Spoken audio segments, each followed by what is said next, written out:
The Montessori Method by Maria Montessori. Chapter 1. A Critical Consideration of the New Pedagogy in its Relation to Modern Science. It is not my intention to present a treatise on scientific pedagogy. The modest design of these incomplete notes is to give the results of an experiment that apparently opens the way for putting into practice those new principles of science which, in these last years, are tending to revolutionize the work of education. Much has been said in the past decade concerning the tendency of pedagogy, following the footsteps of medicine, to pass beyond the purely speculative stage and base its conclusions on the positive results of experimentation. Physiological and experimental psychology, which, from Weber and Fechner to Wundt, has become organized into a new science, seems destined to furnish to the new pedagogy that fundamental preparation which the old-time metaphysical psychology furnished to philosophical pedagogy. Morphological anthropology applied to the physical study of children is also a strong element in the growth of the new pedagogy. But in spite of all these tendencies, scientific pedagogy has never yet been definitely constructed nor defined. It is something vague of which we speak, but which does not, in reality, exist. We might say that it has been, up to the present time, the mere intuition or suggestion of a science which, by the aid of the positive and experimental sciences that have renewed the thought of the 19th century, must emerge from the mist and clouds that have surrounded it. For man, who has formed a new world through scientific progress, must himself be prepared and developed through a new pedagogy. But I will not attempt to speak of this more fully here. Several years ago, a well-known physician established in Italy a school of scientific pedagogy, the object which was to prepare teachers to follow the new movement which had begun to be felt in the pedagogical world. This school had, for 2 or 3 years, a great success, so great indeed that teachers from all over Italy flocked to it, and it was endowed by the city of Milan with a splendid equipment of scientific material. Indeed, its beginnings were most propitious, and liberal help was afforded in the hope that it might be possible to establish, through the experiments carried on there, the science of forming men. The enthusiasm which welcomed the school was, in a large measure, due to the warm support given it by the distinguished anthropologist Giuseppe Sergi, who for more than 30 years had earnestly labored to spread among the teachers of Italy the principles of a new civilization based upon education. Today, in the social world, said Sergi, an imperative need makes itself felt, the reconstruction of educational methods, and he who fights for this cause fights for human regeneration. In his pedagogical writings, collected in a volume under the title of Educazione ed Istruzione Pensieri, he gives a résumé of the lectures in which he encouraged this new movement, and says that he believes the way to his desired regeneration lies in a methodical study of the one to be educated, carried on under the guidance of pedagogical anthropology and of experimental psychology. For several years I have done battle for an idea concerning the instruction and education of men, which appeared the more just and useful the more deeply I thought upon it. My idea was that, in order to establish natural, rational methods, it was essential that we make numerous, exact, and rational observations of man as an individual, principally during infancy, which is the age at which the foundations of education and culture must be laid. To measure the head, the height, etc., does not indeed mean that we are establishing a system of pedagogy, but it indicates the road which we may follow to arrive at such a system, since if we are to educate an individual, we must have a definite and direct knowledge of him. The authority of Sergi was enough to convince many that, given such a knowledge of the individual, the art of educating him would develop naturally. This, as often happens, led to a confusion of ideas among his followers, arising now from too little interpretation, now from an exaggeration of the master's ideas. The chief trouble lay in confusing the experimental study of the pupil with his education. And since the one was the road leading to the other, which should have grown from it naturally and rationally, they straightway gave the name of scientific pedagogy to what was in truth pedagogical anthropology. These new converts carried as their banner the biographical chart, believing that once this ensign was firmly planted upon the battlefield of the school, the victory would be won.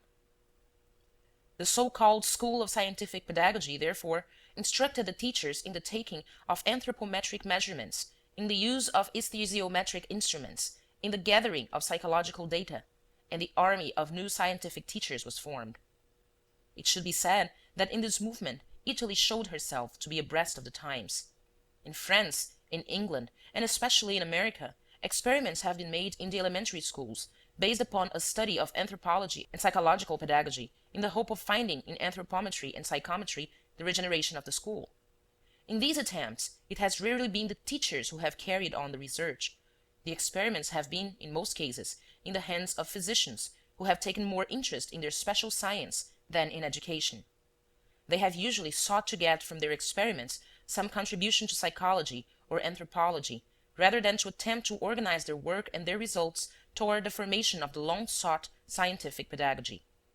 To sum up the situation briefly, anthropology and psychology have never devoted themselves to the question of educating children in the schools, nor have the scientifically trained teachers ever measured up to the standards of genuine scientists. The truth is that the practical progress of the school demands a genuine fusion of these modern tendencies in practice and thought, such a fusion as shall bring scientists directly into the important field of the school, and at the same time raise teachers from the inferior intellectual level to which they are limited today. Toward this eminently practical ideal, the University School of Pedagogy, founded in Italy by Credaro, is definitely working. It is the intention of this school to raise pedagogy from the inferior position it has occupied as a secondary branch of philosophy to the dignity of a definite science, which shall, as does medicine, cover a broad and varied field of comparative study. And among the branches affiliated with it will most certainly be found pedagogical hygiene, pedagogical anthropology, and experimental psychology. Truly, Italy, the country of Lombroso, of De Giovanni, and of Sergi, may claim the honor of being preeminent in the organization of such a movement. In fact, these three scientists may be called the founders of the new tendency in anthropology, the first leading the way in criminal anthropology, the second in medical anthropology, and the third in pedagogical anthropology. For the good fortune of science, all three of them have been the recognized leaders of their special lines of thought, and have been so prominent in the scientific world that they have not only made courageous and valuable disciples, but have also prepared the minds of the masses to receive the scientific regeneration which they have encouraged. For reference, see my treatise Pedagogical Anthropology. Surely, all this is something of which our country may be justly proud. Today, however, those things which occupy us in the field of education are the interests of humanity at large and of civilization, and before such great forces we can recognize only one country, the entire world. And in a cause of such great importance, all those who have given any contribution, even though it be only an attempt not crowned with success, are worthy of the respect of humanity throughout the civilized world. So, in Italy, the schools of scientific pedagogy and the anthropological laboratories, which have sprung up in the various cities through the efforts of elementary teachers and scholarly inspectors, and which have been abandoned almost before they became definitely organized, have nevertheless a great value by reason of the faith which inspired them, and because of the doors they have opened to thinking people. It is needless to say that such attempts were premature and sprang from too slight a comprehension of new sciences still in the process of development. Every great cause is born from repeated failures and from imperfect achievements. When St. Francis of Assisi saw his Lord in a vision and received from the divine lips the command, "Francis, rebuild my church," he believed that the Master spoke of the little church within which he knelt at that moment. And he immediately set about the task, carrying upon his shoulders the stones with which he meant to rebuild the fallen walls. It was not until later that he became aware of the fact that his mission was to renew the Catholic Church through the spirit of poverty. But the St. Francis who so ingeniously carried the stones, and the great reformer who so miraculously led the people to a triumph of the spirit, are one and the same person in different stages of development. So we, who work toward one great end, are members of one and the same body, and those who come after us will reach the goal only because there were those who believed and labored before them. And, like St. Francis, we have believed that by carrying the hard and barren stones of the experimental laboratory to the old and crumbling walls of the school, we might rebuild it. We have looked upon the aids offered by the materialistic and mechanical sciences with the same hopefulness with which St. Francis looked upon the squares of granite which he must carry upon his shoulders. Thus we have been drawn into a false and narrow way, from which we must free ourselves if we are to establish true and living methods for the training of future generations. To prepare teachers in the method of the experimental sciences is not an easy matter. When we shall have instructed them in anthropometry and psychometry in the most minute manner possible, we shall have only created machines whose usefulness will be most doubtful. Indeed, if it is after this fashion that we are to initiate our teachers into experiment, we shall remain forever in the field of theory. The teachers of the old school, prepared according to the principles of metaphysical philosophy, understood the ideas of certain men regarded as authorities, and moved the muscles of speech in talking of them, and the muscles of the eyes in reading their theories. Our scientific teachers, instead, are familiar with certain instruments and know how to move the muscles of the hand and arm in order to use these instruments. Besides this, they have an intellectual preparation which consists of a series of typical tests which they have, in a barren and mechanical way, learned how to apply. The difference is not substantial, for profound differences cannot exist in exterior technique alone, but lie rather within the inner man. Not with all our initiation into scientific experiment have we prepared new masters, for, after all, we have left them standing without the door of real experimental science. We have not admitted them to the noblest and most profound phase of such study, to that experience which makes real scientists. And indeed, what is a scientist? Not certainly he who knows how to manipulate all the instruments in the physical laboratory, or who in the laboratory of the chemist handles the various reactives with deftness and security, or who in biology knows how to make ready the specimens for the microscope. Indeed, it is often the case that an assistant has a greater dexterity in experimental technique than the master scientist himself. We give the name scientist to the type of man who has felt experiment to be a means guiding him to search out the deep truth of life, to lift a veil from its fascinating secrets, and who, in this pursuit, has felt arising within him a love for the mysteries of nature, so passionate as to annihilate the thought of himself. The scientist is not the clever manipulator of instruments. He is the worshipper of nature, and he bears the external symbols of his passion as does the follower of some religious order. To this body of real scientists belong those who, forgetting, like the Trappists of the Middle Ages, the world about them, live only in the laboratory, careless often in matters of food and dress, because they no longer think of themselves. Those who, through years of unwearied use of the microscope, become blind. Those who in their scientific ardor inoculate themselves with tuberculosis germs. Those who handle the excrement of cholera patients in their eagerness to learn the vehicle through which the diseases are transmitted. And those who, knowing that a certain chemical preparation may be an explosive, still persist in testing their theories at the risk of their lives. This is the spirit of the man of science, to whom nature freely reveals her secrets, crowning their labors with the glory of discovery. There exists, then, the spirit of the scientist, a thing far above his mere mechanical skill, and the scientist is at the height of his achievement when the spirit has triumphed over the mechanism. When he has reached this point, science will receive from him not only new revelations of nature, but philosophic syntheses of pure thought. It is my belief that the thing which we should cultivate in our teachers is more the spirit than the mechanical skill of the scientist. That is, the direction of the preparation should be toward the spirit rather than toward the mechanism. For example, when we consider the scientific preparation of teachers to be simply the acquiring of the technique of science, we do not attempt to make these elementary teachers perfect anthropologists, expert experimental psychologists, or masters of infant hygiene. We wish only to direct them toward the field of experimental science, teaching them to manage the various instruments with a certain degree of skill. So now we wish to direct the teacher, trying to awaken in him, in connection with his own particular field, the school, that scientific spirit which opens the door for him to broader and bigger possibilities. In other words, we wish to awaken in the mind and heart of the educator an interest in natural phenomena to such an extent that, loving nature, he shall understand the anxious and expectant attitude of one who has prepared an experiment and who awaits the revelation from it. The instruments are like the alphabet, and we must know how to manage them if we are to read nature. But as the book, which contains the revelation of the greatest thoughts of an author, uses in the alphabet the means of composing the external symbols or words, so nature, through the mechanism of the experiment, gives us an infinite series of revelations, unfolding for us her secrets. Now one who has learned to spell mechanically all the words in his spelling book will be able to read, in the same mechanical way, the words in one of Shakespeare's plays, provided the print were sufficiently clear. He who is initiated solely into the making of the Baric experiment is like one who spells out the literal sense of the words in the spelling book, It is on such a level that we leave the teachers if we limit their preparation to technique alone. We must instead make of them worshippers and interpreters of the spirit of nature. They must be like him who, having learned to spell, finds himself one day able to read behind the written symbols the thought of Shakespeare or Goethe or Dante. As may be seen, the difference is great and the road long. Our first error was, however, a natural one. The child who has mastered the spelling book gives the impression of knowing how to read.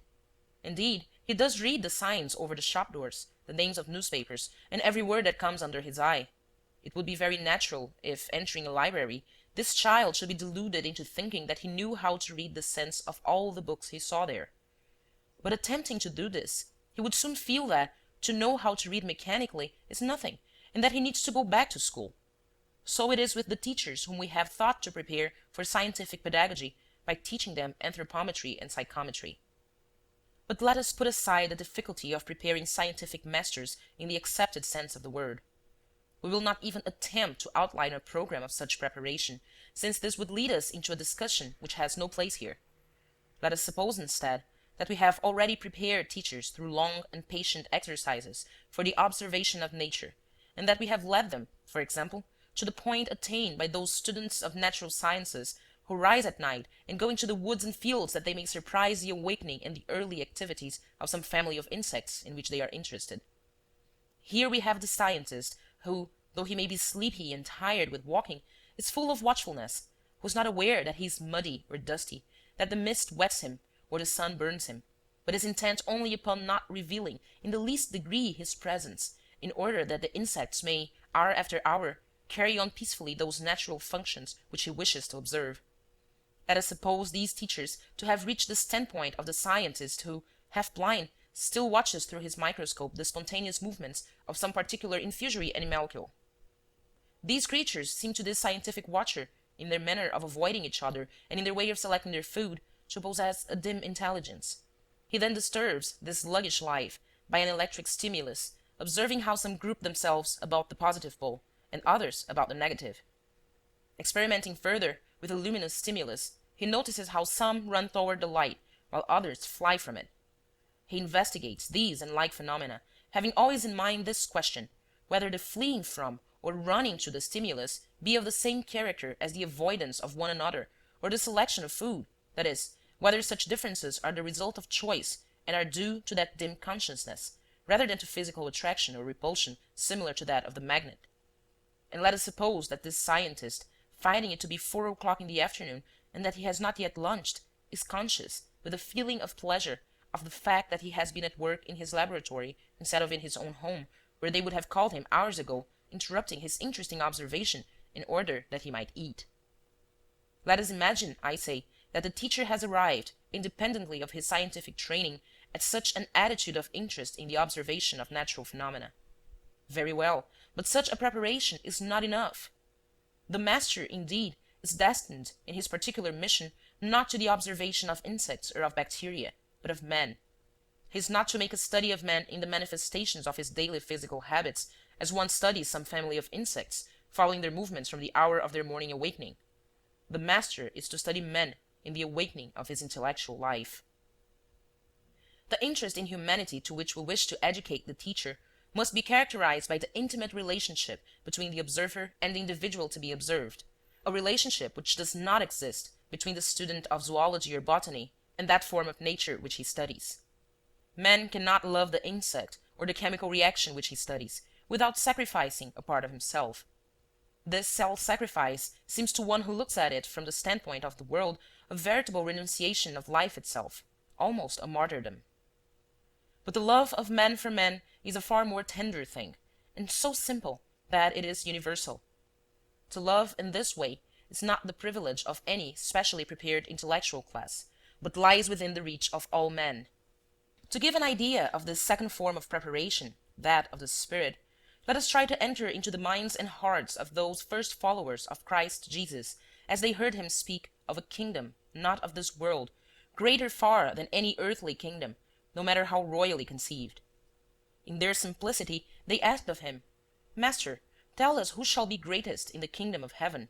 To which Christ, caressing the head of a little child, who with reverent, wondering eyes looked into his face, replied, "Whosoever shall become as one of these little ones, he shall be greatest in the kingdom of heaven." Now let us picture among those to whom these words were spoken an ardent, worshipping soul who takes them into his heart. With a mixture of respect and love, of sacred curiosity and of a desire to achieve this spiritual greatness, he sets himself to observe every manifestation of this little child. Even such an observer placed in a classroom filled with little children will not be the new educator whom we wish to form. But let us seek to implant in the soul the self-sacrificing spirit of the scientist with the reverent love of the disciple of Christ, and we shall have prepared the spirit of the teacher. From the child itself, he will learn how to perfect himself as an educator. Let us consider the attitude of the teacher in the light of another example. Picture to yourself one of our botanists or zoologists experienced in the technique of observation and experimentation, one who has traveled in order to study certain fungi in their native environment. The scientist has made his observations in open country, and then, by the aid of his microscope and of all his laboratory appliances, has carried on the later research work in the most minute way possible.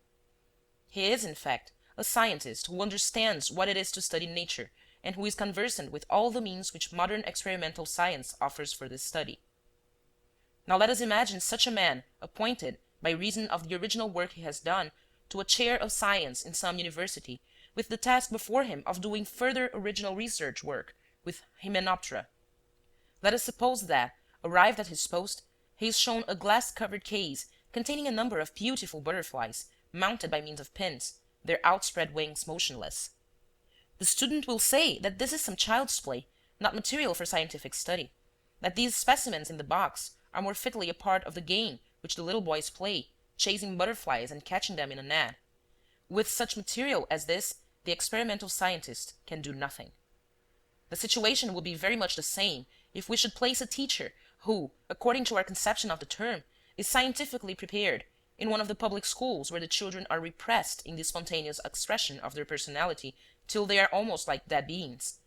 In such a school, the children, like butterflies mounted on pins, are fastened each to his place, the desk, spreading the useless wings of barren and meaningless knowledge which they have acquired.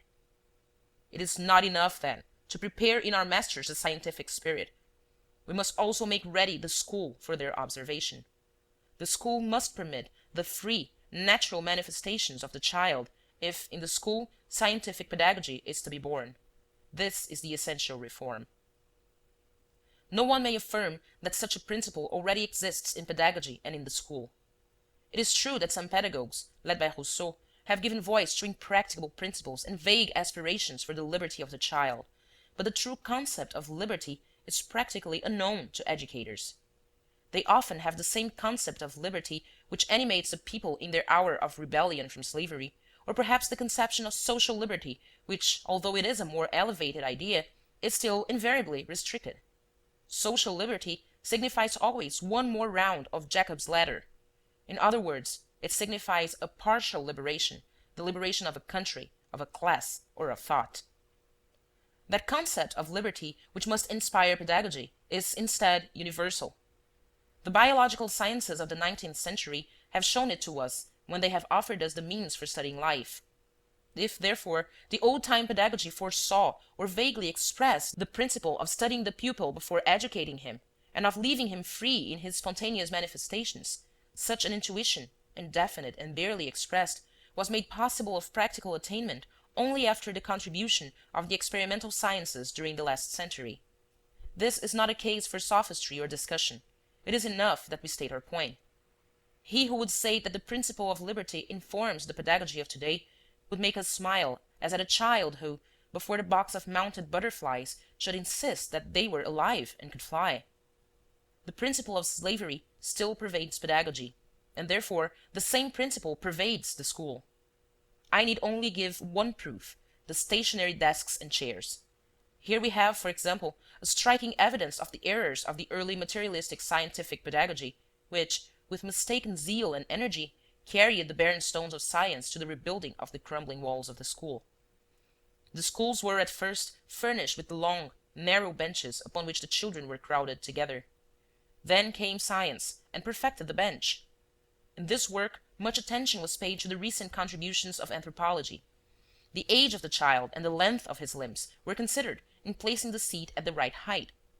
The distance between the seat and the desk was calculated with infinite care, in order that the child's back should not become deformed. And finally, the seats were separated and the width so closely calculated that the child could barely seat himself upon it, while to stretch himself by making any lateral movements was impossible.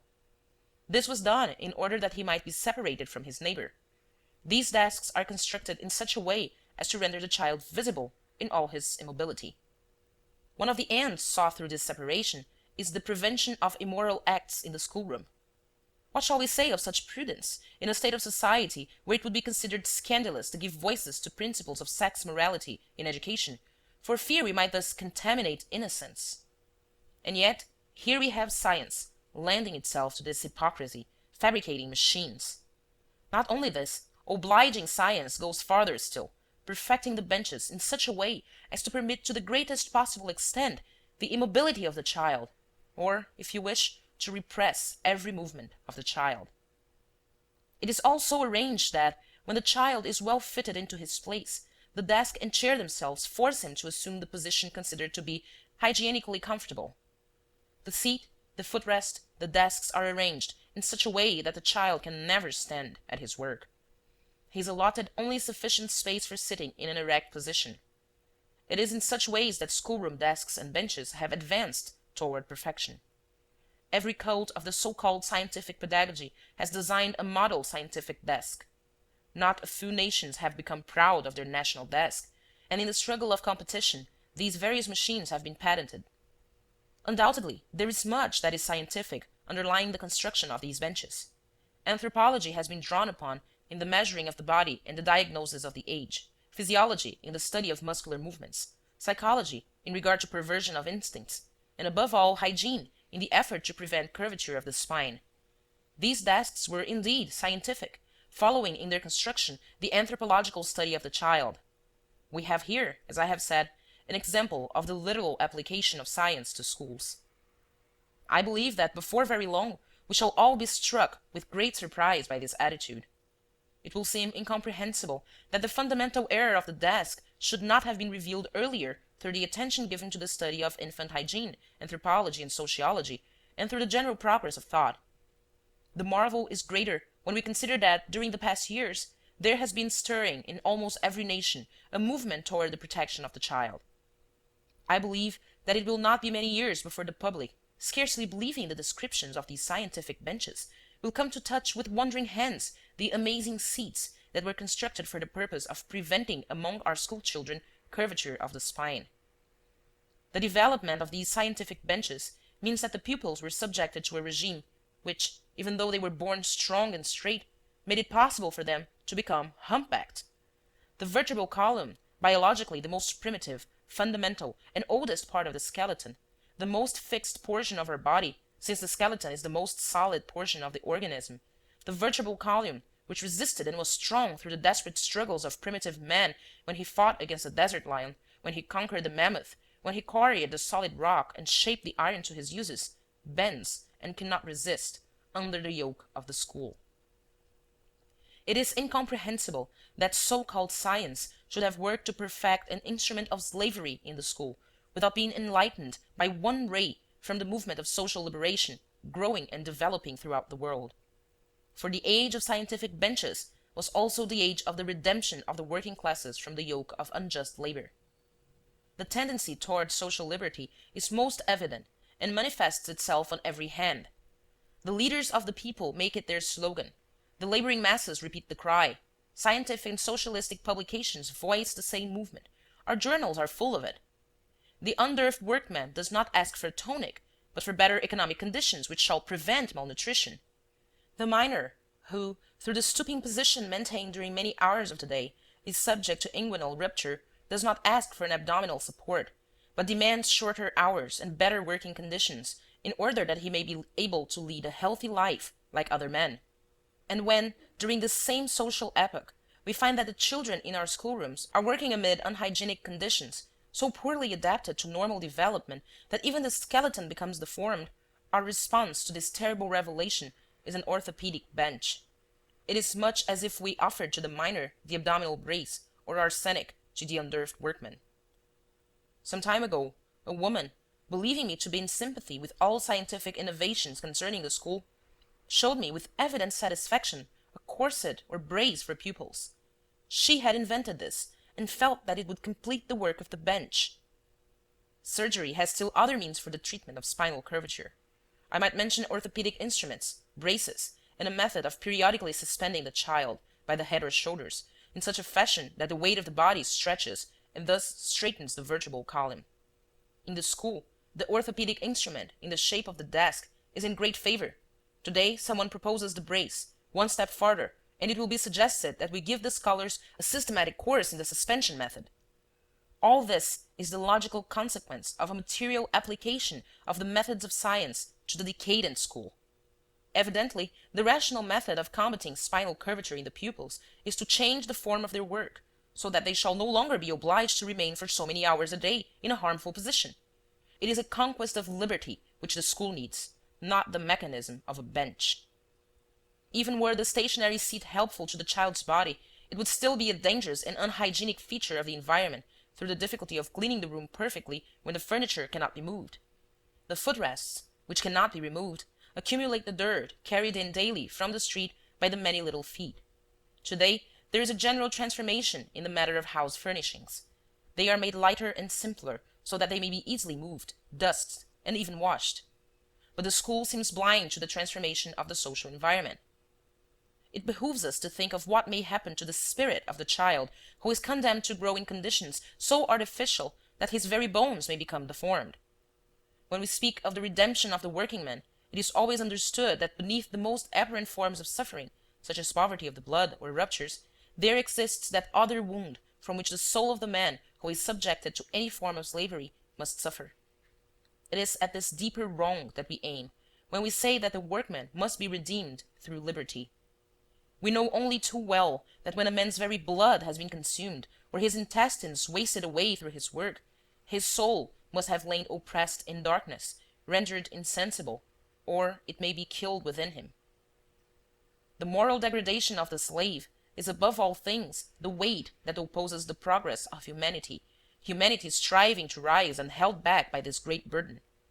The cry of redemption speaks far more clearly for the souls of men than for their bodies. What shall we say, then, when the question before us is that of educating children? We know only too well the sorry spectacle of the teacher who in the ordinary schoolroom must pour certain cut and dried facts into the heads of the scholars. In order to succeed in this barren task, she finds it necessary to discipline her pupils into immobility and to force their attention. Prizes and punishments are every ready and efficient aids to the master who must force into a given attitude of mind and body those who are condemned to be his listeners. It is true that today it is deemed expedient to abolish official whippings and habitual blows, just as the awarding of prizes has become less ceremonious. These partial reforms are another prop approved of by science and offered to the support of the decadent school. Such prizes and punishments are, if I may be allowed the expression, the bench of the soul, the instrument of slavery for the spirit. Here, however, these are not applied to lessen deformities, but to provoke them. The prize and the punishment are incentives toward unnatural or forced effort, and therefore we certainly cannot speak of the natural development of the child in connection with them. The jockey offers a piece of sugar to his horse before jumping into the saddle. The coachman beats his horse that he may respond to the signs given by the reins. And yet neither of these runs so superbly as the free horse of the plains. And here, in the case of education, shall man place the yoke upon man? True, we say that social man is natural man yoked to society. But if we give a comprehensive glance to the moral progress of society, we shall see that little by little the yoke is being made easier. In other words, we shall see that nature, or life, moves gradually toward triumph. The yoke of the slave yields to that of the servant, and the yoke of the servant to that of the workman. All forms of slavery tend, little by little, to weaken and disappear, even the sexual slavery of woman. The history of civilization is a history of conquest and of liberation. We should ask in what stage of civilization we find ourselves, and if, in truth, the good of prizes and of punishments be necessary to our advancement. If we have indeed gone beyond this point, then to apply such a form of education would be to draw the new generation back to a lower level, not to lead them into their true heritage of progress. Something very like this condition of the school exists in society, in the relation between the government and the great numbers of the men employed in its administrative departments. These clerks work day after day for the general national good, yet they do not feel or see the advantage of their work in any immediate reward. That is, they do not realize that the state carries on its great business through their daily tasks, and that the whole nation is benefited by their work. For them, the immediate good is promotion, as passing to a higher class is for the child in school. The man who loses sight of the really big aim of his work is like a child who has been placed in a class below his real standing. Like a slave, he is cheated of something which is his right. His dignity as a man is reduced to the limits of the dignity of a machine, which must be oiled if it is to be kept going, because it does not have within itself the impulse of life. All those petty things, such as the desire for decorations or medals, are but artificial stimuli, lightening for the moment of dark, barren path in which he treads. In the same way, we give prizes to school children. And the fear of not achieving promotion withholds the clerk from running away, and binds him to his monotonous work, even as the fear of not passing into the next class drives the pupil to his book. The reproof of the superior is in every way similar to the scolding of the teacher. The correction of badly executed clerical work is equivalent to the bad mark placed by the teacher upon the scholar's poor composition. The parallel is almost perfect. But if the administrative departments are not carried on in a way which would seem suitable to a nation's greatness, if corruption too easily finds a place, it is the result of having extinguished the true greatness of man in the mind of the employee, and of having restricted his vision to those petty, immediate facts which he has come to look upon as prizes and punishments. The country stands because the rectitude of the greater number of its employees is such that they resist the corruption of the prizes and punishments, and follow an irresistible current of honesty. Even as life in the social environment triumphs against every cause of poverty and death, and proceeds to new conquests, so the instinct of liberty conquers all obstacles, going from victory to victory. It is this personal and yet universal force of life, a force often latent within the soul, that sends the world forward. But he who accomplishes a truly human work, he who does something really great and victorious, is never spurred to his task by those trifling attractions called by the name of prizes, nor by the fear of those petty ills which we call punishments. If in a war a great army of giants should fight with no inspiration beyond the desire to win promotion, epaulettes, or medals, or through fear of being shot, if these men were to oppose a handful of pygmies who were inflamed by love of country, the victory would go to the latter. When real heroism has died within an army, prizes and punishments cannot do more than finish the work of deterioration, bringing in corruption and cowardice. All human victories, all human progress stand upon the inner force. Thus, a young student may become a great doctor if he is spurred to his study by an interest which makes medicine his real vocation. But if he works in the hope of an inheritance, or of making a desirable marriage, or if indeed he is inspired by any material advantage, he will never become a true master or a great doctor, and the world will never make one step forward because of his work. He to whom such stimuli are necessary had far better never become a physician.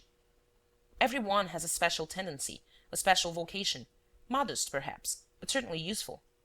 The system of prizes may turn an individual aside from this vocation, may make him choose a false road, for him a vain one, and forced to follow it, the natural activity of a human being may be warped, lessened, even annihilated. We repeat always that the world progresses, and that we must urge men forward to obtain progress. But progress comes from the new things that are born, and these, not being foreseen, are not rewarded with prizes. Rather, they often carry the leader to martyrdom. God forbid that poems should ever be born of the desire to be crowned in the capital. Such a vision need only come into the heart of the poet, and the muse will vanish. The poem must spring from the soul of the poet when he thinks neither of himself nor of the prize. And if he does win the laurel, he will feel the vanity of such a prize. The true reward lies in the revelation through the poem of his own triumphant inner force. There does exist, however, an external prize for men.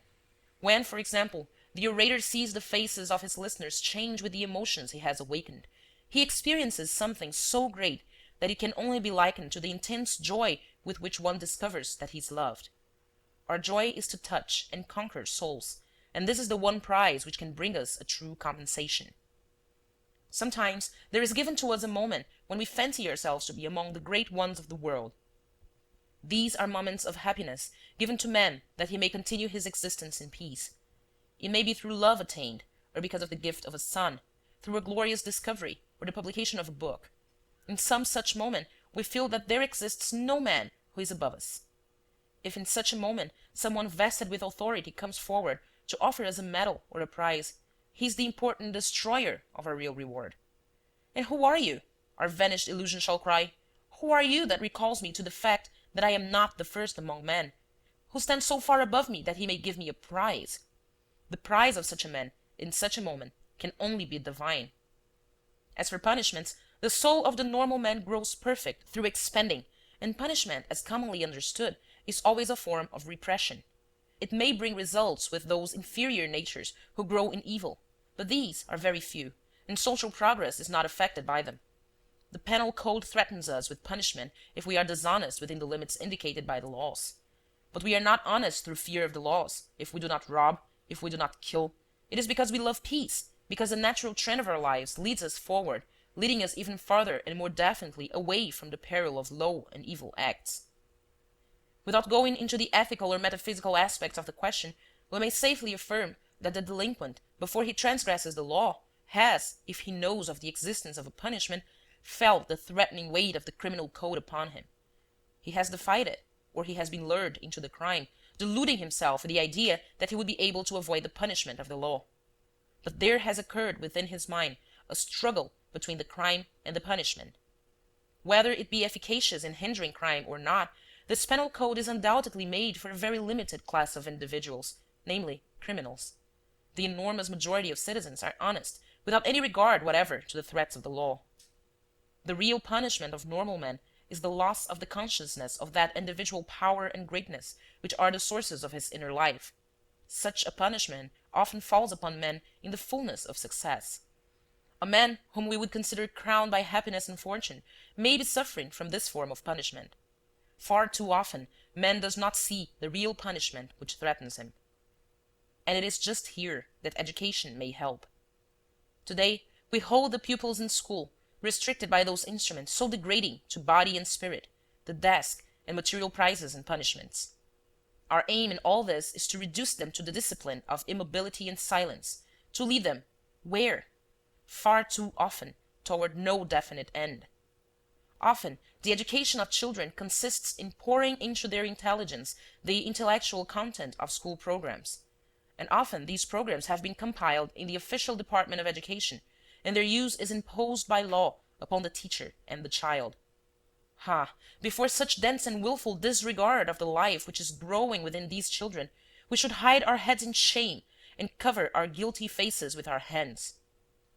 Sergi says truly, today an urgent need imposes itself upon society, the reconstruction of methods in education and instruction, and he who fights for this cause fights for human regeneration. Chapter 2. History of Methods.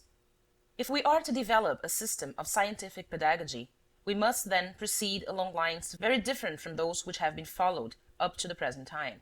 The transformation of the school must be contemporaneous with the preparation of the teacher.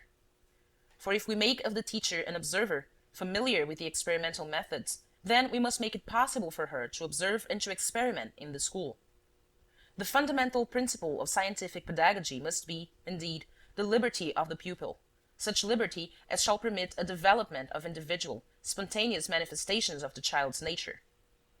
If a new and scientific pedagogy is to arise from the study of the individual, such study must occupy itself with the observation of free children. In vain should we await a practical renewing of pedagogical methods from methodical examinations of pupils made under the guidance offered today by pedagogy, anthropology, and experimental psychology. Every branch of experimental science has grown out of the application of a method peculiar to itself. Bacteriology owes its scientific content to the method of isolation and culture of microbes. Criminal, medical, and pedagogical anthropology owe their progress to the application of anthropological methods to individuals of various classes, such as criminals, the insane, the sick of the clinics, scholars. So, experimental psychology needs as its starting point an exact definition of the technique to be used in making the experiment. To put it broadly, it is important to define the method, the technique, and from its application to await the definite result, which must be gathered entirely from actual experience.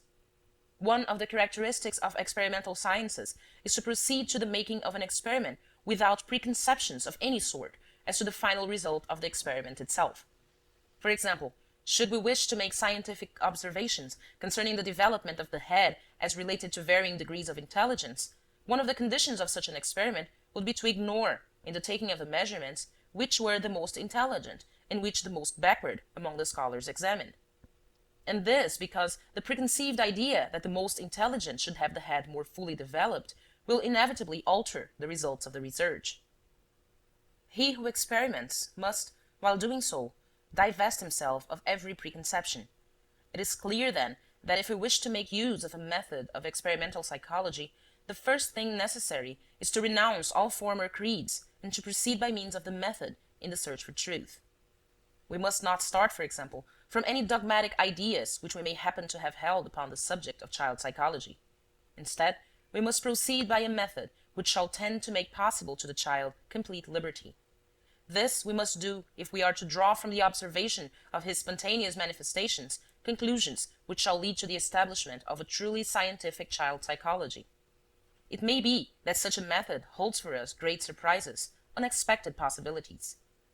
Child psychology and pedagogy must establish their content by successive conquests arrived at through the method of experimentation. Our problem, then, is this: to establish the method peculiar to experimental pedagogy. It cannot be that used in other experimental sciences. It is true that scientific pedagogy is rounded out by hygiene, anthropology, and psychology, and adopts in part the technical method characteristic of all three, although limiting itself to a special study of the individual to be educated. But in pedagogy, this study of the individual, though it must accompany the very different work of education, is a limited and secondary part of the science as a whole. This present study deals in part with the method used in experimental pedagogy, and is the result of my experiences during 2 years in the children's houses. I offer only a beginning of the method, which I have applied to children between the ages of 3 and 6, but I believe that these tentative experiments, because of the surprising results which they have given, will be the means of inspiring a continuation of the work thus undertaken. Indeed, although our educational system, which experience has demonstrated to be excellent, is not yet entirely completed, it nevertheless constitutes a system well enough established to be practical in all institutions where young children are cared for, and in the first elementary classes. Perhaps I am not exact when I say that the present work springs from 2 years of experience. I do not believe that these later attempts of mine could alone have rendered possible all that I set forth in this book. The origin of the educational system in use in the children's houses is much more remote, and if this experience with normal children seems indeed rather brief, it should be remembered that it sprang from preceding pedagogical experiences with abnormal children, and that considered in this way, it represents a long and thoughtful endeavor. About 15 years ago, being assistant doctor at the psychiatric clinic of the University of Rome, I had occasion to frequent the insane asylums to study the sick and to select subjects for the clinics. In this way, I became interested in the idiot children who were at that time housed in the general insane asylums. In those days, thyroid organotherapy was in full development, and this drew the attention of physicians to deficient children. I myself, having completed my regular hospital services, had already turned my attention to the study of children's diseases. It was thus that, being interested in the idiot children, I became conversant with the special method of education devised for these unhappy little ones by Edouard Séguin, and was led to study thoroughly the idea, then beginning to be prevalent among the physicians, of the efficacy of pedagogical treatment for various morbid forms of disease, such as deafness, paralysis, idiocy, rickets, etc. The fact that pedagogy must join with medicine in the treatment of disease was the practical outcome of the thought of the time. And because of this tendency, the method of treating disease by gymnastics became widely popular. I, however, differed from my colleagues in that I felt that mental deficiency presented chiefly a pedagogical, rather than mainly a medical, problem. Much was said in the medical congresses of the medico-pedagogic method for the treatment and education of the feeble-minded, and I expressed my differing opinion in an address on moral education at the Pedagogical Congress of Turin in 1898. I believe that I touched a chord already vibrant, because the idea, making its way among the physicians and elementary teachers, spread in a flash as presenting a question of lively interest to the school. In fact, I was called upon by my master, Guido Bacelli, the great minister of education, to deliver to the teachers of Rome a course of lectures on the education of feeble-minded children. This course soon developed into the State Orthophrenic School, which I directed for more than 2 years. In this school, we had an all-day class of children composed of those who, in the elementary schools, were considered hopelessly deficient. Later on, through the help of a philanthropic organization, there was founded a medical pedagogic institute, where, besides the children from the public schools, we brought together all of the idiot children from the insane asylums in Rome. I spent these 2 years with the help of my colleagues in preparing the teachers of Rome for a special method of observation and education of feeble-minded children.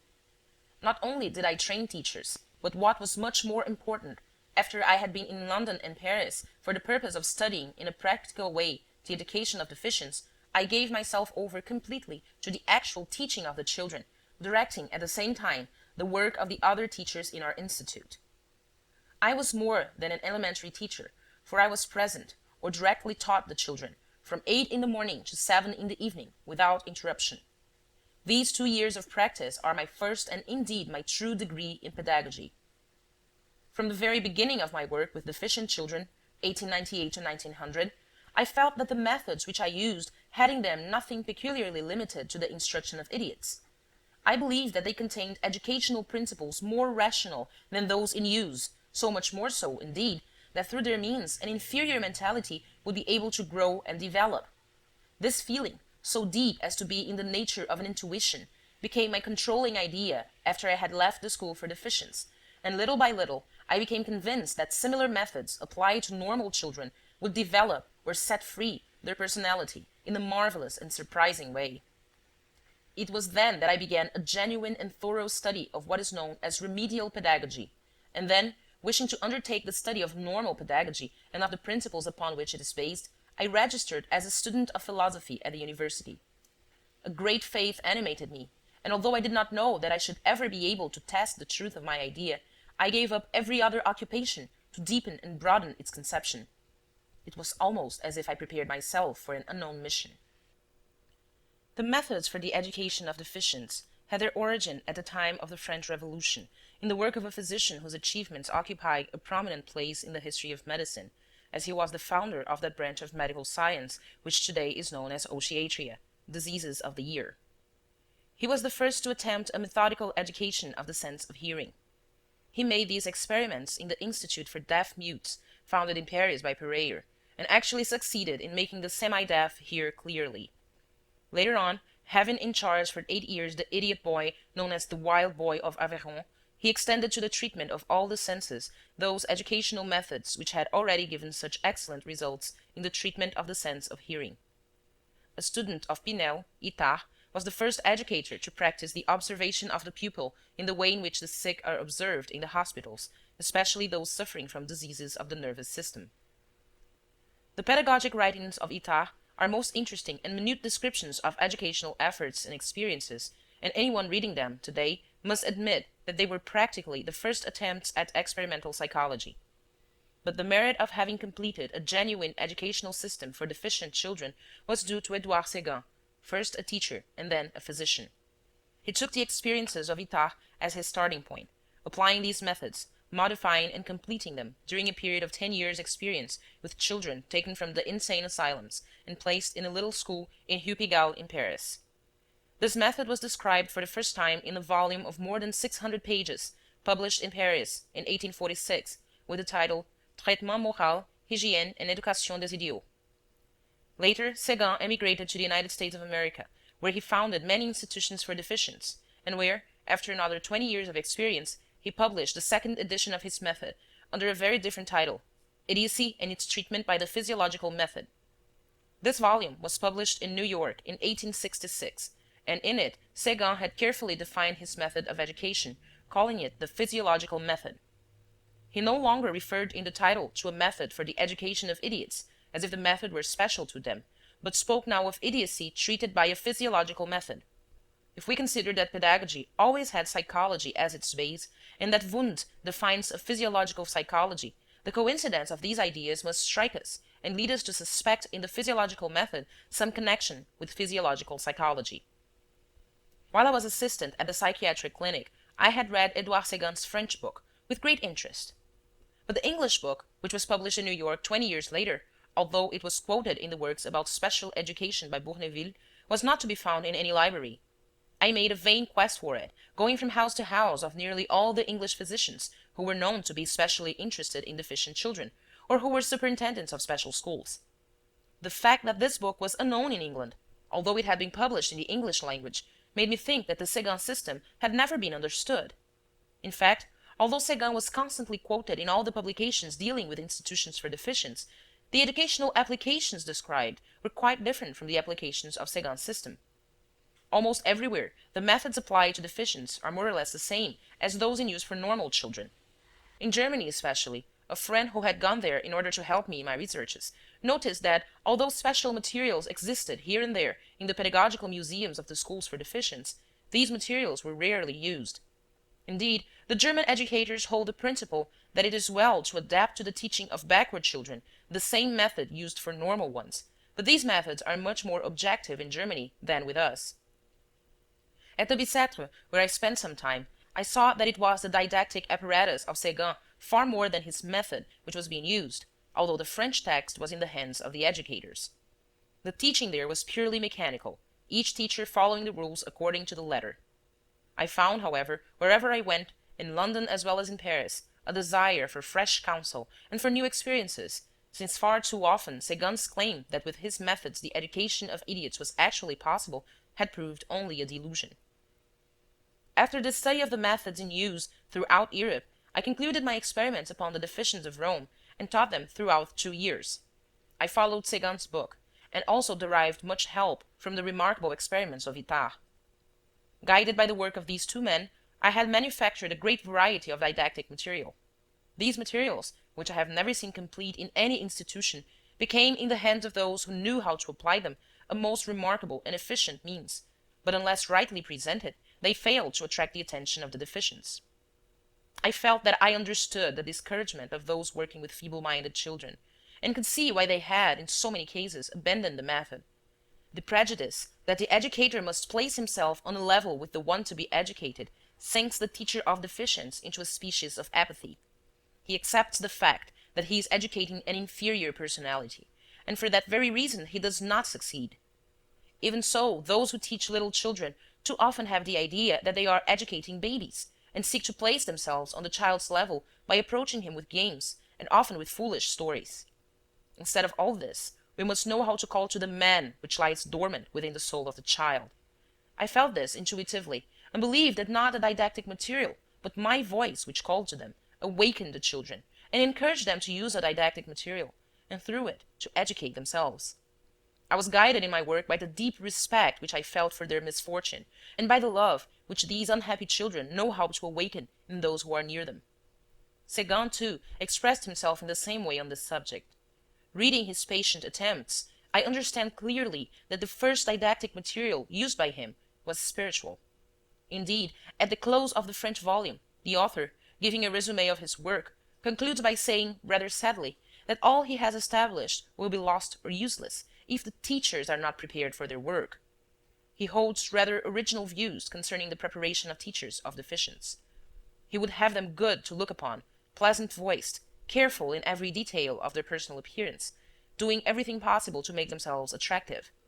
They must, he says, render themselves attractive in voice and manner, since it is their task to awaken souls which are frail and weary, and to lead them forth to lay hold upon the beauty and strength of life. This belief that we must act upon the spirit served as a sort of secret key, opening to me the long series of didactic experiments so wonderfully analyzed by Edouard Séguin, experiments which, properly understood, are really most efficacious in the education of idiots. I myself obtained most surprising results through their application, but I must confess that, while my efforts showed themselves in the intellectual progress of my pupils, a peculiar form of exhaustion prostrated me. It was as if I gave to them some vital force from within me. those things which we call encouragement, comfort, love, respect, are drawn from the soul of man, and the more freely we give of them, the more do we renew and reinvigorate the life about us. Without such inspiration, the most perfect external stimulus may pass unobserved. Thus the blind soul, before the glory of the sun, exclaimed, "This, it is the dense fog." Thus prepared, I was able to proceed to new experiments on my own account. This is not the place for a report of these experiments, and I will only note that at this time I attempted an original method for the teaching of reading and writing, a part of the education of the child which was most imperfectly treated in the works of both Itard and Séguin. I succeeded in teaching a number of the idiots from the asylums, both to read and to write so well that I was able to present them at the public school for an examination together with normal children. And they passed the examination successfully. These results seemed almost miraculous to those who saw them. To me, however, the boys from the asylums had been able to compete with the normal children only because they had been taught in a different way. They had been helped in their psychic development, and the normal children had, instead, been suffocated, held back. I found myself thinking that if some day the special education which had developed these idiot children in such a marvelous fashion could be applied to the development of normal children, the miracle of which my friends talked would no longer be possible. The abyss between the inferior mentality of the idiot and that of the normal brain can never be bridged if the normal child has reached his full development. While everyone was admiring the progress of my idiots, I was searching for the reasons which could keep the happy, healthy children of the common schools on so low a plane that they could be equaled in tests of intelligence by my unfortunate pupils. One day, a directress in the Institute for Deficients asked me to read one of the prophecies of Ezekiel, which had made a profound impression upon her, as it seemed to prophesy the education of deficients. "The hand of the Lord was upon me, and carried me out in the spirit of the Lord, and set me down in the midst of the valley, which was full of bones, and caused me to pass by them round about. And behold, there were very many in the open valley, and lo, they were very dry. And he said unto me, Son of man, can these bones live? And I answered, O Lord God, thou knowest. Again he said unto me, Prophesy upon these bones, and say unto them, O ye dry bones, hear the word of the Lord. Thus saith the Lord God unto these bones, Behold, I will cause breath to enter into you, and ye shall live.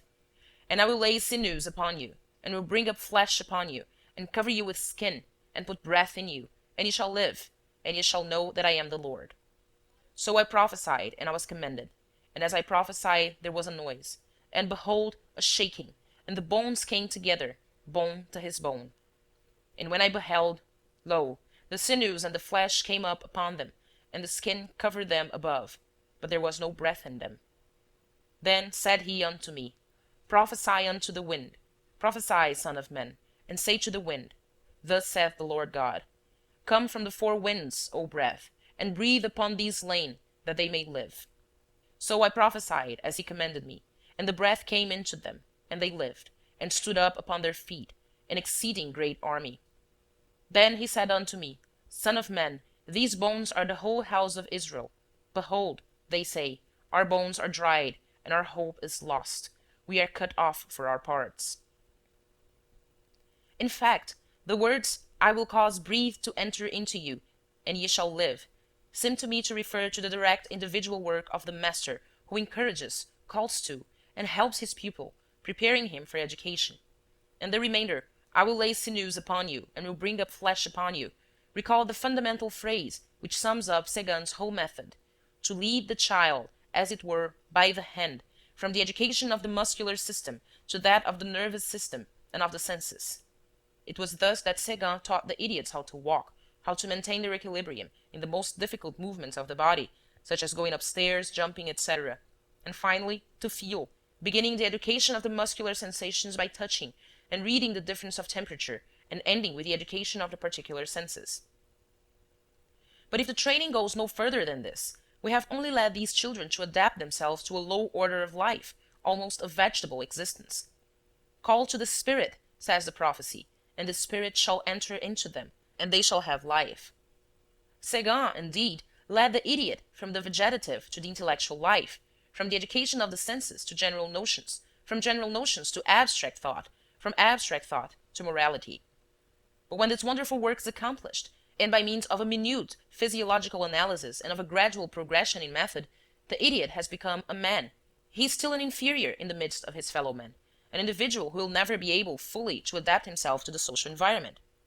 Our bones are dried, and our hope is lost. We are cut off for our parts. This gives us another reason why the tedious method of Séguin was so often abandoned. The tremendous difficulty of the means did not justify the end. Everyone felt this, and many said, "There is still so much to be done for normal children." Having through actual experience justified my faith in Séguin's method, I withdrew from active work among deficients and began a more thorough study of the works of Itard and Séguin. I felt the need of meditation. I did a thing which I had not done before, and which perhaps few students have been willing to do. I translated into Italian and copied out with my own hand the writings of these men, from beginning to end, making for myself books as the old Benedictines used to do before the diffusion of printing. I chose to do this by hand, in order that I might have time to weigh the sense of each word, and to read, in truth, the spirit of the author. I had just finished copying the 600 pages of Séguin's French volume when I received from New York a copy of the English book published in 1866. This old volume had been found among the books discarded from the private library of a New York physician. I translated it with the help of an English friend. This volume did not add much in the way of new pedagogical experiments, but dealt with the philosophy of the experiences described in the first volume. The man who had studied abnormal children for 30 years expressed the idea that the physiological method, which has as its base the individual study of the pupil and which forms its educative methods upon the analysis of physiological and psychological phenomena, must come also to be applied to normal children. This step, he believed, would show the way to a complete human regeneration. The voice of Séguin seemed to be like the voice of the forerunner crying in the wilderness, and my thoughts were filled with the immensity and importance of a work which should be able to reform the school and education. At this time, I was registered at the university as a student of philosophy and followed the courses in experimental psychology, which had only recently been established in Italian universities, namely at Turin, Rome, and Naples. At the same time, I made researches in pedagogic anthropology in the elementary schools, studying this way the methods in organization used for the education of normal children. This work led to the teaching of pedagogic anthropology in the University of Rome. I had long wished to experiment with the methods for deficients in a first elementary class of normal children, but I had never thought of making use of the homes or institutions where very young children were cared for. It was pure chance that brought this new idea to my mind. It was near the end of the year 1906, and I had just returned from Milan, where I had been one of a committee at the International Exhibition for the assignment of prizes in the subjects of scientific pedagogy and experimental psychology. A great opportunity came to me, for I was invited by Edoardo Talamo, the Director General of the Roman Association for Good Building, to undertake the organization of infant schools in its model tenements. It was Signor Talamo's happy idea to gather together in a large room all the little ones between the ages of 3 and 7 belonging to the families living in the tenement. The play and work of these children was to be carried on under the guidance of a teacher who should have her own apartment in the tenement house. It was intended that every house should have its school, and as the Association for Good Building already owned more than 400 tenements in Rome, the work seemed to offer tremendous possibilities of development. The first school was to be established in January 1907 in a large tenement house in the quarter of San Lorenzo. In the same quarter, the association already owned 58 buildings, and according to Signor Talamo's plans, we should soon be able to open 16 of these schools within the house. This new kind of school was christened by Signora Olga Lodi, a mutual friend of Signor Talamo and myself, under the fortunate title of Casa dei Bambini, or the Children's House. Under this name, the first of our schools was opened on the 6th of January 1907 at 58 Via dei Marsi. It was confided to the care of Candida Nucitelli and was under my guidance and direction. From the very first, I perceived, in all its immensity, the social and pedagogical importance of such institutions, and while at that time my visions of a triumphant future seemed exaggerate, today many are beginning to understand that what I saw before was indeed the truth. On the 7th of April of the same year, 1907, a second children's house was opened in the quarter of San Lorenzo, and on the 18th of October 1908, another was inaugurated by the Humanitarian Society in Milan, in the quarter inhabited by workingmen. The workshops of this same society undertook the manufacture of the materials which we used. On the 4th of November following, a third children's house was opened in Rome, this time not in the People's Quarter, but in a modern building for the middle classes, situated in Via Famagosta, in that part of the city known as the Prati di Castello. And in January 1909, Italian Switzerland began to transform its orphan asylums and children's homes in which the Frebel system had been used into children's houses, adopting our methods and materials. The children's house has a twofold importance: the social importance which it assumes through its peculiarity of being a school within the house, and its purely pedagogic importance gained through its methods for the education of very young children, of which I now made a trial. As I have said, Signor Talamo's invitation gave me a wonderful opportunity for applying the methods used with deficients to normal children, not of the elementary school age, but of the age usual in infant asylums. If a parallel between the deficient and the normal child is possible, this will be during the period of early infancy, when the child who has not the force to develop and he who is not yet developed are in some ways alike. The very young child has not yet acquired a secure coordination of muscular movements, and therefore walks imperfectly, and is not able to perform the ordinary acts of life, such as fastening and unfastening its garments. The sense organs, such as the power of accommodation of the eye, are not yet completely developed. The language is primordial, and shows those defects common to the speech of the very young child. The difficulty of fixing the attention, the general instability, etc., are characteristics which the normal infant and the deficient child have in common. Preyer also, in his psychological study of children, has turned aside to illustrate the parallel between pathological linguistic defects and those of normal children in the process of developing. Methods which made growth possible to the mental personality of the idiot ought, therefore, to aid the development of young children, and should be so adapted as to constitute a hygienic education of the entire personality of a normal human being. Many defects which become permanent, such as speech defects, the child acquires through being neglected during the most important period of his age, the period between 3 and 6, at which time he forms and establishes his principal functions. Here lies the significance of my pedagogical experiment in the children's houses. It represents the results of a series of trials made by me in the education of young children, with methods already used with deficients. My work has not been in any way an application, pure and simple, of the methods of Séguin to young children, as anyone who will consult the works of the author will readily see.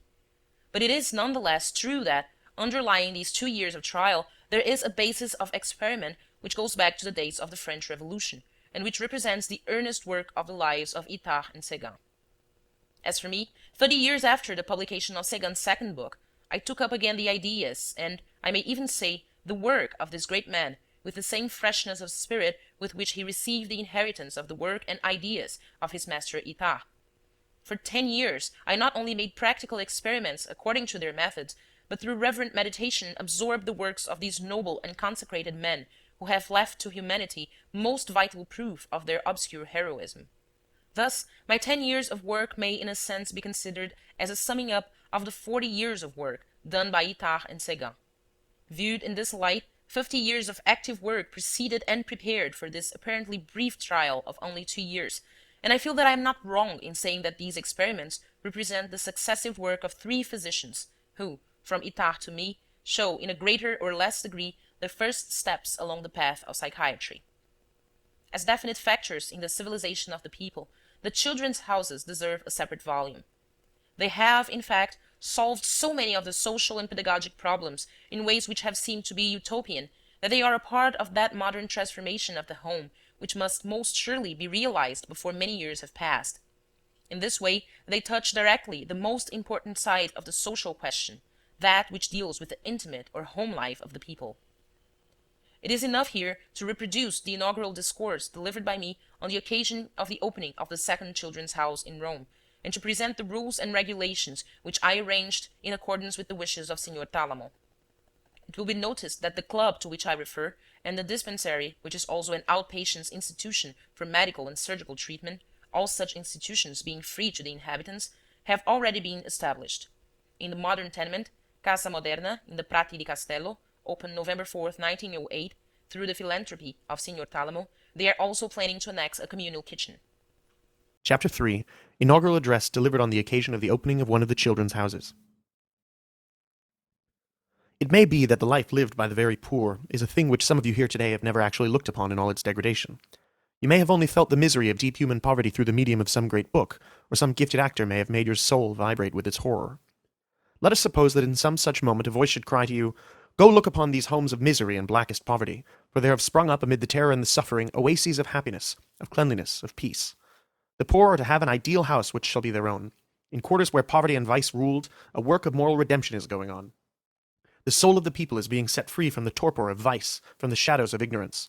The little children, too, have a house of their own. The new generation goes forward to meet the new era, the time when misery shall no longer be deplored, but destroyed. They go to meet the time when the dark dens of vice and wretchedness shall have become things of the past, and when no trace of them shall be found among the living. What a change of emotions we should experience, and how we should hasten here, as the wise men guided by a dream and a star hastened to Bethlehem. I have spoken thus in order that you may understand the great significance, the real beauty, of this humble room, which seems like a bit of the house itself set apart by a mother's hand for the use and happiness of the children of the quarter. This is the second children's house, which has been established within the ill-favored quarter of San Lorenzo. The quarter of San Lorenzo is celebrated, for every newspaper in the city is filled with almost daily accounts of its wretched happenings. Yet there are many who are not familiar with the origin of this portion of our city. It was never intended to build up here a tenement district for the people, and indeed San Lorenzo is not the people's quarter, it is the quarter of the poor. It is the quarter where lives the underpaid, often unemployed working man, a common type in a city which has no factory industries. It is the home of him who undergoes the period of surveillance to which he is condemned after his prison sentence is ended. They are all here, mingled, huddled together. The district of San Lorenzo sprang into being between 1884 and 1888, at the time of the Great Building Fever. No standards, either social or hygienic, guided these new constructions. The aim in building was simply to cover with walls square foot after square foot of ground. The more space covered, the greater the gain of the interested banks and companies. All this with a complete disregard of the disastrous future which they were preparing. It was natural that no one should concern himself with the stability of the building he was creating, since in no case would the property remain in the possession of him who built it. When the storm burst, in the shape of the inevitable building panic of 1888 to 1890, these unfortunate houses remained for a long time untenanted. Then, little by little, the need of dwelling places began to make itself felt, and these great houses began to fill. Now, those speculators who had been so unfortunate as to remain possessors of these buildings could not, and did not, wish to add fresh capital to that already lost, so the houses constructed in the first place in utter disregard of all laws of hygiene, and rendered still worse by having been used as temporary habitations, came to be occupied by the poorest class in the city. The apartments not being prepared for the working class were too large, consisting of 5, 6, or 7 rooms. These were rented at a price which, while exceedingly low in relation to the size, was yet too high for any one family of very poor people. This led to the evil of subletting. The tenant who has taken a 6-room apartment at $8 a month sublets rooms at $1.50 or $2 a month to those who can pay so much, and a corner of the room or a corridor to a poorer tenant, thus making an income of $15 or more over and above the cost of his own rent. This means that the problem of existence is in great part solved for him, and that in every case he adds to his income through usury. The one who holds the lease traffics in the misery of his fellow tenants, lending small sums at a rate which generally corresponds to 20 cents a week for the loan of $2, equivalent to an annual rate of 500%. Thus we have in the evil of subletting the most cruel form of usury, that which only the poor know how to practice upon the poor. To this we must add the evils of crowded living, promiscuousness, immorality, crime. Every little while the newspapers uncover for us one of these intérieurs.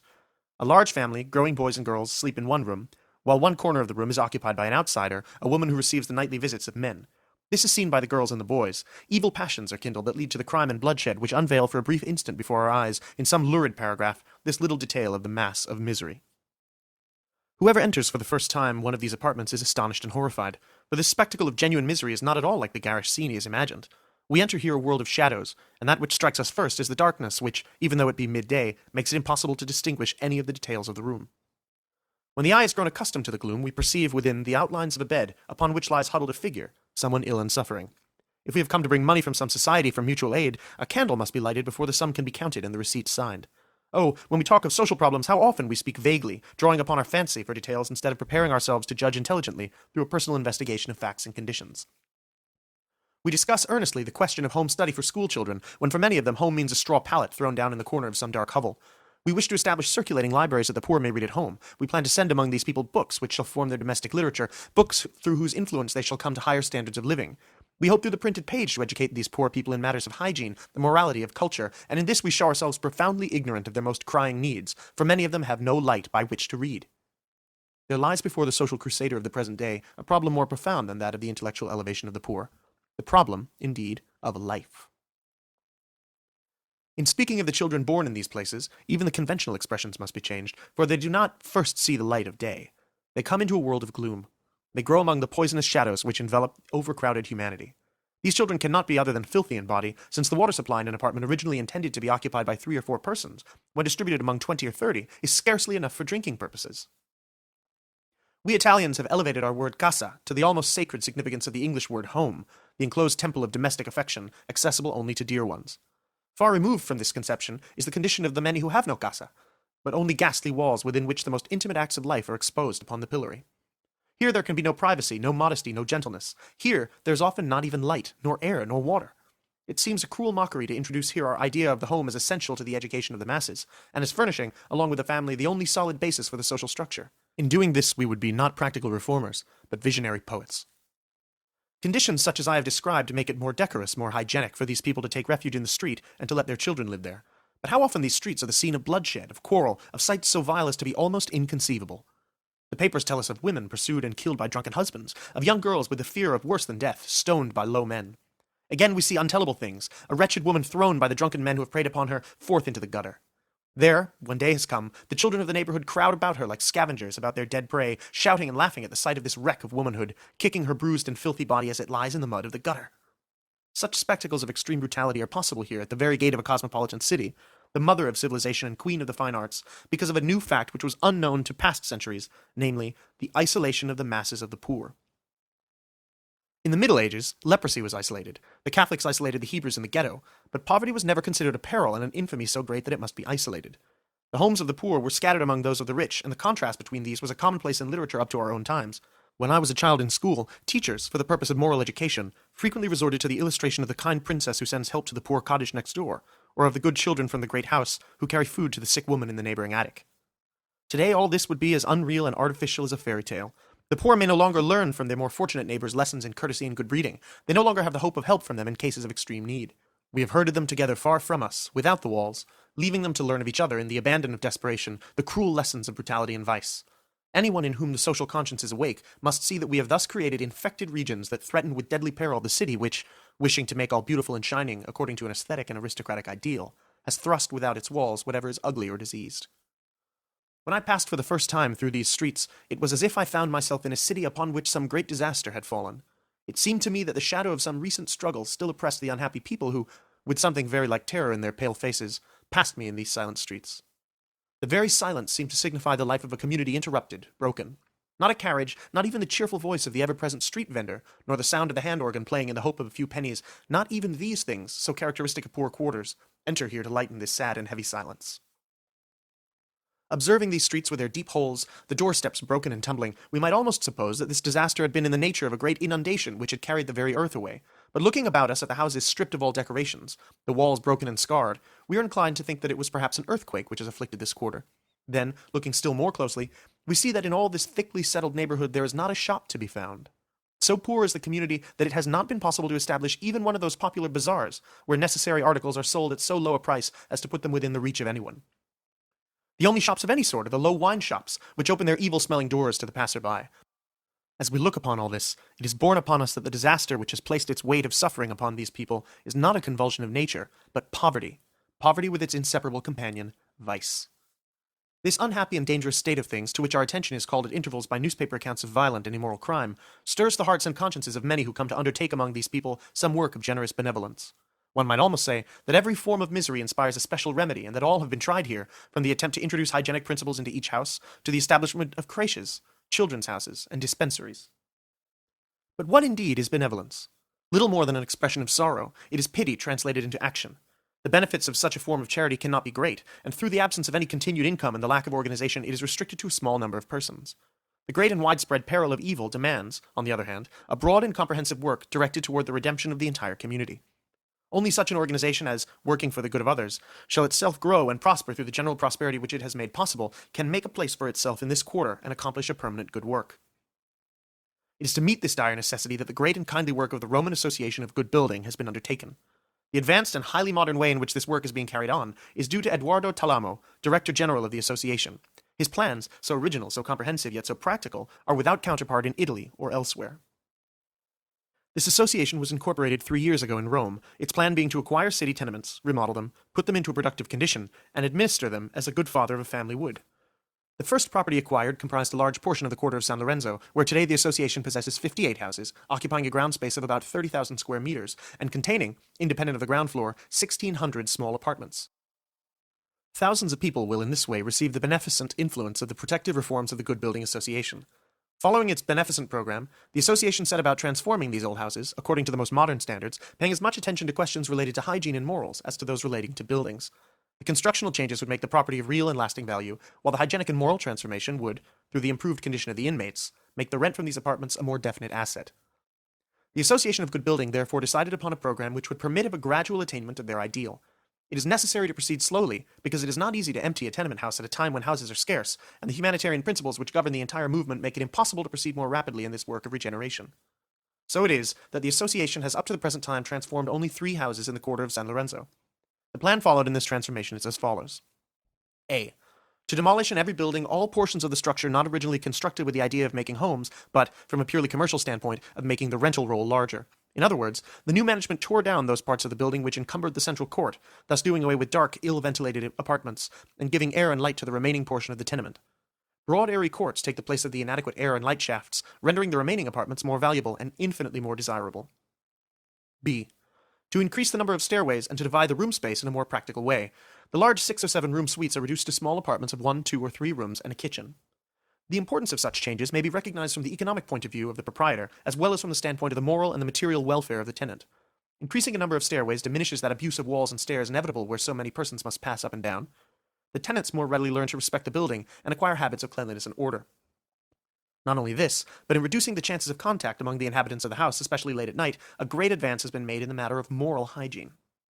The division of the house into small apartments has done much toward this moral regeneration. Each family is thus set apart. Homes are made possible, while the menacing evil of subletting, together with all its disastrous consequences of overcrowding and immorality, is checked in the most radical way. On one side, this arrangement lessens the burden of the individual leaseholders, and on the other, increases the income of the proprietor, who now receives those earnings which were the unlawful gain of the system of subletting. When the proprietor, who originally rented an apartment of 6 rooms for a monthly rental of $8, makes such an apartment over into 3 small, sunny, and airy suites consisting of 1 room and a kitchen, it's evident that he increases his income.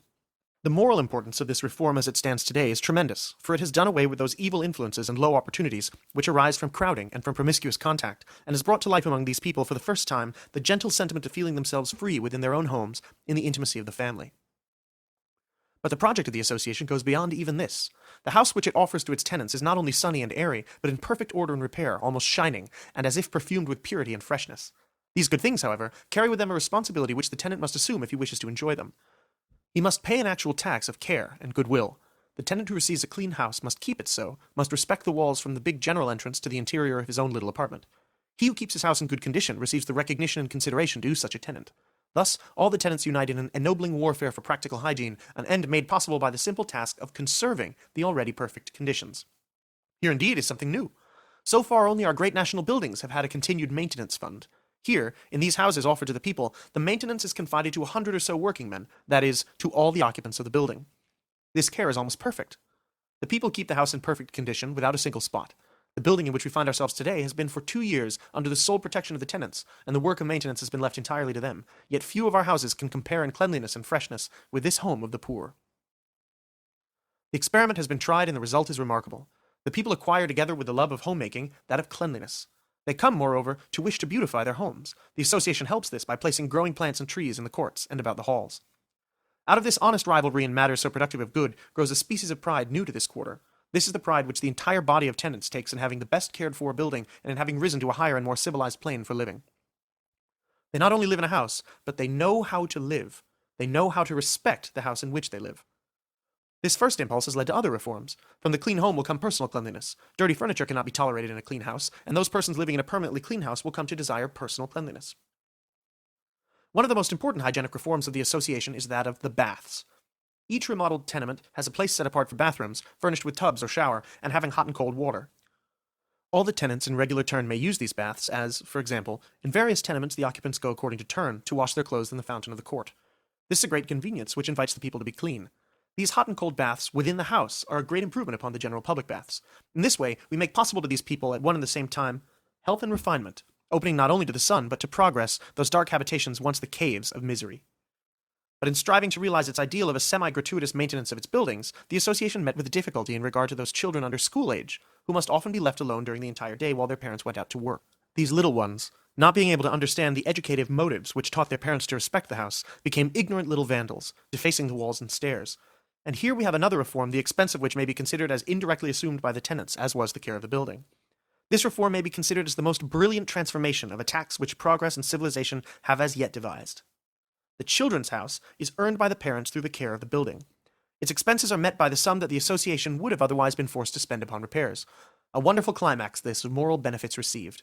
Within the children's house, which belongs exclusively to those children under school age, working mothers may safely leave their little ones, and may proceed with a feeling of great relief and freedom to their own work. But this benefit, like that of the care of the house, is not conferred without a tax of care and of goodwill. The regulations posted on the wall announce it thus: the mothers are obliged to send their children to the children's house clean, and to cooperate with the directress in the educational work. 2 obligations, namely, the physical and moral care of their own children. If the child shows through its conversation that the educational work of the school is being undermined by the attitude taken in his home, he will be sent back to his parents, to teach them thus how to take advantage of their good opportunities. Those who give themselves over to low living, to fighting, and to brutality shall feel upon them the weight of those little lives, so needing care. They shall feel that they themselves have once more cast into the darkness of neglect those little creatures who are the dearest part of the family. In other words, the parents must learn to deserve the benefit of having within the house the great advantage of a school for their little ones. Goodwill, a willingness to meet the demands of the association, is enough, for the directress is ready and willing to teach them how. The regulations say that the mother must go at least once a week to confer with the directress, giving an account of her child, and accepting any helpful advice which the directress may be able to give.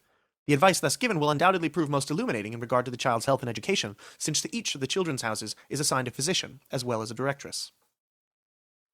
The directress is always at the disposition of the mothers, and her life, as a cultured and educated person, is a constant example to the inhabitants of the house, for she is obliged to live in the tenement, and to be, therefore, a cohabitant with the families of all her little pupils. This is a fact of immense importance. Among these almost savage people, into these houses where at night no one dared to go about unarmed, there has come not only to teach, but to live the very life they live, a gentlewoman of culture, uneducated by profession, who dedicates her time and her life to helping those about her. A true missionary, a moral queen among the people, she may, if she be possessed of sufficient tact and heart, reap an unheard-of harvest of good from her social work. This house is verily new. It would seem a dream impossible of realization, but it has been tried. It is true that there have been before this attempts made by generous persons to go and live among the poor to civilize them. But such work is not practical, unless the house of the poor is hygienic, making it possible for people of better standards to live there. Nor can such work succeed in its purpose, unless some common advantage or interest unites all of the tenants in an effort toward better things. This tenement is new because of the pedagogical organization of the children's house. This is not simply a place where the children are kept, not just an asylum, but a true school for their education, and its methods are inspired by the rational principles of scientific pedagogy. The physical development of the child is followed, each child being studied from the anthropological standpoint. Linguistic exercises, a systematic sense training, and exercises which directly fit the child for the duties of practical life form the basis of the work done. The teaching is decidedly objective and presents an unusual richness of didactic material. It is not possible to speak of all this in detail. I must, however, mention that there already exists in connection with the school a bathroom, where the children may be given hot or cold baths, and where they may learn to take a partial bath, hands, face, neck, ears. Wherever possible, the association has provided a piece of ground in which the children may learn to cultivate the vegetables in common use. It is important that I speak here of the pedagogical process attained by the Children's House as an institution.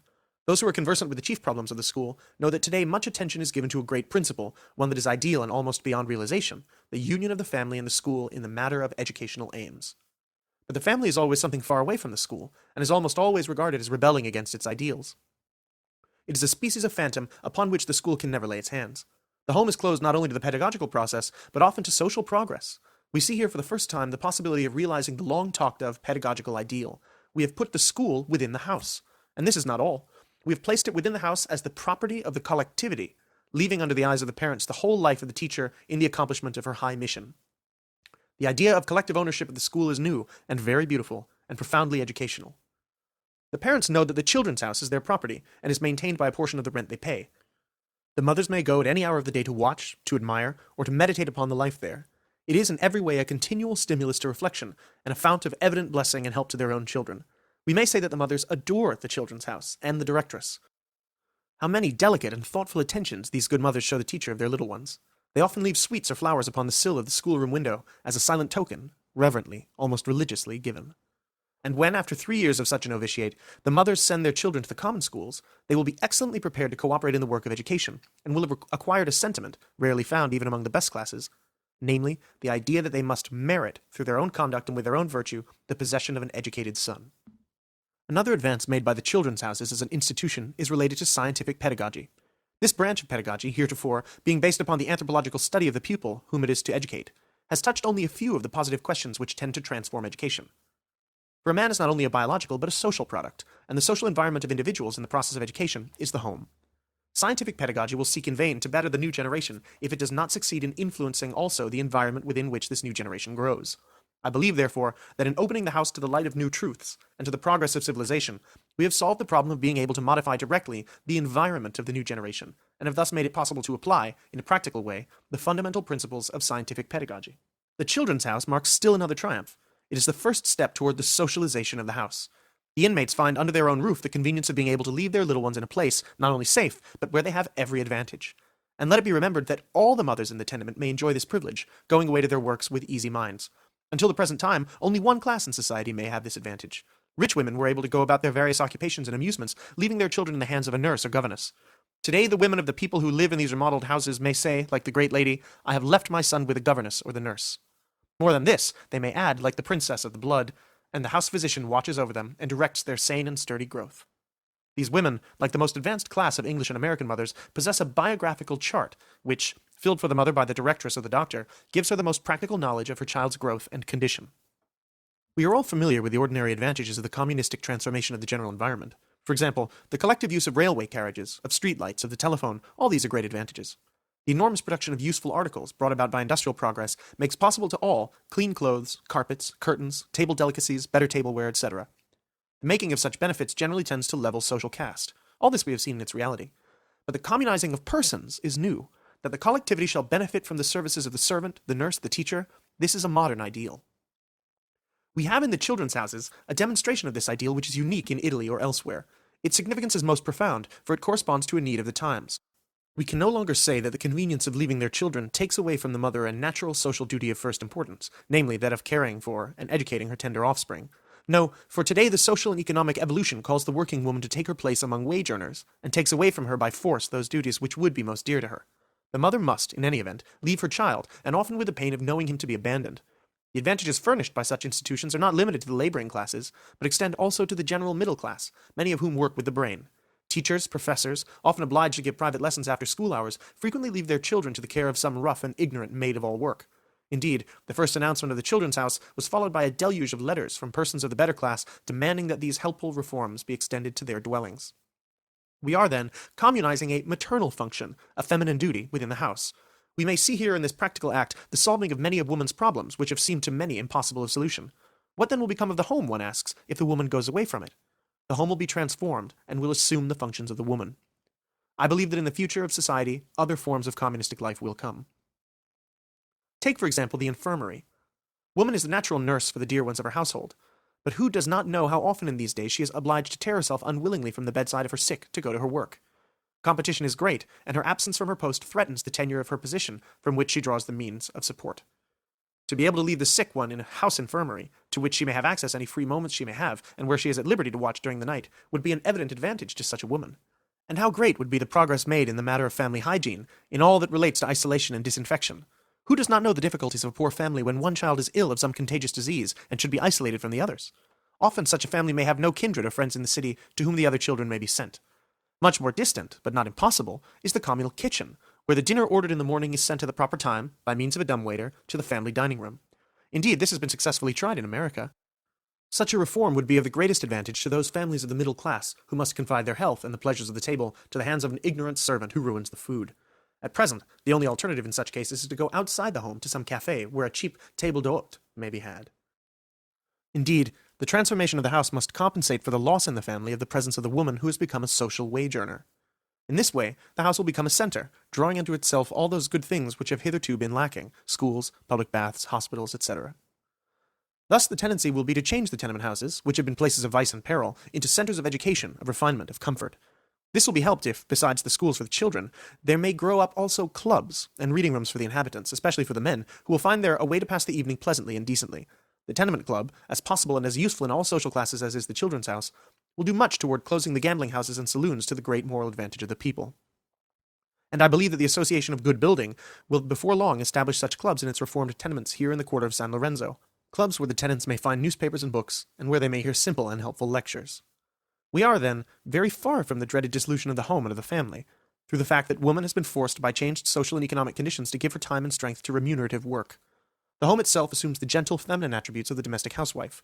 The day may come when the tenant, having given the proprietor of the house a certain sum, shall receive in exchange whatever is necessary to the comfort of life.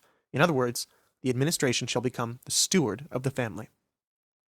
The house, thus considered, tends to assume in its evolution a significance more exalted than even the English word home expresses. It does not consist of walls alone, though these walls be the pure and the shining guardians of that intimacy which is the sacred symbol of the family.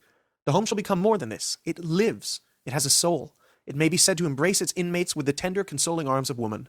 It is the giver of moral life, of blessings. It cares for, it educates, and it feeds the little ones. Within it, the tired workman shall find rest and newness of life. He shall find there the intimate life of the family and its happiness.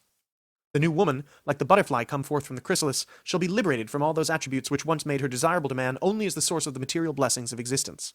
She shall be, like man, an individual. She shall seek blessing and repose within the house which has been reformed and communized. She shall wish to be loved for herself and not as a giver of comfort and repose. She shall wish a love free from every form of servile labor. The goal of human love is not the egotistical end of assuring its own satisfaction. It is the sublime goal of multiplying the forces of the free spirit, making it almost divine, and within such beauty and light, perpetuating the species. This ideal love is made incarnate by Friedrich Nietzsche, in The Woman of Zarathustra, who conscientiously wished her son to be better than she. "Why do you desire me?" she asks the man. "Perhaps because of the perils of a solitary life? In that case, go far from me. I wish the man who has conquered himself, who has made his soul great. I wish the man who has conserved a clean and robust body. I wish the man who desires to unite with me, body and soul, to create a son better, more perfect, stronger than any created heretofore. To better the species consciously, cultivating his own health, his own virtue, this should be the goal of man's married life. It is a sublime concept of which, as yet, few think. And the socialized home of the future, living, provident, kindly, educator and comforter, is the true and worthy home of those human mates who wish to better the species and to send the race forward triumphant into the eternity of life. Rules and regulations of the children's houses. The Roman Association of Good Building hereby establishes within its tenement house number, insert number, a children's house, in which may be gathered together all children under common school age, belonging to the families of the tenants. The chief aim of the children's house is to offer, free of charge, to the children of those parents who are obliged to absent themselves for their work, the personal care which the parents are not able to give. In the children's house, attention is given to the education, the health, the physical and moral development of the children. This work is carried on in a way suited to the age of the children. There shall be connected with the children's house a directress, a physician, and a caretaker. The program and hours of the children's house shall be fixed by the directress. There may be admitted to the children's house all the children in the tenement between the ages of 3 and 7.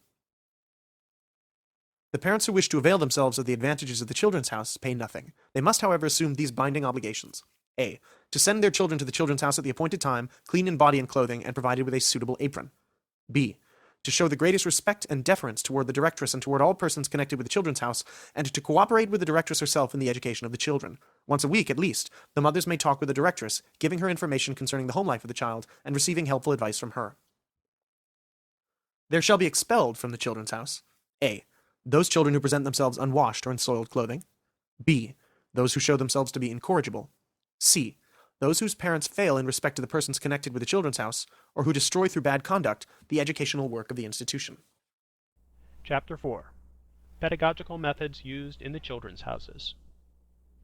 As soon as I knew that I had at my disposal a class of little children, it was my wish to make of this school a field for scientific experimental pedagogy and child psychology. I started with a view in which one concurs, namely, that child psychology does not exist. Indeed, experimental researches in regard to childhood, as, for example, those of Pryor and Baldwin, have been made upon not more than 2 or 3 subjects, children of the investigators. Moreover, the instruments of psychometry must be greatly modified and simplified before they can be used with children who do not lend themselves passively as subjects for experimentation. Child psychology can be established only through the method of external observation. We must renounce all idea of making any record of internal states, which can be revealed only by the introspection of the subject himself. the instruments of psychometric research as applied to pedagogy have up to the present time been limited to the aesthesiometric phase of the study. My intention was to keep in touch with the researches of others, but to make myself independent of them, proceeding to my work without preconceptions of any kind. I retained as the only essential the affirmation, or rather, the definition of want, that all methods of experimental psychology may be reduced to one, namely, carefully recorded observation of the subject. Treating of children, another factor must necessarily intervene, the study of development. Here, too, I retained the same general criterion, but without clinging to any dogma about the activity of the child according to age. Anthropological consideration. In regard to the physical development, my first thought was given to the regulating of anthropometric observations, and to the selection of the most important observations to be made. I designed an anthropometer provided with a metric scale, varying between 0.50 meter and 1.5 meters. A small stool, 30 centimeters high, could be placed upon the floor of the anthropometer for measurements taken in a sitting position. I now advise making the anthropometer with a platform on either side of the pole bearing the scale, so that on one side the total stature can be measured, and on the other the height of the body when seated. In the second case, the zero is indicated at 30 centimeters. That is, it corresponds to the seat of the stool, which is fixed. The indicators on the vertical post are independent one of the other, and this makes it possible to measure two children at the same time. In this way the inconvenience and waste of time caused by having to move the seat about is obviated, and also the trouble of having to calculate the difference in the metric scale. Having thus facilitated the technique of the researchers, I decided to take the measurements of the children's stature, seated and standing, every month, and in order to have these regulated as exactly as possible in their relation to development, and also to give greater regularity to the research work of a teacher, I made a rule that the measurements should be taken on the day on which the child completed each month of his age. For this purpose, I designed a register arranged on the following plan. Chart. Column, days of the month. Column, September, stature. Subcolumn, standing, sitting. New column, October, stature.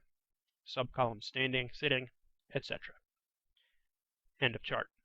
The spaces opposite each number are used to register the name of the child born on that day of the month. Thus the teacher knows which scholars she must measure on the days which are marked on the calendar, and she fills in his measurements to correspond with the month in which he was born. In this way a most exact registration can be arrived at without having the teacher feel that she is overburdened or fatigued. With regard to the weight of the child, I have arranged that it shall be taken every week on a pair of scales which I have placed in the dressing room where the children are given their bath. According to the day on which the child is born, Monday, Tuesday, Wednesday, etc., we have him weighed when he is ready to take a bath. Thus the children's baths, no small matter when we consider a class of 50, are subdivided into 7 days, and from 3 to 5 children go to the bath every day. Certainly, theoretically, a daily bath would be desirable, but in order to manage this, a large bath or a number of small ones would be necessary, so that a good many children could be bathed at once. Even a weekly bath entails many difficulties, and sometimes has to be given up. In any case, I have distributed the taking of the weight in the order stated with the intention of thus arranging for and making sure of periodical baths. Footnote. Incidentally, I may say that I have invented a means of bathing children contemporaneously without having a large bath. In order to manage this, I thought of having a long trough with supports at the bottom, on which small, separate tubs could rest, with rather large holes in the bottom. The little tubs are filled from the large trough, into which the water runs, and then goes into all the little tubs together, by the law of the leveling of liquids, going through the holes in the bottom. When the water is settled, it does not pass from tub to tub, and the children will each have their own bath. The emptying of the trough brings with it the simultaneous emptying of the little tubs, which being of light metal will be easily moved from the bottom of the big tub in order to clean it. It is not difficult to imagine arranging a cork for the hole at the bottom. These are only projects for the future. End footnote. The form here given shows the register which we use in recording the weight of the children. Every page of the register corresponds to a month. It seems to me that anthropological measurements, the taking and recording of which I have just described, should be the only ones with which the schoolmistress need occupy herself, and therefore the only ones which should be taken actually within the school. It is my plan that other measurements should be taken by a physician, who either is or is preparing to be a specialist in infant anthropology. In the meantime, I take these special measurements myself. Chart. September. Columns. First week pounds, second week pounds, third week pounds, fourth week pounds. Rows. Monday, Tuesday, Wednesday, etc.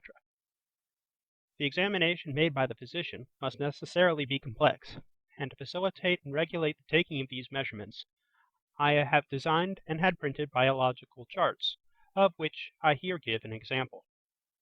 Chart. Number, date, name and surname, age, name of parents, mother's age, father's age, professions, details of hereditary antecedents, personal antecedents, anthropological notes, standing stature, weight, chest measure, seated stature, index of stature, ponderal index, head circumference, distance front to back, distance across, cephalic index, physical constitution, condition of muscles, color of skin, color of hair, notes, end chart. Note: for the index of stature, Dr. Montessori combines the seated and standing statures. End note. As will be seen, these charts are very simple. I made them so because I wish the doctor and the schoolmistress to be able to use them freely and independently. By this method, the anthropometrical records are arranged in an orderly way, while the simplicity of the mechanism and the clearness of the charts guarantee the making of such observations as I have considered fundamental. Referring to the physician's biographical chart, I advise that once a year the following measurements be taken: circumference of the head, the two greater diameters of the head, the circumference of the chest, and the cephalic, ponderal, and stature indices. Further information concerning the selection of these measurements may be found in my treatise, Anthropologia Pedagogical. The physician is asked to take these measurements during the week, or at least within the month, in which the child completes a year of his age, and, if it is possible, on the birthday itself. In this way the task of the physician will also be made easier because of its regularity. We have at the most 50 children in each of our schools, and the birthdays of these scattered over the 365 days of the year make it possible for the physician to take his measurements from time to time so that the burden of his work is not heavy. It is the duty of the teacher to inform the doctor of the birthdays of the children. The taking of these anthropological measurements has also an educational side to it, for the pupils, when they leave the children's house, know how to answer with clearness and certainty the following questions. On what day of the week were you born? On what day of the month? When does your birthday come? And with all these they will have acquired habits of order, and above all they will have formed the habit of observing themselves. Indeed, I may say here that the children take a great pleasure in being measured. At the first glance of the teacher, and at the word stature, the child begins instantly to take off his shoes, laughing and running to place himself upon the platform of the anthropometer, placing himself of his own accord in the normal position so perfectly that the teacher needs only to arrange the indicator and read the result. Aside from the measurements which the physician takes with the ordinary instruments, calipers and metal yard measure, he makes observations upon the children's coloring, condition of their muscles, state of their lymphatic glands, the condition of the blood, etc.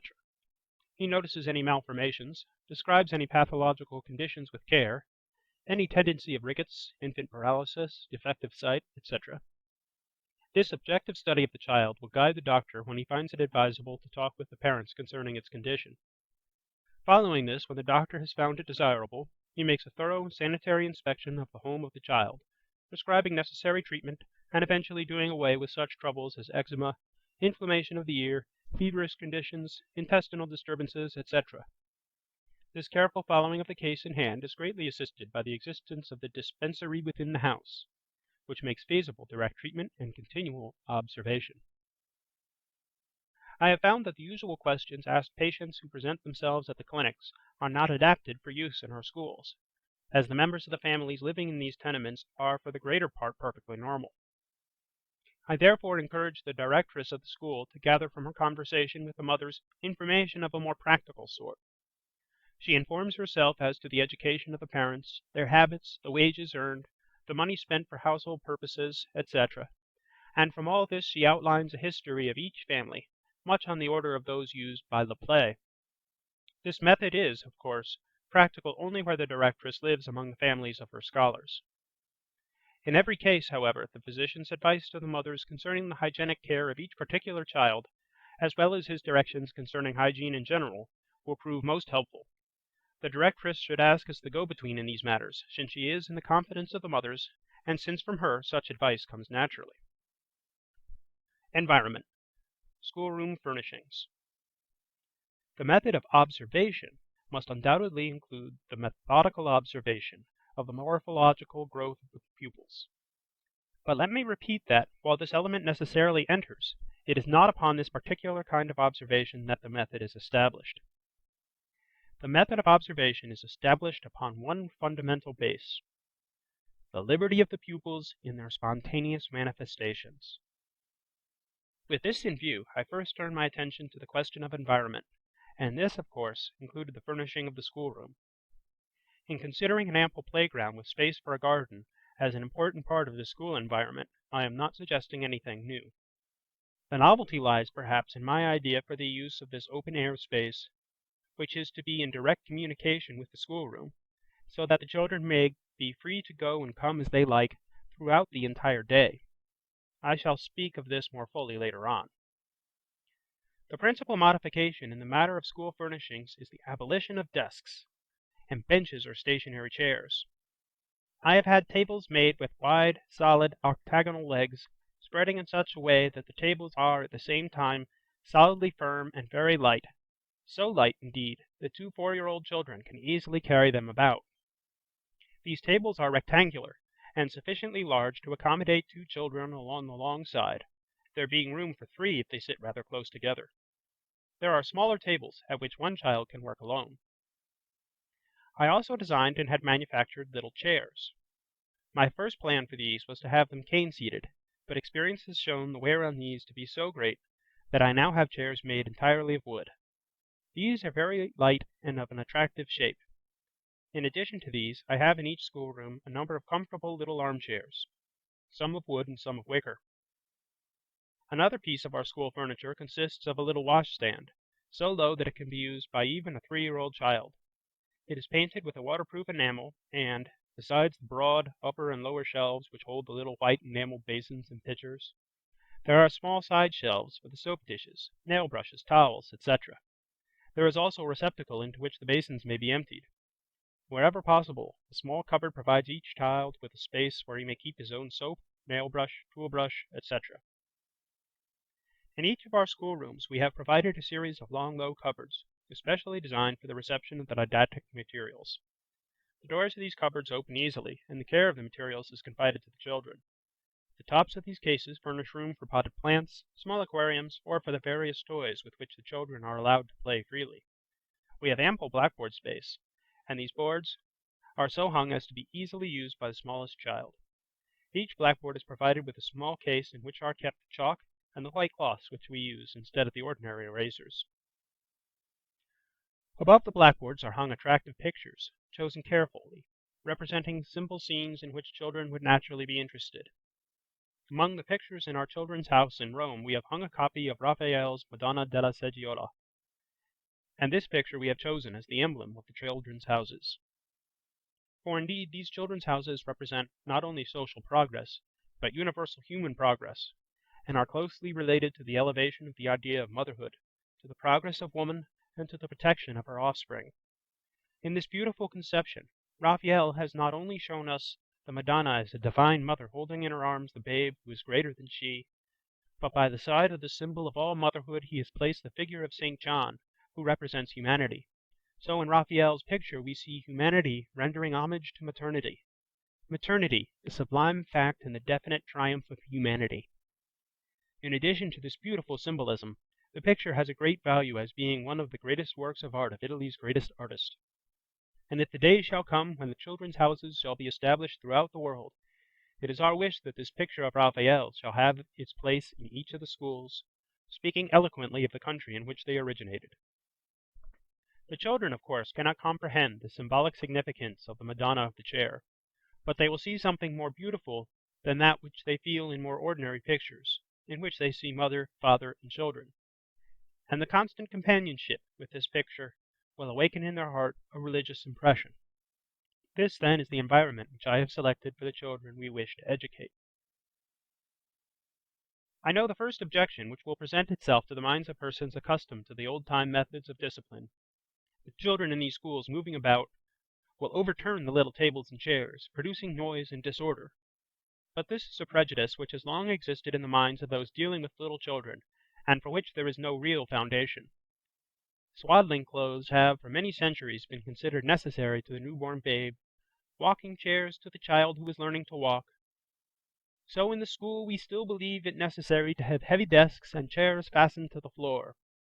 All these things are based upon the idea that the child should grow in immobility, and upon the strange prejudice that, in order to execute any educational movement, we must maintain a special position of the body, as we believe that we must assume a special position when we are about to pray. Our little tables and our various types of chairs are all light and easily transported, and we permit the child to select the position in which he finds most comfortable. He can make himself comfortable, as well as seat himself, in his own place, and this freedom is not only an external sign of liberty, but a means of education. If by an awkward movement a child upsets a chair, which falls noisily to the floor, he will have an evident proof of his own incapacity. The same movement, had it taken place amid stationary benches, would have passed unnoticed by him. Thus the child has some means by which he can correct himself, and having done so, he will have before him the actual proof of the power he has gained. The little tables and chairs remain firm and silent, each in its own place. It is plainly seen that the child has learned to command his movements.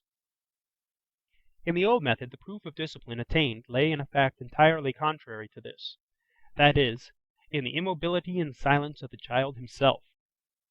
Immobility and silence which hindered the child from learning to move with grace and with discernment, and left him so untrained that, when he found himself in an environment where the benches and chairs were not nailed to the floor, he was not able to move about without overturning the lighter pieces of furniture. In the children's houses, the child will not only learn to move gracefully and properly, but will come to understand the reason for such deportment. The ability to move which he acquires here will be of use to him all his life. While he is still a child, he becomes capable of conducting himself correctly, and yet with perfect freedom. The directress of the Casa dei Bambini at Milan constructed under one of the windows a long, narrow shelf, upon which she placed the little tables containing the metal geometric forms used in the first lessons in design. But the shelf was too narrow, and it often happened that the children, in selecting the pieces which they wished to use, would allow one of the little tables to fall to the floor, thus upsetting with great noise all the metal pieces which it held. The directress intended to have the shelf changed, but the carpenter was slow in coming, and while waiting for him, she discovered that the children had learned to handle these materials so carefully that, in spite of the narrow and sloping shelf, the little tables no longer fell to the floor. The children, by carefully directing their movements, had overcome the defect in this piece of furniture. The simplicity or imperfection of external objects often serves to develop the activity and the dexterity of the pupils. This has been one of the surprises of our method as applied in the children's houses. It seems all very logical, and now that it has been actually tried and put into words, it will no doubt seem to everyone as simple as the egg of Christopher Columbus. Chapter 5. Discipline. The pedagogical method of observation has for its base the liberty of the child, and liberty is activity. Discipline must come through liberty. Here is a great principle which is difficult for the followers of common school methods to understand. How shall one obtain discipline in a class of free children? Certainly, in our system, we have a concept of discipline very different from that commonly accepted. If discipline is founded upon liberty, the discipline itself must necessarily be active. We do not consider an individual disciplined only when he has been rendered as artificially silent as a mute and as immovable as a paralytic. He is an individual annihilated, not disciplined. We call an individual disciplined when he is master of himself, and can, therefore, regulate his own conduct when it shall be necessary to follow some rule of life. Such a concept of active discipline is not easy to comprehend or to apply, but certainly it contains a great educational principle, very different from the old-time absolute and undiscussed coercion to immobility. A special technique is necessary to the teacher who is to lead the child along such a path of discipline, if she is to make it possible for him to continue in this way all his life, advancing indefinitely toward perfect self-mastery. Since the child now learns to move rather than to sit still, he prepares himself not for the school, but for life, for he becomes able, through habit and through practice, to perform easily and correctly the simple acts of social or community life. The discipline to which the child habituates himself here is, in its character, not limited to the school environment, but extends to society. The liberty of the child should have as its limit the collective interest, as its form what we universally consider good breeding. We must, therefore, check in the child whatever offends or annoys others, or whatever tends toward rough or ill-bred acts. But all the rest, every manifestation having useful scope, whatever it be, and under whatever form it expresses itself, must not only be permitted, but must be observed by the teacher. Here lies the essential point. From her scientific preparation, the teacher must bring not only the capacity, but the desire to observe natural phenomena. In our system, she must become a passive, much more than an active, influence, and her passivity shall be composed of anxious scientific curiosity, and of absolute respect for the phenomenon which she wishes to observe. The teacher must understand and feel her position of observer. The activity must lie in the phenomenon. Such principles assuredly have a place in schools for little children who are exhibiting the first psychic manifestations of their lives. We cannot know the consequences of suffocating a spontaneous action at the time when the child is just beginning to be active. Perhaps we suffocate life itself. Humanity shows itself in all its intellectual splendor during this tender age, as the sun shows itself at the dawn, and the flower in the first unfolding of the petals, and we must respect, religiously, reverently, these first indications of individuality. If any educational act is to be efficacious, it will be only that which tends to help toward the complete unfolding of this life. To be thus helpful, it is necessary rigorously to avoid the arrest of spontaneous movements and the imposition of arbitrary tasks. It is of course understood that here we do not speak of useless or dangerous acts, for these must be suppressed, destroyed. Actual training and practice are necessary to fit for this method teachers who have not been prepared for scientific observation, and such training is especially necessary to those who have been accustomed to the old domineering methods of the common school. My experiences in training teachers for the work in my schools did much to convince me of the great distance between these methods and those. Even an intelligent teacher, who understands the principle, finds much difficulty in putting it into practice. She cannot understand that her new task is apparently passive, like that of the astronomer who sits immovable before the telescope while the worlds whirl through space. This idea that life acts of itself, and that in order to study it, to divine its secrets, or to direct its activity, it is necessary to observe it and to understand it without intervening, this idea, I say, is very difficult for anyone to assimilate and to put into practice. The teacher has too thoroughly learned to be the one free activity of the school. It has for too long been virtually her duty to suffocate the activity of her pupils. When in the first days, in one of the children's houses, she does not obtain order and silence, she looks about her embarrassed, as if asking the public to excuse her, and calling upon those present to testify her innocence. In vain do we repeat to her that the disorder of the first moment is necessary. And finally, when we oblige her to do nothing but watch, she asks if she had not better resign, since she is no longer a teacher. But when she begins to find it her duty to discern which are the acts to hinder and which are those to observe, the teacher of the old school feels a great void within herself, and begins to ask if she will not be inferior to her new task. In fact, she who is not prepared finds herself for a long time abashed and impotent, whereas the broader the teacher's scientific culture and practice in experimental psychology, the sooner will come for her the marvel of unfolding life, and her interest in it. Notari, in his novel My Millionaire Uncle, which is a criticism of modern customs, gives, with that quality of vividness which is peculiar to him, a most eloquent example of the old-time methods of discipline. The uncle, when a child, was guilty of such a number of disorderly acts that he practically upset the whole town, and in desperation he was confined in a school. Here Fufu, as he was called, experiences his first wish to be kind, and feels the first moving of his soul when he is near to the pretty little Fufetta, and learns that she is hungry and has no luncheon. He glanced around, looked at Fufetta, rose, took his little lunch basket, and without saying a word placed it in her lap. Then he ran away from her, and, without knowing why he did so, hung his head and burst into tears. My uncle did not know how to explain to himself the reason for this sudden outburst. He had seen for the first time 2 kind eyes full of sad tears, and he had felt moved within himself, and at the same time a great shame had rushed over him, the shame of eating near to one who had nothing to eat. Not knowing how to express the impulse of his heart, nor what to say in asking her to accept the offer of his little basket, nor how to invent an excuse to justify his offering it to her, he remained the victim of this first deep movement of his little soul. Fufetta, all confused, ran to him quickly. With great gentleness, she drew away the arm in which he had hidden his face. "Do not cry, Fufu," she said to him softly, almost as if pleading with him. She might have been speaking to her beloved rag doll, so motherly and intent was her little face, and so full of gentle authority her manner. Then the little girl kissed him, and my uncle, yielding to the influence which had filled his heart, put his arms around her neck, and, still silent and sobbing, kissed her in return. At last, sighing deeply, he wiped from his face and eyes the damp traces of his emotion, and smiled again. A strident voice called out from the other end of the courtyard, "Here, here, you 2 down there! Be quick with you! Inside, both of you!" It was the teacher, the guardian. She crushed that first gentle stirring in the soul of a rebel, with the same blind brutality that she would have used toward 2 children engaged in a fight. It was the time for all to go back into the school, and everybody had to obey the rule. Thus I saw my teachers act, in the first days of my practice school in the Children's Houses. They almost involuntarily recalled the children to immobility without observing and distinguishing the nature of the movements they repressed.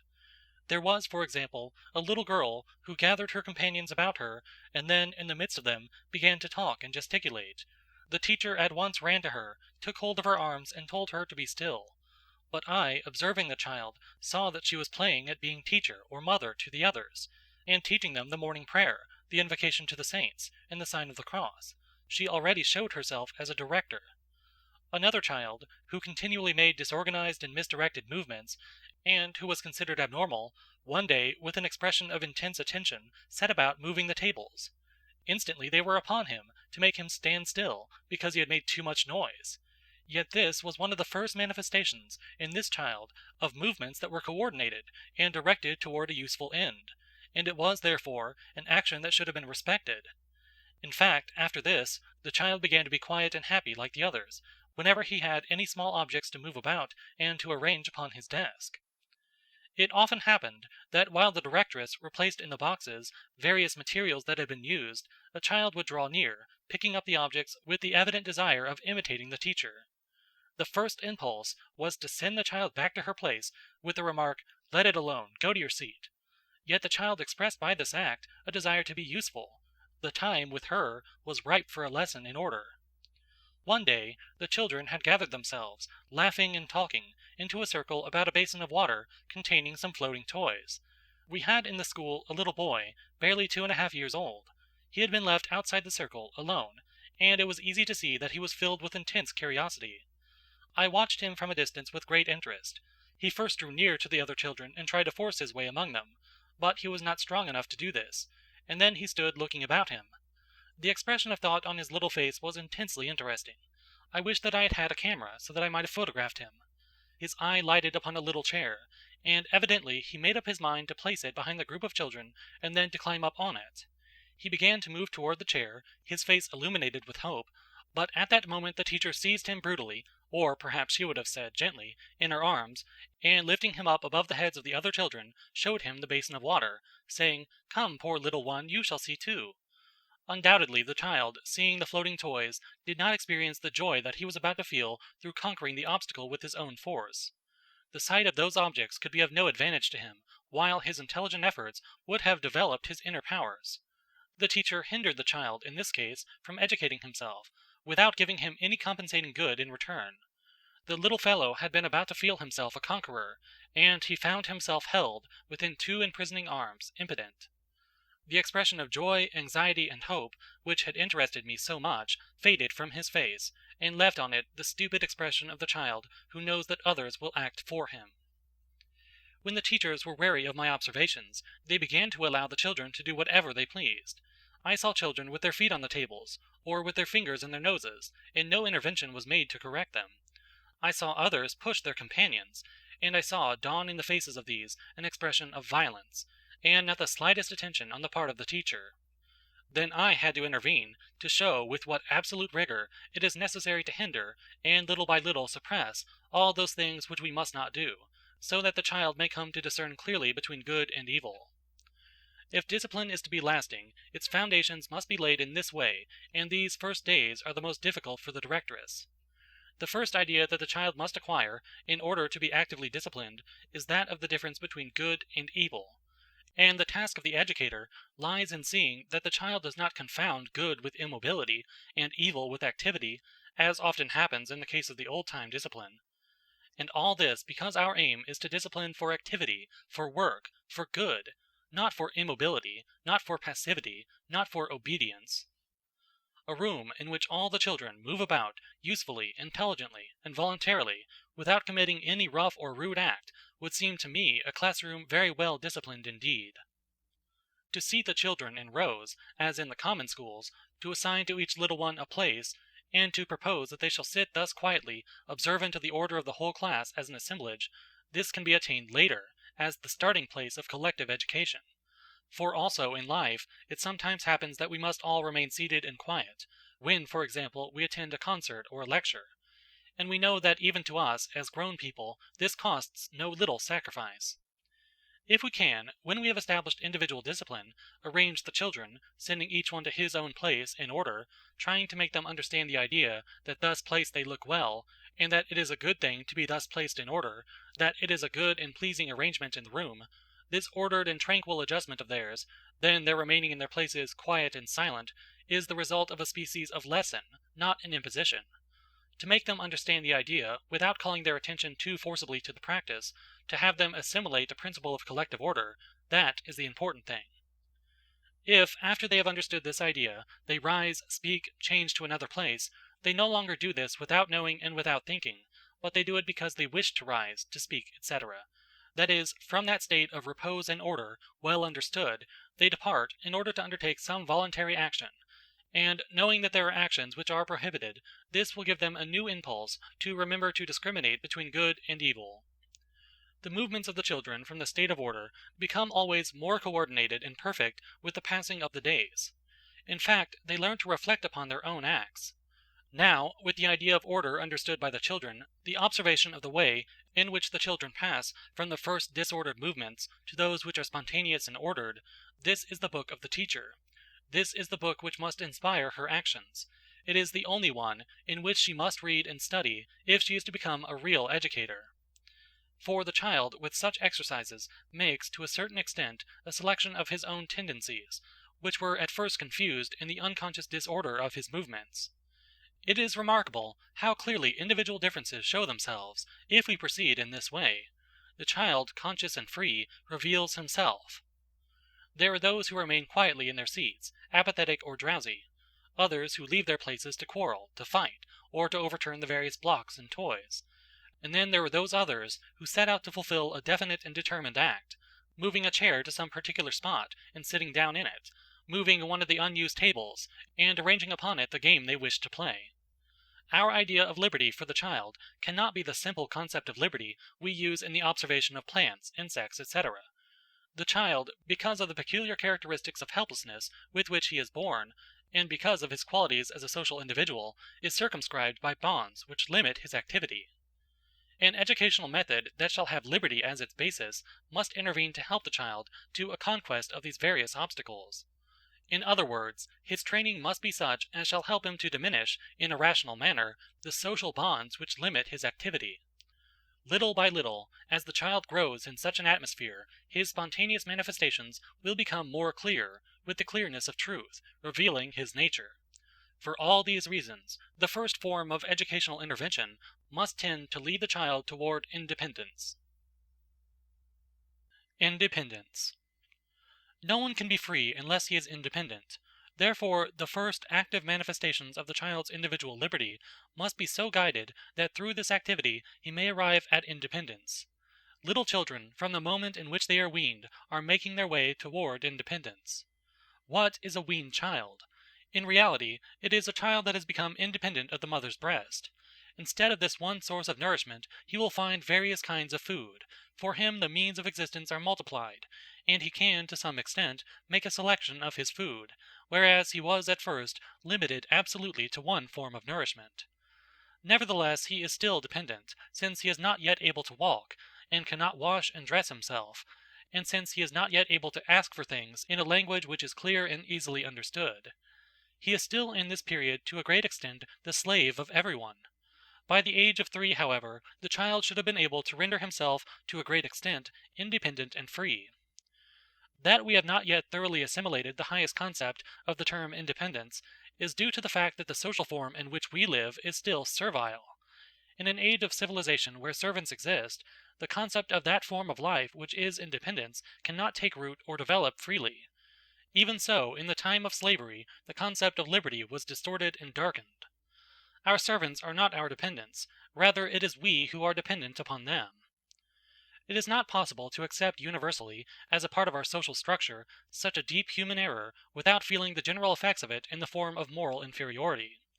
We often believe ourselves to be independent simply because no one commands us, and because we command others. But the nobleman who needs to call a servant to his aid is really a dependent through his own inferiority. The paralytic who cannot take off his boots because of a pathological fact, and the prince who dare not take them off because of a social fact, are in reality reduced to the same condition. Any nation that accepts the idea of servitude and believes that it is an advantage for man to be served by man admits servility as an instinct, and indeed we all too easily lend ourselves to obsequious service, giving to it such complimentary names as courtesy, politeness, charity. In reality, he who is served is limited in his independence. This concept will be the foundation of the dignity of the man of the future. I do not wish to be served because I am not an impotent. And this idea must be gained before men can feel themselves to be really free. Any pedagogical action, if it is to be efficacious in the training of little children, must tend to help the children to advance upon this road of independence. We must help them to learn to walk without assistance, to run, to go up and down stairs, to lift up fallen objects, to dress and undress themselves, to bathe themselves, to speak distinctly, and to express their own needs clearly. We must give such help as shall make it possible for children to achieve the satisfaction of their own individual aims and desires. All this is a part of education for independence. We habitually serve children, and this is not only an act of servility toward them, but it is dangerous, since it tends to suffocate their useful, spontaneous activity. We are inclined to believe that children are like puppets, and we wash them and feed them as if they were dolls. We do not stop to think that the child who does not do does not know how to do. He must, nevertheless, do these things, and nature has furnished him with the physical means for carrying on these various activities, and with the intellectual means for learning how to do them. And our duty toward him is, in every case, that of helping him to make a conquest of such useful acts as nature intended he should perform for himself. The mother who feeds her child without making the least effort to teach him to hold the spoon for himself and to try to find his mouth with it, and does not at least eat herself, inviting the child to look and see how she does it, is not a good mother. She offends the fundamental human dignity of her son. She treats him as if he were a doll, when he is, instead, a man, confided by nature to her care. Who does not know that to teach a child to feed himself, to wash and dress himself, is a much more tedious and difficult work, calling for infinitely greater patience, than feeding, washing, and dressing the child oneself? But the former is the work of an educator, the latter is the easy and inferior work of a servant. Not only is it easier for the mother, but it is very dangerous for the child, since it closes the way and puts obstacles in the path of the life which is developing. The ultimate consequences of such an attitude on the part of the parent may be very serious indeed. The grand gentleman who has too many servants not only grows constantly more and more dependent upon them, until he is finally actually their slave, but his muscles grow weak through inactivity, and finally lose their natural capacity for action. The mind of one who does not work for that which he needs, but commands it from others, grows heavy and sluggish. If such a man should some day awaken to the fact of his inferior position, and should wish to regain once more his own independence, he would find that he had no longer the force to do so. These dangers should be presented to the parents of the privileged social classes, if their children are to use independently and for right the special power which is theirs. Needless help is an actual hindrance to the development of natural forces. Oriental women wear trousers, it is true, and European women petticoats, but the former, even more than the latter, are taught as a part of their education the art of not moving. Such an attitude toward woman leads to the fact that man works not only for himself, but for woman, and the woman wastes her natural strength and activity and languishes in slavery. She is not only maintained and served, she is, besides, diminished, belittled, in that individuality which is hers by right of her existence as a human being. As an individual member of society she is a cipher. She is rendered deficient in all those powers and resources which tend to the preservation of life. Let me illustrate this. A carriage containing a father, mother, and child is going along a country road. An armed brigand stops the carriage with the well-known phrase, "Your money or your life." Placed in this situation, the three persons in the carriage act in very different ways. The man, who is a trained marksman, and who is armed with a revolver, promptly draws and confronts the assassin. The boy, armed only with the freedom and lightness of his own legs, cries out and betakes himself to flight. The woman, who is not armed in any way whatever, neither artificially nor naturally, since her limbs, not trained for activity, are hampered by her skirts, gives a frightened gasp and sinks down unconscious. These three diverse reactions are in close relation to the state of liberty and independence of each of the three individuals. The swooning woman is she whose cloak is carried for her by attentive cavaliers, who are quick to pick up any fallen object that she may be spared all exertion. The peril of servilism and dependence lies not only in that useless consuming of life which leads to helplessness, but in the development of individual traits which indicate all too plainly a regrettable perversion and degeneration of the normal man. I refer to the domineering and tyrannical behavior with examples of which we are all only too familiar. The domineering habit develops side by side with helplessness. It is the outward sign of the state of feeling of him who conquers through the work of others. Thus it often happens that the master is a tyrant toward his servant. It is the spirit of the taskmaster toward the slave. Let us picture to ourselves a clever and proficient workman, capable not only of producing much and perfect work, but of giving advice in his workshop, because of his ability to control and direct the general activity of the environment in which he works. The man who is thus master of his environment will be able to smile before the anger of others, showing that great mastery of himself which comes from consciousness of his ability to do things. We should not, however, be in the least surprised to know that in his home this capable workman scolded his wife if the soup was not to his taste, or not ready at the appointed time. In his home he is no longer the capable workman. The skilled workman here is the wife, who serves him and prepares his food for him. He is a serene and pleasant man where he is powerful through being efficient, but is domineering where he is served. Perhaps if he should learn how to prepare his soup, he might become a perfect man. The man who, through his own efforts, is able to perform all the actions necessary for his comfort and development in life, conquers himself, and in doing so multiplies his abilities and perfects himself as an individual. We must make of the future generation powerful men, and by that we mean men who are independent and free. Abolition of prizes and of external forms of punishment. Once we have accepted and established such principles, the abolition of prizes and external forms of punishment will follow naturally. Man, disciplined through liberty, begins to desire the true and only prize which will never belittle or disappoint him, the birth of human power and liberty within that inner life of his from which his activities must spring. In my own experience, I have often marveled to see how true this is. During our first months in the children's houses, the teachers had not yet learned to put into practice the pedagogical principles of liberty and discipline.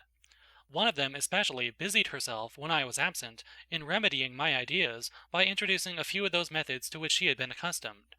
So, one day, when I came in unexpectedly, I found one of the most intelligent of the children wearing a large Greek cross of silver, hung from his neck by a fine piece of white ribbon, while another child was seated in an armchair which had been conspicuously placed in the middle of the room. The first child had been rewarded, the second was being punished. The teacher, at least while I was present, did not interfere in any way, and the situation remained as I had found it. I held my peace, and placed myself where I might observe quietly. The child with the cross was moving back and forth, carrying the objects with which he had been working, from his table to that of the teacher, and bringing others in their place. He was busy and happy. As he went back and forth, he passed by the armchair of the child who was being punished. The silver cross slipped from his neck and fell to the floor, and the child in the armchair picked it up, dangled it on its white ribbon, looking at it from all sides, and then said to his companion, "Do you see what you have dropped? The child turned and looked at the trinket with an air of indifference. His expression seemed to say, "Don't interrupt me." His voice replied, "I don't care." "Don't you care, really?" said the punished one calmly. "Then I will put it on myself." And the other replied, "Oh yes, put it on," in a tone that seemed to add, "and leave me in peace." The boy in the armchair carefully arranged the ribbon so that the cross lay upon the front of his pink apron, where he could admire its brightness and its pretty form. Then he settled himself more comfortably in his little chair, and rested his arms with evident pleasure upon the arms of the chair. The affair remained thus, and was quite just. The dangling cross could satisfy the child who was being punished, but not the active child, content and happy with his work. One day I took with me, on a visit to another of the children's houses, a lady who praised the children highly, and who, opening a box she had brought, showed them a number of shining medals, each tied with a bright red ribbon. "The mistress," she said, "will put these on the breasts of those children who are the cleverest and the best." As I was under no obligation to instruct this visitor in my methods, I kept silence, and the teacher took the box. At that moment, a most intelligent little boy of 4, who was seated quietly at one of the little tables, wrinkled his forehead in an act of protest, and cried out over and over again, "Not to the boys, though, not to the boys!" What a revelation! This little fellow already knew that he stood among the best and strongest of his class, although no one had ever revealed this fact to him, and he did not wish to be offended by this prize. Not knowing how to defend his dignity, he invoked the superior quality of his masculinity. As to punishments, we have many times come in contact with children who disturb the others without paying any attention to our corrections. Such children were at once examined by the physician. When the case proved to be that of a normal child, we placed one of the little tables in a corner of the room, and in this way isolated the child, having him sit in a comfortable little armchair, so placed that he might see his companions at work, and giving him those games and toys to which he was most attracted. This isolation almost always succeeded in calming the child. From his position he could see the entire assembly of his companions, and the way in which they carried on their work was an object lesson much more efficacious than any words of the teacher could possibly have been. Little by little he would come to see the advantages of being one of the company working so busily before his eyes, and he would really wish to go back and do as the others did. We have in this way led back again to discipline all the children who at first seemed to rebel against it. The isolated child was always made the object of special care, almost as if he were ill. I myself, when I entered the room, went first of all directly to him, caressing him, as if he were a very little child. Then I turned my attention to the others, interesting myself in their work, asking questions about it as if they had been little men. I do not know what happened in the soul of these children whom we found it necessary to discipline, but certainly the conversion was always very complete and lasting. They showed great pride in learning how to work and how to conduct themselves, and always showed a very tender affection for the teacher and for me. The biological concept of liberty in pedagogy. From a biological point of view, the concept of liberty in the education of the child in his earliest years must be understood as demanding those conditions adapted to the most favorable development of his entire individuality. So, from the physiological side as well as from the mental side, this includes the free development of the brain. The educator must be as one inspired by a deep worship of life, and must, through this reverence, respect, while he observes with human interest, the development of the child life. Now, child life is not an abstraction. It is the life of individual children. There exists only one real biological manifestation, the living individual, and towards single individuals, one by one observed, education must direct itself.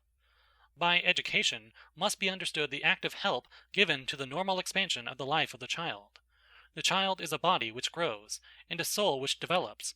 These two forms, physiological and psychic, have one eternal font, life itself.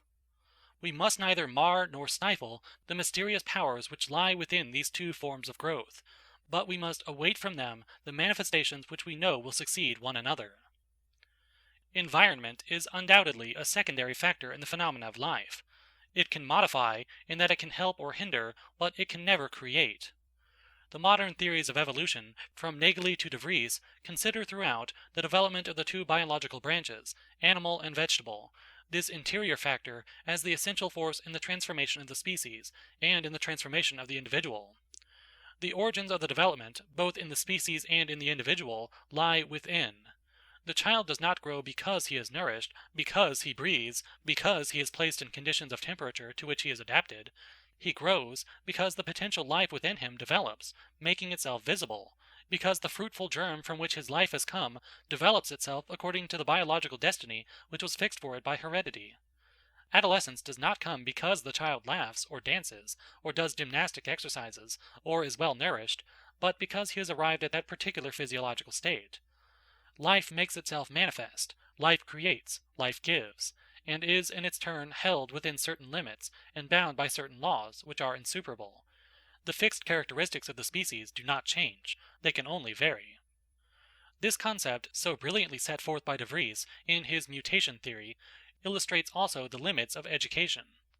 We can act on the variations which are in relation to the environment, and whose limits vary slightly, in the species and in the individual, but we cannot act upon the mutations. The mutations are bound by some mysterious tie to the very font of life itself, and their power rises superior to the modifying elements of the environment. A species, for example, cannot mutate or change into another species through any phenomenon of adaptation, as, on the other hand, a great human genius cannot be suffocated by any limitation, nor by any false form of education. The environment acts more strongly upon the individual life the less fixed and strong this individual life may be. But environment can act in two opposite senses, favoring life and stifling it. Many species of palm, for example, are splendid in the tropical regions because the climatic conditions are favorable to their development, but many species of both animals and plants have become extinct in regions to which they were not able to adapt themselves. Life is a superb goddess, always advancing, overthrowing the obstacles which environment places in the way of her triumph. This is the basic or fundamental truth.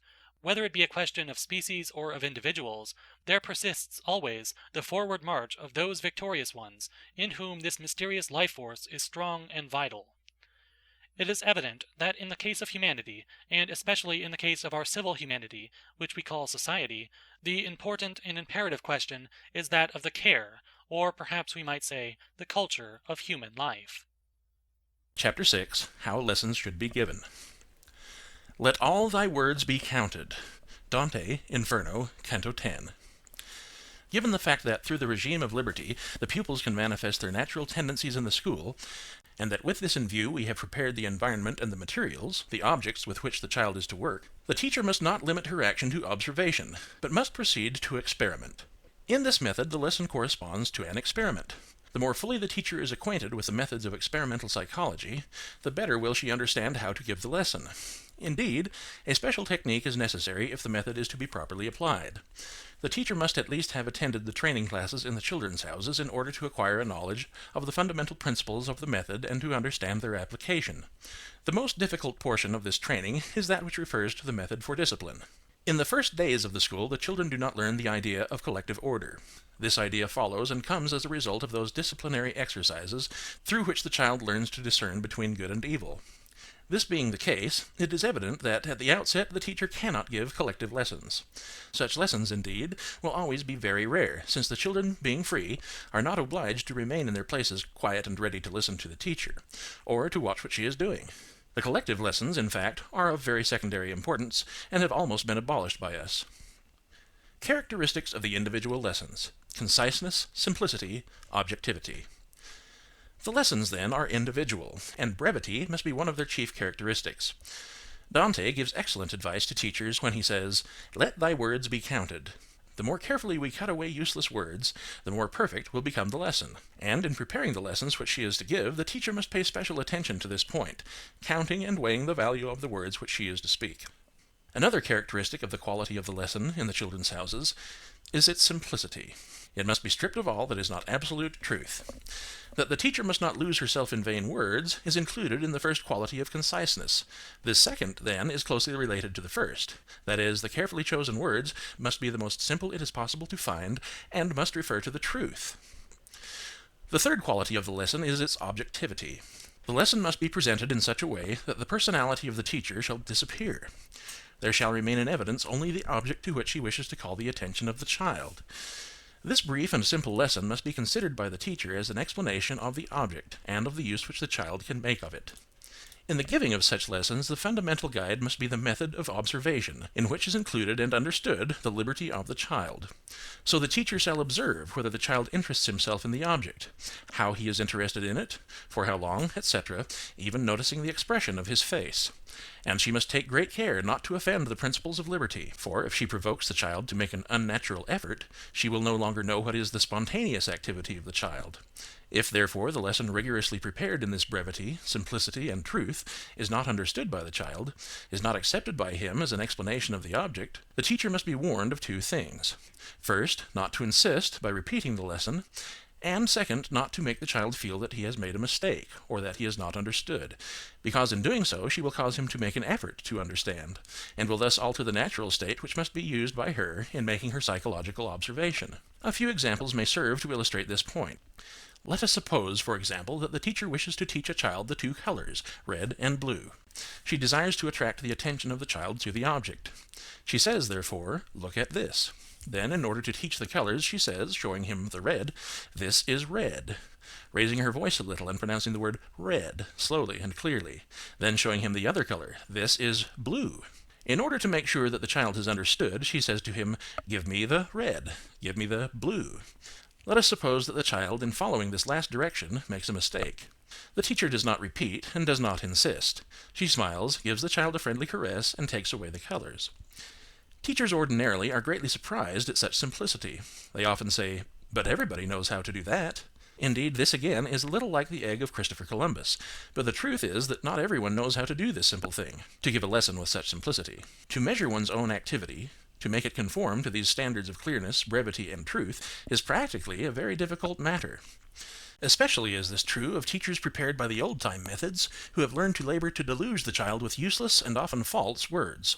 For example, a teacher who had taught in the public schools often reverted to collectivity. Now, in giving a collective lesson, much importance is necessarily given to the simple thing which is to be taught, and it is necessary to oblige all the children to follow the teacher's explanation, when perhaps not all of them are disposed to give their attention to the particular lesson in hand. The teacher has perhaps commenced her lesson in this way: "Children, see if you can guess what I have in my hand." She knows that the children cannot guess, and she therefore attracts their attention by means of a falsehood. Then she probably says, "Children, look out at the sky. Have you ever looked at it before? Have you ever noticed it at night, when it is all shining with stars? No. Look at my apron. Do you know what color it is? Doesn't it seem to you the same color as the sky? Very well then, look at this color I have in my hand. It is the same color as the sky and my apron. It is blue.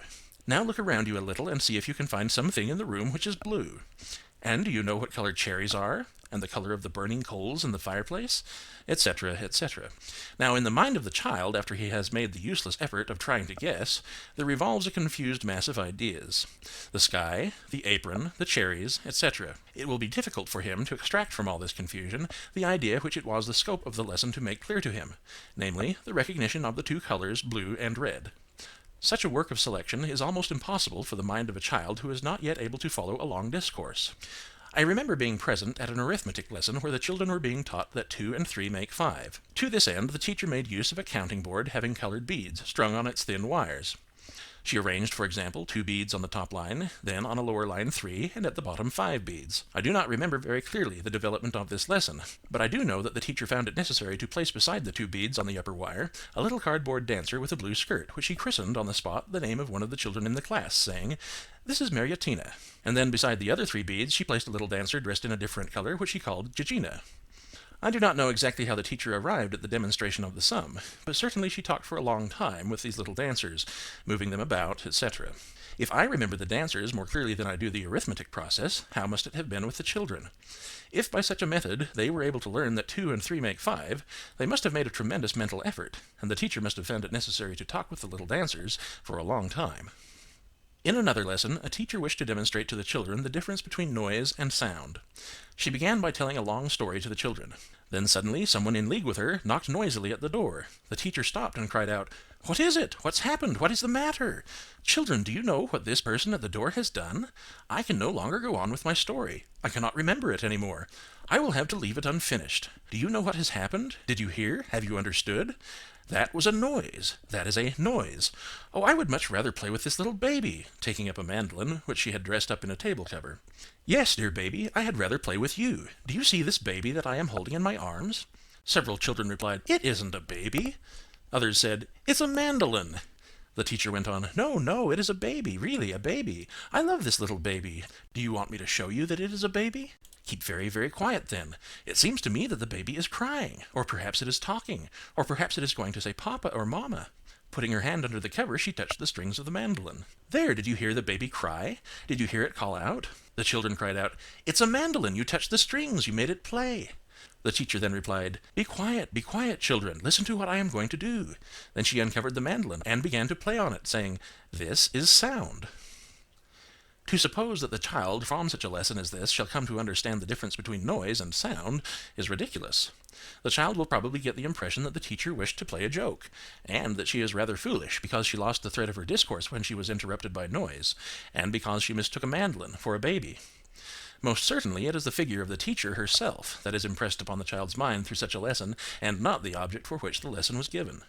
To obtain a simple lesson from a teacher who has been prepared according to the ordinary methods is a very difficult task. I remember that, after having explained the material fully and in detail, I called upon one of my teachers to teach, by means of the geometric insets, the difference between a square and a triangle. The task of the teacher was simply to fit a square and a triangle of wood into the empty spaces made to receive them. She should then have shown the child how to follow with his finger the contours of the wooden pieces and of the frames into which they fit, saying, meanwhile, This is a square, this is a triangle.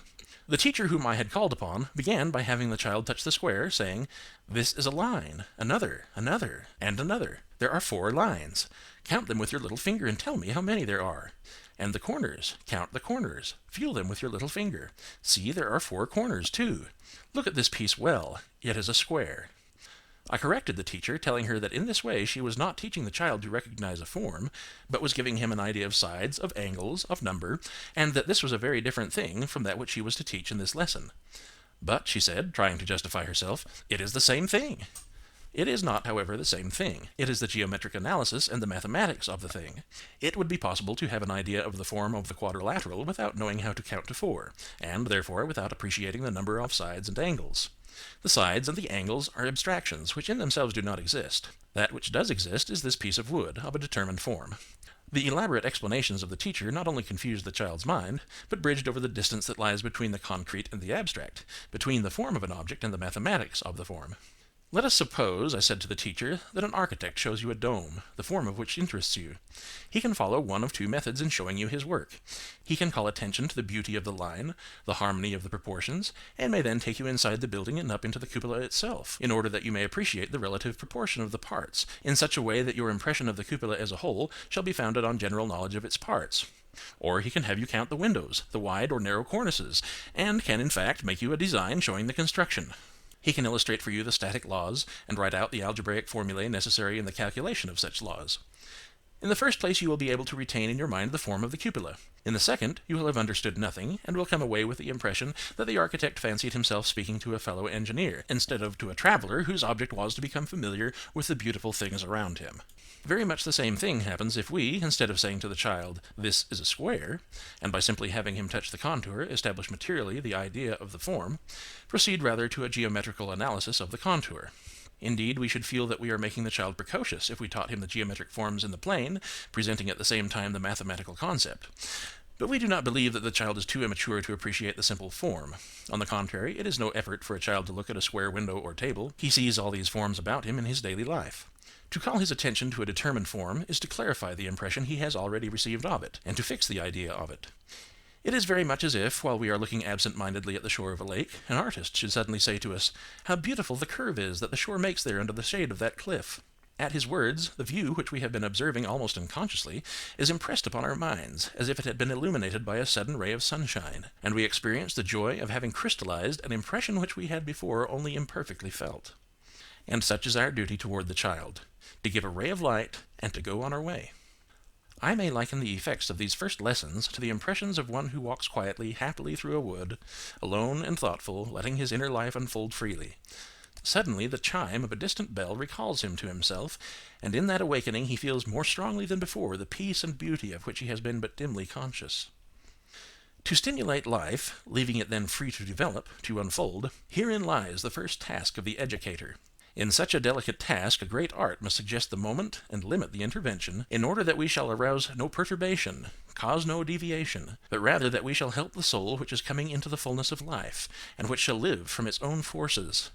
This art must accompany the scientific method. When the teacher shall have touched in this way, soul for soul, each one of her pupils, awakening and inspiring the life within them as if she were an invisible spirit, she will then possess each soul, and a sign, a single word from her, shall suffice, for each one will feel her in a living and vital way, will recognize her, and will listen to her. There will come a day when the directress herself shall be filled with wonder to see that all the children obey her with gentleness and affection, not only ready, but intent at a sign from her. They will look toward her who has made them live, and will hope and desire to receive from her new life. Experience has revealed all this, and it is something which forms the chief source of wonder for those who visit the children's houses. Collective discipline is obtained as if by magic force. 50 or 60 children from 2½ years to 6 years of age, all together, and at a single time know how to hold their peace so perfectly that the absolute silence seems that of a desert. And if the teacher, speaking in a low voice, says to the children, "Rise, pass several times around the room on the tips of your toes, and then come back to your place in silence," all together as a single person, the children rise and follow the order with the least possible noise. The teacher with that one voice has spoken to each one, and each child hopes from her intervention to receive some light and inner happiness, and feeling so, he goes forth intent and obedient like an anxious explorer, following the order in his own way. In this matter of discipline we have again something of the egg of Christopher Columbus. A concert master must prepare his scholars one by one in order to draw from their collective work great and beautiful harmony, and each artist must perfect himself as an individual before he can be ready to follow the voiceless commands of the master's baton. How different is the method which we follow in the public schools! It is as if a concertmaster taught the same monotonous and sometimes discordant rhythm contemporaneously to the most diverse instruments and voices. Thus we find that the most disciplined members of society are the men who are best trained, who have most thoroughly perfected themselves. But this is the training, or the perfection, acquired through contact with other people. The perfection of the collectivity cannot be that material and brutal solidarity which comes from mechanical organization alone. In regard to infant psychology, we are more richly endowed with prejudices than with actual knowledge bearing upon the subject. We have, until the present day, wished to dominate the child through force, by the imposition of external laws, instead of making an interior conquest of the child in order to direct him as a human soul. In this way, the children have lived beside us without being able to make us know them. But if we cut away the artificiality with which we have enwrapped them, and the violence through which we have foolishly thought to discipline them, they will reveal themselves to us in all the truth of child nature. Their gentleness is so absolute, so sweet, that we recognize in it the infancy of that humanity which can remain oppressed by every form of yoke, by every injustice. And the child's love of knowledge is such that it surpasses every other love, and makes us think that, in very truth, humanity must carry within it that passion which pushes the minds of men to the successive conquest of thought, making easier from century to century the yokes of every form of slavery. Chapter 7. Exercises of Practical Life. Proposed winter schedule of hours in the children's houses. Opening at 9 o'clock to closing at 4 o'clock. 9 to 10, entrance, greeting, inspection as to personal cleanliness, exercises of practical life, helping one another to take off and put on the aprons, going over the room to see that everything is dusted and in order. Language, conversation period. Children give an account of the events of the day before. Religious exercises. 10 to 11. Intellectual exercises. Objective lessons interrupted by short rest periods. Nomenclature. Sense exercises. 11 to 11:30. Simple gymnastics. Ordinary movements done gracefully. Normal position of the body. Walking, marching in line. Salutations, movements for attention, placing of objects gracefully. 11:30 to 12. Luncheon, short prayer. 12 to 1. Free games. 1 to 2. Directed games, if possible in the open air. During this period the older children in turn go through with the exercises of practical life, cleaning the room, dusting, putting the material in order. General inspection for cleanliness. Conversation. 2 to 3. Manual work, clay modeling, design, and so forth. 3 to 4. Collective gymnastics and songs, if possible in the open air. Exercises to develop forethought.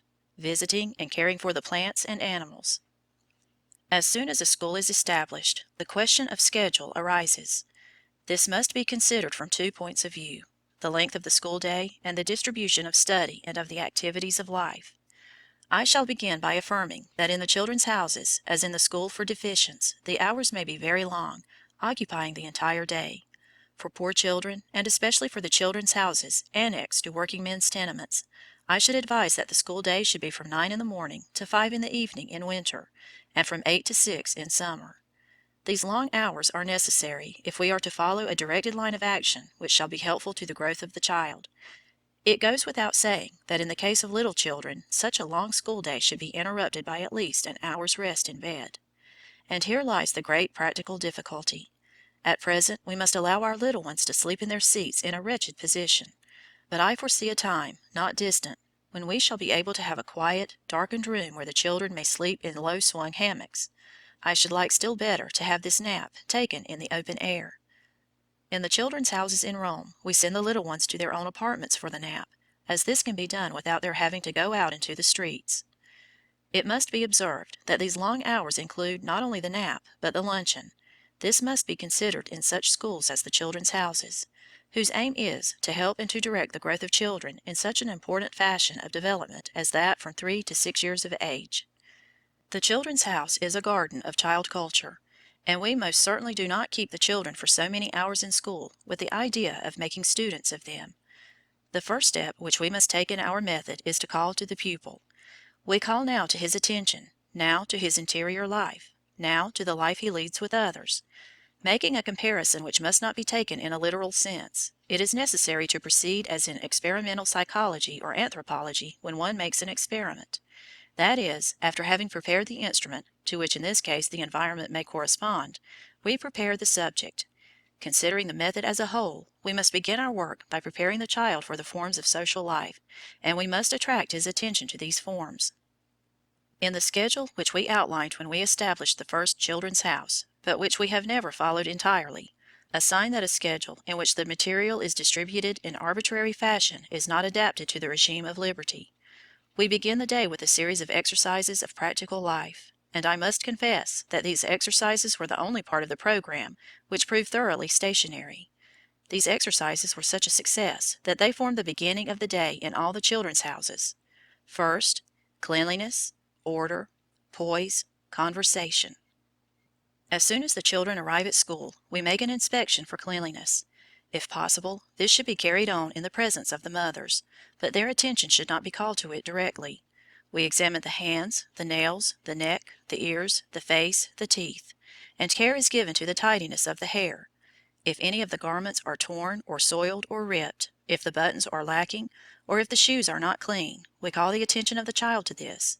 In this way the children become accustomed to observing themselves and take an interest in their own appearance.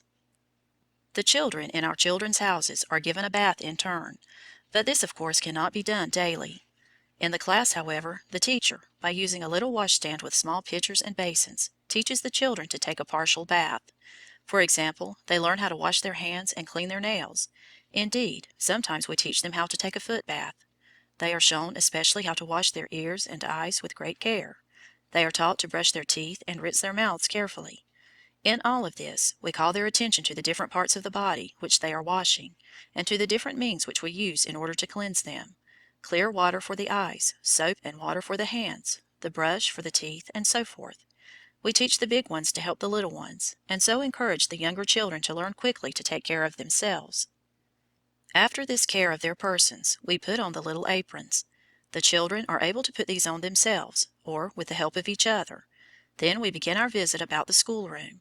We notice if all of the various materials are in order and if they are clean.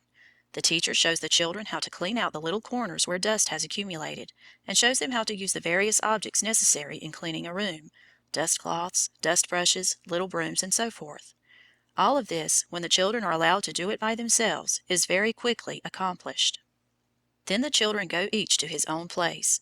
The teacher explains to them that the normal position is for each child to be seated in his own place, in silence, with his feet together on the floor, his hands resting on the table, and his head erect.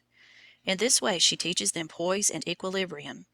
Then she has them rise on their feet in order to sing the hymn, teaching them that in rising and sitting down it is not necessary to be noisy. In this way the children learn to move about the furniture with poise and with care. After this, we have a series of exercises in which the children learn to move gracefully, to go and come, to salute each other, to lift objects carefully, to receive various objects from each other politely. The teacher calls attention with little exclamations to a child who is clean, a room which is well ordered, a class seated quietly, a graceful movement, and so forth. From such a starting point, we proceed to the free teaching. That is, the teacher will no longer make comments to the children, directing them how to move from their seats and so on. She will limit herself to correcting the disordered movements. After the directress has talked in this way about the attitude of the children and the arrangement of the room, she invites the children to talk with her. She questions them concerning what they have done the day before, regulating her inquiries in such a way that the children need not report the intimate happenings of the family, but their individual behavior, their games, attitude to parents, and so on. She will ask if they have been able to go up the stairs without getting them muddy, if they have spoken politely to their friends who passed, if they have helped their mothers, if they have shown in their family what they have learned at school, if they have played in the street, and so on. The conversations are longer on Monday after the vacation, and on that day the children are invited to tell what they have done with the family, if they have gone away from home, whether they have eaten things not usual for children to eat, and if this is the case, we urge them not to eat these things, and try to teach them that they are bad for them. Such conversations as these encourage the unfolding, or development of language, and are of great educational value, since the directress can prevent the children from recounting happenings in the house or in the neighborhood, and can select instead topics which are adapted to pleasant conversation, and in this way can teach the children those things which it is desirable to talk about. That is, things with which we occupy ourselves in life, public events, or things which have happened in the different houses, perhaps to the children themselves, as baptism, birthday parties, any of which may serve for occasional conversation.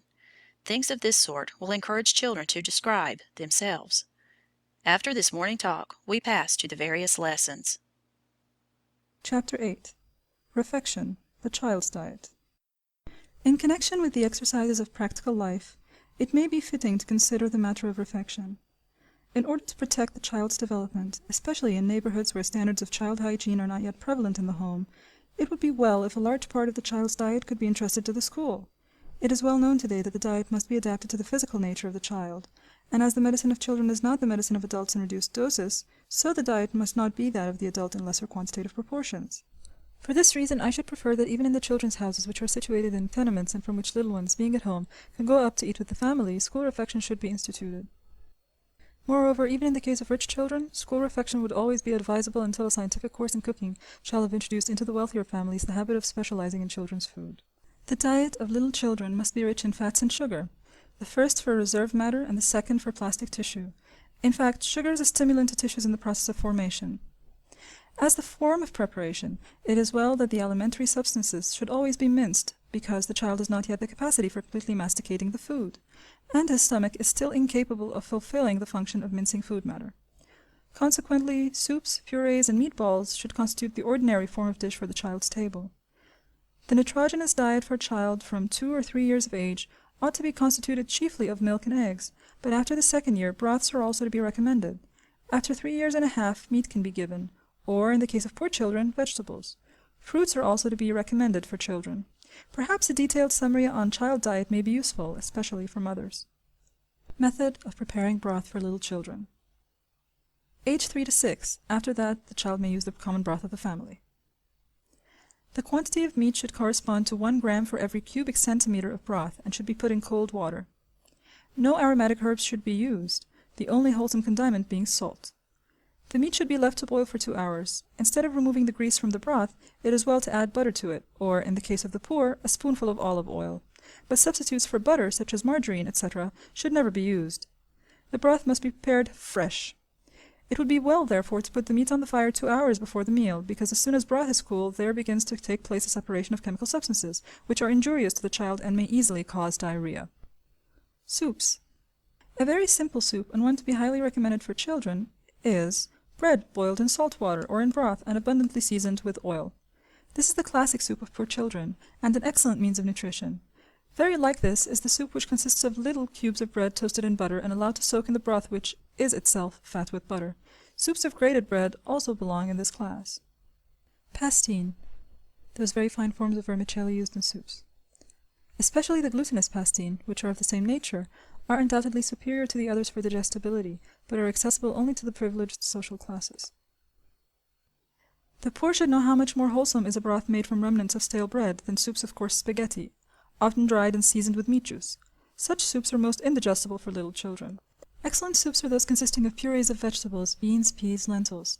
Today, one may find in the shops dried vegetables especially adapted for this sort of soups.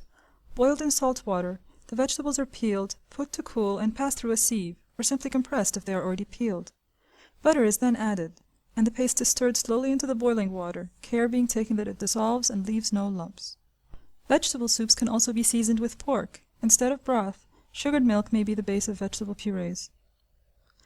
I strongly recommend for children a soup of rice boiled in broth or milk, also cornmeal broth, provided it be seasoned with abundant butter but not with cheese. The porridge form, polenta, really cornmeal mush, is to be highly recommended on account of the long cooking. The poorer classes who have no meat broth can feed their children equally well with soups of boiled bread and porridge seasoned with oil. Milk and eggs. These are foods which not only contain nitrogenous substances in an eminently digestible form, but they have the so-called enzymes which facilitate assimilation into the tissues and hence, in a particular way, favor the growth of the child. And they answer so much the better, this last most important condition, if they are fresh and intact, keeping in themselves, one may say, the life of the animals which produced them. Milk fresh from the cow, and the egg while it is still warm, are assimilable to the highest degree. Cooking, on the other hand, makes the milk and eggs lose their special conditions of assimilability, and reduces the nutritive power in them to the simple power of any nitrogenous substance. Today, consequently, there are being founded special dairies for children, where the milk produced is sterile. The rigorous cleanliness of the surroundings in which the milk-producing animals live, the sterilization of the udder before milking, of the hands of the milker, and of the vessels which are to contain the milk, the hermetic sealing of these last, and the refrigerating bath immediately after the milking, if the milk is to be carried far, otherwise it is well to drink it warm, procure a milk free from bacteria which therefore has no need of being sterilized by boiling, and which preserves intact its natural nutritive powers. As much may be said of eggs. The best way of feeding them to a child is to take them still warm from the hen and have him eat them just as they are, and then digest them in the open air. But where this is not practicable, eggs must be chosen fresh and barely heated in water, that is to say, prepared à la coque. All other forms of preparation, milk soup, omelettes, and so forth, do to be sure make of milk and eggs an excellent food, more to be recommended than others, but they take away the specific properties of assimilation which characterize them. Meat. All meats are not adapted to children, and even their preparation must differ according to the age of the child. Thus, for example, children from 3 to 5 years of age ought to eat only more or less finely ground meats, whereas the age of 5 children are capable of grinding meat completely by mastication. At that time, it is well to teach the child accurately how to masticate, because he has a tendency to swallow food quickly, which may produce indigestion and diarrhea. This is another reason why school refection in the children's houses would be a very serviceable as well as convenient institution, as the whole diet of the child could then be rationally cared for in connection with the educative system of the houses. The meats most adapted to children are so-called white meats, that is, in the first place, chicken, then veal, also the light flesh of fish, sole, pike, cod. After the age of 4, filet of beef may also be introduced into the diet, but never heavy and fat meats like that of the pig, the capon, the eel, the tunny, etc., which are to be absolutely excluded, along with mollusks and crustaceans, oysters, lobsters, from the child's diet. Croquettes made of finely ground meat, grated bread, milk, and beaten eggs, and fried in butter, are the most wholesome preparation. Another excellent preparation is to mold into balls the grated meat with sweet fruit preserve, and eggs beaten up with sugar. At the age of 5, the child may be given breast of roast foal, and occasionally veal cutlet or fillet of beef. Boiled meat must never be given to the child, because meat is deprived of many stimulating and even nutritive properties by boiling and rendered less digestible. Nerve-feeding substances. Besides meat, a child who has reached the age of 4 may be given fried brains and sweetbreads, to be combined, for example, with chicken croquettes. Milk foods. All cheeses are to be excluded from the child's diet. The only milk product suitable to children from 3 to 6 years of age is fresh butter. Custard. Custard is also to be recommended provided it be freshly prepared, that is, immediately before being eaten, and with very fresh milk and eggs. If such conditions cannot be rigorously fulfilled, it is preferable to do without custard, which is not a necessity. Bread. From what we have said about soups, it may be inferred that bread is an excellent food for the child. It should be well selected. The crumb is not very digestible, but it can be utilized, when it is dry, to make a bread broth. But if one is to give the child simply a piece of bread to eat, it is well to offer him the crust, the end of the loaf. Breadsticks are excellent for those who can afford them. Bread contains many nitrogenous substances and is very rich in starches, but is lacking in fats, and as the fundamental substances of diet are, as is well known, 3 in number, namely proteins, nitrogenous substances, starches, and fats, bread is not a complete food. It is necessary, therefore, to offer the child buttered bread, which constitutes a complete food and may be considered as a sufficient and complete breakfast. Green vegetables. Children must never eat raw vegetables, such as salads and greens, but only cooked ones. Indeed, they are not to be highly recommended either cooked or raw, with the exception of spinach, which may enter with moderation into the diet of children. Potatoes prepared in a puree with much butter form, however, an excellent complement of nutrition for children. Fruits. Among fruits, there are excellent foods for children. They too, like milk and eggs, if freshly gathered, retain a living quality which aids assimilation. As this condition, however, is not easily attainable in cities, it is necessary to consider also the diet of fruits which are not perfectly fresh and which, therefore, should be prepared and cooked in various ways. All fruits are not to be advised for children. The chief properties to be considered are the degree of ripeness, the tenderness and sweetness of the pulp, and its acidity. Peaches, apricots, grapes, currants, oranges, and mandarins in their natural state can be given to little children with great advantage. Other fruits such as pears, apples, plums should be cooked or prepared in syrup. Figs, pineapples, dates, melons, cherries, walnuts, almonds, hazelnuts, and chestnuts are excluded for various reasons from the diet of early childhood. The preparation of fruit must consist in removing from it all indigestible parts, such as the peel, and also such parts as the child inadvertently may absorb to his detriment, as, for example, the seed. Children of 4 or 5 should be taught early how carefully the seeds must be thrown away and how the fruits are peeled. Afterwards, the child so educated may be promoted to the honor of receiving a fine fruit intact, and he will know how to eat it properly. The culinary preparation of fruits consists essentially in 2 processes: cooking and seasoning with sugar. Besides simple cooking, fruits may be prepared as marmalades and jellies, which are excellent but are naturally within the reach of the wealthier classes only. While jellies and marmalades may be allowed, candied fruits, on the other hand, marron glacé, and the like, are absolutely excluded from the child's diet. Seasonings. An important phase of the hygiene of child diet concerns seasonings, with a view to their rigorous limitation. As I have already indicated, sugar and some fat substances, along with kitchen salt, sodium chloride, should constitute the principal part of the seasonings. To these may be added organic acids, acetic acid, citric acid, that is, vinegar and lemon juice. This latter can be advantageously used on fish, on croquettes, on spinach, etc. Other condiments suitable to little children are some aromatic vegetables like garlic and rue, which disinfect the intestines and the lungs, and also have a direct anthelminthic action. Spices, on the other hand, such as pepper, nutmeg, cinnamon, clove, and especially mustard, are to be absolutely abolished. Drinks. The growing organism of the child is very rich in water, and hence needs a constant supply of moisture. Among the beverages, the best, and indeed the only one to be unreservedly advised, is pure, fresh spring water. To rich children might be allowed the so-called table waters, which are slightly alkaline, such as those of San Gemini, Aqua Claudia, etc., mixed with syrups, as, for example, syrup of black cherry. It is now a matter of general knowledge that all fermented beverages and those exciting to the nervous system are injurious to children. Hence, all alcoholic and caffeic beverages are absolutely eliminated from child diet. Not only liquors, but wine and beer ought to be unknown to the child's taste, and coffee and tea should be inaccessible to childhood. The deleterious action of alcohol on the child organism needs no illustration, but in a matter of such vital importance, insistent repetition is never superfluous. Alcohol is a poison especially fatal to organisms in the process of formation. Not only does it arrest their total development, whence infantilism, idiocy, but also predisposes the child to nervous maladies, epilepsy, meningitis, and to maladies of the digestive organs and metabolism, cirrhosis of the liver, dyspepsia, anemia. If the children's houses were to succeed in enlightening the people on such truths, they would be accomplishing a very lofty hygienic work for the new generations. Instead of coffee, children may be given roasted and boiled barley, malt, and especially chocolate, which is an excellent child food, particularly when mixed with milk.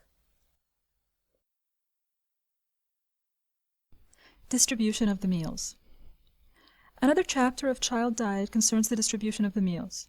Here, one principle must dominate and must be diffused among mothers, namely, that the children shall be kept to rigorous meal hours in order that they may enjoy good health and have excellent digestion. It is true that there prevails among the people, and it is one of the forms of maternal ignorance most fatal to children, the prejudice that children, in order to grow well, must be eating almost continuously, without regularity, nibbling almost habitually a crust of bread.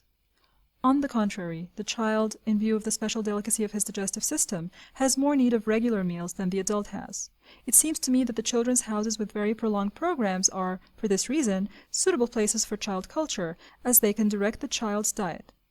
Outside of their regular meal hours, children should not eat. In a children's house with a long program, there ought to be 2 meals, a hearty one about noon and a light one about 4 in the afternoon. At the hearty meal there should be soup, a meat dish, and bread, in the case of rich children, also fruits or custard, and butter on the bread. At the 4 o'clock meal there should be prepared a light lunch, which from a simple piece of bread can range to buttered bread, and to bread accompanied by fruit marmalade, chocolate, honey, custard, etc. Crisp crackers, biscuits, and cooked fruits, etc., might also be usefully employed. Very suitably the lunch might consist of bread soaked in milk, or an egg à la coque with breadsticks, or else of a simple cup of milk in which is dissolved a spoonful of Mellin's Food. I recommend Mellin's Food very highly, not only in infancy but also much later, on account of its properties of digestibility and nutrition, and on account of its flavor, which is so pleasing to children. Mellin's Food is a powder prepared from barley and wheat, and containing in a concentrated and pure state the nutritive substances proper to those cereals. The powder is slowly dissolved in hot water in the bottom of the same cup which is to be used for drinking the mixture, and very fresh milk is then poured on top. The child would take the other 2 meals in his own home, that is, the morning breakfast and the supper, which latter must be very light for children so that shortly after they may be ready to go to bed. On these meals it would be well to give advice to mothers, urging them to help complete the hygienic work of the children's houses, to the profit of their children. The morning breakfast for the rich might be milk and chocolate, or milk and extract of malt, with crackers, or better, with toasted bread spread with butter or honey; for the poor, a cup of fresh milk with bread. For the evening meal, a soup is to be advised. Children should eat soups twice a day, and an egg à la coque, or a cup of milk, or rice soup with a base of milk, and buttered bread with cooked fruits, etc. As for the alimentary rations to be calculated, I refer the reader to the special treatises on hygiene, although practically such calculations are of no great utility. In the children's houses, especially in the case of the poor, I should make extensive use of the vegetable soups, and I should have cultivated in the garden plots vegetables which can be used in the diet, in order to have them plucked in their freshness, cooked and enjoyed. I should try, possibly, to do the same for the fruits, and, by the raising of animals, to have fresh eggs and pure milk. The milking of the goats could be done directly by the larger children, after they had scrupulously washed their hands. Another important educative application which school refection in the children's houses has to offer, and which concerns practical life, consists in the preparing of the table, arranging the table linen, learning its nomenclature, etc. Later I shall show how this exercise can gradually increase in difficulty and constitute a most important didactic instrument. It is sufficient to intimate here that it is very important to teach the children to eat with cleanliness, both with respect to themselves and with respect to their surroundings, not to soil the napkins, etc., and to use the table implements, which, at least for the little ones, are limited to the spoon, and for the larger children extended to the fork and knife. Chapter 9. Muscular Education, Gymnastics. The generally accepted idea of gymnastics is, I consider, very inadequate. In the common schools we are accustomed to describe as gymnastics a species of collective muscular discipline, which has its aim that children shall learn to follow definite, ordered movements given in the form of commands. The guiding spirit in such gymnastics is coercion, and I feel that such exercises repress spontaneous movements and impose others in their place. I do not know what the physiological authority for the selection of these imposed movements is. Similar movements are used in medical gymnastics in order to restore a normal movement to a torpid muscle, or to give back a normal movement to a paralyzed muscle. A number of chest movements which are given in the school are advised, for example, in medicine for those who suffer from intestinal torpidity. But truly I do not well understand what office such exercises can fulfill when they are followed by squadrons of normal children. In addition to these formal gymnastics, we have those which are carried on in a gymnasium, and which are very like the first steps in the training of an acrobat. However, this is not the place for criticism of the gymnastics used in our common schools.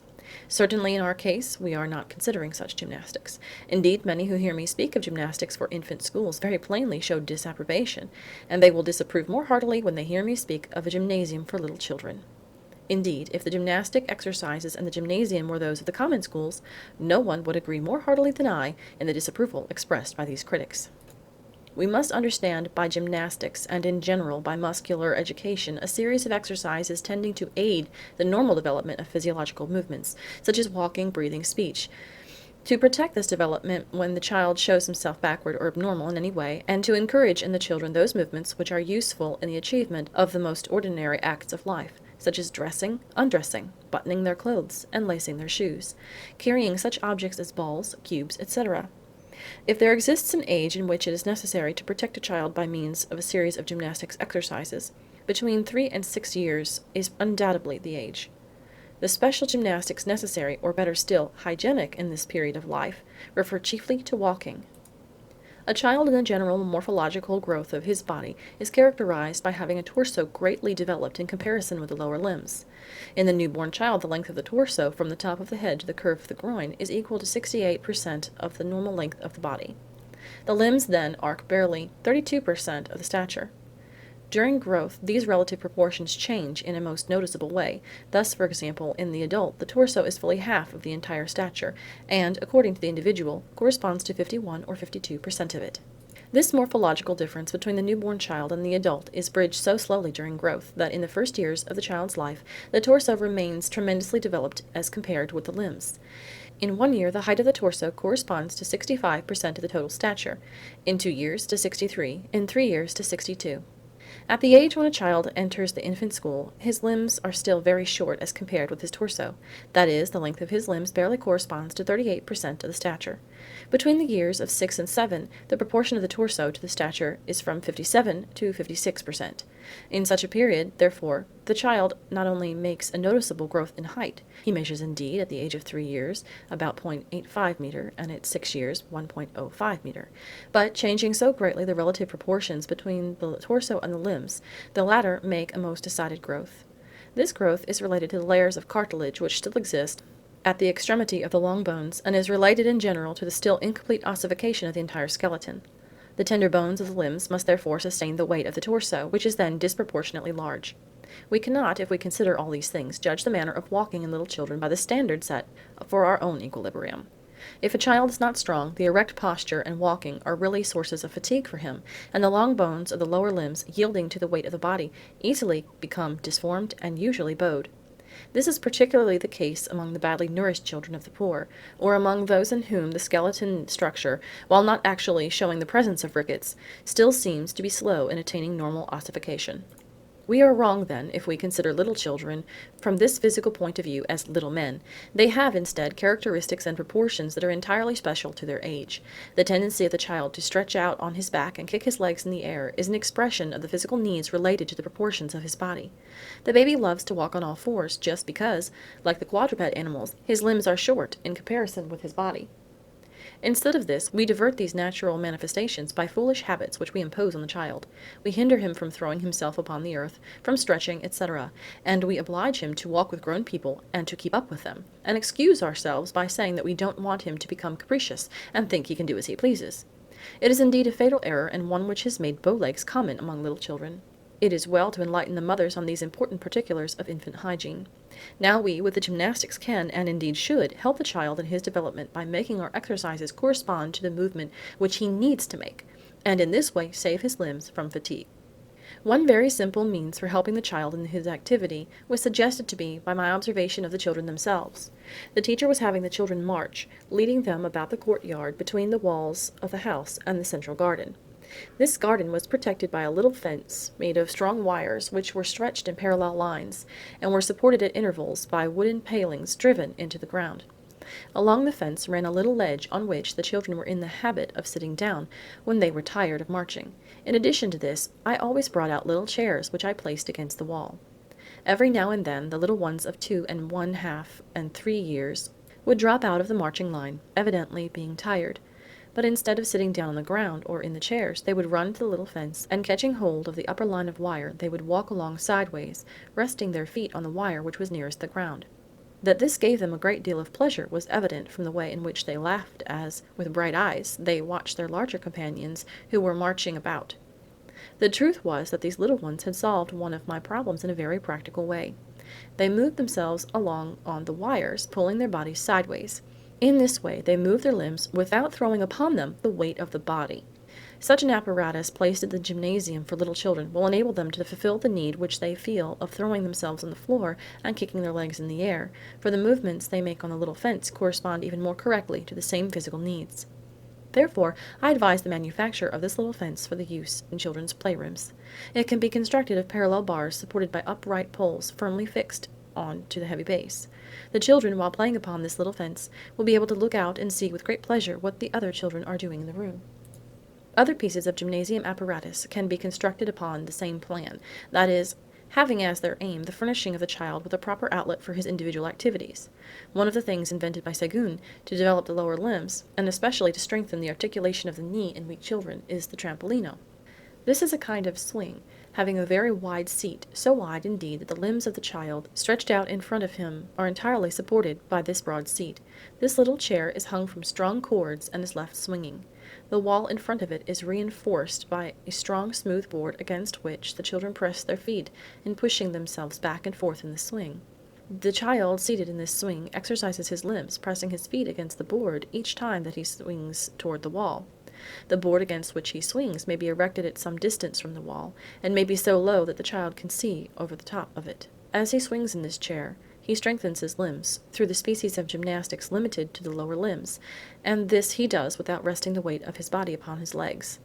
Other pieces of gymnastic apparatus, less important from the hygienic standpoint, but very amusing to the children, may be described briefly. The pendulum, a game which may be played by one child or several, consists of rubber balls hung on a cord. The children seated in their little armchairs strike the ball, sending it from one to another. It is an exercise for the arms and for the spinal column, and is at the same time an exercise in which the eye gauges the distance of bodies in motion. Another game called the cord consists of a line drawn on the earth with chalk, along which the children walk. This helps to order and to direct their free movements in a given direction. A game like this is very pretty indeed after a snowfall, when the little path made by the children shows the regularity of the line they have traced, and encourages a pleasant war among them in which each tries to make his line in the snow the most regular. The little round stair is another game, in which a little wooden stairway, built on the plan of a spiral, is used. This little stair is enclosed on one side by a balustrade, on which the children can rest their hands. The other side is open and circular. This serves to habituate the children to climbing and descending stairs without holding on to the balustrade, and teaches them to move up and down with movements that are poised and self-controlled. The steps must be very low and very shallow. Going up and down on this little stair, the very smallest children can learn movements which they cannot follow properly in climbing ordinary stairways in their homes, in which the proportions are arranged for adults. Another piece of gymnasium apparatus, adapted for the broad jump, consists of a low wooden platform painted with various lines, by means of which the distance jumped may be gauged. There is a small flight of stairs which may be used in connection with this plane, making it possible to practice and to measure the high jump. I also believe that rope ladders may be so adapted to be suitable for use in schools for little children. Used in pairs, these would, it seems to me, help to perfect a great variety of movements, such as kneeling, rising, bending forward and backward, etc., movements which the child, without the help of the ladder, could not make without losing his equilibrium. All of these movements are useful in that they help the child to acquire, first, equilibrium, then that coordination of the muscular movements necessary to him. They are, moreover, helpful in that they increase the chest expansion. Besides all this, such movements as I have described reinforce the hand in its most primitive and essential action, prehension, the movement which necessarily precedes all the finer movement of the hand itself. Such apparatus was successfully used by Séguin to develop the general strength and the movement of prehension in his idiotic children. The gymnasium, therefore, offers a field for the most varied exercises, tending to establish the coordination of the movements common in life, such as walking, throwing objects, going up and down stairs, kneeling, rising, jumping, etc. Free gymnastics. By free gymnastics I mean those which are given without any apparatus. Such gymnastics are divided into two classes, directed and required exercises, and free games. In the first class I recommend the march, the object of which should not be rhythm, but poise only. When the march is introduced, it is well to accompany it with the singing of little songs, because this furnishes a breathing exercise very helpful in strengthening the lungs. Besides the march, many of the games of Froebel, which are accompanied by songs, very similar to those which the children constantly play among themselves, may be used. In the free games we furnish the children with balls, hoops, bean bags, and kites. The trees readily offer themselves to the game of Pussy Wants a Corner, and many simple games of tag. Educational gymnastics. Under the name of educational gymnastics, we include 2 series of exercises which really form a part of other schoolwork, as, for instance, the cultivation of the earth, the care of plants and animals, watering and pruning the plants, carrying the grain to the chickens, etc. These activities call for various coordinated movements, as, for example, in hoeing, in getting down to plant things, and in rising, the trips which the children make in carrying objects to some definite place, and in making a definite practical use of these objects, offer a field for very valuable gymnastic exercises. The scattering of minute objects such as corn and oats is valuable, and also the exercise of opening and closing the gates to the garden and to the chicken yard. All of these exercises are the more valuable in that they are carried on in the open air. Among our educational gymnastics, we have exercises to develop coordinated movements of the fingers, and these prepare the children for the exercises of practical life, such as dressing and undressing themselves. The didactic material which forms the basis of these last-named gymnastics is very simple, consisting of wooden frames, each mounted with 2 pieces of cloth or leather, to be fastened and unfastened by means of the bows and buttonholes, hooks and eyes, eyelets and lacings, or automatic fastenings. In our children's houses, we use 10 of these frames, so constructed that each one of them illustrates a different process in dressing or undressing. 1. Mounted with heavy pieces of wool which are to be fastened by means of large bone buttons corresponds to the children's dresses. 2. Mounted with pieces of linen to be fastened with pearl buttons corresponds to a child's underwear. 3. Leather pieces mounted with shoe buttons. In fastening these leather pieces, the children make use of the button hook corresponds to a child's shoes. 4. Pieces of leather which are laced together by means of eyelets and shoelaces. 5. 2 pieces of cloth to be laced together. These pieces are boned and therefore correspond to the little bodices worn by the peasants in Italy. 6. 2 pieces of stuff to be fastened by means of large hooks and eyes. 7.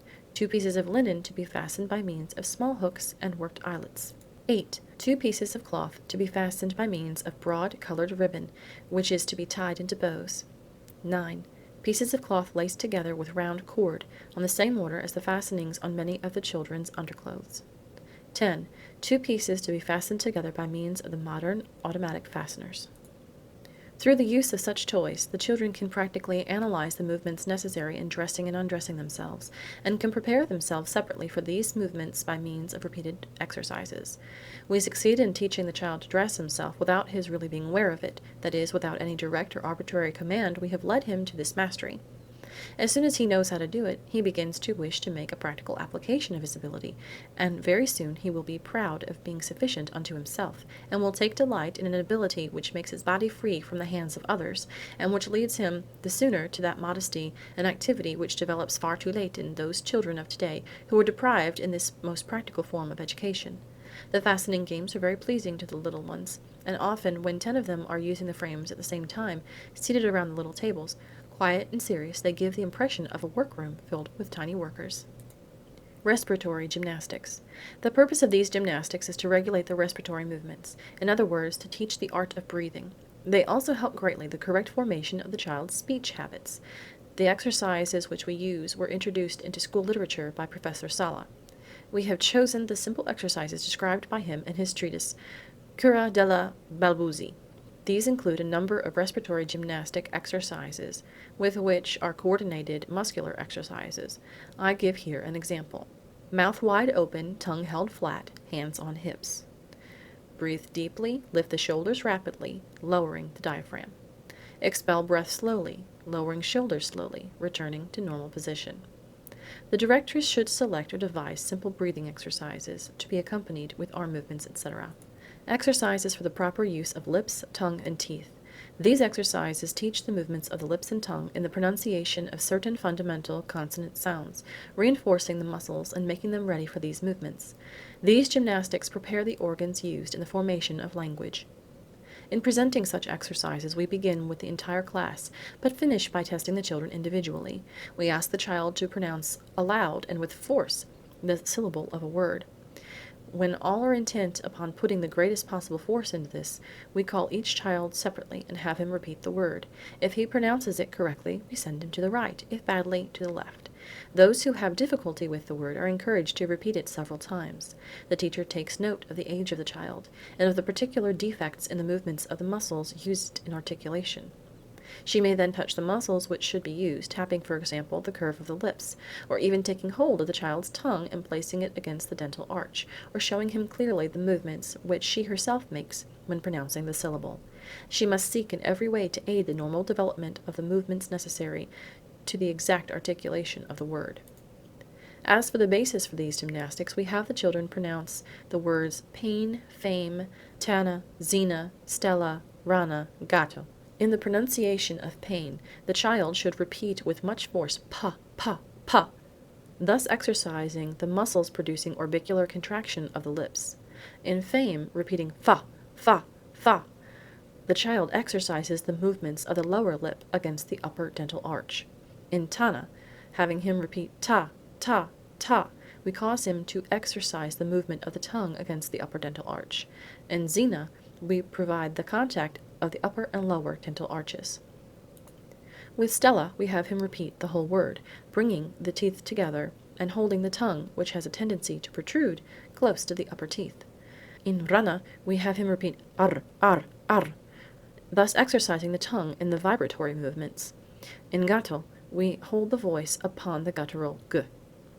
Chapter 10. Nature and Education, Agricultural Labor, Culture of Plants and Animals. Itard, in a remarkable pedagogical treatise, Des premiers développements des géants sauvages de l'Aveyron, expounds in detail the drama of a curious, gigantic education which attempted to overcome the psychical darkness of an idiot and at the same time to snatch a man from primitive nature. The savage of the Aveyron was a child who had grown up in the natural state. Criminally abandoned in a forest where his assassins thought they had killed him, he was cured by natural means, and had survived for many years free and naked in the wilderness until, captured by hunters, he entered into the civilized life of Paris, showing by the scars with which his miserable body was furrowed the story of the struggles with wild beasts and of lacerations caused by falling from heights. The child was, and always remained, mute. His mentality, diagnosed by Pinel as idiotic, remained forever almost inaccessible to intellectual education. To this child are due the first steps of positive pedagogy. Itard, a physician of deaf-mutes and a student of philosophy, undertook his education with methods which he had already partially tried for treating defective hearing, believing at the beginning that the savage showed characteristics of inferiority, not because he was a degraded organism, but for want of education. He was a follower of the principles of Helvetius, quote, "Man is nothing without the work of man," unquote. That is, he believed in the omnipotence of education, and was opposed to the pedagogical principle which Rousseau had promulgated before the Revolution. Tout est bien sortant des mains de l'acteur des choses, tout dégénère dans les mains de l'homme. That is, the work of education is deleterious and spoils the man. The savage, according to the erroneous first impression of Itard, demonstrated experimentally by his characteristics the truth of the former assertion. When, however, he perceived, with the help of Pinel, that he had to do with an idiot, his philosophical theories gave place to the most admirable, tentative, experimental pedagogy. Itard derives the education of the savage into two parts. In the first, he endeavors to lead the child from natural life to social life, and in the second, he attempts the intellectual education of the idiot. The child in his life of frightful abandonment has found one happiness. He had, so to speak, immersed himself in and unified himself with nature, taking delight in it. Rains, snows, tempests, boundless space had been his sources of entertainment, his companions, his love. Civil life is a renunciation of all this, but it is an acquisition beneficent to human progress. In Itard's pages we find vividly described the moral work which led the savage to civilization, multiplying the needs of the child and surrounding him with loving care. Here is a sample of the admirably patient work of Itard as observer of the spontaneous expressions of his pupil. It can most truly give teachers, who are to prepare for the experimental model, an idea of the patience and the self-abnegation necessary in dealing with the phenomenon which is to be observed. Quote, "When, for example, he was observed within his room, he was seen to be lounging with oppressive monotony, continually directing his eyes toward the window, with his gaze wandering in the void. If, on such occasions, a sudden storm blew up, if the sun, hidden behind the clouds, peeped out of a sudden, lighting the atmosphere brilliantly, there were loud bursts of laughter and almost convulsive joy. Sometimes, instead of these expressions of joy, there was a sort of frenzied rage. He would twist his arms, put his clenched fists upon his eyes, gnashing his teeth and becoming dangerous to those about him. One morning, when the snow fell abundantly while he was still in bed, he uttered a cry of joy upon awaking, leaped from his bed, ran to the window and then to the door, went and came impatiently from one to the other, then ran out undressed as he was into the garden. There, giving vent to his joy with the shrillest of cries, he ran, rolled in the snow, gathered it up in handfuls, and swallowed it with incredible avidity. But his sensations at sight of the great spectacles of nature did not always manifest themselves in such a vivid and noisy manner. It is worthy of note that in certain cases they were expressed by a quiet regret and melancholy. Thus it was when the rigor of the weather drove everybody from the garden that the savage of the Aveyron chose to go there. He would walk around it several times, and finally sit down upon the edge of the fountain. I have often stopped for whole hours, and with indescribable pleasure, to watch him as he sat thus, to see how his face, inexpressive or contracted by grimaces, gradually assumed an expression of sadness and of melancholy reminiscence, while his eyes were fixed upon the surface of the water into which from time to time he would throw a few dead leaves. If, when there was a full moon, a sheaf of mild beams penetrated into his room, he rarely failed to wake and to take his place at the window. He would remain there for a large part of the night, erect, motionless, with his head thrust forward, his eyes fixed on the countryside lighted by the moon, plunged in a sort of contemplative ecstasy, the immobility and silence of which were only interrupted at long intervals by a breath as deep as a sigh, which died away in a plaintive sound of lamentation." Unquote. Elsewhere, Itard relates that the boy did not know the walking gait, which we use in civilized life, but only the running gait, and tells how he, Itard, ran after him at the beginning, when he took him out into the streets of Paris, rather than violently check the boy's running.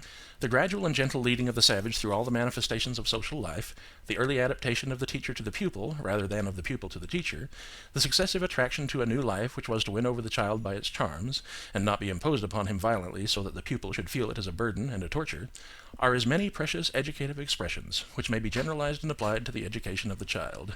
I believe that there exists no document which offers so poignant and so eloquent a contrast between the life of nature and the life of society, and which so graphically shows that society is made up solely of renunciations and restraints. Let it suffice to recall the run, checked to a walk, and the loud-voiced cry, checked to the modulations of the ordinary speaking voice. And yet, without any violence, leaving to social life the task of charming the child little by little, Itard's education triumphs. It is true that civilized life is made by renunciation of the life of nature. It is almost the snatching of a man from the lap of the earth. It is like snatching the newborn child from its mother's breast, but it is also a new life. In Itard's pages we see the final triumph of love over the love of nature. The savage of the Aveyron ends up by feeling and preferring the affection of Itard, the caresses, the tears shed over him, to the joys of immersing himself voluptuously in the snow and of contemplating the infinite expanse of the sky on a starry night. One day, after an attempted escape into the country, he returns of his own accord, humble and repentant, to find his good soup and his warm bed. It is true that man has created enjoyments in social life and has brought about a vigorous human love in community life. But nevertheless, he still belongs to nature, and especially when he is a child, he must needs draw from it the forces necessary to the development of the body and of the spirit. We have intimate communications with nature which have an influence, even a material influence, on the growth of the body. For example, a physiologist, isolating young guinea pigs from terrestrial magnetism by means of insulators, found that they grew up with rickets. In the education of little children, Itard's educative drama is repeated. We must prepare man, who is one among the living creatures and therefore belongs to nature, for social life, because social life, being his own peculiar work, must also correspond to the manifestation of his natural activity. But the advantages which we prepare for him in this social life in a great measure escape the little child, who at the beginning of his life is a predominantly vegetative creature. To soften this transition in education, by giving a large part of the educative work to nature itself, is as necessary as it is not to snatch the little child suddenly and violently from its mother, and to take him to school. And precisely this is done in the children's houses, which are situated within the tenements where the parents live, where the cry of the child reaches the mother, and the mother's voice answers it. Nowadays, under the form of child hygiene, this part of education is much cultivated. Children are allowed to grow up in the open air, in the public gardens, or are left for many hours half naked on the seashore, exposed to the rays of the sun. It has been understood, through the diffusion of marine and Apennine colonies, that the best means of invigorating the child is to immerse him in nature. Short and comfortable clothing for the children, sandals for the feet, nudity for the lower extremities, are so many liberations from the oppressive shackles of civilization. It is an obvious principle that we should sacrifice to natural liberties in education only as much as is necessary for the acquisition of the greater pleasures which are offered by civilization without useless sacrifices. But in all this progress of modern child education we have not freed ourselves from the prejudice which denies children spiritual expression and spiritual needs, and makes us consider them only as amiable vegetating bodies to be cared for, kissed, and set in motion. The education which a good mother or a good modern teacher gives today to the child who, for example, is running about in a flower garden, is the counsel not to touch the flowers, not to tread on the grass, as if it were sufficient for the child to satisfy the physiological needs of his body by moving his legs and breathing fresh air. But if for the physical life it is necessary to have the child exposed to the vivifying forces of nature, it is also necessary for his psychical life to place the soul of the child in contact with creation, in order that he may lay up for himself treasure from the directly educating forces of living nature. The method for arriving at this end is to set the child at agricultural labor, guiding him to the cultivation of plants and animals, and so to the intelligent contemplation of nature. Already in England, Mrs. Latter has devised the basis for a method of child education by means of gardening and horticulture. She sees in the contemplation of developing life the basis of religion, since the soul of the child may go from the creature to the creator. She sees in it also the point of departure for intellectual education, which she limits to drawing from life as a step toward art, to the ideas about plants, insects, and seasons, which spring from agriculture, and to the first notions of household life, which spring from the cultivation and the culinary preparation of certain alimentary products that children later serve upon the table, providing afterward also for the washing of the utensils and the tableware. Mrs. Latter's conception is too one-sided, but her institutions, which continue to spread in England, undoubtedly complete the natural education which, up to this time limited to the physical side, has already been so efficacious in invigorating the bodies of English children. Moreover, her experience offers a positive corroboration of the practicability of agricultural teaching in the case of little children. As for deficients, I have seen agriculture applied on a large scale to their education at Paris by the means which the kindly spirit of Bocelli tried to introduce into the elementary schools when he attempted to institute the little educative gardens. In every little garden are sown different agricultural products, demonstrating practically the proper method and the proper time for seeding and for crop gathering, and the period of development of the various products, the manner of preparing the soil, of enriching it with natural or chemical manures, etc. The same is done for ornamental plants and for gardening, which is the work yielding the best income for deficients when they are of an age to practice a profession. But this side of education, though it contains, in the first place, an objective method of intellectual culture, and, in addition, a professional preparation, is not, in my opinion, to be taken into serious consideration for child education. The educational conception of this age must be solely that of aiding the psycho-physical development of the individual, and, this being the case, agriculture and animal culture contain in themselves precious means of moral education which can be analyzed far more than is done by Mrs. Latter, who sees in them essentially a method of conducting the child's soul to religious feeling. Indeed, in this method, which is a progressive ascent, several gradations can be distinguished. I mention here the principal ones. First, the child is initiated into observation of the phenomena of life. He stands with respect to the plants and animals in relations analogous to those in which the observing teacher stands toward him. Little by little, as interest and observation grow, his zealous care for the living creatures grows also, and in this way the child can logically be brought to appreciate the care which the mother and the teacher take of him. Second, the child is initiated into foresight by way of auto-education, when he knows that the life of the plants that have been sown depends upon his care in watering them, and that of the animals upon his diligence in feeding them, without which the little plant dries up and the animals suffer hunger. The child becomes vigilant, as one who is beginning to feel a mission in life. Moreover, a voice quite different from that of his mother and his teacher calling him to his duties is speaking here, exhorting him never to forget the task he has undertaken. It is the plaintive voice of the needy life which lives by his care. Between the child and the living creatures which he cultivates there is born a mysterious correspondence which induces the child to fulfill certain determinate acts without the intervention of the teacher, that is, leads him to an auto-education. The rewards which the child reaps also remain between him and nature. One fine day, after long patient care in carrying food and straw to the brooding pigeons, behold the little ones. Behold a number of chickens peeping about the setting hen which yesterday sat motionless in her brooding place. Behold one day the tender little rabbits in the hutch where formerly dwelt in solitude the pair of big rabbits to which he had not a few times lovingly carried the green vegetables left over in his mother's kitchen. I have not yet been able to institute in Rome the breeding of animals, but in the children's houses at Milan there are several animals, among them a pair of pretty little white American fowl that live in a diminutive and elegant chalet, similar in construction to a Chinese pagoda. In front of it, a little piece of ground enclosed by a rampart is reserved for the pair. The little door of the chalet is locked at evening, and the children take care of it in turn.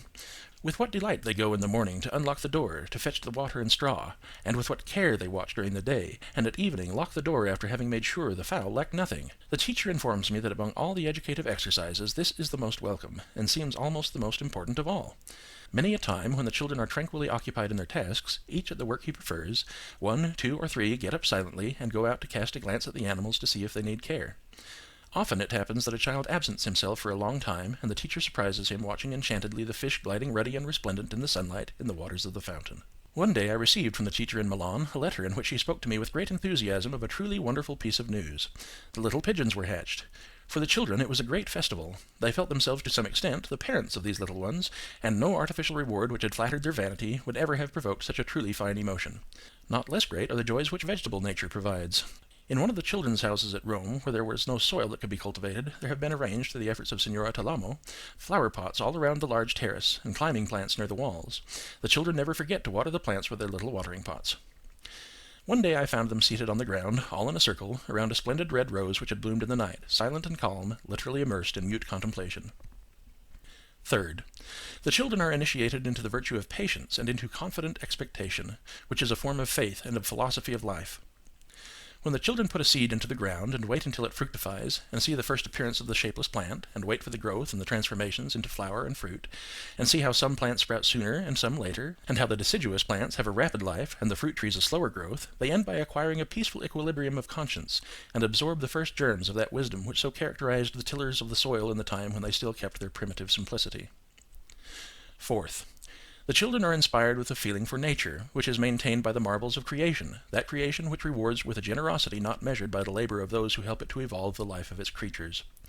Even while at the work, a sort of correspondence arises between the child's soul and the lives which are developed under his care. The child loves naturally the manifestations of life. Mrs. Latter tells us how easily little ones are interested even in earthworms and in the movement of the larvae of insects and manure, without feeling that horror which we, who have grown up isolated from nature, experience towards certain animals. It is well, then, to develop this feeling of trust and confidence in living creatures, which is, moreover, a form of love, and of union with the universe. But what most develops a feeling of nature is the cultivation of the living things, because they, by their natural development, give back far more than they receive, and show something like infinity in their beauty and variety. When the child has cultivated the iris or the pansy, the rose or the hyacinth, has placed in the soil a seed or a bulb and periodically watered it, or has planted a fruit-bearing shrub, and the blossomed flower and the ripened fruit offer themselves as a generous gift of nature, a rich reward for a small effort, it seems almost as if nature were answering with her gifts to the feeling of desire, to the vigilant love of the cultivator, rather than striking a balance with his material efforts.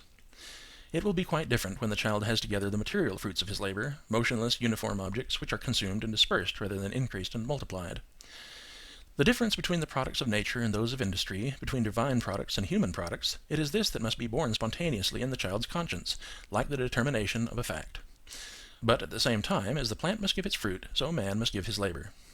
Fifth, the child follows the natural way of development of the human race.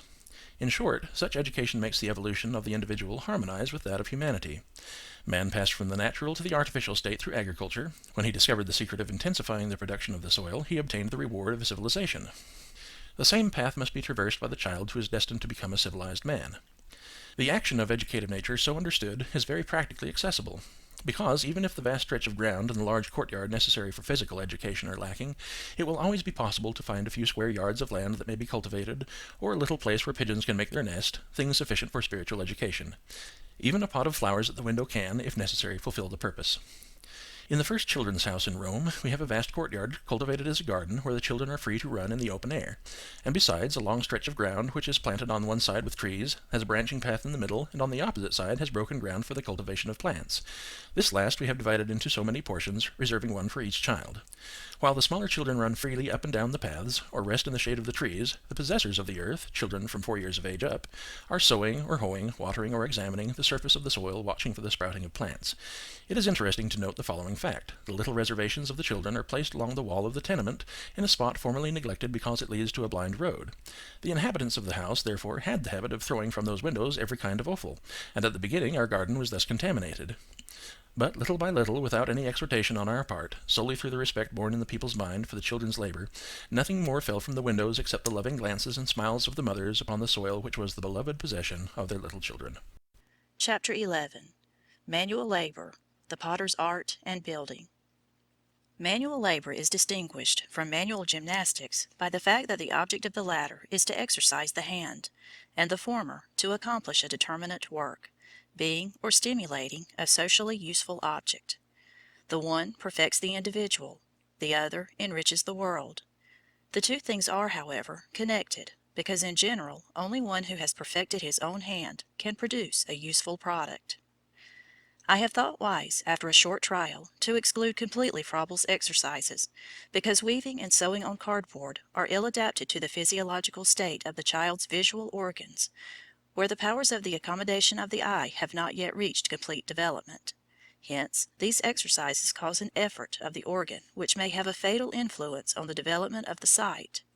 The other little exercises of Froebel, such as the folding of paper, are exercises of the hand, not work. There is still left plastic work, the most rational among all the exercises of Froebel, which consists in making the child reproduce determinate objects in clay.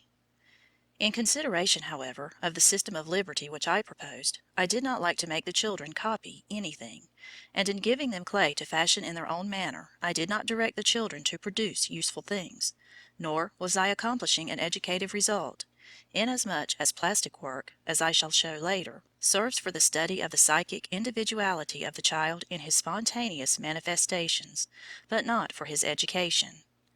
I decided, therefore, to try in the children's houses some very interesting exercises which I had seen accomplished by an artist, Professor Randon, in the School of Educative Art, founded by him. This school had its origin along with the Society for Young People, called Giovanni Gentile, both school and society having the object of educating youth in gentleness towards their surroundings, that is, in respect for objects, buildings, monuments, a really important part of civil education, and one which interested me particularly on account of the children's houses, since that institution has as its fundamental aim to teach precisely this respect for the walls, for the house, for the surroundings. Very suitably, Professor Randon had decided that the Society of Giovanni Gentile could not be based upon sterile theoretical preachings of the principles of citizenship, or upon moral pledges taken by the children, but that it must proceed from an artistic education which should lead the youth to appreciate and love, and consequently respect objects, and especially monuments and historic buildings. Thus, the School of Educative Art was inspired by a broad artistic conception including the reproduction of objects which are commonly met in the surroundings, the history and prehistory of their production, and the illustration of the principal civic monuments which, in Rome, are in large measure composed of archaeological monuments. In order the more directly to accomplish his object, Professor Randon founded his admirable school in an opening in one of the most artistic parts of the walls of Rome, namely, the wall of Belisarius, overlooking the Villa Umberto Primo, a wall which has been entirely neglected by the authorities and by no means respected by the citizens, and upon which Randon lavished care, decorating it with graceful hanging gardens on the outside, and locating within it the School of Art which was to shape the Giovanni Gentile. Here Randon has tried, very fittingly, to rebuild and revive a form of art which was once the glory of Italy and of Florence, the potter's art, that is, the art of constructing vases. The archaeological, historical, and artistic importance of the vase is very great, and may be compared with the numismatic art. In fact, the first object of which humanity felt the need was the vase, which came into being with the utilization of fire, and before the discovery of the production of fire. Indeed, the first food of mankind was cooked in a vase. One of the things most important, ethnically, is judging the civilization of a primitive people is the grade of perfection attained in pottery. In fact, the vase for domestic life and the axe for social life are the first sacred symbols which we find in the prehistoric epoch, and are the religious symbols connected with the temples of the gods and with the cult of the dead. Even today, religious cults have sacred vases in their sancta sanctorum. People who have progressed in civilization show their feeling for art and their aesthetic feeling also in vases, which are multiplied in almost infinite form, as we see in Egyptian, Etruscan, and Greek art. The vase then comes into being, attains perfection, and is multiplied in its uses and its forms, in the course of human civilization, and the history of the vase follows the history of humanity itself. Besides the civil and moral importance of the vase, we have another and practical one, its literal adaptability to every modification of form, and its susceptibility to the most diverse ornamentation. In this it gives free scope to the individual genius of the artist. Thus, when once the handicraft leading to the construction of vases has been learned, and this is the part of the progress in the work learned from the direct and graduated instruction of the teacher, anyone can modify it according to the inspiration of his own aesthetic taste, and this is the artistic, individual part of the work. Besides this, in Randon's school the use of the potter's wheel is taught, and also the composition of the mixture for the bath of majolica ware, and baking the pieces in the furnace, stages of manual labor which contain an industrial culture. Another work of the School of Educative Art is the manufacture of diminutive bricks, and their baking in the furnace, and the construction of diminutive walls built by the same processes which the masons use in the construction of houses, the bricks being joined by means of mortar handled with a trowel. After the simple construction of the wall, which is very amusing for the children who build it, placing brick on brick, superimposing row on row, the children pass to the construction of real houses, first resting on the ground, and then really constructing with foundations, after a previous excavation of large holes in the ground by means of little hoes and shovels. These little houses have openings corresponding to windows and doors, and are variously ornamented in their facades by little tiles of bright and multicolored majolica, the tiles themselves being manufactured by the children. Thus the children learn to appreciate the objects and constructions which surround them, while a real manual and artistic labor gives them profitable exercise. Such is the manual training which I have adopted in the children's houses. After 2 or 3 lessons, the little pupils are already enthusiastic about the construction of vases, and they preserve very carefully their own products, in which they take pride. With their plastic art, they then model little objects, eggs or fruits, with which they themselves fill the vases. One of the first undertakings is the simple vase of red clay filled with eggs of white clay. Then comes the modeling of the vase with 1 or more spouts, of the narrow-mouthed vase, of the vase with a handle, of that with 2 or 3 handles, of the tripod, of the amphora. For children of the age of 5 or 6, the work of the potter's wheel begins. But what most delights the children is the work of building a wall with little bricks, and seeing a little house, the fruit of their own hands, rise in the vicinity of the ground in which are growing plants, also cultivated by them. Thus the age of childhood epitomizes the principal primitive labors of humanity, when the human race, changing from the nomadic to the stable condition, demanded of the earth its fruit, built itself shelter, and devised vases to cook the foods yielded by the fertile earth. Chapter 12. Education of the Senses. In a pedagogical method which is experimental, the education of the senses must undoubtedly assume greatest importance.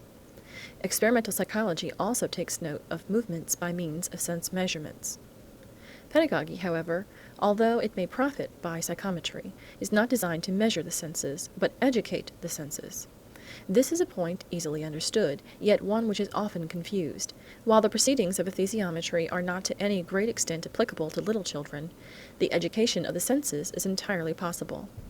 We do not start from the conclusions of experimental psychology. That is, it is not the knowledge of the average sense conditions according to the age of the child which leads us to determine the educational applications we shall make. We start essentially from a method, and it is probable that psychology will be able to draw its conclusions from pedagogy so understood, and not vice versa. The method used by me is that of making a pedagogical experiment with a didactic object and awaiting the spontaneous reaction of the child. This is a method in every way analogous to that of experimental psychology. I make use of a material which, at first glance, may be confused with a psychometric material. Teachers from Milan, who had followed the course in the Milan School of Experimental Psychology, seeing my material exposed, would recognize among it measures of the perception of color, hardness, and weight, and would conclude that, in truth, I brought no new contribution to pedagogy since these instruments were already known to them. But the great difference between the two materials lies in this. The esthesiometer carries within itself the possibility of measuring. My objects, on the contrary, often do not permit a measure, but are adapted to cause the child to exercise the senses. In order that an instrument shall attain such a pedagogical end, it is necessary that it shall not weary, but shall divert the child. Here lies the difficulty in the selection of didactic material. It is known that the psychometric instruments are great consumers of energy. For this reason, when Pizzoli wished to apply them to the education of the senses, he did not succeed because the child was annoyed by them and became tired. Instead, the aim of education is to develop the energies. Psychometric instruments, or better, the instruments of esthesiometry, are prepared in their differential gradations upon the laws of Weber, which were, in truth, drawn from experiments made upon adults. With little children, we must proceed in the making of trials, and must select the didactic materials in which they show themselves to be interested. This I did in the first year of the children's houses, adopting a great variety of stimuli, with a number of which I had already experimented in the school for deficients. Much of the material used for deficients is abandoned in the education of the normal child, and much that is used has been greatly modified. I believe, however, that I have arrived at a selection of objects, which I do not here wish to speak of in the technical language of psychology as stimuli, representing the minimum necessary to a practical sense education. These objects constitute the didactic system, or set of didactic materials, used by me. They are manufactured by the House of Labor of the Humanitarian Society at Milan. A description of the objects will be given as the educational scope of each is explained. Here I shall limit myself to the setting forth of a few general considerations. First, the difference in the reaction between deficient and normal children in the presentation of didactic material made up of graded stimuli. This difference is plainly seen from the fact that the same didactic material used with deficients makes education possible, while with normal children it provokes auto-education. This fact is one of the most interesting I have met with in all my experience, and it inspired and rendered possible the method of observation and liberty. Let us suppose that we use our first object, a block in which solid geometric forms are set. Into corresponding holes in the block are set 10 little wooden cylinders, the bases diminishing gradually about 10 millimeters. The game consists in taking the cylinders out of their places, putting them on the table, mixing them, and then putting each block back in its own place. The aim is to educate the eye to the differential perception of dimensions. With the deficient child, it would be necessary to begin with exercises in which stimuli were much more strongly contrasted, and to arrive at this exercise only after many others had preceded it. With normal children, this is, on the other hand, the first object which we may present, and out of all the didactic material, this is the game preferred by the very little children of 2½ and 3 years. Once we arrived at this exercise with the deficient child, it was necessary continually and actively to recall his attention, inviting him to look at the block and showing him the various pieces. And if the child once succeeded in placing all the cylinders properly, he stopped and the game was finished. Whenever the deficient child committed an error, it was necessary to correct it, or to urge him to correct himself, and when he was able to correct an error, he was usually quite indifferent. Now the normal child, instead, takes spontaneously a lively interest in this game. He pushes away all who would interfere or offer to help him, and wishes to be alone before his problem. It had already been noted that the little ones of 2 or 3 years take the greatest pleasure in arranging small objects, and this experiment in the children's houses demonstrates the truth of this assertion.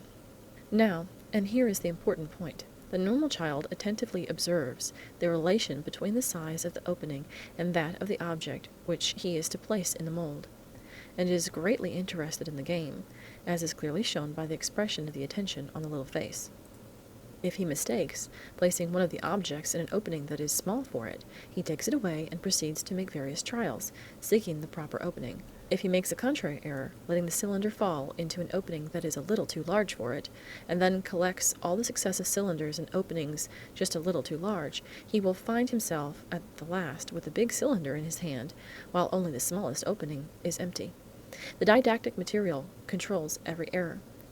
The child proceeds to correct himself, doing this in various ways. Most often he feels the cylinders or shakes them, in order to recognize which are the largest. Sometimes he sees at a glance where his error lies, pulls the cylinders from the places where they should not be, and puts those left out where they belong, and replaces all the others. The normal child always repeats the exercise with growing interest. Indeed, it is precisely in these errors that the educational importance of the didactic material lies, and when the child with evident security places each piece in its proper place, he has outgrown the exercise, and this piece of material becomes useless to him. This self-correction leads the child to concentrate his attention upon the differences of dimensions, and to compare the various pieces. It is in just this comparison that the psychosensory exercise lies. There is, therefore, no question here of teaching the child the knowledge of the dimensions through the medium of those pieces. Neither is it our aim that the child shall know how to use, without an error, the material presented to him, thus performing the exercise as well.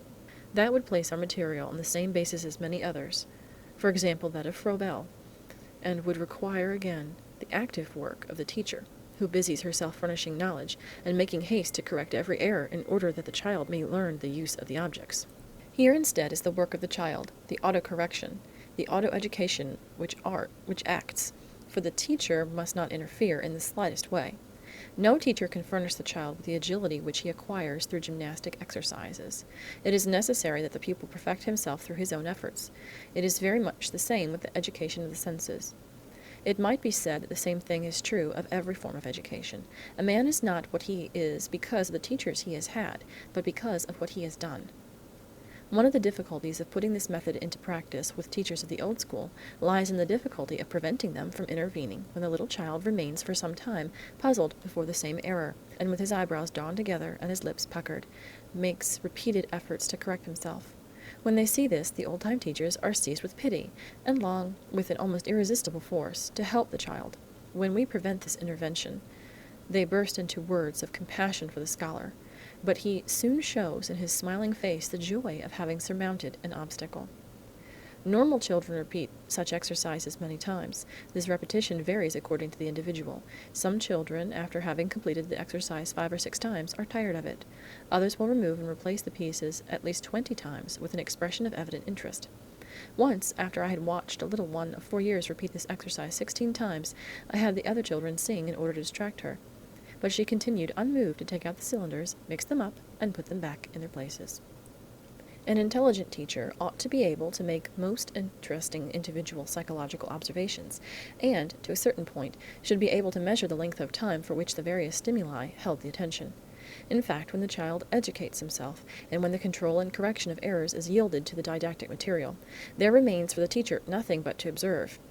She must then be more of a psychologist than a teacher, and this shows the importance of a scientific preparation on the part of the teacher. Indeed, with my methods, the teacher teaches little and observes much, and, above all, it is her function to direct the psychic activity of the children and their physiological development. For this reason, I have changed the name of teacher into that of directress. At first, this name provoked many smiles, for everyone asked whom there was for this teacher to direct, since she had no assistants, and since she must leave her little scholars in liberty. But her direction is much more profound and important than that which is commonly understood, for this teacher directs the life and the soul. Second, the education of the senses has, as its aim, the refinement of the differential preparation of stimuli by means of repeated exercises. There exists a sensory culture, which is not generally taken into consideration, but which is a factor in esthesiometry. For example, in the mental tests which are used in France, or in a series of tests which De Sanctis has established for the diagnosis of the intellectual status, I have often seen used cubes of different sizes placed at varying distances. The child was to select the smallest and the largest, while the chronometer measured the time of reaction between the command and the execution of the act. Account was also taken of the errors. I repeat that, in such experiments, the factor of culture is forgotten, and by this I mean sensory culture. Our children have, for example, among the didactic material for the education of the senses, a series of 10 cubes. The first has a base of 10 centimeters, and the others decrease successively 1 centimeter as to base, the smallest cube having a base of 1 centimeter. The exercise consists in throwing the blocks, which are pink in color, down upon a green carpet, and then building them up into a little tower, placing the largest cube as the base, and then placing the others in order of size until the little cube of 1 centimeter is placed at the top. The little one must each time select, from the blocks scattered upon the green carpet, the largest block. This game is most entertaining to the little ones of 2 1/2, who, as soon as they have constructed the little tower, tumble it down with little blows of the hand, admiring the pink cubes as they lie scattered upon the green carpet. Then they begin again the construction, building and destroying a definite number of times. If we were to place before these tests one of my children from 3 to 4 years, and one of the children from the first elementary, 6 or 7 years old, my pupil would undoubtedly manifest a shorter period of reaction, and would not commit errors. The same may be said for the tests of the chromatic sense, etc. This educational method should therefore prove interesting to students of experimental psychology as well as to teachers. In conclusion, let me summarize briefly. Our didactic material renders auto-education possible, permits a methodical education of the senses. Not upon the ability of the teacher does such education rest, but upon the didactic system. This presents objects which, first, attract the spontaneous attention of the child, and second, contain a rational gradation of stimuli. We must not confuse the education of the senses with the concrete ideas which may be gathered from our environment by means of the senses. Nor must this education of the senses be identical in our minds with the language through which is given the nomenclature corresponding to the concrete idea, nor with the acquisition of the abstract idea of the exercises. Let us consider what the music master does in giving instruction in piano playing. He teaches the pupil the correct position of the body, gives him the idea of the notes, shows him the correspondence between the written notes and the touch and position of the fingers, and then he leaves the child to perform the exercise by himself. If a pianist is to be made of this child, there must, between the ideas given by the teacher and the musical exercises, intervene long and patient application to those exercises which serve to give agility to the articulation of the fingers and of the tendons, in order that the coordination of special muscular movements shall become automatic, and that the muscles of the hand shall become strong through their repeated use. The pianist must therefore act for himself, and the more his natural tendencies lead him to persist in these exercises, the greater will be his success. However, without the direction of the master, the exercise will not suffice to develop the scholar into a true pianist. The directress of the Children's House must have a clear idea of the two factors which enter into her work, the guidance of the child and the individual exercise. Only after she has this concept clearly fixed in her mind may she proceed to the application of a method to guide the spontaneous education of the child and to impart necessary notions to him. In the opportune quality and in the manner of this intervention lies the personal art of the educator. For example, in the Children's House in the Prati di Castello, where the pupils belonged to the middle class, I found, a month after opening the school, a child of 5 years who already knew how to compose any word, as he knew the alphabet perfectly. He had learned it in 2 weeks. He knew how to write on the blackboard, and in the exercises and free design showed himself not only to be an observer, but to have some intuitive idea of perspective, drawing a house and chair very cleverly. As for the exercises of the chromatic sense, he could mix together the 8 gradations of the 8 colors which we use, and from this mass of 64 tablets, each wound with silk of a different color or shade, he would rapidly separate the 8 groups. Having done this, he would proceed with ease to arrange each color series in perfect gradation. In this game, the child would almost cover one of the little tables with a carpet of finely shaded colors. I made the experiment, taking him to the window and showing him in full daylight one of the colored tablets, telling him to look at it well so that he might be able to remember it. I then sent him to the table on which all the gradations were spread out, and asked him to find the tablet like the one at which he had looked. He committed only very slight errors, often choosing the exact shade, but more often the one next to it, rarely a tint 2 grades removed from the right one. This boy then had a power of discrimination and a color memory which were almost prodigious. Like all the other children, he was exceedingly fond of the color exercises. But when I asked the name of the white color spool, he hesitated for a long time before replying uncertainly, "White." Now, a child of such intelligence should have been able, even without the special intervention of the teacher, to learn the name of each color. The directress told me that having noticed that the child had great difficulty in retaining the nomenclature of the colors, she had up until that time left him to exercise himself freely with the games for the color sense. At the same time, he had developed rapidly a power over written language, which in my method is presented through a series of problems to be solved. These problems are presented as sense exercises. This child was, therefore, most intelligent. In him the discriminative sensory perceptions kept pace with great intellectual activities, attention and judgment, but his memory for names was inferior. The directress had thought best not to interfere, as yet, in the teaching of the child. Certainly the education of the child was a little disordered, and the directress had left the spontaneous explanation of his mental activities excessively free. However desirable it may be to furnish a sense education as a basis for intellectual ideas, it is nevertheless advisable at the same time to associate the language with these perceptions. In this connection, I have found excellent for use with normal children the 3 periods of which the lesson according to Séguin consists. First period, the association of the sensory perception with the name. For example, we present to the child 2 colors, red and blue. Presenting the red one, we simply say, "This is red," and presenting the blue, "This is blue." Then we lay the spools upon the table under the eyes of the child. Second period, recognition of the object corresponding to the name. We say to the child, "Give me the red," and then "Give me the blue." Third period, the remembering of the name corresponding to the object. We ask the child, showing him the object, "What is this?" and he should respond, "Red."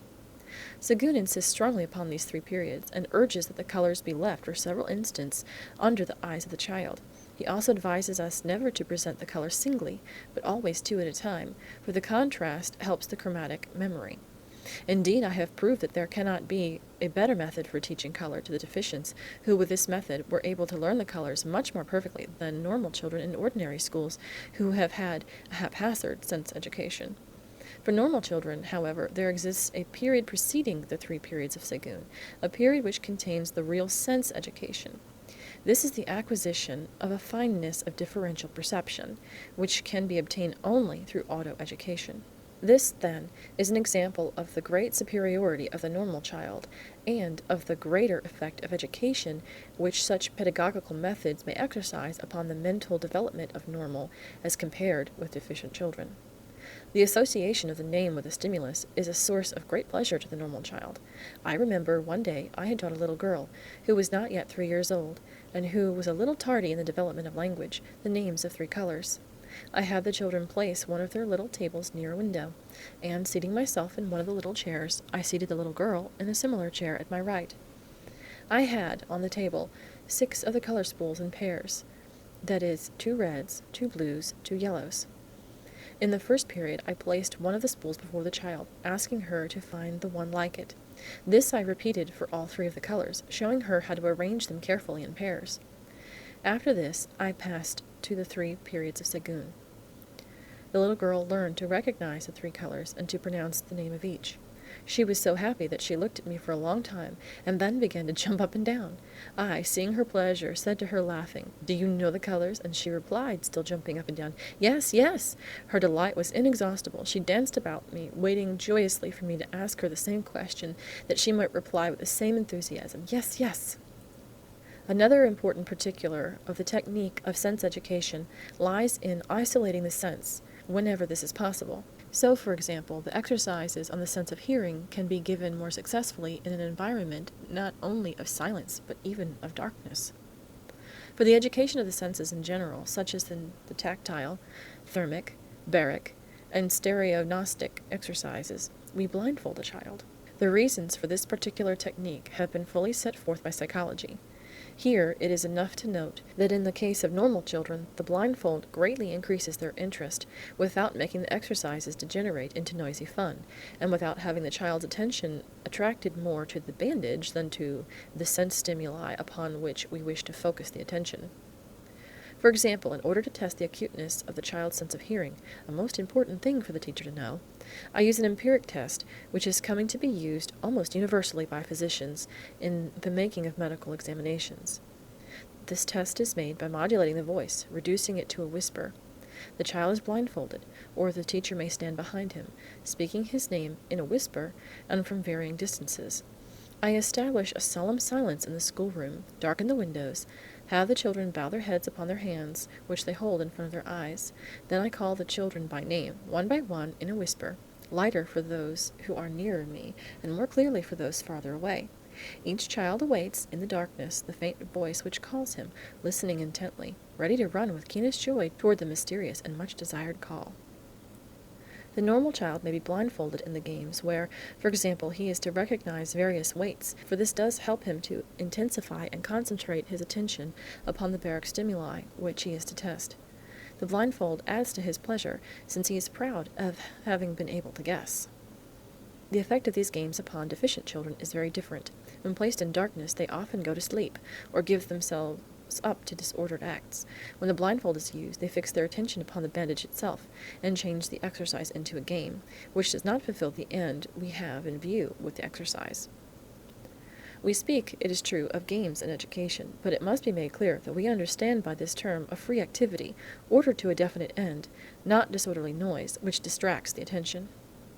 The following pages of Itard give an idea of the patient experiments made by this pioneer in pedagogy.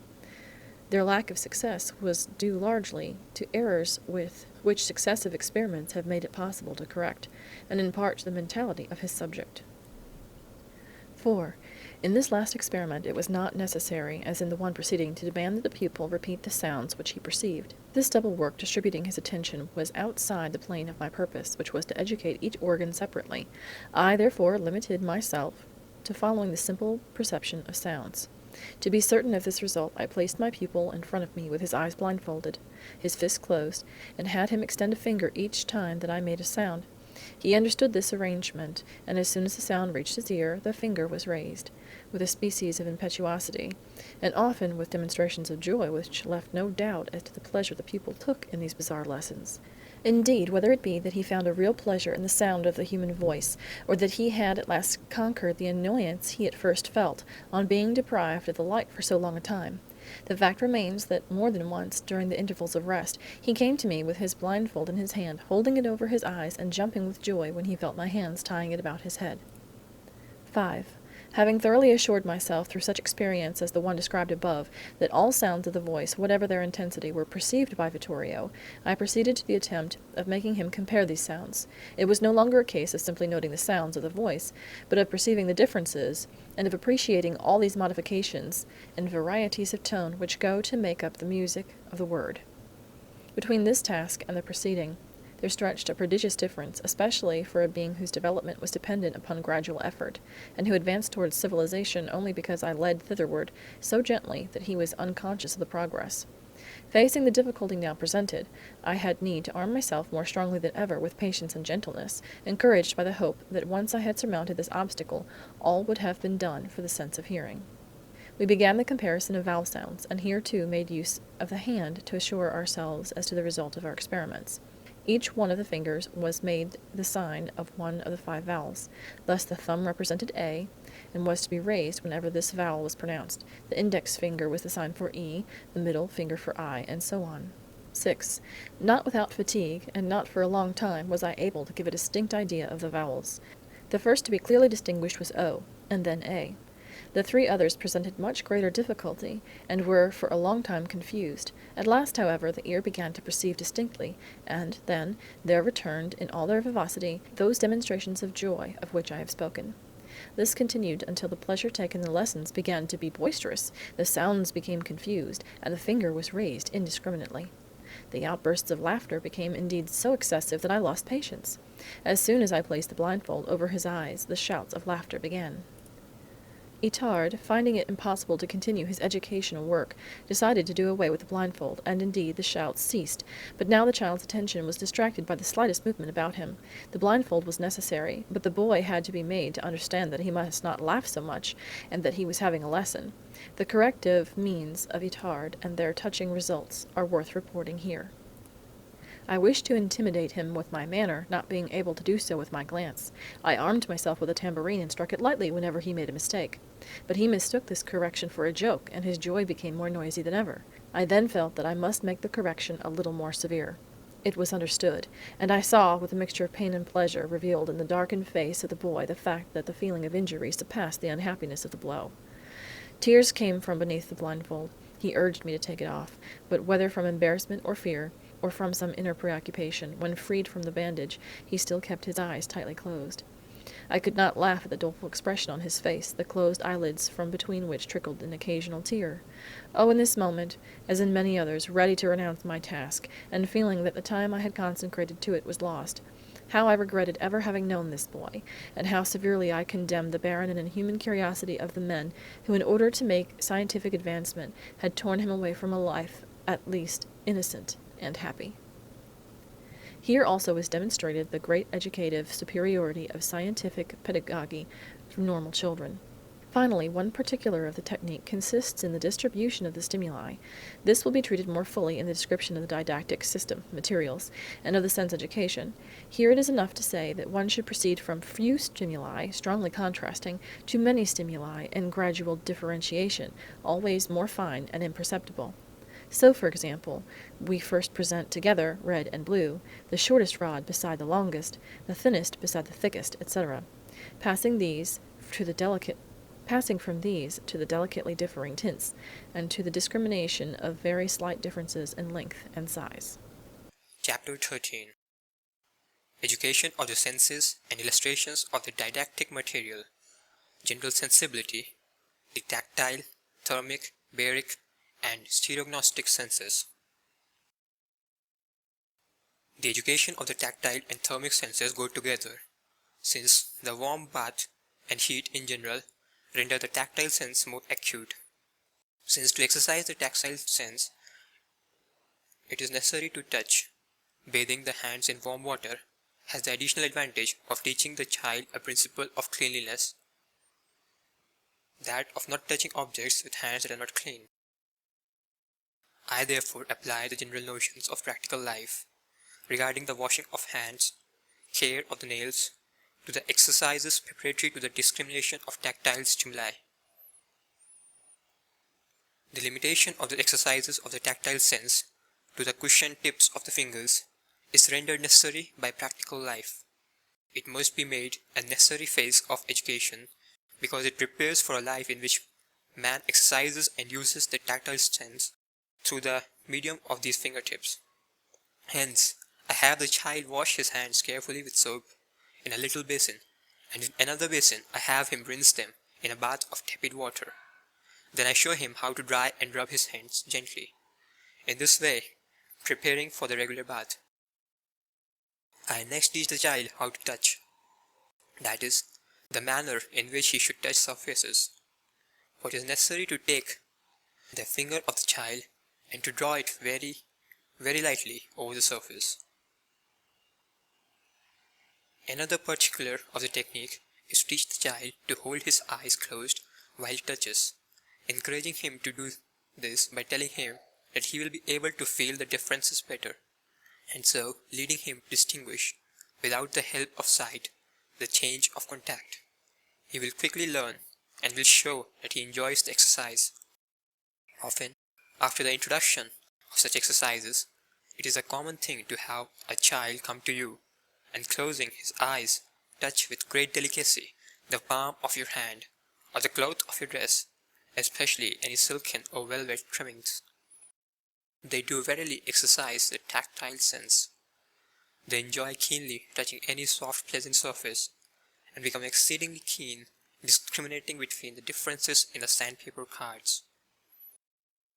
The didactic material consists of a regular wooden board divided into two equal rectangles, one covered with very smooth paper, or having the wood polished until a smooth surface is obtained, the other covered with sandpaper.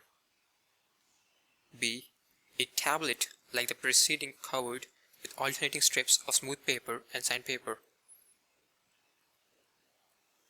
I also make use of a collection of paper slips, varying through many grades from smooth, fine cardboard to coarsest sandpaper. The stuffs described elsewhere are also used in these lessons. As to the thermic sense, I use a set of little metal bowls which are filled with water at different degrees of temperature. These I try to measure with a thermometer, so that there may be two containing water of the same temperature. I have designed a set of utensils which are to be made of very light metal and filled with water. These have covers, and to each is attached a thermometer. The bowl touched from the outside gives the desired impression of heat. I also have the children put their hands into cold, tepid, and warm water, an exercise which they find most diverting. I should like to repeat this exercise with the feet, but have not had an opportunity to make the trial. For the education of the Baric sense of weight, I use with great success little wooden tables 6 by 8 centimeters, having a thickness of half centimeter. These tablets are in 3 different qualities of wood: wisteria, walnut, and pine. They weigh respectively 24, 18, and 12 grams, making them differ in weight by 6 grams. These tables should be very smooth, if possible varnished in such a way that every roughness shall be eliminated, but so that the natural color of the wood shall remain. The child, observing the color, knows that they are of different weights, and this offers a means of controlling the exercise. He takes 2 of the tablets in his hands, letting them rest upon the palm at the base of his outstretched fingers. Then he moves his hands up and down in order to gauge the weight. This movement should come to be, little by little, almost insensible. We lead the child to make his distinction purely through difference in weight, leaving out the guide of the different colors, and closing his eyes. He learns to do this of himself and takes great interest in guessing. The game attracts the attention of those near, who gather in a circle about the one who has the tablets, and who take turns in guessing. Sometimes children spontaneously make use of the blindfold, taking turns and interspersing the work with peals of joyful laughter. Education of the Stereognostic sense. The education of this sense leads to the recognition of objects through feeling, that is, through the simultaneous help of the tactile and muscular senses. Taking this union as a basis, we have made experiments which have given marvelously successful educational results. I feel that for the help of teachers, these exercises should be described. Their first didactic material used by us is made up of the bricks and cubes of Froebel. We call the attention of the child to the form of the two solids, have him feel them carefully and accurately, with his eyes open, repeating some phrase serving to fix his attention upon the particulars of the forms presented. After this, the child is told to place the cubes to the right, the bricks to the left, always feeling them and without looking at them. Finally, the exercise is repeated by the child blindfolded. Almost all the children succeeded in the exercise, and after 2 or 3 times are able to eliminate every error. There are 24 of the bricks and cubes in all, so that the attention may be held for some time to this game, but undoubtedly the child's pleasure is greatly increased by the fact of his being watched by a group of his companions, all interested and eager. One day, a directress called my attention to a little girl of 3 years, one of our very youngest pupils, who had repeated this exercise perfectly. We seated the little girl comfortably in an armchair close to the table. Then, placing the 24 objects before her upon the table, we mixed them, and calling the child's attention to the difference in form, told her to place the cubes to the right and the bricks to the left. When she was blindfolded, she began the exercise as taught by us, taking an object in each hand, feeling each and putting it in its right place. Sometimes she took 2 cubes or 2 bricks. Sometimes she found a brick in the right hand, a cube in the left. The child had to recognize the form and to remember throughout the exercise the proper placing of the different objects. This seemed to me very difficult for a child of 3 years. But observing her, I saw that she not only performed the exercise easily, but that the movements with which we had taught her to feel the form were superfluous. Indeed, the instant she had taken the 2 objects in her hands, if it so happened that she had taken a cube with the left hand and a brick in the right, she exchanged them immediately, and then began the laborious feeling the form which we had taught, and which she perhaps believed to be obligatory. But the objects had been recognized by her through the first light touch, that is, the recognition was contemporaneous to the taking. Continuing my study of the subject, I have found that this little girl was possessed of a remarkable functional ambidexterity.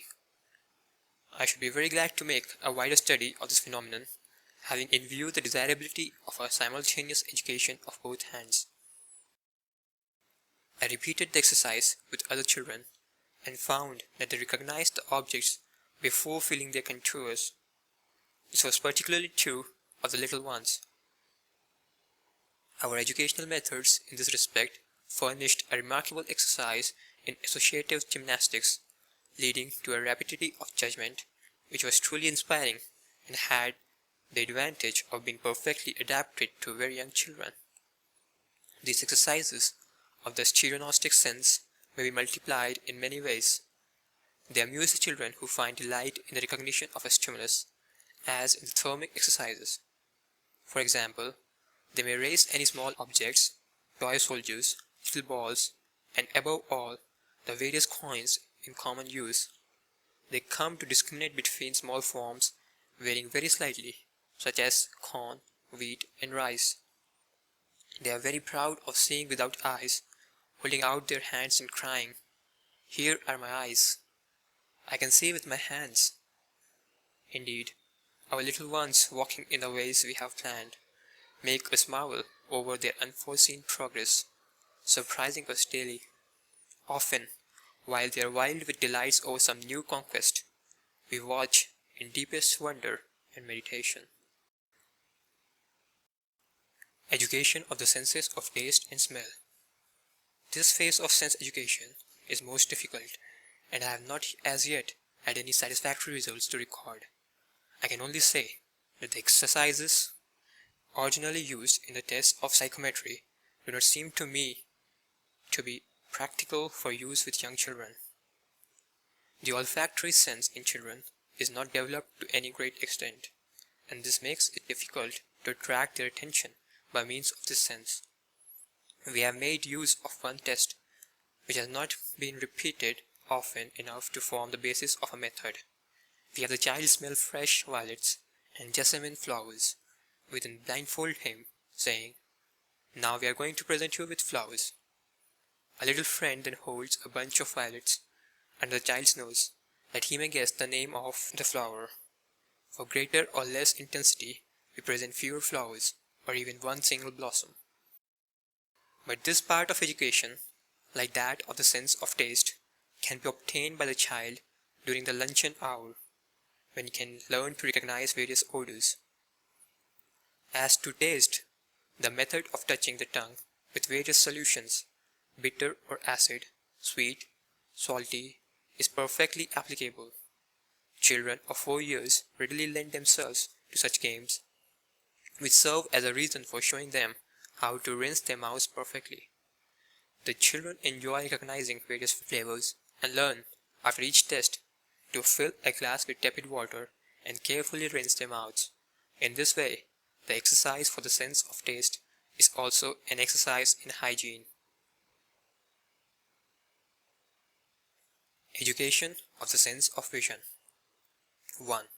Differential visual perception of dimensions. First, solid insets. This material consists of 3 solid blocks of wood, each 55 cm long, 6 cm high, and 8 cm wide. Each block contains 10 wooden pieces set into corresponding holes. These pieces are cylindrical in shape and are to be handled by means of a little wooden or brass button which is fixed in the center of the top. The cases of cylinders are in appearance much like the cases of weights used by chemists. In the first set of the series, the cylinders are all of equal height, 55 mm, but differ in diameter. The smallest cylinder has a diameter of 1 cm, and the others increase in diameter at the rate of half centimeter. In the second set, the cylinders are all of equal diameter, corresponding to half the diameter of the largest cylinder in the preceding series, 27 mm.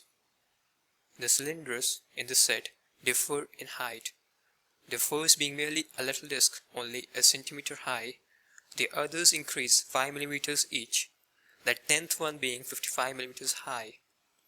In the third set, the cylinders differ both in height and diameter, the first being 1 cm high and 1 cm in diameter, and each succeeding one increasing half centimeter height and diameter.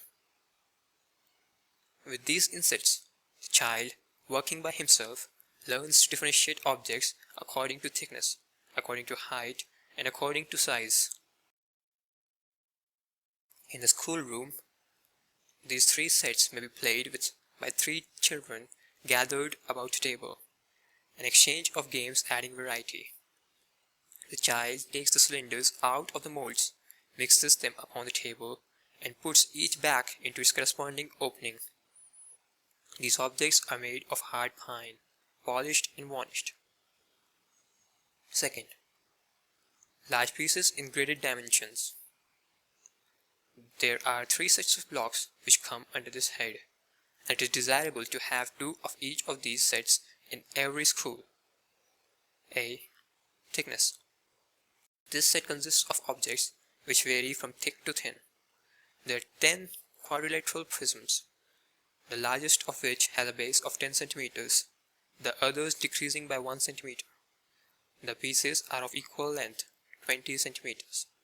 These prisms are stained a dark brown. The child mixes them, scattering them over the little carpet, and then puts them in order, placing one against the other according to the gradations of thickness, observing that the length shall correspond exactly. These blocks, taken from the first to the last, form a species of stair, the steps of which grow broader towards the top. The child may begin with the thinnest piece or with the thickest, as suits his pleasure. The control of the exercise is not certain, as it was in the solid cylindrical insets. There, the large cylinders could not enter the small opening. The taller ones would project beyond the top of the block, etc. In this game of the big stair, the eye of the child can easily recognize an error, since if he mistakes, the stair is irregular. That is, there will be a high step, behind which the step would have extended, decreases. B. Length. Long and short objects. This set consists of 10 rods. These are four-sided, each face being 3 centimeters. The first rod is a meter long, the last a decimeter. The intervening rods decrease from first to last, 1 decimeter each. Each space of 1 decimeter is painted alternately red or blue. The rods, placed close to each other, must be so arranged that the colors correspond, forming so many transverse stripes. The whole set, when arranged, has the appearance of a regular triangle made up of organ pipes, which decrease on the side of the hypotenuse. The child arranges the rods, which have first been scattered and mixed. He puts them together according to the graduation of length, and observes the correspondence of colors. This exercise also offers a very evident control of error, for the regularity of the decreasing length of the stairs along the hypotenuse will be altered if the rods are not properly placed. This most important set of blocks will have its principal application in arithmetic, as we shall see. With it, one may count from 1 to 10 and may construct the addition and other tables, and it may constitute the first steps in the study of the decimal and metric system. C. Size. Objects larger and smaller. This set is made up of 10 wooden cubes painted in rose-colored enamel. The largest cube has a base of 10 centimeters, the smallest of 1 centimeter. The intervening ones decrease 1 centimeter each. A little green cloth carpet goes with these blocks. This may be of oilcloth or cardboard. The game consists of building the cubes up, one upon another, in the order of their dimensions, constructing a little tower, of which the largest cube forms the base and the smallest the apex. The carpet is placed on the floor, and the cubes are scattered upon it. As the tower is built upon the carpet, the child goes through the exercise of kneeling, rising, etc. The control is given by the irregularity of the tower as it decreases towards the apex. A cube misplaced reveals itself because it breaks the line. The most common error made by the children in playing with these blocks at first is that of placing the second cube as the base and placing the first cube upon it, thus confusing the two largest blocks. I have noted the small error was made by deficient children in the repeated trials I made with the tests of Didactics. At the question, which is the largest, the child would take not the largest, but that nearest it in size. Any of these 3 sets of blocks may be used by the children in a slightly different game. The pieces may be mixed upon a carpet or table and then put in order on another table at some distance. As he carries each piece, the child must walk without letting his attention wander, since he must remember the dimensions of the piece for which he is to look among the mixed blocks. The games played in this way are excellent for children of 4 or 5 years, while the simple work of arranging the pieces in order upon the same carpet where they have been mixed is more adapted to the little ones between 3 and 4 years of age. The construction of the tower with the pink cubes is very attractive to the little ones of less than 3 years, who knock it down and build it up time after time. 2.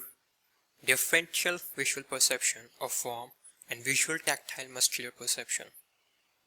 Didactic material. Plain geometric insets of wood. The idea of these insets goes back to I taught and was also applied by Sagan. In the school for deficients, I had made and applied these inserts in the same form used by my illustrious predecessors. In these there were two large tablets of wood, placed one above the other and fastened together. The lower board was left solid, while the upper one was perforated by various geometric figures. The game consisted in placing in these openings the corresponding wooden figures which, in order that they might be easily handled, were furnished with a little brass knob. In my school for deficients, I had multiplied the games, calling for these inserts, and distinguished between those used to teach color and those used to teach form. The inserts for teaching color were all circles. Those used for teaching form were all painted blue. I had great numbers of these inserts, made in gradations of color and in an infinite variety of form. This material was most expensive and exceedingly cumbersome. In my later experiments with normal children, I have, after many trials, completely excluded the plain geometric inserts as an aid to the teaching of color, since this material offers no control of errors, the child's task being that of covering the form before him.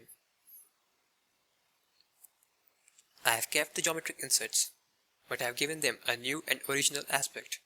The form in which they are now made was suggested to me by a visit to the splendid manual training school in the reformatory of St. Michael in Rome. I saw there wooden models of geometric figures, which could be set into corresponding frames or placed above corresponding forms. The scope of these materials was to lead to exactness in the making of the geometric pieces in regard to control of dimension and form, the frame furnishing the control necessary for the exactness of the work. This led me to think of making modifications in my geometric inserts, making use of the frame as well as that of insect. I therefore made a rectangular tray which measured 30 x 20 centimeters. This tray was painted a dark blue and was surrounded by a dark frame. It was furnished with a cover so arranged which would contain 6 of the square frames with their inserts.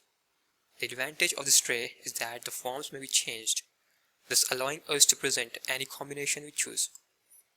I have a number of blank wooden squares which make it possible to present as few as 2 or 3 geometric forms at a time, the other spaces being filled in by the blanks. To this material, I have added a set of white cards, 10 centimeters square. These cards form a series presenting the geometric forms in other aspects. In the first of the series, the form is cut from blue paper and mounted upon the card. In the second box of cards, the contour of the same figures is mounted in the same blue paper, forming an outline 1 centimeter in width. On the third set of cards, the contour of the geometric form is outlined by a black line. We have then the tray, the collection of small frames with the corresponding insets, and the set of the cards in 3 series. I also designed a case containing 6 trays. The front of this box may be lowered when the top is raised, and the trays may be drawn out as one opens the drawers of the desk. Each drawer contains 6 of the small frames with the respective insets.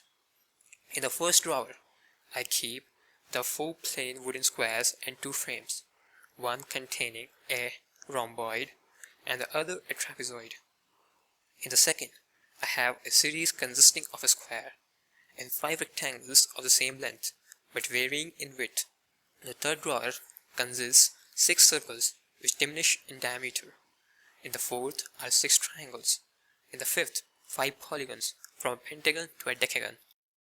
The sixth drawer contains 6 curved figures, an ellipse, an oval, etc., and a flower-like figure formed by 4 crossed arcs. Exercise with the insets. This exercise consists in presenting to the child the large frame or tray in which we arrange the figures as we wish to present them. We proceed to take out the insets, mix them upon the table, and then invite the child to put them back in place. This game may be played by even the younger children and holds the attention for a long period, though not for so long time as the exercise with the cylinders. Indeed, I have never seen a child repeat this exercise more than 5 or 6 times. The child, in fact, expends much energy upon this exercise. He must recognize the form and must look at it carefully. At first, many of the children only succeed in placing the insets after many attempts, trying, for example, to place a triangle in a trapezoid, then in a rectangle, etc. Or when they have taken a rectangle and recognize where it should go, they will still place it in the long side of the inset across the short side of the opening, and will only after many attempts succeed in placing it. After 3 or 4 successive lessons, the child recognizes the geometric figures with extreme facility and places the inserts with a security which has a tinge of nonchalance or of slight contempt for an exercise that is too easy. This is the moment in which the child may be led to a methodical observation of the forms. We change the forms in the frame and pass from contrasted frames to analogous ones. The exercise is easy for the child, who habituates himself to placing the pieces in the frames without errors or false attempts. The first period of these exercises is at the time when the child is obliged to make repeated trials with figures that are strongly contrasted in form. The recognition is greatly helped by associating with the visual sense the muscular tactile perception of the forms. I have the child touch the contour of the piece with the index finger of his right hand, and then have him repeat this with the contour of the frame into which the pieces must fit. We succeed in making this a habit with the child. This is very easily attained, since all children love to touch things. I have already learned through my work with deficient children that among the various forms of sense memory, that of the muscular sense is the most precocious. Indeed, many children who have not arrived at the point of recognizing a figure by looking at it could recognize it by touching it, that is, by computing the movements necessary to the following of its contour. The same is true of the great number of normal children. Confused as to where to place a figure, they turn it about trying in vain to fit it in. Yet as soon as they have touched the 2 contours of the piece and its frame, they succeed in placing it perfectly. Undoubtedly, the association of the muscular tactile sense with that of vision aids in a most remarkable way the perception of forms and fixes them in memory. In such exercises, the control is absolute, as it was in the solid insets. The figure can only enter the corresponding frame. This makes it possible for the child to work by himself and to accomplish a genuine sensory auto-education in the visual perception of form. Exercise with the 3 series of cards. First series. We give the child the wooden forms and the cards upon which the white figure is mounted. Then we mix the cards upon the table. The child must arrange them in a line upon this table, which he loves to do, and then place the corresponding wooden pieces upon the cards. Here the control lies in the eyes. The child must recognize these figures and place the wooden piece upon it so perfectly that it will cover and hide the paper figure. The eye of the child here corresponds to the frame, which materially led him at first to bring the 2 pieces together. In addition to covering the figure, the child is to accustom himself to touching the contour of the mounted figures as a part of the exercise. The child always voluntarily follows those movements. And after he has placed the wooden inset, he again touches the contour, adjusting with his finger the superimposed piece until it exactly covers the form beneath. Second series. We give a number of cards to the child together with corresponding wooden insets. In this second series, the figures are repeated by an outline of blue paper. The child, through these exercises, is passing gradually from the concrete to the abstract. At first, he handled only solid objects. He then passed to a plain figure that is, to the plane which in itself does not exist.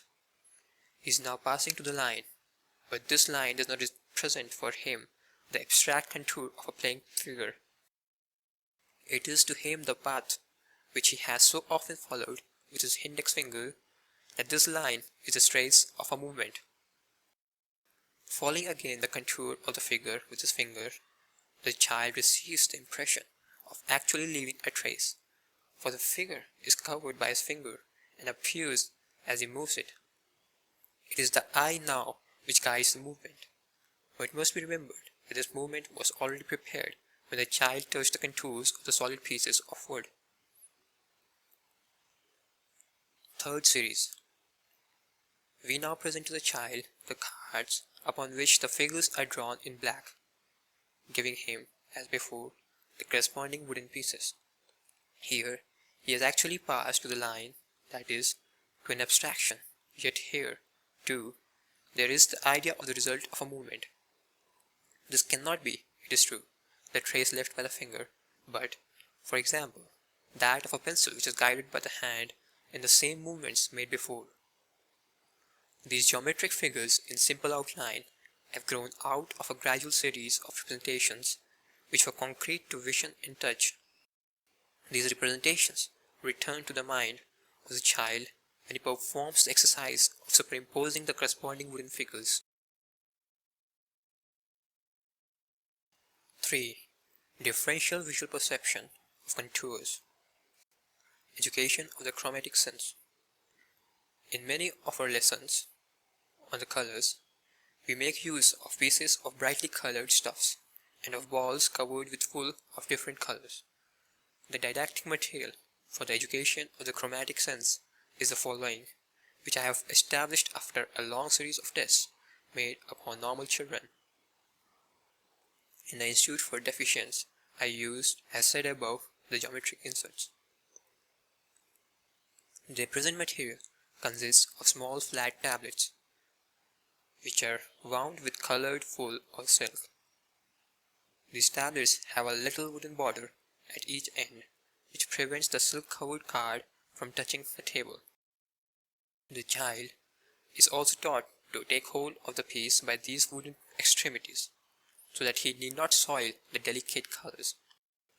In this way, we are able to use this material for a long time without having to renew it.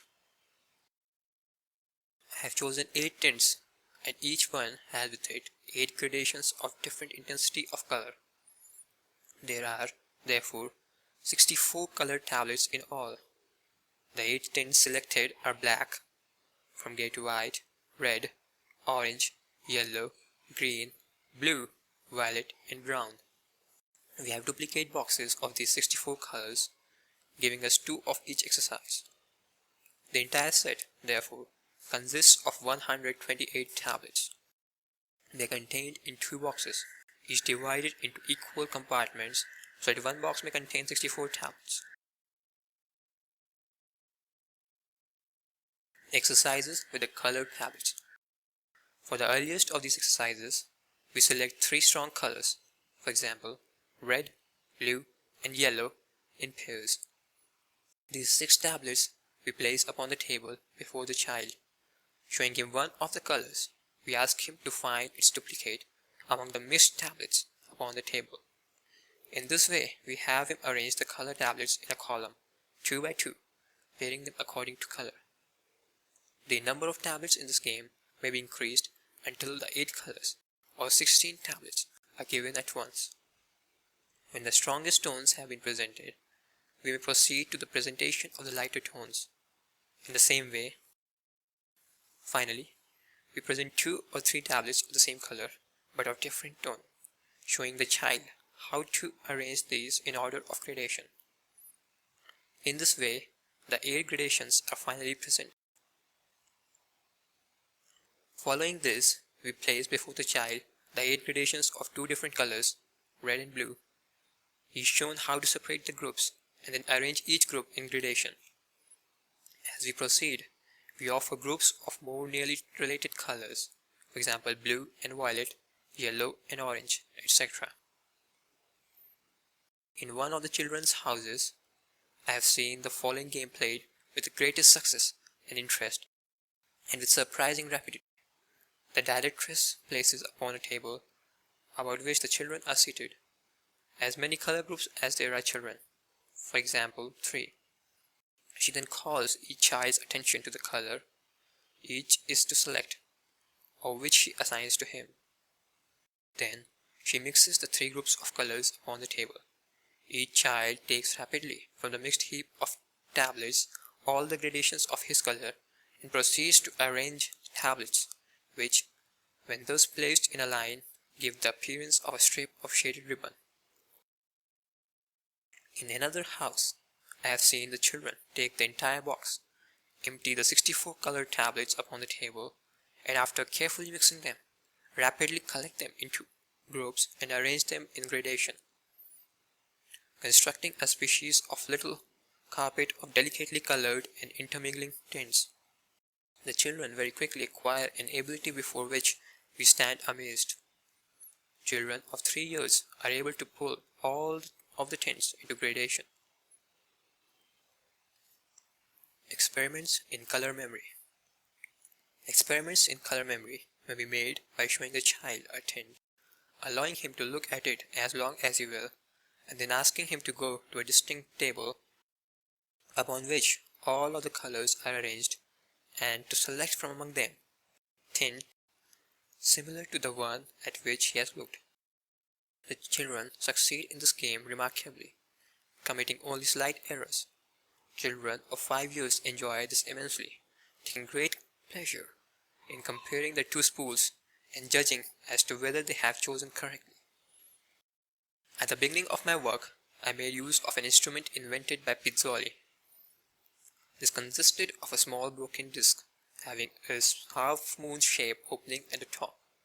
Various colors were made to pass behind this opening by means of a rotary disc which was composed of strips of various colors. The teacher called the attention of the child to a certain color, then turned the disc, asking him to indicate the same disc when it again showed itself in the opening. The exercise rendered the child inactive, preventing him from controlling the material. It is not, therefore, an instrument which can promote the education of the senses.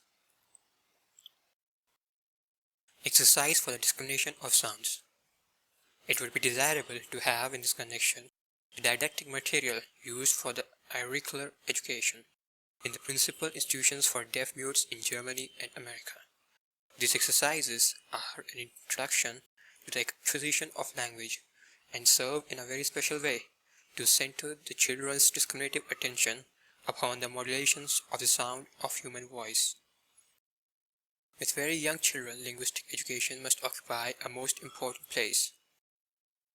Another aim of such exercises is to educate the ear of the child to noises so that he shall accustom himself to distinguish every slight noise and compare it with sounds, coming to resent hard or disordered noises. Such sense education has a value in that it exercises aesthetic taste and may be applied in a most noteworthy way to practical discipline. We all know how the younger children disturb the order of the room by shouts and by the noise of overturned objects. The rigorous scientific education of the sense of hearing is not practically applicable to the didactic method. This is true because the child cannot exercise himself through his own activity as he does for the other senses. Only one child at a time can work with any instrument reducing the gradation of sounds. In other words, absolute silence is necessary for the discrimination of sounds. Signorina Maccheroni, directress, first of the Children's House in Milan and later in the one in the Franciscan convent at Rome, has invented and has had manufactured a series of 13 bells hung upon a wooden frame. These bells are, to all appearances, identical, but the vibrations brought about a blow of a hammer produced the following 13 notes. The set consists of a double series of 13 bells, and there are 4 hammers. Having struck one of the bells in the first series, the child must find the corresponding sound in the second. This exercise presents grave difficulty, as the child does not know how to strike each time with the same force, and therefore produces sounds which vary in intensity. Even when the teacher strikes the bells, the children have difficulty distinguishing between sounds. So we do not feel that this instrument in its present form is entirely practical. For the discrimination of sounds, we use Pizzoli's series of little whistles. For the gradation of noises, we use small boxes filled with different substances, more or less fine, sand or pebbles. The noises are produced by shaking the boxes. In the lessons for the sense of hearing, I proceed as follows. I have the teachers establish silence in the usual way, and then I continue the work, making the silence more profound. I say, st, st, in a series of modulations, now sharp and short, now prolonged and light as a whisper. The children, little by little, become fascinated by this. Occasionally I say, more silent still, more silent. I then begin the sibilant st, st again, making it always lighter and repeating, more silent still, in a barely audible whisper. Now I hear the clock. Now I can hear the bustle of a fly's wing. Now I can hear the whisper of the trees in the garden. The children, ecstatic with joy, sit in such absolute and complete silence that the room seems deserted. When I whisper, let us close our eyes. This exercise repeated so habituates the children to immobility and absolute silence that, when one of them interrupts, it needs only a syllable, a gesture to call him back immediately to perfect order. In the silence, we proceeded to the production of sounds and noises, making these at first strongly contrasted, then more nearly alike. Sometimes we present the comparisons between noise and sound. I believe that the best results can be obtained with the primitive means employed by the Itard in 1805. He used the drum and the bell. His plan was a graduated series of drums for the noises, or, better, for the heavy harmonic sounds, since these belong to a musical instrument, and a series of bells. The diapason, the whistles, the boxes, are not attractive to the child, and do not educate the sense of hearing as do these other instruments. There is an interesting suggestion in the fact that the two great human institutions, that of hate, war, and that of love, religion, have adopted these two opposite instruments, the drum and the bell. I believe that, after establishing silence, it would be educational to ring well-toned bells, now calm and sweet, now clear and ringing, sending their vibrations to the child's whole body. And when, besides the education of the ear, we produced a vibratory education of the ear, we produced a vibratory education of the whole body, through these wisely selected sounds of the bells, giving a peace that pervades the very fibers of his being. Then I believe these young bodies would be sensitive to crude noises, and the children would come to dislike and to cease from making disordered and ugly noises. In this way, one whose ear has been trained by a musical education suffers from strident or discordant notes. I need give no illustration to make clear the importance of such education for the masses in childhood. The new generation would be calm, turning away from the confusion and the discordant sounds which strike the ear today in one of the wild tenements where the poor live, crowded together, left by us to abandon themselves to the lower, more brutal human instincts. Musical education. This must be carefully guided by method. In general, we see little children pass by the playing of some great musicians as an animal would pass. They do not perceive the delicate complexity of sounds. The street children gather about the organ grinder, crying out as if to hail with joy the noises which will come instead of sounds. For the musical education, we must create instruments as well as music. The scope of such an instrument, in addition to the discrimination of sounds, is to awaken a sense of rhythm and, so to speak, to give the impulse toward calm and coordinate movements to those muscles already vibrating in the peace and tranquility of immobility. I believe the stringed instruments, perhaps some very much simplified harp, would be the most convenient. The stringed instruments together with the drum and the bells form the trio of the classic instruments of humanity. The harp is the instrument of the intimate life of the individual. Legend places it in the hands of Orpheus, folklore puts it into fairy hands, and romance gives it to the princess who conquers the heart of a wicked prince. The teacher who turns her back upon her scholars to play, far too often badly, will never be the educator of the musical sense. The child needs to be charmed in every way, by the glance as well as by the pose. The teacher who, bending towards them, gathering them about her, and leaving them free to go or to stay, touches the chords in a simple rhythm, puts herself in communication with them, in relation with their very souls.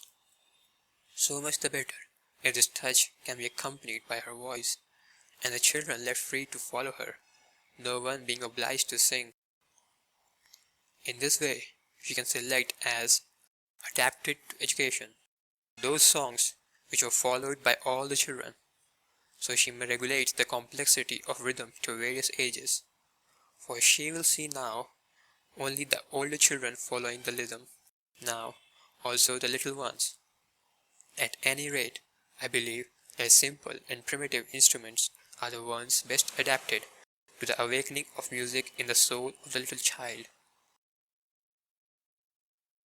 I have tried to have the directress of the Children's House in Milan, who is a gifted musician, make a number of trials and experiments, with a view to finding out more about the muscular capacity of young children. She has made many trials with the pianoforte, observing how the children are not sensitive to the musical tone, but only to the rhythm.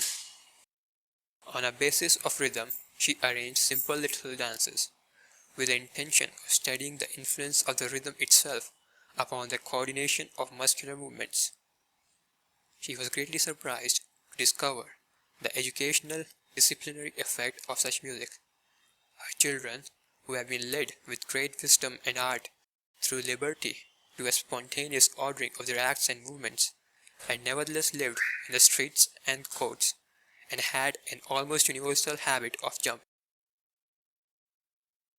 Being a faithful follower of the method of liberty, and not considering that jumping was a wrong act, she had never corrected them. She now noticed that as she multiplied and repeated the rhythm exercises, the children, little by little, left off their ugly jumping, until finally it was a thing of the past. The directress one day asked for an explanation of this change of conduct. Several little ones looked at her without saying anything. The older children gave various replies, whose meaning was the same. It isn't nice to jump. Jumping is ugly. It's rude to jump. This was certainly a beautiful triumph for our method. This experience shows that it is possible to educate the child's muscular sense, and it shows how exquisite the refinement of this sense may be as it develops in relation to the muscular memory, and side by side with the other forms of sensory memory. Tests for acuteness of hearing. The only entirely successful experiments which we have made so far in the children's houses are those of the clock and of the lowered or whispered voice. The trial is purely empirical and does not lend itself to the measuring of the sensation, but it is, however, most useful in that it helps us to an approximate knowledge of the child's auditory acuteness. The exercise consists in calling attention, when perfect silence has been established, to the ticking of the clock and to all the little noises not commonly audible to the ear. Finally, we call the little ones one by one from an adjoining room, pronouncing each name in a low voice. In preparing for such an exercise, it is necessary to teach the children the real meaning of silence. Toward this end, I have several games of silence, which help in a surprising way to strengthen the remarkable discipline of our children. I call the children's attention to myself, telling them to see how silent I can be. I assume different positions, standing, sitting, and maintain each pose silently, without movement. A finger moving can produce a noise, even though it be imperceptible. We may breathe so that we may be heard, but I maintain absolute silence, which is not an easy thing to do. I call a child and ask him to do as I am doing. He adjusts his feet to a better position, and this makes a noise. He moves an arm, stretching it out upon the arm of his chair. It is a noise. His breathing is not altogether silent. It is not tranquil, absolutely unheard as mine is. During these maneuvers on the part of the child, and while my brief comments are followed by intervals of immobility and silence, the other children are watching and listening. Many of them are interested in the fact, which they have never noticed before, namely, that we make so many noises of which we are not conscious, and there are degrees of silence. There is an absolute silence where nothing, absolutely nothing moves. They watch me in amazement when I stand in the middle of the room so quietly that it is really as if I were not. Then they strive to imitate me, and to do even better. I call attention here and there to a foot that moves, almost inadvertently. The attention of the child is called to every part of his body in an anxious eagerness to attain to immobility. When the children are trying in this way, there is established a silence very different from which we carelessly call by that name. It seems as if life gradually vanishes, and the room becomes little by little empty, as if there were no longer anyone in it. Then we begin to hear the tick-tock of the clock, and this sound seems to grow in intensity as the silence becomes absolute. From without, from the court which before seemed silent, there come varied noises. A bird chirps, a child passes. The children sit fascinated by the silence as if some conquest of their own. Here, says the directress, here there is no longer anyone. The children have all gone away. Having arrived at that point, we darken the windows and tell the children to close their eyes, resting their heads upon their hands. They assume this position, and in the darkness, the absolute silence remains. Now listen, we say. A soft voice is going to call your name. Then, going to a room behind the children, and standing within the open door, I call in a low voice, lingering over the syllables as if I were calling from across the mountains. This voice, almost occult, seems to reach the heart and to call to the soul of the child. Each one, as he is called, lifts his head, opens his eyes, as if altogether happy, then rises, silently seeking not to move the chair, and walks on the tips of his toes, so quietly that he is scarcely heard. Nevertheless, his step resounds in the silence and immobility which persists. Having reached the door, with a joyous face, he leaps into the room, choking back soft outbursts of laughter. Another child may come to hide his face against my dress. Another, turning, will watch his companions sitting like statues, silent and waiting. The one who is called feels that he is privileged, that he has received a gift, a prize, and yet they know that all will be called, beginning with the most silent one in the room. So each one tries to merit, by his perfect silence, the certain call. I once saw a little one of 3 years try to suffocate a sneeze and succeed. She held her breath in a little breast and resisted, coming out victorious. A most surprising effort.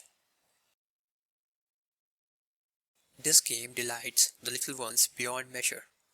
Their intent faces, their patient immobility, reveal the enjoyment of a great pleasure. In the beginning, when the soul of the child was unknown to me, I had thought of showing them sweetmeats and little toys, promising to give them to the ones who were called, supposing that the gifts would be necessary to persuade the child to make the necessary effort. But I soon found that this was unnecessary. The children, after they had made the effort necessary to maintain silence, enjoyed the sensation, took pleasure in the silence itself. They were like ships safe in a tranquil harbor, happy in having experienced something new, and to have won a victory over themselves. This indeed was their recompense. They forgot the promise of sweets and no longer cared to take the toys which I had supposed would attract them. I therefore abandoned that useless means and saw with surprise that the game became constantly more perfect until even children of 3 years of age remained immovable in the silence throughout the time required to call the entire 40 children out of the room. It was then that I learned the soul of the child has its own reward and its particular spiritual pleasures. After such exercises, it seems to me that the children became closer to me. Certainly, they became more obedient, more gentle and sweet. We had, indeed, been isolated from the world, and I had passed several minutes during which the communion between us was very close.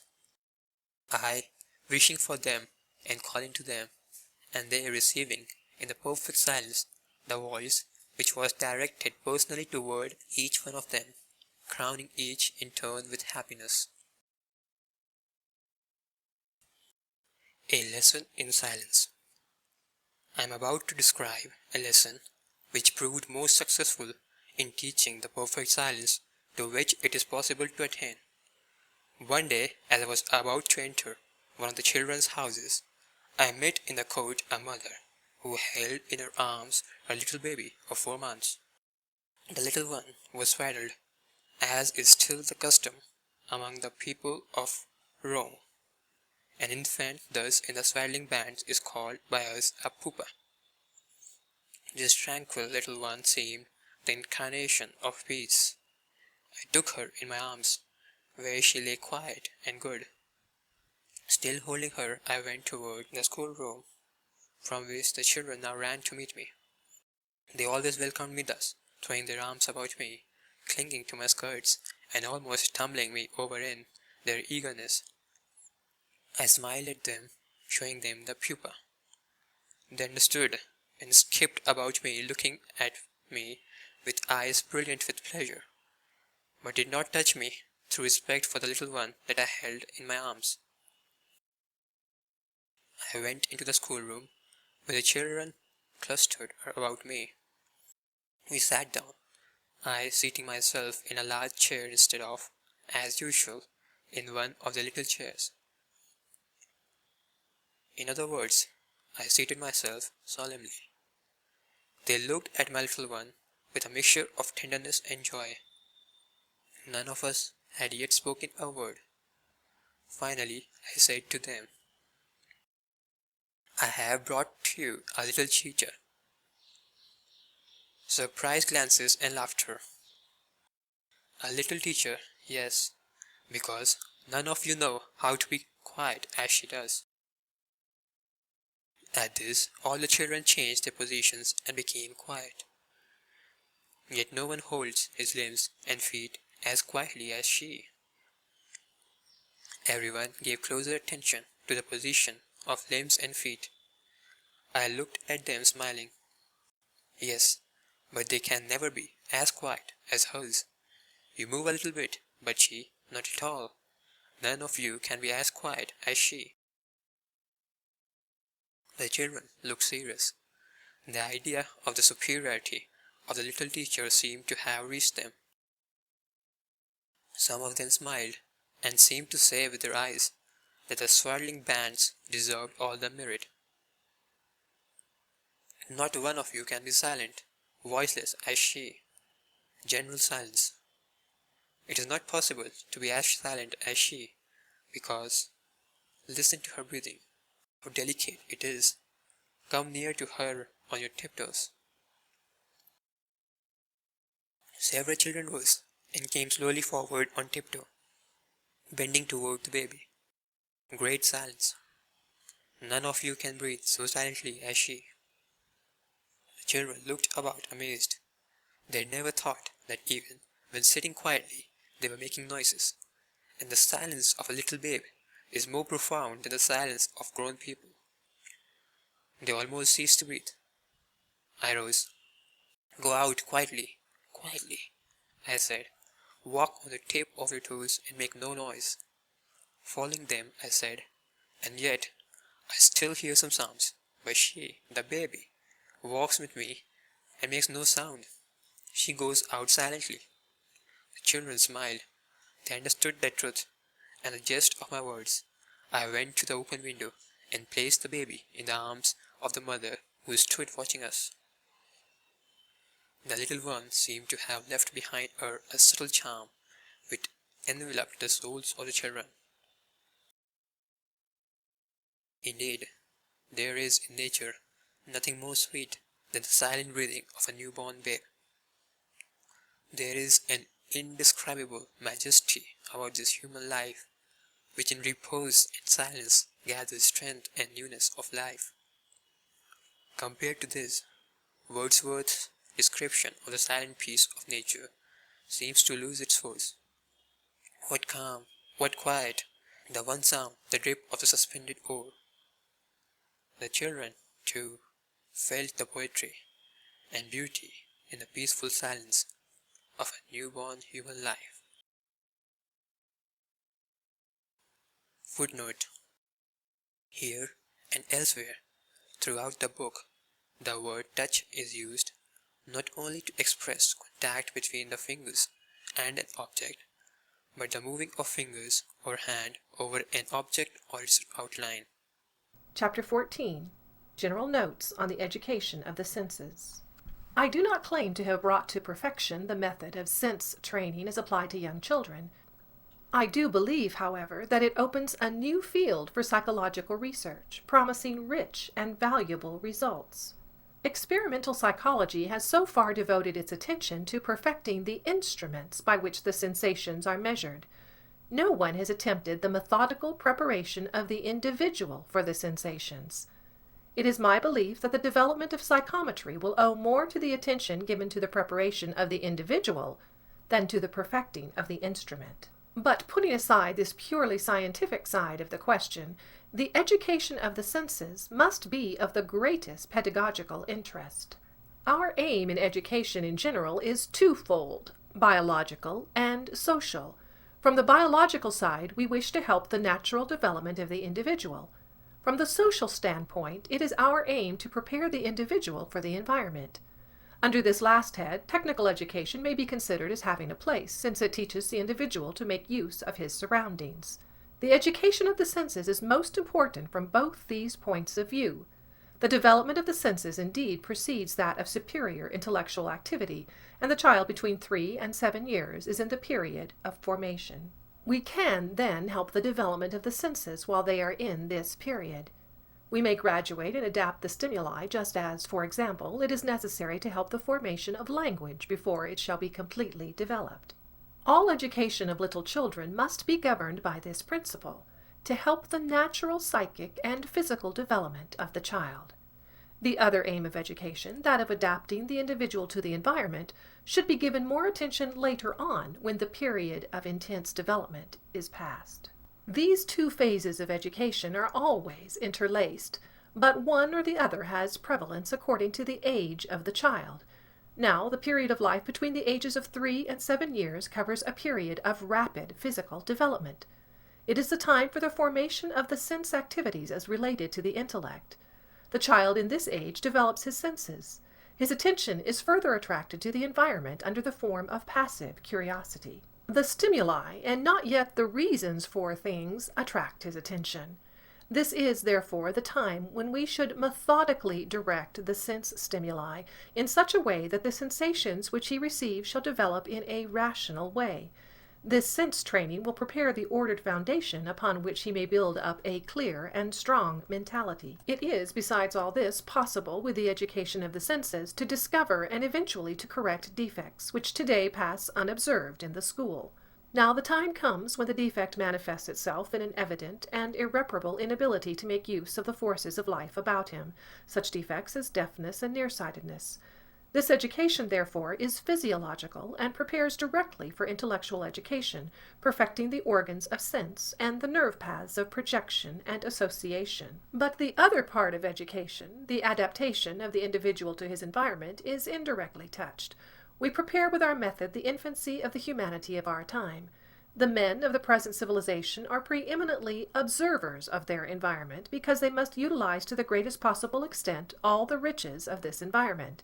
The art of today bases itself, as in the days of the Greeks, upon observation of the truth. The progress of positive science is based upon its observations and all its discoveries and their applications, which in the last century have so transformed our civic environment, were made by following the same line, that is, they have come through observation. We must therefore prepare the new generation for this attitude, which has become necessary in our modern civilized life. It is an indispensable means. Man must be so armed if he is to continue efficaciously the work of our progress. We have seen the discovery of the Röntgen rays born of observation. To the same methods are due the discovery of Hertzian waves and vibrations of radium, and we await wonderful things from the Marconi telegraph. While there has been no period in which thought has gained so much from positive study as the present century, and this same century promises new light in the field of speculative philosophy, and upon spiritual questions, the theories upon the matter have themselves led to most interesting metaphysical concepts. We may say that in preparing the method of observation, we have also prepared the way leading to spiritual discovery. The education of the senses makes men observers, and not only accomplishes the general work of adaptation to the present epoch of civilization, but also prepares them directly for practical life. We have had up to the present time, I believe, a most imperfect idea of what is necessary in the practical living of life. We have always started from ideas, and have proceeded thence to motor activities. Thus, for example, the method of education has always been to teach intellectually, and then to have the child follow the principles he has been taught. In general, when we are teaching, we talk about the object which interests us, and then we try to lead the scholar, when he has understood, to perform some kind of work with the object itself. But often the scholar who has understood the idea finds great difficulty in the execution of the work which we give him, because we have left out of his education a factor of the utmost importance, namely the perfecting of the senses. I may perhaps illustrate this statement with a few examples. We ask the cook to buy only fresh fish. She understands the idea and tries to follow it in her marketing, but if the cook has not been trained to recognize through sight and smell the signs which indicate freshness in the fish, she will not know how to follow the order we have given her. Such a lack will show itself much more plainly in culinary operations. A cook may be trained in book matters, and may know exactly the recipes and the length of time advised in her cookbook. She may be able to perform all the manipulations necessary to give the desired appearance to the dishes, but when it is a question of deciding from the odor of the dish the exact moment of its being properly cooked, or with the eye or the taste the time at which she must put in some given condiment, then she will make a mistake if her senses have not been sufficiently prepared. She can only gain such ability through long practice, and such practice on the part of the cook is nothing else than a belated education of the senses, an education which often can never be properly attained by the adult. This is one reason why it is so difficult to find good cooks. Something of the same kind is true of the physician, the student of medicine who studies theoretically the character of the pulse, and sits down by the bed of the patient with the best will in the world to read the pulse. But if his fingers do not know how to read the sensations, his studies will have been in vain. Before he can become a doctor, he must gain a capacity for discriminating between sense stimuli. The same may be said for the pulsations of the heart, which the student studies in theory, but which the ear can learn to distinguish only through practice. We may say the same for all the delicate vibrations and movements, in the reading of which the hand of the physician is too often deficient. The thermometer is the more indispensable to the physician, the more his sense of touch is unadapted and untrained in the gathering of the thermic stimuli.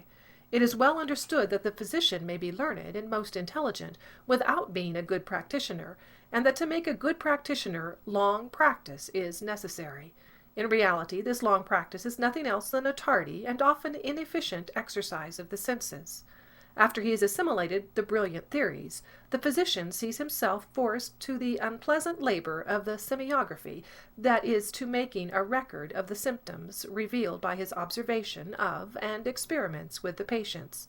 He must do this if he is to receive from these theories any practical results. Here, then, we have the beginner proceeding in a stereotyped way to tests of palpation, percussion, and auscultation for the purpose of identifying the throbs, the resonance, the tones, the breathings, and the various sounds which alone can enable him to formulate a diagnosis. Hence the deep and unhappy discouragement of so many young physicians, and above all the loss of time, for it is often a question of lost years. Then there is the immorality of allowing a man to follow a profession of so great responsibility, when, as is often the case, he is so unskilled and inaccurate in the taking of symptoms. The whole art of medicine is based upon an education of the senses. The schools instead prepare physicians through a study of the classics. All very well and good, but the splendid intellectual development of the physician falls impotent before the insufficiency of his senses. One day I heard a surgeon giving to a number of poor mothers a lesson on the recognition of the first deformities noticeable in little children from the disease of rickets. It was his hope to lead these mothers to bring to him their children who were suffering from this disease, while the disease was yet in the earliest stages, and when medical help might still be efficacious. The mothers understood the idea, but they did not know how to recognize these first signs of deformity, because they were lacking in the sensory education through which they might discriminate between signs deviating only slightly from the normal. Therefore those lessons were useless. If we think of it for a minute, we will see that almost all the forms of adulteration in foodstuffs are rendered possible by the torpor of the senses, which exists in the greater number of people. Fraudulent industry feeds upon the lack of sense education in the masses, as any kind of fraud is based upon the ignorance of the victim. We often see the purchaser throwing himself upon the honesty of the merchant, or putting his faith in the company or the label upon the box. This is because purchasers are lacking in the capacity of judging directly for themselves. They do not know how to distinguish with their senses the different qualities of various substances. In fact, we may say that in many cases intelligence is rendered useless by lack of practice, and this practice is almost always sense education. Everyone knows in practical life the fundamental necessity of judging with exactness between various stimuli. But very often sense education is most difficult for the adult, just as it is difficult for him to educate his hand when he wishes to become a pianist. It is necessary to begin the education of the senses in the formative period, if we wish to perfect this sense development with the education which is to follow.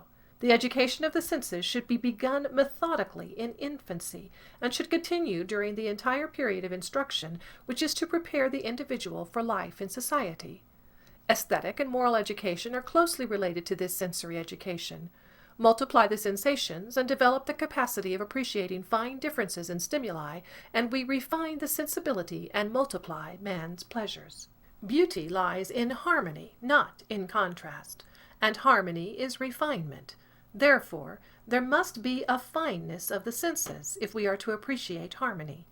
The aesthetic harmony of nature is lost upon him who has coarse senses.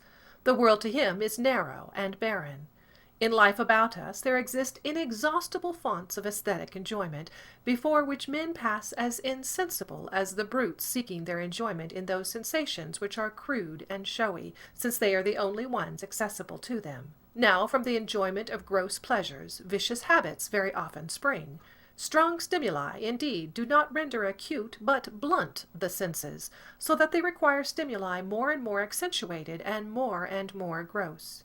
Onanism, so often found among normal children of the lower classes, alcoholism, fondness for watching sensual acts of adults, these things represent the enjoyment of those unfortunate ones whose intellectual pleasures are few and whose senses are blunted and dulled. Such pleasures kill the man within the individual and call to life the beast. Indeed, from the physiological point of view, the importance of the education of the senses is evident from an observation of the scheme of the diagrammatic arc, which represents the functions of the nervous system. The external stimulus acts upon the organ of sense, and the impression is transmitted along the centripetal way to the nerve center. The corresponding motor impulse is elaborated and is transmitted along the centrifugal path to the organ of motion, provoking a movement. Although the arc represents diagrammatically the mechanism of reflex spinal actions, it may still be considered as a fundamental key explaining the phenomena of the more complex nervous mechanisms. Man, with the peripheral sensory system, gathers various stimuli from his environment. He puts himself thus in direct communication with his surroundings. The psychic life develops, therefore, in relation to the system of nerve centers, and human activity, which is eminently social activity, manifests itself through acts of the individual, manual work, writing, spoken language, etc., by means of the psychomotor organs. Education should guide and perfect the development of the three periods, the two peripheral and the central, or, better still, since the process fundamentally reduces itself to the nerve centers, education should give to psychosensory exercises the same importance which it gives to psychomotor exercises. Otherwise, we isolate man from his environment. Indeed, when with intellectual culture we believe ourselves to have completed education, we have but made thinkers whose tendency will be to live without the world. We have not made practical men. If, on the other hand, wishing through education to prepare for practical life, we limit ourselves to exercising the psychomotor phase, we lose sight of the chief end of education, which is to put man in direct communication with the external world.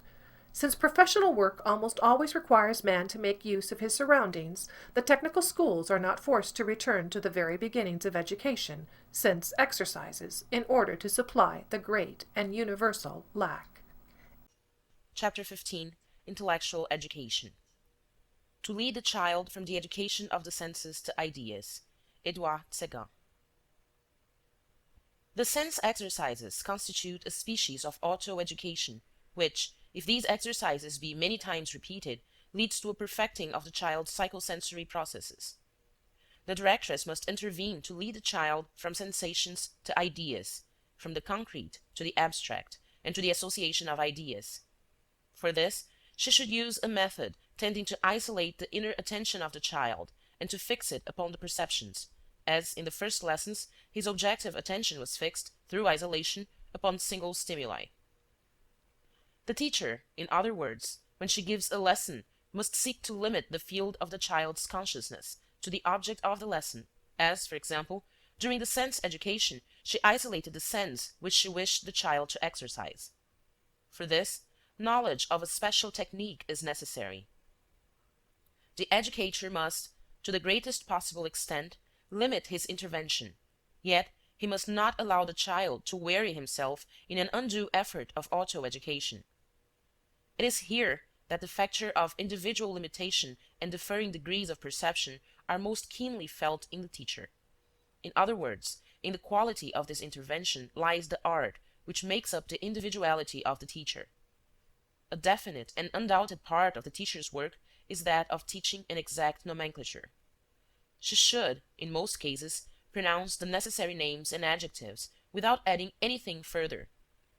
These words she should pronounce distinctly and in a clear, strong voice, so that the various sounds composing the word may be distinctly and plainly perceived by the child. So, for example, touching the smooth and rough cards in the first tactile exercise, she should say, "This is smooth. This is rough," repeating the words with varying modulations of the voice, always letting the tones be clear and the enunciation very distinct. Smooth, smooth, smooth, rough, rough, rough. In the same way, when treating of the sensations of heat and cold, she must say, "This is cold. This is hot. This is ice cold. This is tepid." She may then begin to use the generic terms: heat, more heat, less heat, etc. First, the lessons in nomenclature must consist simply in provoking the association of the name with the object, or with the abstract idea which the name represents. Thus, the object and the name must be united when they are received by the child's mind, and this makes it most necessary that no other word besides the name be spoken. Second, the teacher must always test whether or not her lesson has attained the end she had in view, and her tests must be made to come within the restricted field of consciousness provoked by the lesson on nomenclature. The first test will be to find whether the name is still associated in the child's mind with the object. She must allow the necessary time to elapse, letting a short period of silence intervene between the lesson and the test. Then she may ask the child, pronouncing slowly and very clearly the name or the adjective she has taught, "Which is smooth? Which is rough?" The child will point to the object with his finger, and the teacher will know that he has made the desired association. But if he has not done this, that is, if he makes a mistake, she must not correct him, but must suspend her lesson to take it up again another day. Indeed, why correct him? If the child has not succeeded in associating the name with the object, the only way in which to succeed would be to repeat both the action of the sense stimuli and the name, in other words, to repeat the lesson. But when the child has failed, we should know that he was not at that instant ready for the psychic association which we wish to provoke in him, and we must therefore choose another moment. If we should say, in correcting the child, "No, you have made a mistake," all these words, which, being in the form of a reproof, would strike him more forcibly than others, such as smooth or rough, would remain in the mind of the child, retarding the learning of the names. On the contrary, the silence which follows the error leaves the field of consciousness clear, and the next lesson may successfully follow the first. In fact, by revealing the error, we may lead the child to make an undue effort to remember, or we may discourage him, and it is our duty to avoid, as much as possible, all unnatural effort and all depression. Third, if the child has not committed any error, the teacher may provoke the motor activity corresponding to the idea of the object, that is, to the pronunciation of the name. She may ask him, "What is this?" and the child should respond, "Smooth." The teacher may then interrupt, teaching him how to pronounce the word correctly and distinctly, first drawing a deep breath, and then saying in a rather loud voice, "Smooth." When he does this, the teacher may note his particular speech defect, or the special form of baby talk to which he may be addicted. In regard to the generalization of the ideas received, and by that I mean the application of these ideas to his environment, I do not advise any lessons of this sort for a certain length of time, even for a number of months. There will be children who, after having touched a few times the stuffs, or merely the smooth and rough cards, will quite spontaneously touch the various surfaces about them, repeating, "Smooth, rough, it is velvet," etc. In dealing with normal children, we must await this spontaneous investigation of the surroundings, or, as I like to call it, this voluntary explosion of the exploring spirit. In such cases, the children experience a joy at each fresh discovery. They are conscious of a sense of dignity and satisfaction which encourages them to seek for new sensations from their environment and to make themselves spontaneous observers. The teacher should watch with the most solicitous care to see when and how the child arrives at this generalization of ideas. For example, one of our little 4-year-olds, while running about in the court one day, suddenly stood still and cried out, "Oh, the sky is blue!" and stood for some time looking up into the blue expanse of the sky. One day, when I entered one of the children's houses, 5 or 6 little ones gathered quietly about me and began caressing, lightly, my hands and my clothing, saying, "It is smooth. It is velvet. This is rough."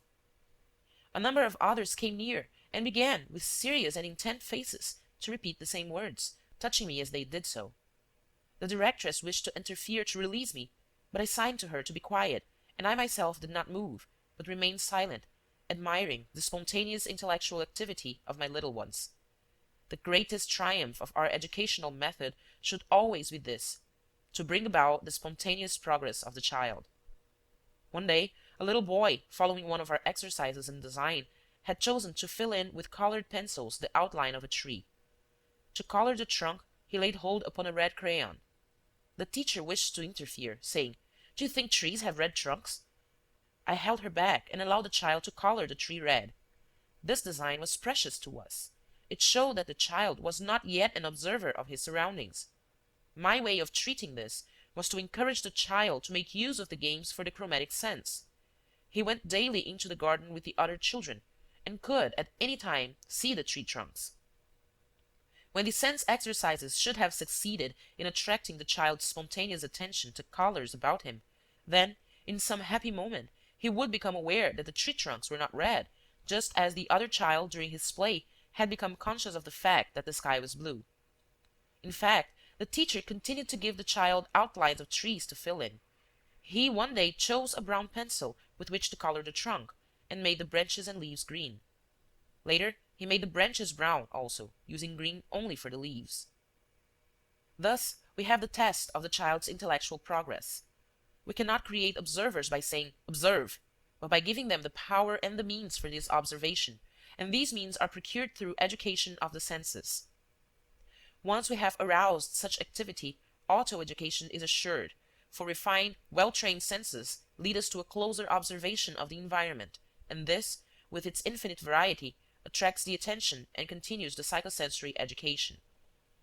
If, on the other hand, in this matter of sense education, we single out definite concepts of the quality of certain objects, these very objects become associated with, or a part of, the training, which is in this way limited to those concepts taken and recorded. So the sense training remains unfruitful. When, for example, a teacher has given in the old way a lesson on the names of the colors, she has imparted an idea concerning that particular quality, but she has not educated the chromatic sense. The child will know these colors in a superficial way, forgetting them from time to time, and at best his appreciation of them will lie within the limits prescribed by the teacher. When, therefore, the teacher of the old methods shall have provoked the generalization of the idea, saying, for example, "What is the color of this flower, of this ribbon?" the attention of the child will, in all probability, remain torpidly fixed upon the example suggested by her. We may liken the child to a clock, and may say that, with the old-time way, it is very much as if we were to hold the wheels of the clock quiet and move the hands about the clock face with our fingers. The hands will continue to circle the dial, just so long as we apply, through our fingers, the necessary motor force. Even so is it with that sort of culture which is limited to the work which the teacher does with the child. The new method, instead, may be compared to the process of winding, which sets the entire mechanism in motion. This motion is in direct relation with the machine, and not with the work of winding. So the spontaneous psychic development of the child continues indefinitely, and is in direct relation to the psychic potentiality of the child himself, and not with the work of the teacher. The movement, or the spontaneous psychic activity, starts in our case from the education of the senses, and is maintained by the observing intelligence. Thus, for example, the hunting dog receives his ability, not from the education given by his master, but from the special acuteness of his senses, and as soon as this physiological quality is applied to the right environment, the exercise of hunting, the increasing refinement of the sense perceptions, gives the dog the pleasure and then the passion for the chase. The same is true of the pianist, who, refining at the same time his musical sense and the agility of his hand, comes to love more and more to draw new harmonies from the instrument. This double perfection proceeds until at last the pianist is launched upon a course which will be limited only by the personality which lies within him. Now, a student of physics may know all the laws of harmony which form a part of his scientific culture, and yet he may not know how to follow a most simple musical composition. His culture, however vast, will be bound by the definite limits of his science. Our educational aim with very young children must be to aid the spontaneous development of the mental, spiritual, and physical personality, and not to make of the child a cultured individual in the commonly accepted sense of the term. So, after we have offered to the child such didactic material as is adapted to provoke the development of his senses, we must wait until the activity known as observation develops. And herein lies the art of the educator, in knowing how to measure the action by which we help the young child's personality to develop.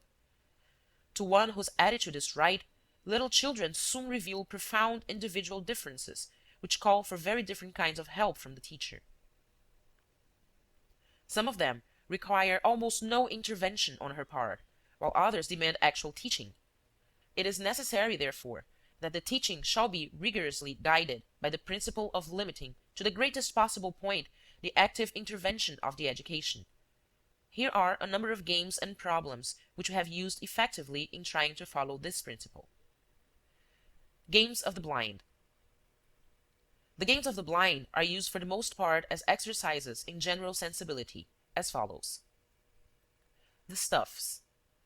We have in our didactic material a pretty little chest composed of drawers within which are arranged rectangular pieces of stuff in great variety. There are velvet, satin, silk, cotton, linen, etc.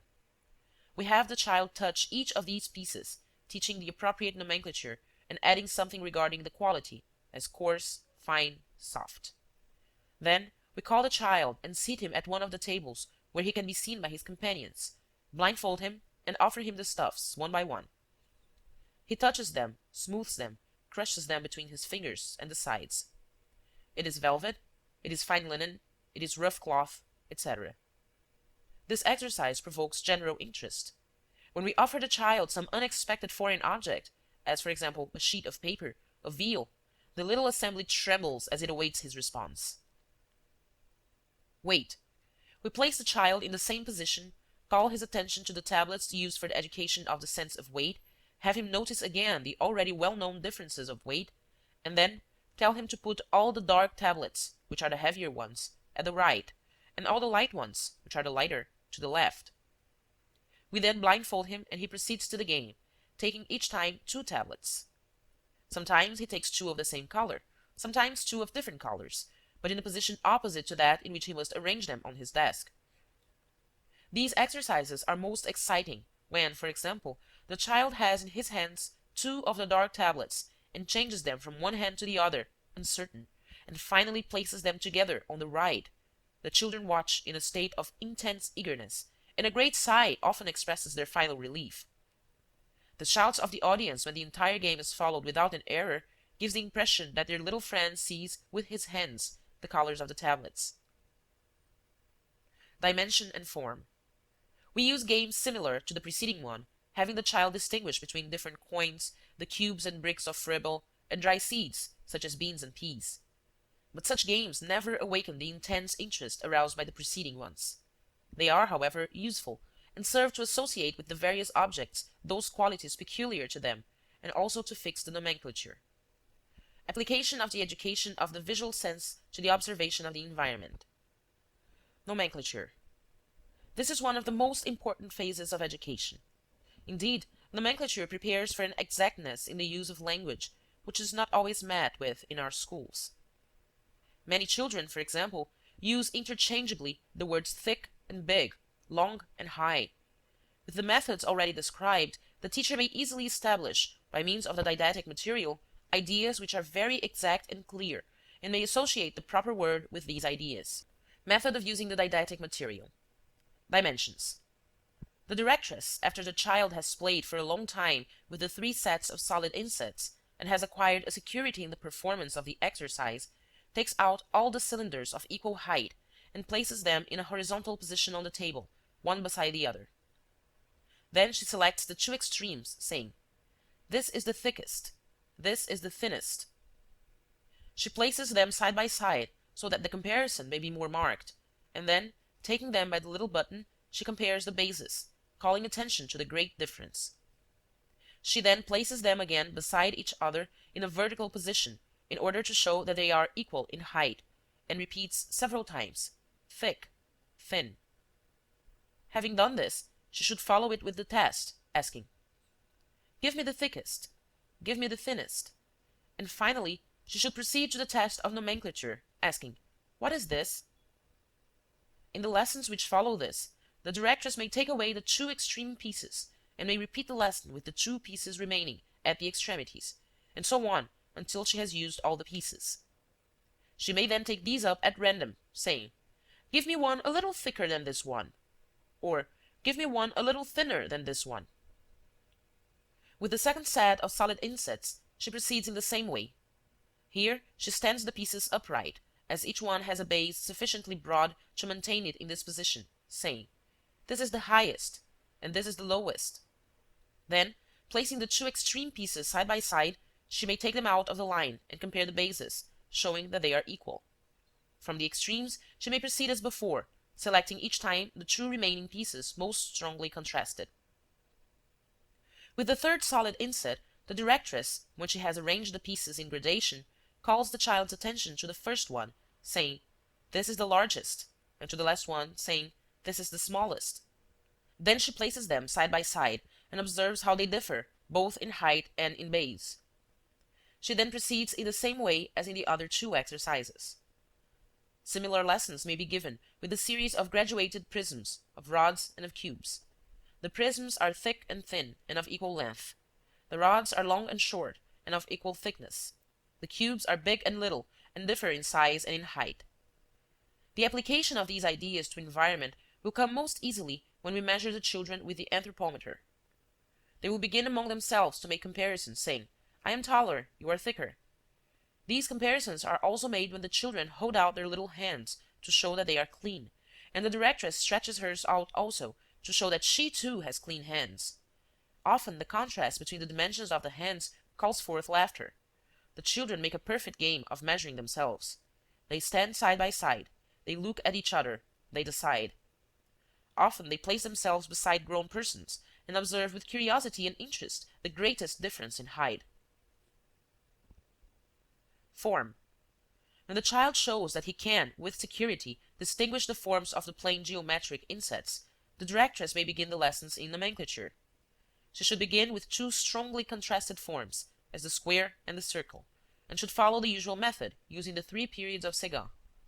We do not teach all the names relative to the geometric figures, giving only those of the most familiar forms, such as square, circle, rectangle, triangle, oval.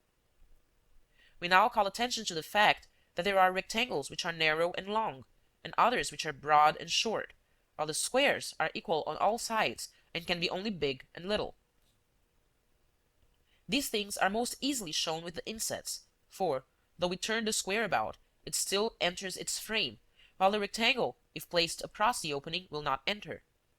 The child is much interested in this exercise, for which we arrange in the frame a square and a series of rectangles, having the longest side equal to the side of the square, the other side gradually decreasing in the 5 pieces. In the same way, we proceed to show the difference between the oval, the ellipse, and the circle. The circle enters no matter how it is placed or turned about. The ellipse does not enter when placed transversely, but if placed lengthwise will enter, even if turned upside down. The oval, however, not only cannot enter the frame if placed transversely, but not even when turned upside down. It must be placed with the large curve toward the large part of the opening, and with the narrow curve toward the narrow portion of the opening. The circles, big and little, enter their frames no matter how they are turned about. I do not reveal the difference between the oval and the ellipse until a very late stage of the child's education, and then not to all children, but only to those who show a special interest in the forms by choosing the game often, or by asking about the differences.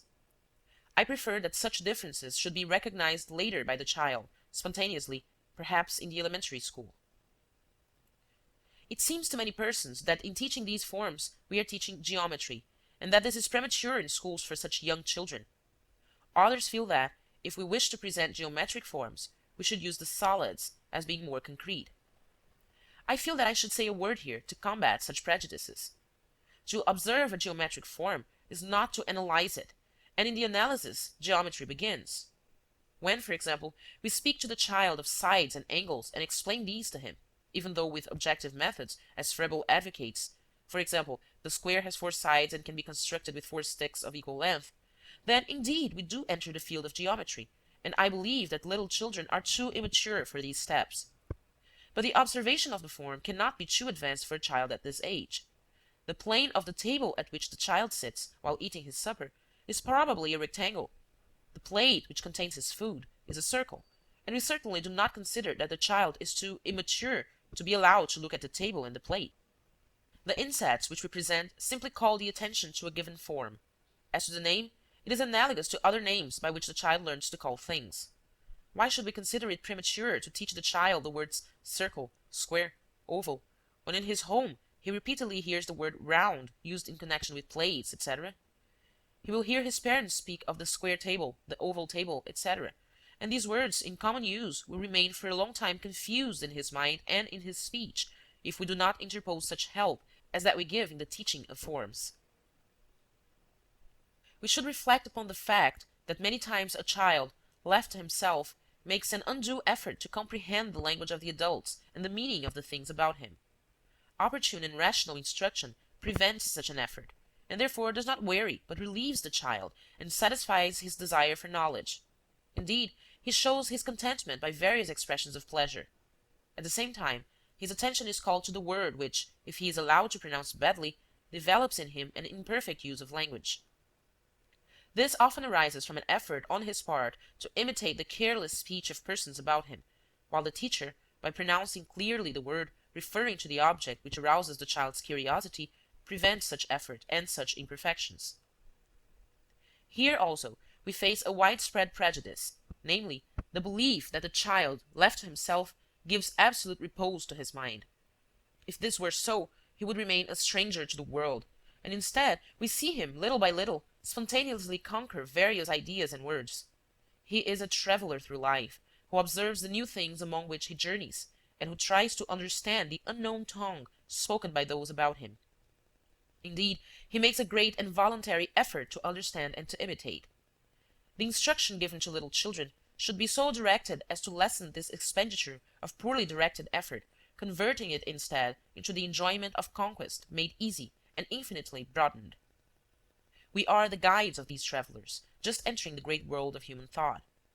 We should see to it that we are intelligent and cultured guides, not losing ourselves in vain discourse, but illustrating briefly and concisely the work of art in which the traveler shows himself interested, and we should then respectfully allow him to observe it as long as he wishes to. It is our privilege to lead him to observe the most important and the most beautiful things of life, in such a way that he does not lose energy and time in useless things, but shall find pleasure and satisfaction throughout his pilgrimage.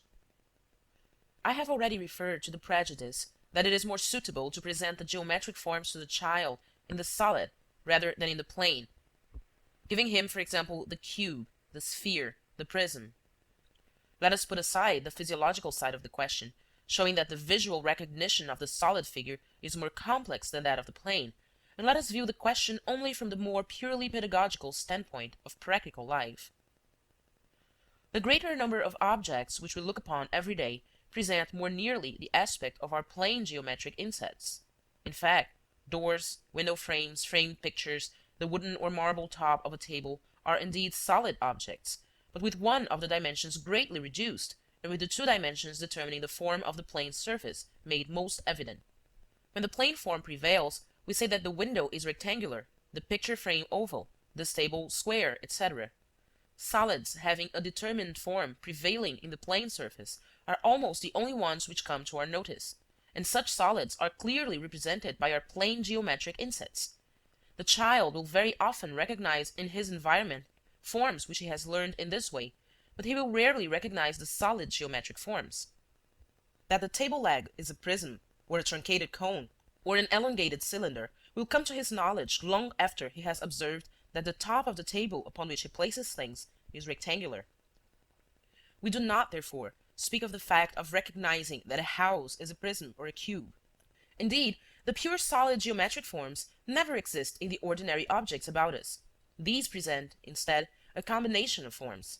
So, putting aside the difficulty of taking in at a glance the complex form of a house, the child recognizes in it not an identity of form, but an analogy.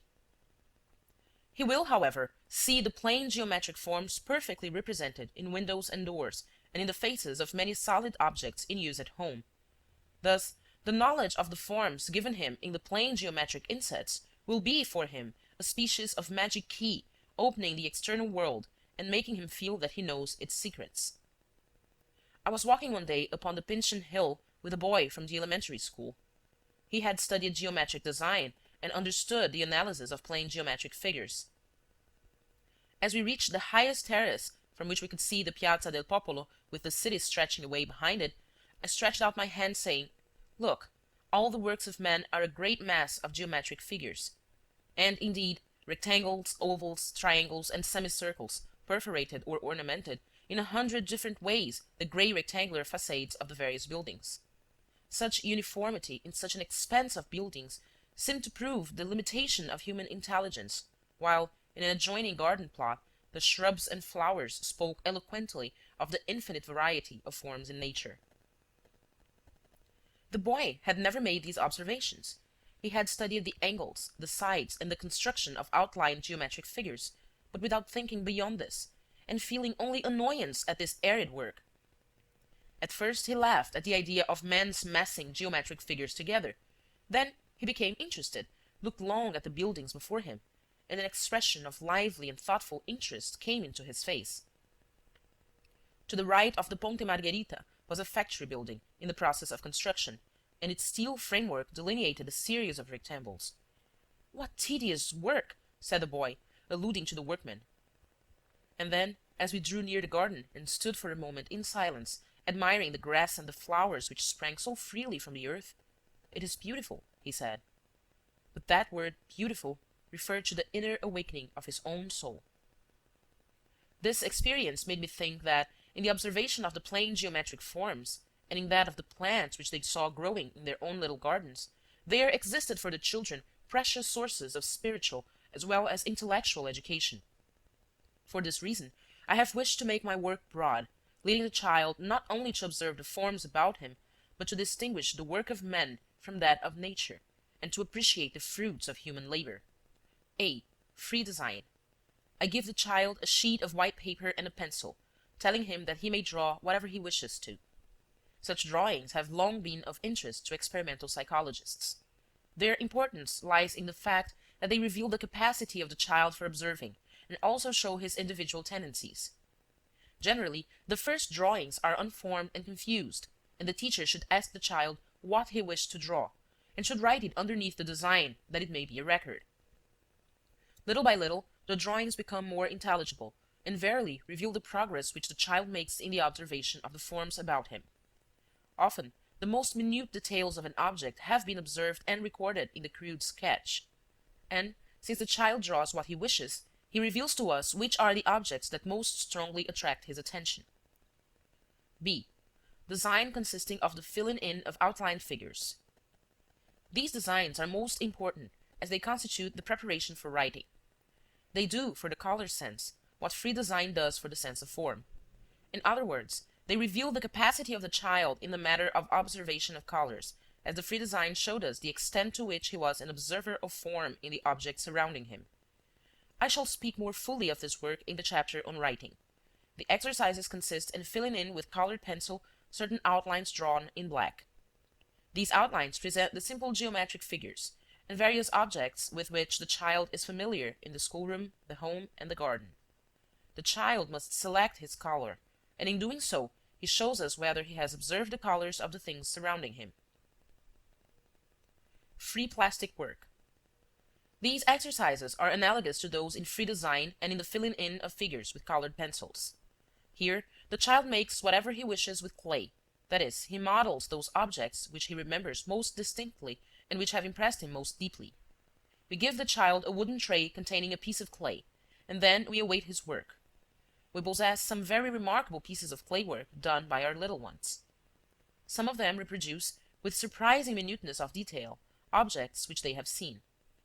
And what is most surprising, these models often record not only the form, but even the dimensions of the objects which the child handled in school. Many little ones model the objects which they have seen at home, especially kitchen furniture, water jugs, pots, and pans. Sometimes we are shown a simple cradle containing a baby brother or sister. At first, it is necessary to place written descriptions upon these objects, as it is necessary to do with the free design. Later on, however, the models are easily recognizable, and the children learn to reproduce the geometric solids. These clay models are undoubtedly very valuable material for the teacher, and make clear many individual differences, thus helping her to understand her children more fully. In our method, they are also valuable as psychological manifestations of development according to age. Such designs are precious guides also for the teacher in the matter of her intervention in the child's education. The children who, in this work, reveal themselves as observers will probably become spontaneous observers of all the world about them, and may be led towards such a goal by the indirect help of exercises tending to fix and to make more exact the various sensations and ideas. These children will also be those who arrive most quickly at the act of spontaneous writing. Those whose clay work remains unformed and indefinite will probably need the direct revelation of the directress, who will need to call their attention in some material manner to the objects around them. Geometric analysis of figures: sides, angles, center, base. The geometric analysis of figures is not adapted to very young children. I have tried a means for the introduction of such analysis, limiting this work to the rectangle and making use of a game which includes the analysis without fixing the attention of the child upon it. This game presents the concept most clearly. The rectangle of which I make use is the plane of one of the children's tables, and the game consists in laying the table for a meal. I have, in each of the children's houses, a collection of toy table furnishings, such as may be found in any toy store. Among these are dinner plates, soup tureen, salt cellars, glasses, decanters, little knives, forks, spoons, etc. I have them lay the table for 6, putting 2 places on each of the longer sides, and 1 place on each of the shorter sides. One of the children takes the objects and places them as I indicate. I tell him to place the soup tureen in the center of the table, this napkin in a corner. Place this plate in the center of the short side. Then I have the child look at the table, and I say, "Something is lacking in this corner. We want another glass on this side. Now let us see if we have everything properly placed on the 2 longer sides. Is everything ready on the 2 shorter sides? Is there anything lacking in the 4 corners?" I do not believe that we may proceed to any more complex analysis than this before the age of 6 years, for I believe that the child should one day take up one of the plane insets and spontaneously begin to count the sides and the angles. Certainly, if we taught them such ideas, they would be able to learn, but it would be a mere learning of formulae and not applied experience. Exercises in the chromatic sense. I have already indicated what color exercises we follow. Here, I wish to indicate more definitely the succession of these exercises and to describe them more fully. Designs and pictures. We have prepared a number of outline drawings, which the children are to fill in with colored pencil, and, later on, with a brush, preparing for themselves the watercolor tints which they will use. The first designs are of flowers, butterflies, trees, and animals, and we then pass to simple landscapes containing grass, sky, houses, and human figures. These designs help us in our study of the natural development of the child as an observer of his surroundings, that is, in regard to color. The children select the colors and are left entirely free in their work. If, for example, they color a chicken red or a cow green, this shows that they have not yet become observers. But I have already spoken of this in the general discussion of the method. These designs also reveal the effect of the education of the chromatic sense. As the child selects delicate and harmonious tints, or strong and contrasting ones, we can judge of the progress he has made in the refinement of his color sense. The fact that the child must remember the color of the objects represented in the design encourages him to observe those things which are about him. And then, too, he wishes to be able to fill in more difficult designs. Only those children who know how to keep the color within the outline and to reproduce the right colors may proceed to more ambitious work. These designs are very easy and often very effective, sometimes displaying real artistic work. The directress of the school in Mexico, who studied for a long time with me, sent me 2 designs, one representing a cliff in which the stones were colored most harmoniously in light violet and shades of brown, trees in 2 shades of green, and the sky a soft blue. The other represented a horse with a chestnut coat and black mane and tail. Chapter 16. Methods for the Teaching of Reading and Writing. Spontaneous development of graphic language. While I was directress of the orthophrenic school at Rome, I had already begun to experiment with various didactic means for the teaching of reading and writing. These experiments were practically original with me. Itard and Séquin do not present any rational method through which writing may be learned. In the pages above quoted, it may be seen how Itard proceeded in the teaching of the alphabet, and I give here what Séquin says concerning the teaching of writing. Quote, "To have a child pass from design to writing, which is its most immediate application, the teacher need only call D, a portion of a circle, resting its extremities upon a vertical A, 2 obliques reunited at the summit and cut by a horizontal, etc., etc. We no longer need worry ourselves as to how the child shall learn to write. He designs, then writes. It need not be said that we should have the child draw the letters according to the laws of contrast and analogy. For instance, O beside I, B with P, T opposite L, etc." Unquote. According to Séquin, then, we do not need to teach writing. The child who draws will write, but writing for this author means printed capitals. Nor does he, in any other place, explain whether his pupil shall write in any other way. He instead gives much space to the description of the design which prepares for, and which includes, writing. This method of design is full of difficulties, and was only established by the combined attempts of Itard and Séquin. Quote, Chapter 40. Design. In design, the first idea to be acquired is that of the plane destined to receive the design. The second is that of the trace, or delineation. Within these 2 concepts lies all design, all linear creation. These 2 concepts are correlative. Their relation generates the idea or the capacity to produce the lines in this sense, that lines may only be called such when they follow a methodical and determined direction. The trace without direction is not a line, produced by chance. It has no name. The rational sign, on the contrary, has a name, because it has a direction, and since all writing or design is nothing other than a composite of the diverse directions followed by a line, we must, before approaching what is commonly called writing, insist upon these notions of plane and line. The ordinary child acquires these by instinct, but an insistence upon them is necessary in order to render the idiot careful and sensitive in their application. Through methodical design he will come into rational contact with all parts of the plane and will, guided by imitation, produce lines at first simple, but growing more complicated. The pupil may be taught, first to trace the diverse species of lines; second, to trace them in various directions and in different positions relative to the plane; third, to reunite these lines to form figures varying from simple to complex. We must, therefore, teach the pupil to distinguish straight lines from curves, vertical from horizontal, and from the various oblique lines, and must finally make clear the principal points of conjunction of 2 or more lines in forming a figure. This rational analysis of design, from which writing will spring, is so essential in all its parts, that a child who, before being confided to my care, already wrote many of the letters, has taken 6 days to learn to draw a perpendicular or a horizontal line. He spent 15 days before imitating a curve and an oblique. Indeed, the greater number of my pupils are for a long time incapable of even imitating the movements of my hand upon the paper, before attempting to draw a line in a determined direction. The most imitative, or the least stupid ones, produce a sign diametrically opposite to that which I show them, and all of them confound the points of conjunction of 2 lines, no matter how evident this is. It is true that the thorough knowledge I have given them of lines and of configuration helps them to make the connection which must be established between the plane and the various marks with which they must cover the surface.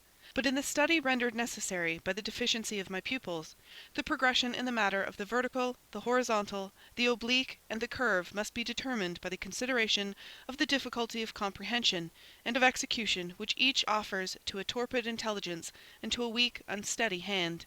I do not speak here of merely having them perform a difficult thing, since I have them surmount a series of difficulties, and for this reason I ask myself if some of these difficulties are not greater, and some less, and if they do not grow one from the other, like theorems.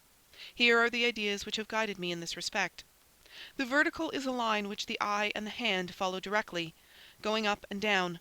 The horizontal line is not natural to the eye, nor to the hand, which lowers itself and follows a curve, like the horizon from which it has taken its name, starting from the centre and going to the lateral extremity of the plane. The oblique line presupposes more complex comparative ideas, and the curve demands such firmness and so many differences in its relation to the plane that we would only lose time in taking up the study of these lines. The most simple line, then, is the vertical, and this is how I have given my pupils an idea of it. The first geometric formula is this: only straight lines may be drawn from one given point to another.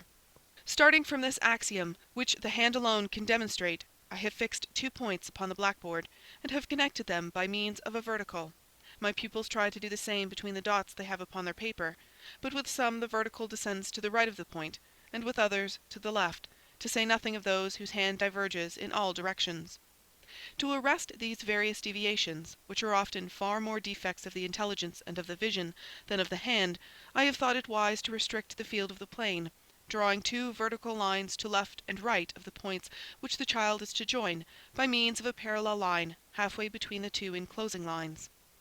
If these 2 lines are not enough, I place 2 rulers vertically upon the paper, which arrest the deviations of the hand absolutely. These material barriers are not, however, useful for very long.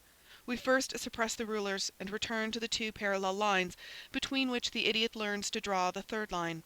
We then take away one of the guiding lines, and leave sometimes that on the right, sometimes that on the left, finally taking away this last line, and at last the dots, beginning by erasing the one at the top, which indicates the starting point of the line and of the hand. The child thus learns to draw a vertical without material control, without points of comparison. The same method, the same difficulty, the same means of direction are used for the straight horizontal lines. If by chance these lines begin well, we must await until the child curves them, departing from the centre, and proceeding to the extremity as nature commands him, and because of the reason which I have explained. If the 2 dots do not suffice to sustain the hand, we keep it from deviating by means of the parallel lines or of the rulers. Finally, have him trace a horizontal line, and by uniting with a vertical ruler, we form a right angle. The child will begin to understand in this way what the vertical and horizontal lines really are, and will see the relation of these 2 ideas as he traces a figure. In the sequence of the development of lines, it would seem that the study of the oblique should immediately follow that of the vertical and the horizontal, but this is not so. The oblique, which partakes of the vertical in its inclination, and of the horizontal in its direction, and which partakes of both in its nature, since it is a straight line, presents perhaps, because of its relation to other lines, an idea too complex to be appreciated without preparation." Unquote. Thus Séguin goes on through many pages to speak of the oblique in all directions, which he has his pupils trace between 2 parallels. He then tells of the 4 curves, which he has them draw to right and left of a vertical, and above and below a horizontal, and concludes, quote, "So we find the solution of the problems for which we sought, the vertical line, the horizontal, the oblique, and 4 curves, whose union forms the circle, contain all possible lines, all writing." Unquote. Quote, "Arrived at this point, Itard and I were for a long time at a standstill. The lines being known, the next step was to have the child trace regular figures, beginning of course with the simplest. According to the general opinion, Itard had advised me to begin with the square, and I had followed this advice for 3 months, without being able to make the child understand me." Unquote. After a long series of experiments, guided by his ideas of the genesis of geometric figures, Séguin became aware that the triangle is the figure most easily drawn. Quote, "When 3 lines meet thus, they always form a triangle, while 4 lines may meet in 100 different directions without remaining parallel, and therefore without presenting a perfect square. From these experiments and many others, I have deduced the first principles of writing and of design for the idiot, principles whose application is too simple for me to discuss further." Unquote. Such was the proceeding used by my predecessors in the teaching of writing to deficients. As for reading, Itard proceeded thus. He drove nails into the wall and hung upon them geometric figures of woods, such as triangles, squares, circles. He then drew the exact imprint of these upon the wall, after which he took the figures away and had the "boy of Aveyron" replace them upon the proper nails, guided by the design. From this design Itard conceived the idea of the plain geometric insets. He finally had large print letters made of wood, and proceeded in the same way as with the geometric figures, that is, using the design upon the wall, and arranging the nails in such a way that the child might place the letters upon them, and then take them off again. Later, Séquin used the horizontal plane instead of the wall, drawing the letters on the bottom of a box, and having the child superimpose solid letters. After 20 years, Séquin had not changed his method of practice. A criticism of the method used by Itard and Séquin for reading and writing seems to me superfluous. The method has two fundamental errors which make it inferior to the methods in use for normal children, namely, writing in printed capitals, and the preparation for writing through a study of rational geometry, which we now expect only from students in the secondary schools. Séquin here confuses ideas in a most extraordinary way. He has suddenly jumped from the psychological observation of the child, and from his relation to his environment, to the study of the origin of lines and their relation to the plane. He says that the child will readily design a vertical line, but that the horizontal will soon become a curve because, "nature commands it," and this command of nature is represented by the fact that man sees the horizon as a curved line. The example of Séquin serves to illustrate the necessity of a special education which shall fit man for observation, and shall direct logical thought. The observation must be absolutely objective, in other words, stripped of preconceptions. Séquin has in this case the preconception that geometric design must prepare for writing, and that hinders him from discovering the truly natural proceeding necessary to such preparation. He has besides the preconception that the deviation of a line, as well as the inexactness with which the child traces it, are due to "the mind and the eye, not to the hand," and so he wearies himself for weeks and months in explaining the directions of lines and in guiding the vision of the idiot. It seems as if Séquin felt that a good method must start from a superior point, geometry. The intelligence of the child is only considered worthy of attention in its relation to abstract things. And is not this a common defect? Let us observe mediocre men. They pompously assume erudition and disdain simple things. Let us study the clear thought of those whom we consider men of genius. Newton is seated tranquilly in the open air. An apple falls from the tree. He observes it, and asks, why? Phenomena are never insignificant. The fruit which falls and universal gravitation may rest side by side in the mind of a genius. If Newton had been a teacher of children, he would have led the children to look upon the worlds on a starry night. But an erudite person might have felt it necessary first to prepare the child to understand the sublime calculus which is the key to astronomy. Galileo Galilei observed the oscillation of a lamp swung on high, and discovered the laws of the pendulum. In the intellectual life, simplicity consists in divesting one's mind of every preconception, and this leads to the discovery of new things, as in the moral life, humility and material poverty guide us toward high spiritual conquests. If we study the history of discoveries, we will find that they have come from real objective observation, and from logical thought. These are simple things, but rarely found in one man.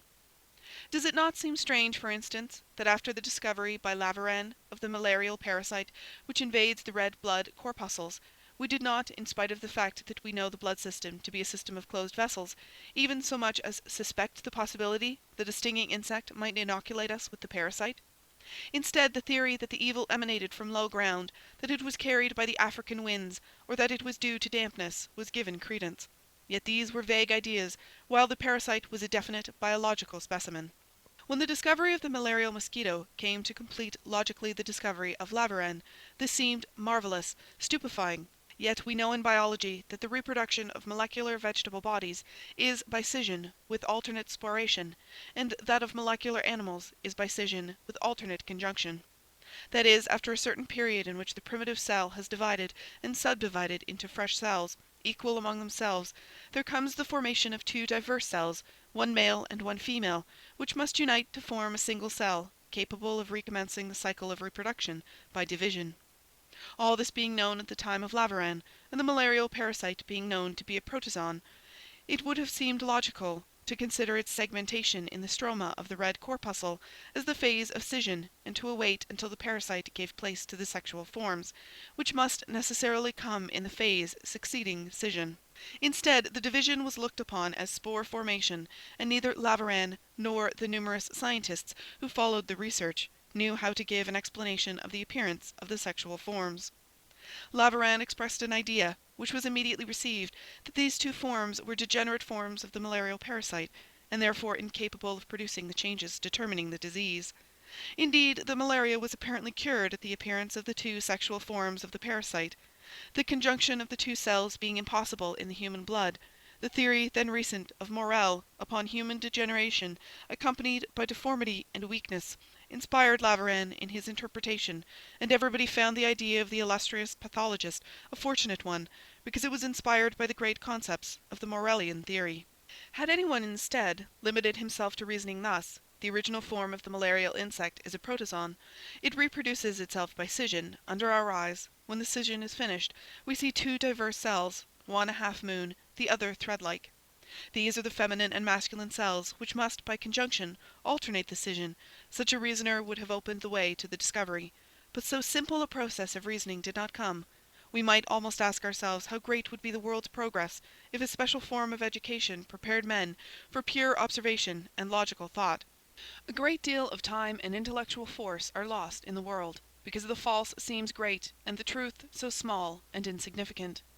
I say all this to defend the necessity, which I feel we face, of preparing the coming generations by means of more rational methods. It is from these generations that the world awaits its progress. We have already learned to make use of our surroundings, but I believe that we have arrived at a time when the necessity presents itself for utilizing human force through a scientific education. To return to Séguin's method of writing, it illustrates another truth, that it is the tortuous path we follow in our teaching. This, too, is allied to an instinct for complicating things, analogous to that which makes us so prone to appreciate complicated things. We have Séguin teaching geometry in order to teach a child to write, and making the child's mind exert itself to follow geometrical abstractions, only to come down to the simple effort of drawing a printed D. After all, must the child not have to make another effort in order to forget the print and learn the script? And even we in these days still believe that in order to learn to write the child must first make vertical strokes. This conviction is very general, yet it does not seem natural that to write the letters of the alphabet, which are all rounded, it should be necessary to begin with straight lines and acute angles. In all good faith, we wonder that it should be difficult to do away with the angularity and stiffness with which the beginner traces the beautiful curve of the O. Yet, through what effort on our part, and on his, was he forced to fill pages and pages with rigid lines and acute angles? To whom is due this time-honoured idea that the first sign to be traced must be a straight line? And why do we so avoid preparing for curves as well as angles? Let us for a moment divest ourselves of such preconceptions and proceed in a more simple way. We may be able to relieve future generations of all effort in the matter of learning to write. Is it necessary to begin writing with the making of vertical strokes? A moment of clear and logical thinking is enough to enable us to answer, no. The child makes too painful an effort in following such an exercise. The first steps should be the easiest, and the up and down stroke is, on the contrary, one of the most difficult of all the pen movements. Only a professional penman could fill a whole page and preserve the regularity of such strokes, but a person who writes only moderately well would be able to complete a page of presentable writing. Indeed, the straight line is unique, expressing the shortest distance between 2 points, while any deviation from that direction signifies a line which is not straight. These infinite deviations are therefore easier than that one trace which is perfection. If we should give to a number of adults the order to draw a straight line upon the blackboard, each person would draw a long line proceeding in a different direction, some beginning from one side, some from another, and almost all would succeed in making the line straight. Should we then ask that the line be drawn in a particular direction, starting from a determined point, the ability shown at first would greatly diminish, and we would see more irregularities, or errors. Almost all the lines would be long, for the individual must needs gather impetus in order to succeed in making his line straight. Should we ask that the lines be made short, and included within precise limits, the errors would increase, for we would thus impede the impetus which helps to conserve the definite direction. In the methods ordinarily used in teaching writing, we add, to such limitations, the further restriction that the instrument of writing must be held in a certain way, not as instinct prompts each individual. Thus we approach in the most conscious and restricted way the first act of writing, which should be voluntary. In this first writing we still demand that the single strokes be kept parallel, making the child's task a difficult and barren one, since it has no purpose for the child, who does not understand the meaning of all this detail. I had noticed in the notebooks of the deficient children in France, and Voisin also mentions this phenomenon, that the pages of vertical strokes, although they began as such, ended in lines of C's. This goes to show that the deficient child, whose mind is less resistant than that of the normal child, exhausts, little by little, the initial effort of imitation, and the natural movement gradually comes to take the place of that which was force or stimulated. So the lines are transformed into curves, more and more like the letter C. Such a phenomenon does not appear in the copybooks of normal children, for they resist through effort until the end of the page is reached, and thus, as often happens, conceal the didactic error. But let us observe the spontaneous drawings of normal children. When, for example, picking up a fallen twig, they trace figures in the sandy garden path, we never see short, straight lines, but long and variously interlaced curves. Séguin saw the same phenomenon when the horizontal lines he made his pupils draw became curves so quickly instead, and he attributed the phenomenon to the imitation of the horizontal line. That vertical strokes should prepare for alphabetical writing seems incredibly illogical.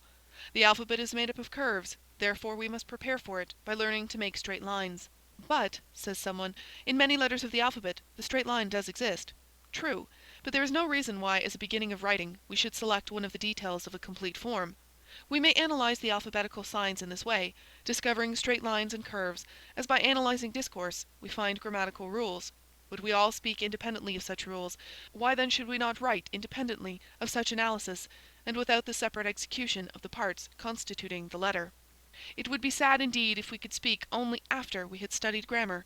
It would be much the same as demanding that before we looked at the stars in the firmament, we must study infinitesimal calculus. It is much the same thing to feel that before teaching an idiot to write, we must make him understand the abstract derivation of lines and the problems of geometry. No less are we to be pitied if, in order to write, we must follow analytically the parts constituting the alphabetical signs. In fact, the effort, which we believe to be a necessary accompaniment to learning to write, is purely artificial effort, allied not to writing, but to the methods by which it is taught. Let us for a moment cast aside every dogma in this connection. Let us take no note of culture or custom. We are not here interested in knowing how humanity began to write, nor what may have been the origin of writing itself. Let us put away the conviction that long usage has given us, of the necessity of beginning writing by making vertical strokes, and let us try to be as clear and unprejudiced in spirit as the truth which we are seeking. Let us observe an individual who is writing, and let us seek to analyze the acts he performs in writing. That is, the mechanical operations which enter into the execution of writing. This would be undertaking the philosophical study of writing, and it goes without saying that we should examine the individual who writes, not the writing, the subject, not the object. Many have begun with the object, examining the writing, and in this way many methods have been constructed. But a method starting from the individual would be decidedly original, very different from other methods which preceded it. It would indeed signify a new era in writing, based upon anthropology. In fact, when I undertook my experiments with normal children, if I had thought of giving a name to this new method of writing, I should have called it, without knowing what the results would be, the anthropological method. Certainly my studies in anthropology inspired the method, but experience has given me, as a surprise, another title, which seems to me the natural one, the method of spontaneous writing. While teaching deficient children, I happened to observe the following fact. An idiot girl of 11 years, who was possessed of normal strength and motor power in her hands, could not learn to sew, or even to take the first step, darning, which consists in passing the needle first over, then under the woof, now taking up, now leaving, a number of threads. I set the child to weaving with the Froebel mats, in which a strip of paper is threaded transversely in and out among vertical strips of paper held fixed at top and bottom. I thus came to think of the analogy between the two exercises, and became much interested in my observation of the girl. When she had become skilled in the Froebel weaving, I led her back again to the sewing, and saw with pleasure that she was now able to follow the darning. From that time on, our sewing classes began with a regular course in the Froebel weaving. I saw that the necessary movements of the hand in sewing had been prepared without having the child sew, and that we should really find the way to teach the child how before making him execute a task. I saw especially that preparatory movements could be carried on and reduced to a mechanism, by means of repeated exercises, not in the work itself, but in that which prepares for it. Pupils could then come to the real work, able to perform it without ever having directly set their hands to it before. I thought that I might in this way prepare for writing, and the idea interested me tremendously. I marvelled at its simplicity, and was annoyed that I had not thought before of the method which was suggested to me by my observation of the girl who could not sew. In fact, seeing that I had already taught the children to touch the contours of the plain geometric insets, I had now only to teach them to touch with their fingers the forms of the letters of the alphabet. I had a beautiful alphabet manufactured, the letters being in flowing script, the low letters 8 centimeters high, and the taller ones in proportion. These letters were in wood, 1/2 centimeter in thickness, and were painted, the consonants in blue enamel, the vowels in red. The underside of these letter forms, instead of being painted, were covered with bronze, that they might be more durable. We had only one copy of this wooden alphabet, but there were a number of cards upon which the letters were painted in the same colours and dimensions as the wooden ones. These painted letters were arranged upon the cards in groups, according to contrast or analogy of form. Corresponding to each letter of the alphabet, we had a picture representing some object the name of which began with the letter. Above this the letter was painted in large script, and near it the same letter, much smaller and in its printed form. These pictures served to fix the memory of the sound of the letter, and the small printed letter, united to the one in script, was to form the passage to the reading of books. These pictures do not, indeed, represent a new idea, but they completed an arrangement which did not exist before. Such an alphabet was undoubtedly most expensive, and when made by hand, the cost was $50. The interesting part of my experiment was, that after I had shown the children how to place the movable wooden letters upon those painted in groups upon the cards, I had them touch them repeatedly in the fashion of flowing writing. I multiplied these exercises in various ways, and the children thus learned to make the movements necessary to reproduce the form of the graphic signs without writing. I was struck by an idea which had never before entered my mind, that in writing we make two diverse forms of movement. For, besides the movement by which the form is reproduced, there is also that of manipulating the instrument of writing. And indeed, when the deficient children had become expert in touching all the letters, according to form, they did not yet know how to hold a pencil.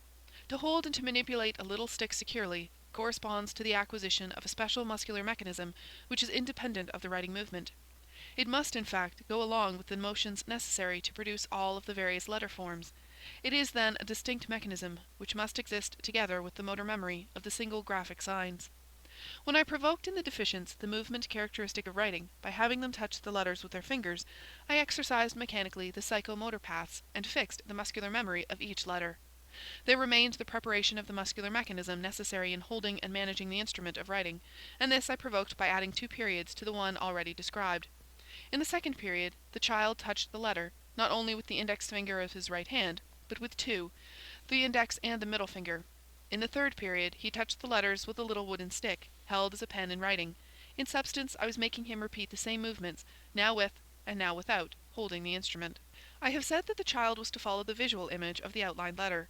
It is true that his finger had already been trained through touching the contours of the geometric figures, but this was not always a sufficient preparation. Indeed, even we grown people, when we trace a design through glass or tissue paper, cannot follow perfectly the line which we see, and along which we should draw our pencil. The design should furnish some sort of control, some mechanical guide for the pencil, in order to follow with exactness the trace, sensible in reality only to the eye. The deficients, therefore, did not always follow the design exactly with either the finger or the stick. The didactic material did not offer any control in the work, or, rather, it offered only the uncertain control of the child's glance, which could, to be sure, see if the finger continued upon the sign or not. I now thought that in order to have the pupil follow the movements more exactly, and to guide the execution more directly, I should need to prepare letter forms so indented as to represent a furrow within which the wooden stick might run. I made the designs for this material, but the work being too expensive, I was not able to carry out my plan. After having experimented largely with this method, I spoke of it very fully to the teachers in my classes in didactic methods at the State Orthophrenic School. These lectures were printed, and I give below the words which, though they were placed in the hands of more than 200 elementary teachers, did not draw from them a single helpful idea. Professor Ferreri in an article speaks with amazement of this fact. Quote, "At this point we present the cards bearing the vowels painted in red. The child sees irregular figures painted in red. We give him the vowels in wood, painted red, and have him superimpose these upon the letters painted on the card. We have him touch the wooden vowels in the fashion of writing, and give him the name of each letter. The vowels are arranged on the cards according to analogy of form. Row 1, O, E, A. Row 2, I, blank, U. We then say to the child, for example, 'Find O, put it in its place. Then, what letter is this? We here discover that many children make mistakes in the letters if they only look at the letter. They could, however, tell the letter by touching it. Most interesting observations may be made, revealing various individual types: visual, motor. We have the child touch the letters drawn upon the cards, using first the index finger only, then the index with the middle finger, then with a small wooden stick held as a pen. The letter must be traced in the fashion of writing. The consonants are painted in blue, and are arranged upon the cards according to analogy of form. To these cards are annexed a movable alphabet in blue wood, the letters of which are to be placed upon the consonants as they were upon the vowels. In addition to these materials, there is another series of cards, where, besides the consonant, are painted 1 or 2 figures, the names of which begin with that particular letter. Near the script letter is a smaller printed letter, painted in the same color.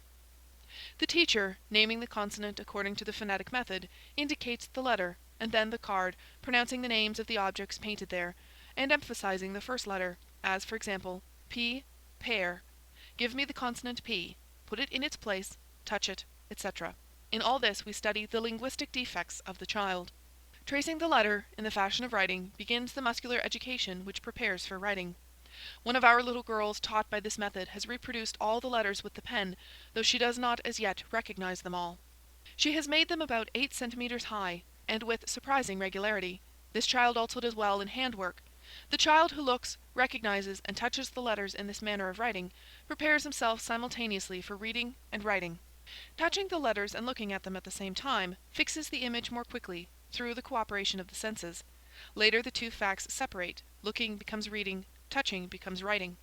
According to the type of the individual, some learn to read first, others to write." Unquote. I had thus, about the year 1899, initiated my method for reading and writing upon the fundamental lines it still follows. It was with great surprise that I noted the facility with which a deficient child, to whom I one day gave a piece of chalk, traced upon the blackboard in a firm hand the letters of the entire alphabet, writing for the first time.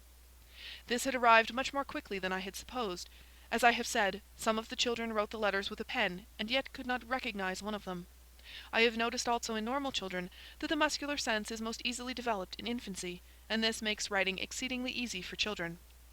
It is not so with reading, which requires a much longer course of instruction, and which calls for a superior intellectual development, since it treats of the interpretation of signs, and of the modulation of accents of the voice, in order that the word may be understood.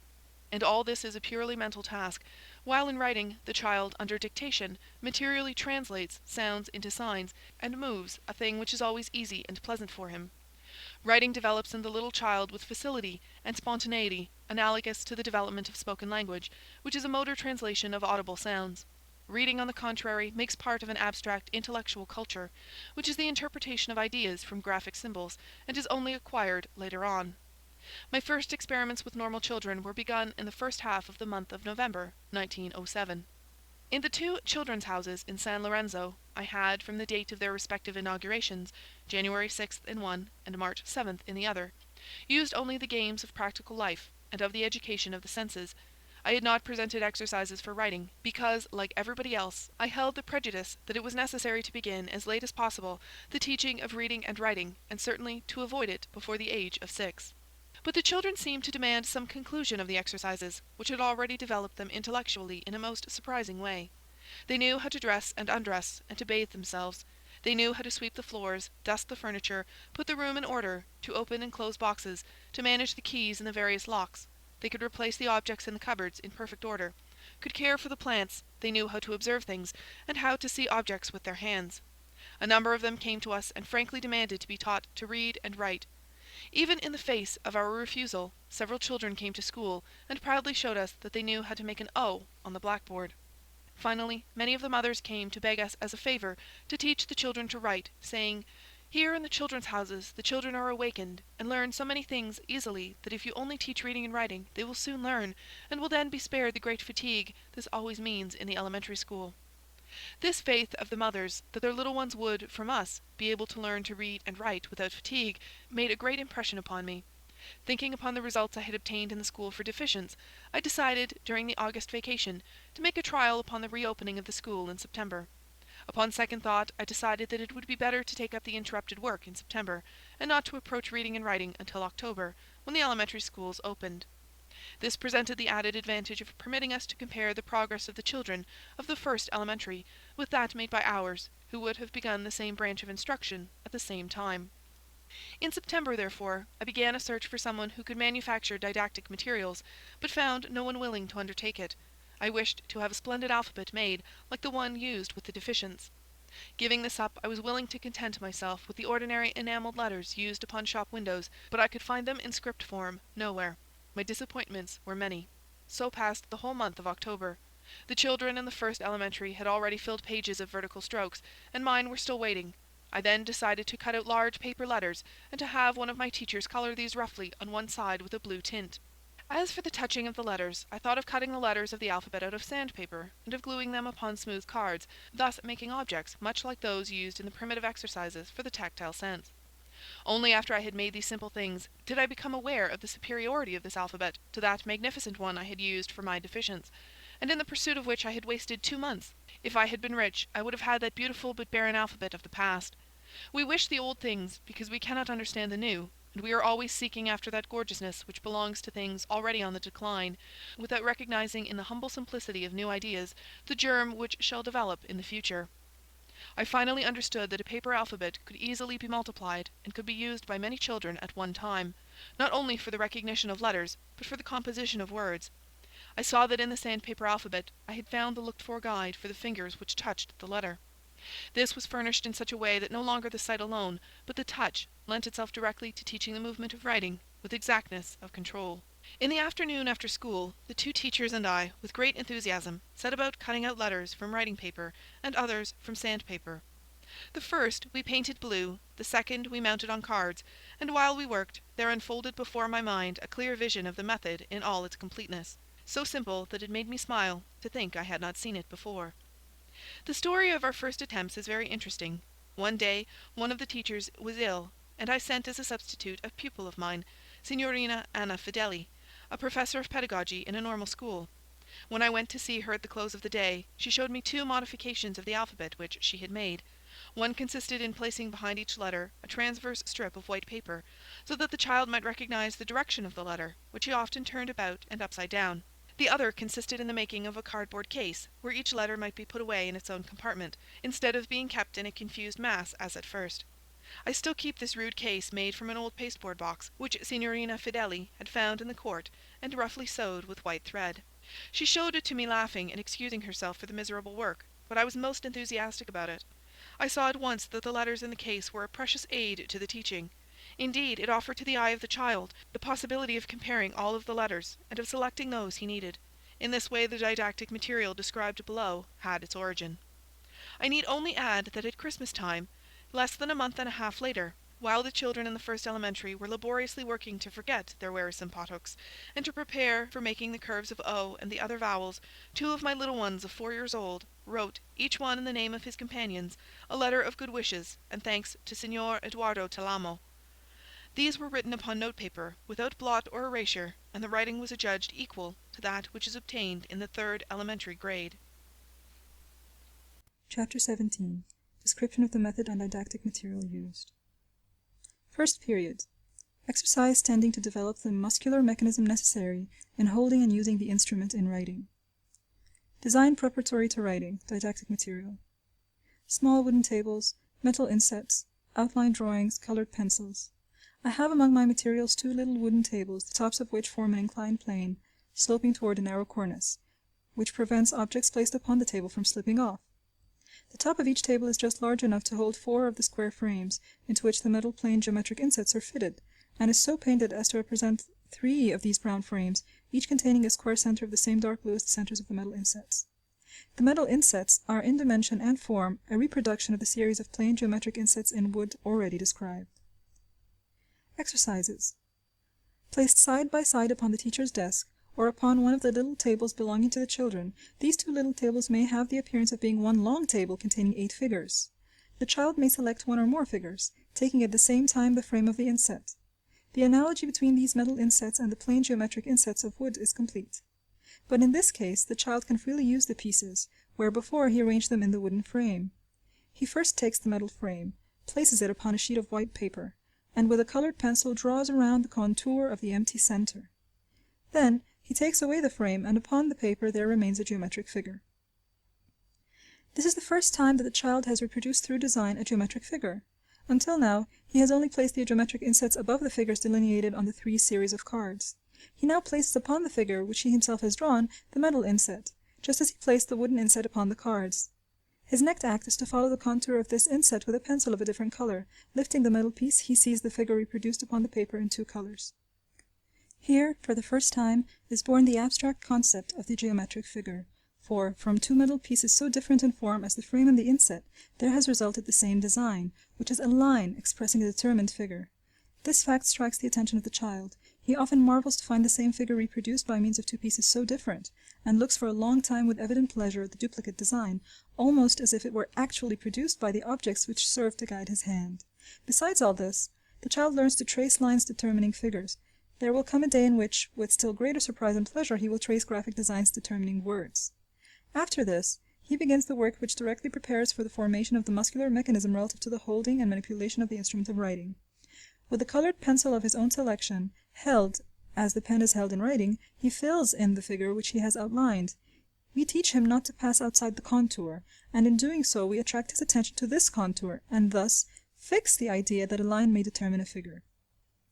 The exercise of filling in one figure alone causes the child to perform repeatedly the movement and manipulation which would be necessary to fill 10 copybook pages with vertical strokes. And yet, the child feels no weariness, because although he makes exactly the muscular coordination which is necessary to the work, he does so freely and in any way that he wishes, while his eyes are fixed upon a large and brightly colored figure. At first, the children fill pages and pages of paper with these big squares, triangles, ovals, trapezoids, coloring them red, orange, green, blue, light blue, and pink. Gradually, they limit themselves to the use of the dark blue and brown, both in drawing the figure and in filling it in, thus reproducing the appearance of the metal piece itself. Many of the children, quite of their own accord, make a little orange-colored circle in the center of the figure, in this way representing the little brass button by which the metal piece is to be held. They take great pleasure in feeling that they have reproduced exactly, like true artists, the objects which they see before them on the little shelf. Observing the successive drawings of a child, there is revealed to us a duplicate form of progression. First, little by little, the lines tend less and less to go outside the enclosing line until, at last, they are perfectly contained within it, and both the center and the frame are filled in with close and uniform strokes.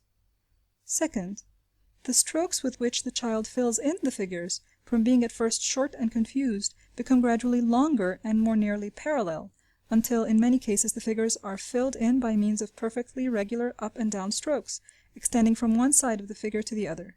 In such a case, it is evident that the child is master of the pencil. The muscular mechanism necessary to the management of the instrument of writing is established. We may therefore, by examining such designs, arrive at a clear idea of the maturity of the child in the matter of holding the pencil or pen in hand. To vary these exercises, we use the outline drawings already described. Through these designs, the manipulation of the pencil is perfected, for they oblige the child to make lines of various lengths, and make him more and more secure in his use of the pencil.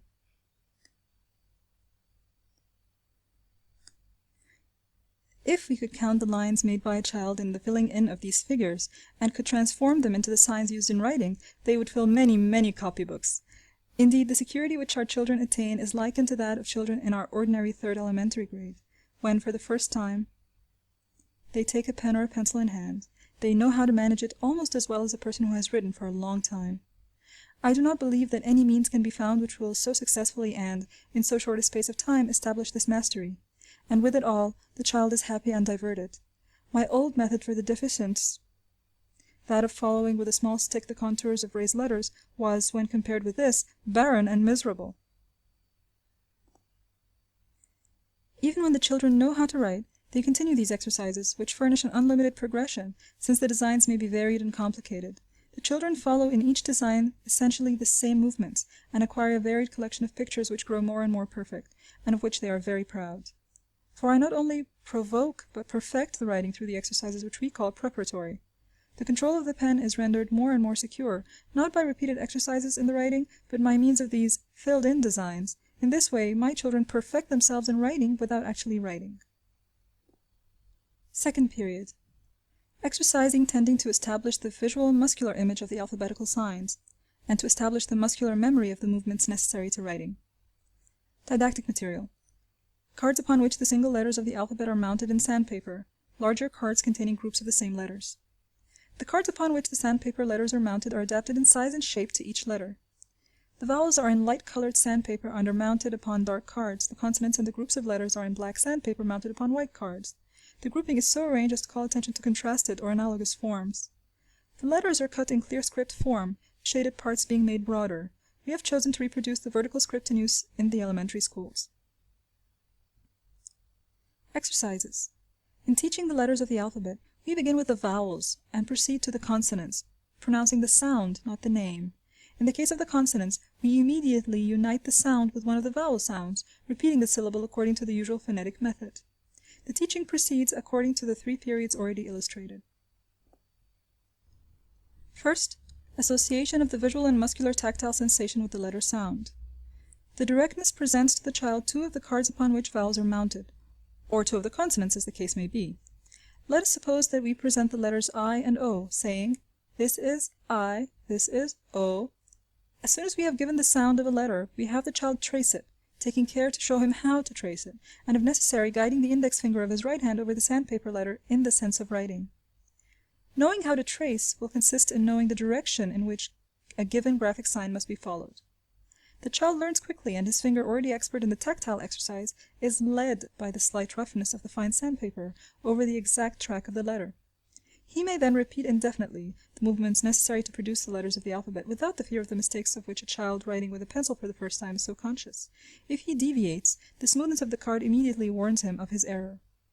The children, as soon as they have become at all expert in this tracking of the letters, take great pleasure in repeating it with closed eyes, letting the sandpaper lead them in following the form which they do not see. Thus the perception will be established by the direct muscular tactile sensation of the letter. In other words, it is no longer the visual image of the letter, but the tactile sensation which guides the hand of the child in these movements, which thus become fixed in the muscular memory.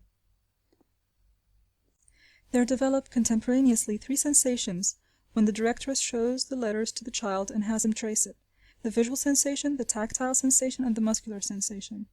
In this way, the image of the graphic sign is fixed in a much shorter space of time than when it was, according to ordinary methods, acquired only through the visual image. It will be found that the muscular memory is in the young child the most tenacious and, at the same time, the most ready. Indeed, he sometimes recognizes the letters by touching them when he cannot do so by looking at them. These images are, besides all this, contemporaneously associated with the alphabetical sound. Second, perception. The child should know how to compare and to recognize the figures when he hears the sounds corresponding to them. The directress asks the child, for example, "Give me O, give me I." If the child does not recognize the letters by looking at them, she invites him to trace them, but if he still does not recognize them, the lesson is ended and may be resumed another day. I have already spoken of the necessity of not revealing the error, and of not insisting in the teaching when the child does not respond readily. Third, language. Allowing the letters to lie for some instants upon the table, the directress asks the child, "What is this?" and he should respond, "O, I." In teaching the consonants, the directress pronounces only the sound, and as soon as she has done so unites with it a vowel, pronouncing the syllable thus formed and alternating this little exercise by the use of different vowels. She must always be careful to emphasize the sound of the consonant, repeating it by itself, as, for example, ma, me, mi, m. When the child repeats the sound, he isolates it and then accompanies it with the vowel. It is not necessary to teach all the vowels before passing to the consonants, and as soon as the child knows one consonant, he may begin to compose words. Questions of this sort, however, are left to the judgment of the educator. I do not find it practical to follow a special rule in the teaching of the consonants. Often the curiosity of the child concerning a letter leads us to teach that desired consonant. A name pronounced may awaken in him a desire to know what consonants are necessary to compose it, and this will or willingness of the pupil is a much more efficacious means than any rule concerning the progression of the letters. When the child pronounces the sounds of the consonants, he experiences an evident pleasure. It is a great novelty for him, this series of sounds, so varied and yet so distinct, presenting such enigmatic signs as the letters of the alphabet. There is mystery about all this, which provokes most decided interest. One day I was on the terrace, while the children were having their free games. I had with me a little boy of 2 years and a half, left with me for a moment by his mother. Scattered about upon a number of chairs were the alphabets which we use in the school. These had become mixed, and I was putting the letters back into their respective compartments. Having finished my work, I placed the boxes upon 2 of the little chairs near me. The little boy watched me. Finally he drew near to the box and took one of the letters in his hand. It chanced to be an F. At that moment the children who were running in single file passed us, and, seeing the letter, called out in chorus the corresponding sound and passed on. The child paid no attention to them, but put back the F and took up an R. The children running by again looked at him laughing, and then began to cry out, R, R, R, R, R, R. Little by little the boy understood that, when he took a letter in hand, the children who were passing cried out a sound. This amused him so much that I wished to observe how long he would persist in the game without becoming tired. He kept it up for 3/4 of an hour. The children had become interested in the child, and grouped themselves about him, pronouncing the sounds in chorus, and laughing at his pleased surprise. He kept it up for 3/4 of an hour. The children had become interested in the child, and grouped themselves about him, pronouncing the sounds in chorus, and laughing at his pleased surprise. At last, after he had several times held up F, and had received from his public the same sound, he took the letter again, showing it to me, and saying, F, F, F. He had learned this from out of the great confusion of sounds which he had heard. The long letter which had first arrested the attention of the running children had made a great impression upon him. It is not necessary to show how the separate pronunciation of the alphabetical sounds reveals the condition of the child's speech. Defects, which are almost all related to the incomplete development of the language itself, manifest themselves, and the directress may take note of them one by one. In this way she will be possessed of a record of the child's progress, which will help her in her individual teaching and will reveal much concerning the development of the language in this particular child. In the matter of correcting linguistic defects, we will find it helpful to follow the physiological rules relating to the child's development, and to modify the difficulties in the presentation of our lesson. When, however, the child's speech is sufficiently developed, and when he pronounces all the sounds, it does not matter which of the letters we select in our lessons. Many of the defects which have become permanent in adults are due to functional errors in the development of the language during the period of infancy. If, for the attention which we pay to the correction of linguistic defects in children in the upper grades, we would substitute a direction of the development of the language while the child is still young, our results would be much more practical and valuable. In fact, many of the defects in pronunciation arise from the use of a dialect, and these it is almost impossible to correct after the period of childhood. They may, however, be most easily removed through the use of educational methods especially adapted to the perfecting of the language in little children. We do not speak here of actual linguistic defects related to anatomical or physiological weaknesses or to pathological facts which alter the function of the nervous system. I speak at present only of those irregularities which are due to a repetition of incorrect sounds or to the imitation of imperfect pronunciation. Such defects may show themselves in the pronunciation of any one of the consonant sounds, and I can conceive of no more practical means for a methodical correction of speech defects than this exercise in pronunciation, which is a necessary part in learning the graphic language through my method, but such important questions deserve a chapter to themselves. Turning directly to the method used in teaching writing, I may call attention to the fact that it is contained in the 2 periods already described. Such exercises have made it possible for the child to learn and to fix the muscular mechanism necessary to the proper holding of the pen and to the making of the graphic signs. If he has exercised himself for a sufficiently long time in these exercises, he will be potentially ready to write all the letters of the alphabet and all of the simple syllables without ever having taken chalk or pencil in his hand. We have, in addition to this, begun the teaching of reading at the same time that we have been teaching writing. When we present a letter to the child enunciated sound, he fixes the image of this letter by means of the visual sense, and also by means of the muscular tactile sense. He associates the sound with its related sign, that is, he relates the sound to the graphic sign, but when he sees and recognizes, he reads, and when he traces, he writes. Thus his mind receives as one 2 acts which, later on, as he develops, will separate, coming to constitute the 2 diverse processes of reading and writing. By teaching these 2 acts contemporaneously, or better, by their fusion, we place the child before a new form of language without determining which of the acts constituting it should be most prevalent. We do not trouble ourselves as to whether the child in the development of this process first learns to read or to write, or if the one or the other will be the easier. We must rid ourselves of all preconceptions, and must await from experience the answer to these questions. We may expect that individual differences will show themselves in the prevalence of one or the other act in the development of different children. This makes possible the most interesting psychological study of the individual, and should broaden the work of this method, which is based upon the free expansion of individuality. 3rd period. Exercises for the composition of words. Didactic material. This consists chiefly of alphabets. The letters of the alphabet used here are identical in form and dimension with the sandpaper ones already described, but these are cut out of cardboard and are not mounted. In this way, each letter represents an object which can be easily handled by the child and placed wherever he wishes it. There are several examples of each letter, and I have designed cases in which the alphabets may be kept. These cases or boxes are very shallow, and are divided and subdivided into many compartments, in each one of which I have placed a group of 4 copies of the same letter. The compartments are not equal in size, but are measured according to the dimensions of the letters themselves. At the bottom of each compartment is glued a letter which is not to be taken out. This letter made of black cardboard and relieves the child of the fatigue of hunting about for the right compartment when he is replacing the letters in the case after he has used them. The vowels are cut from blue cardboard and the consonants from red.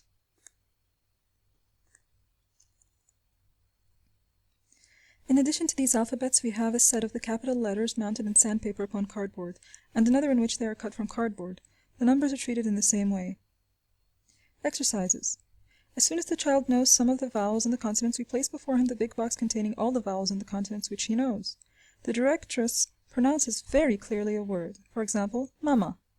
Brings out the sound of the M very distinctly, repeating the sound a number of times. Almost always the little one with an impulse movement seizes an M and places it upon the table. The directress repeats ma, ma.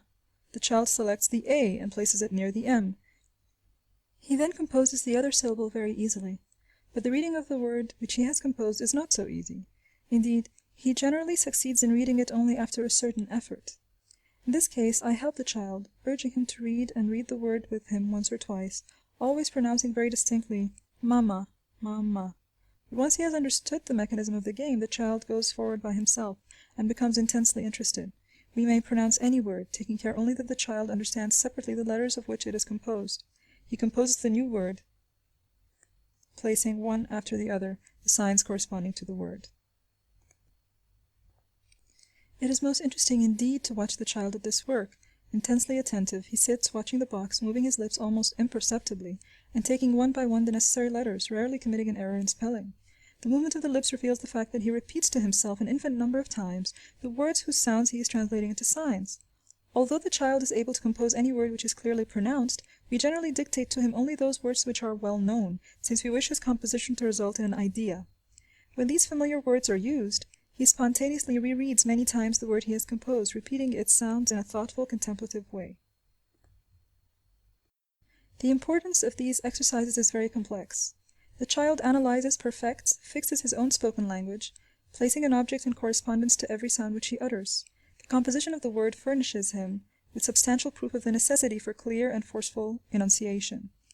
The exercise thus followed associates the sound which is heard with the graphic sign which represents it, and lays a most solid foundation for accurate and perfect spelling. In addition to this, the composition of the words is in itself an exercise of intelligence. The word which is pronounced presents to the child a problem which he must solve, and he will do so by remembering the signs, selecting them from among others, and arranging them in the proper order. He will have the proof of the exact solution to his problem when he rereads the word, this word which he has composed, and which represents for all those who know how to read it, an idea. When the child hears others read the word he has composed, he wears an expression of satisfaction and pride, and is possessed by a species of joyous wonder. He is impressed by this correspondence, carried on between himself and others by means of symbols. The written language represents for him the highest attainment reached by his own intelligence, and is at the same time the reward of a great achievement. When the pupil has finished the composition and the reading of the word we gave him, according to the habits of order which we try to establish in connection with all our work, put away all the letters, each one in its own compartment. In composition, pure and simple, therefore, the child unites the 2 exercises of comparison and of selection of the graphic signs. The first, when from the entire box of letters before him he takes those necessary. The second, when he seeks the compartment in which each letter must be replaced. There are, then, 3 exercises united in this one effort, all 3 uniting to fix the image of the graphic sign corresponding to the sounds of the word.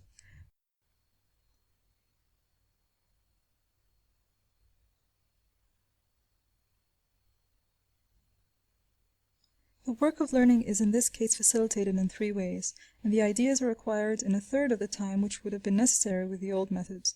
We shall soon see that the child, on hearing the word or on thinking of a word which he already knows, will see with his mind's eye all the letters necessary to compose the word arrange themselves. He will reproduce this vision with a facility most surprising to us. One day a little boy 4 years old, running alone about the terrace, was heard to repeat many times, "To make Zaira, I must have Zaira." Another time Professor Di Donato, in a visit to the children's house, pronounced his own name for a 4-year-old child.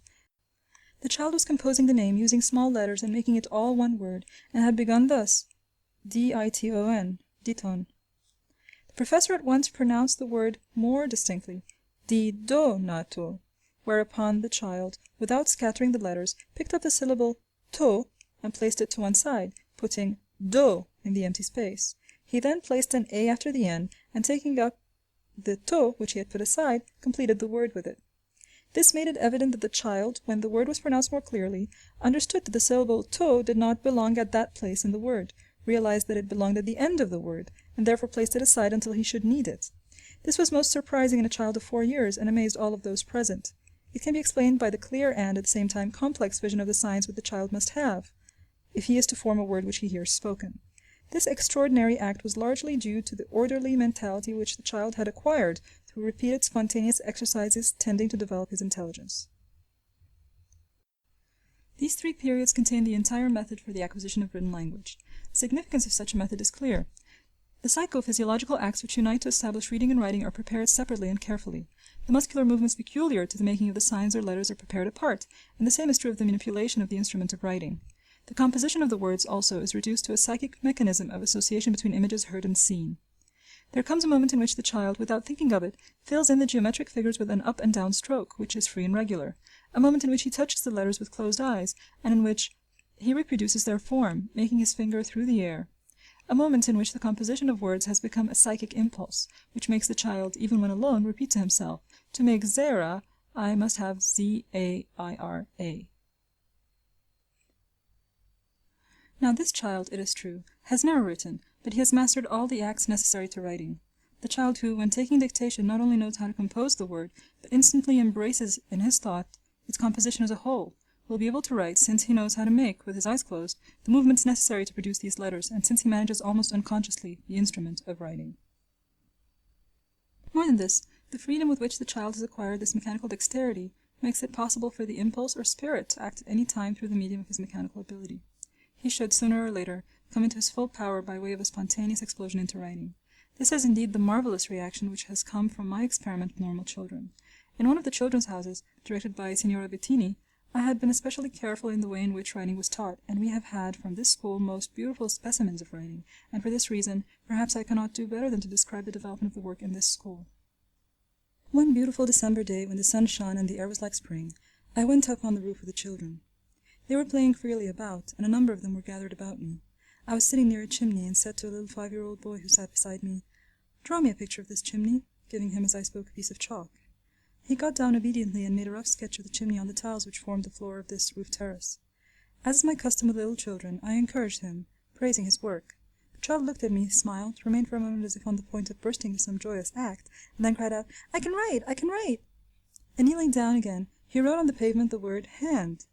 Then, full of enthusiasm, he wrote also chimney, roof. As he wrote, he continued to cry out, "I can write! I know how to write!" His cries of joy brought the other children, who formed a circle about him, looking down at his work in stupefied amazement. 2 or 3 of them said to me, trembling with excitement, "Give me the chalk, I can write too!" And indeed they began to write various words, Mama, hand, John, chimney, Ada. Not one of them had ever taken chalk or any other instrument in hand for the purpose of writing. It was the first time that they had ever written, and they traced an entire word, as a child, when speaking for the first time, speaks the entire word. The first word spoken by a baby causes the mother ineffable joy. The child has chosen perhaps the word mother, seeming to render thus a tribute to maternity. The first word written by my little ones aroused within themselves an indescribable emotion of joy. Not being able to adjust in their minds the connection between the preparation and the act, they were possessed by the illusion that, having now grown to the proper size, they knew how to write.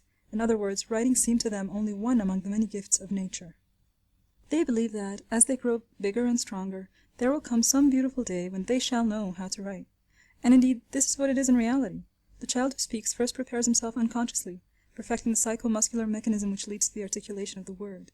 In the case of writing, the child does almost the same thing, but the direct pedagogical help and the possibility of preparing the movements for writing in an almost material way causes the ability to write to develop much more rapidly and more perfectly than the ability to speak correctly.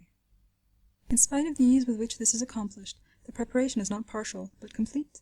The child possesses all the movements necessary for writing, and written language develops not gradually, but in an explosive way. That is, the child can write any word. Such was our first experience in the development of the written language in our children. Those first days we were a prey to deep emotions. It seems as if we walked in a dream, and as if we assisted at some miraculous achievement. The child who wrote a word for the first time was full of excited joy. He might be compared to the hen who has just laid an egg. Indeed, no one could escape from the noisy manifestations of the little one. He would call everyone to see, and if there were some who did not go, he ran to take hold of their clothes, forcing them to come and see.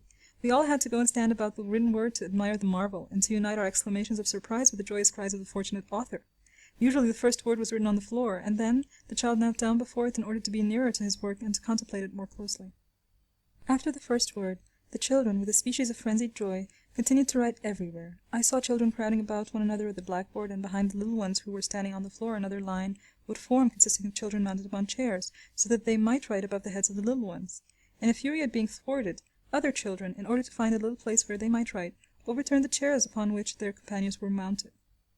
Others ran toward the window shutters or the door, covering them with writing. In these first days we walked upon a carpet of written signs.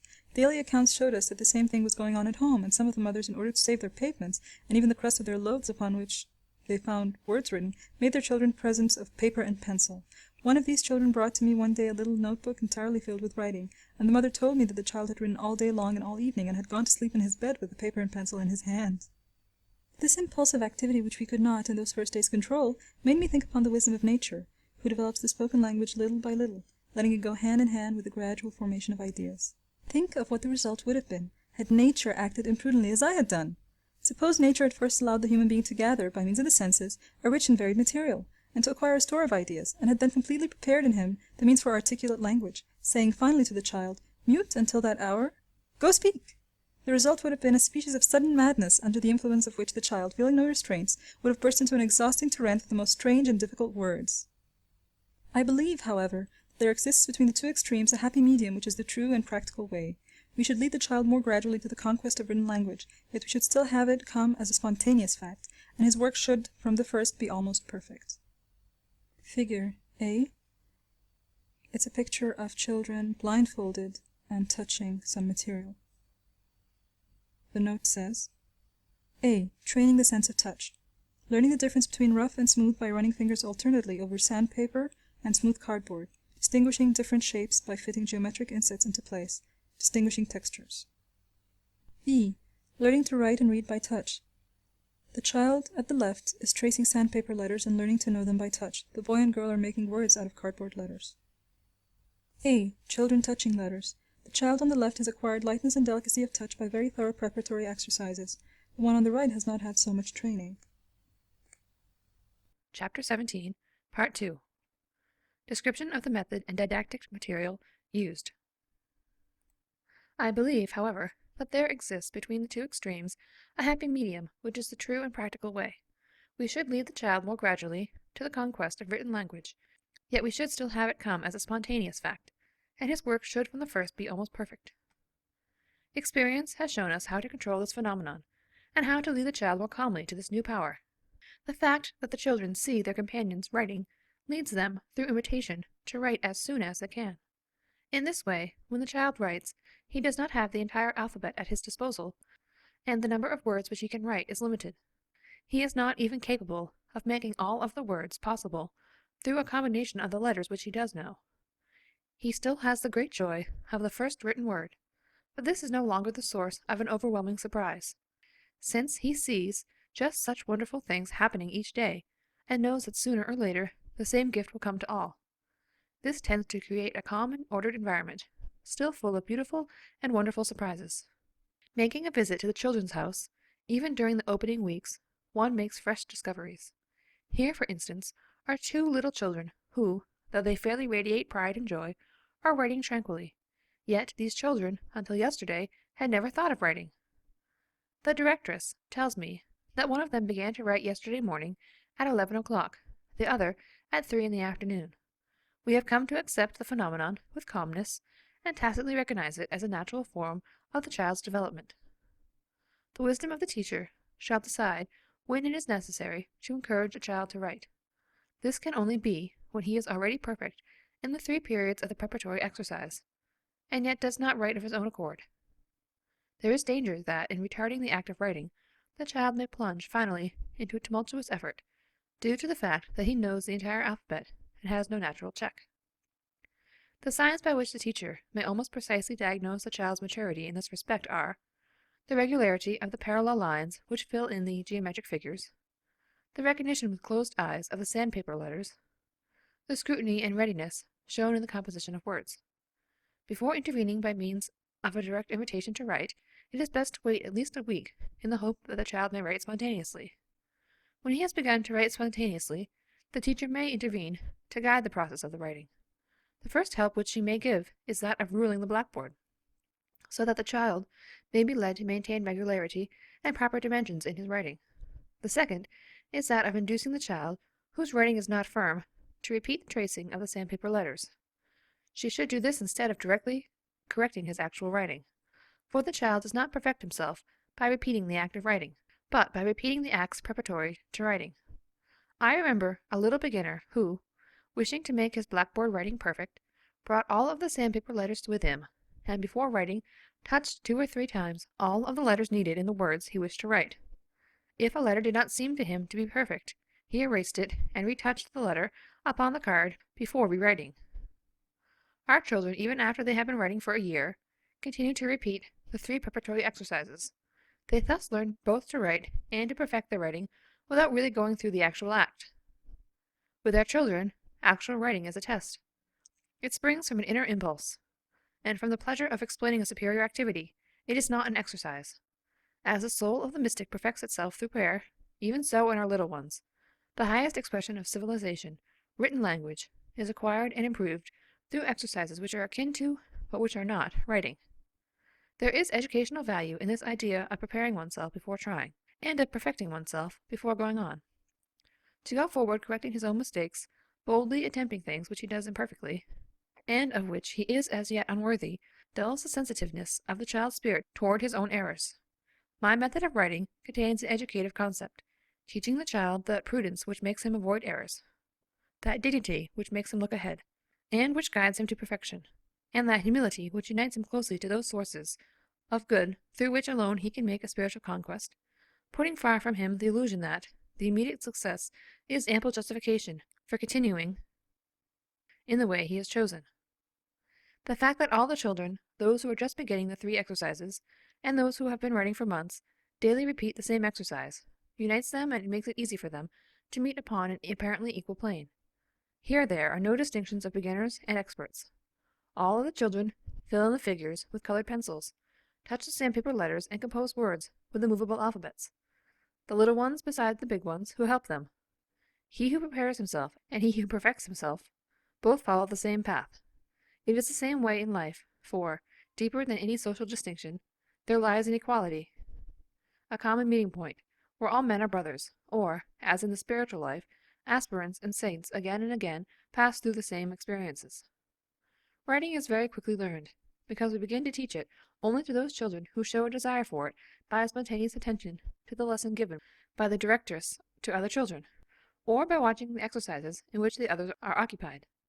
Some individuals learn without ever having received any lessons, solely through listening to the lessons given to others.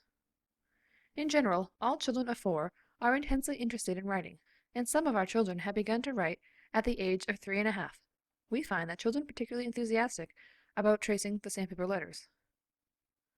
During the first period of my experiments, when the children were shown the alphabet for the first time, I one day asked Signora Bettini to bring out to the terrace where the children were at play all of the various letters which she herself had made. As soon as the children saw them, they gathered about us, their fingers outstretched in their eagerness to touch the letters. Those who secured cards were unable to touch them properly because of the other children, who crowded about trying to reach the cards in our laps. I remember with what an impulsive movement the possessors of the cards held them on high like banners, and began to march, followed by all the other children, who clapped their hands and cried out joyously. The procession passed before us, and all, big and little, laughed merrily, while the mothers, attracted by the noise, leaned from the windows to watch the sight. The average time that elapses between the first trial of the preparatory exercises and the first written word is, for children of 4 years, from a month to a month and a half. With children of 5 years, the period is much shorter, being about a month. But one of our pupils learned to use in writing all the letters of the alphabet in 20 days. Children of 4 years, after they have been in school for 2 months and a half, can write any word from dictation, and can pass in writing with ink in a notebook. Our little ones are generally experts after 3 months' time, and those who have written for 6 months may be compared to the children in the third elementary. Indeed, writing is one of the easiest and most delightful of all the conquests made by the child. If adults learned as easily as children under 6 years of age, it would be an easy matter to do away with illiteracy. We would probably find 2 grave hindrances to the attainment of such a brilliant success: the torpor of the muscular sense, and those permanent defects of spoken language, which would be sure to translate themselves into the written language. I have not made experiments along this line, but I believe that 1 school year would be sufficient to lead an illiterate person not only to write, but to express his thoughts in written language. So much for the time necessary for learning.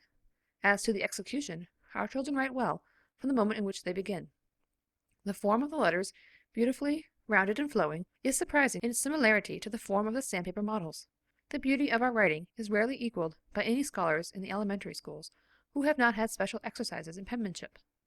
I have made a close study of penmanship, and I know how difficult it would be to teach pupils of 12 or 13 years to write an entire word without lifting the pen, except for the few letters which require this. The up and down strokes with which they have filled their copybook make flowing writing almost impossible to them. Our little pupils, on the other hand, spontaneously and with a marvelous security, write entire words without lifting the pen, maintaining perfectly the slant of the letters and making the distance between each letter equal.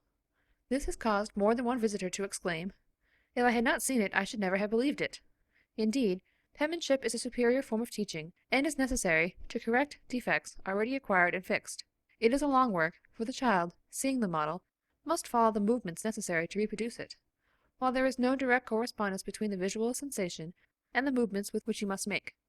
Too often penmanship is taught at an age when all the defects have become established, and when the physiological period in which the muscular memory is ready has been passed.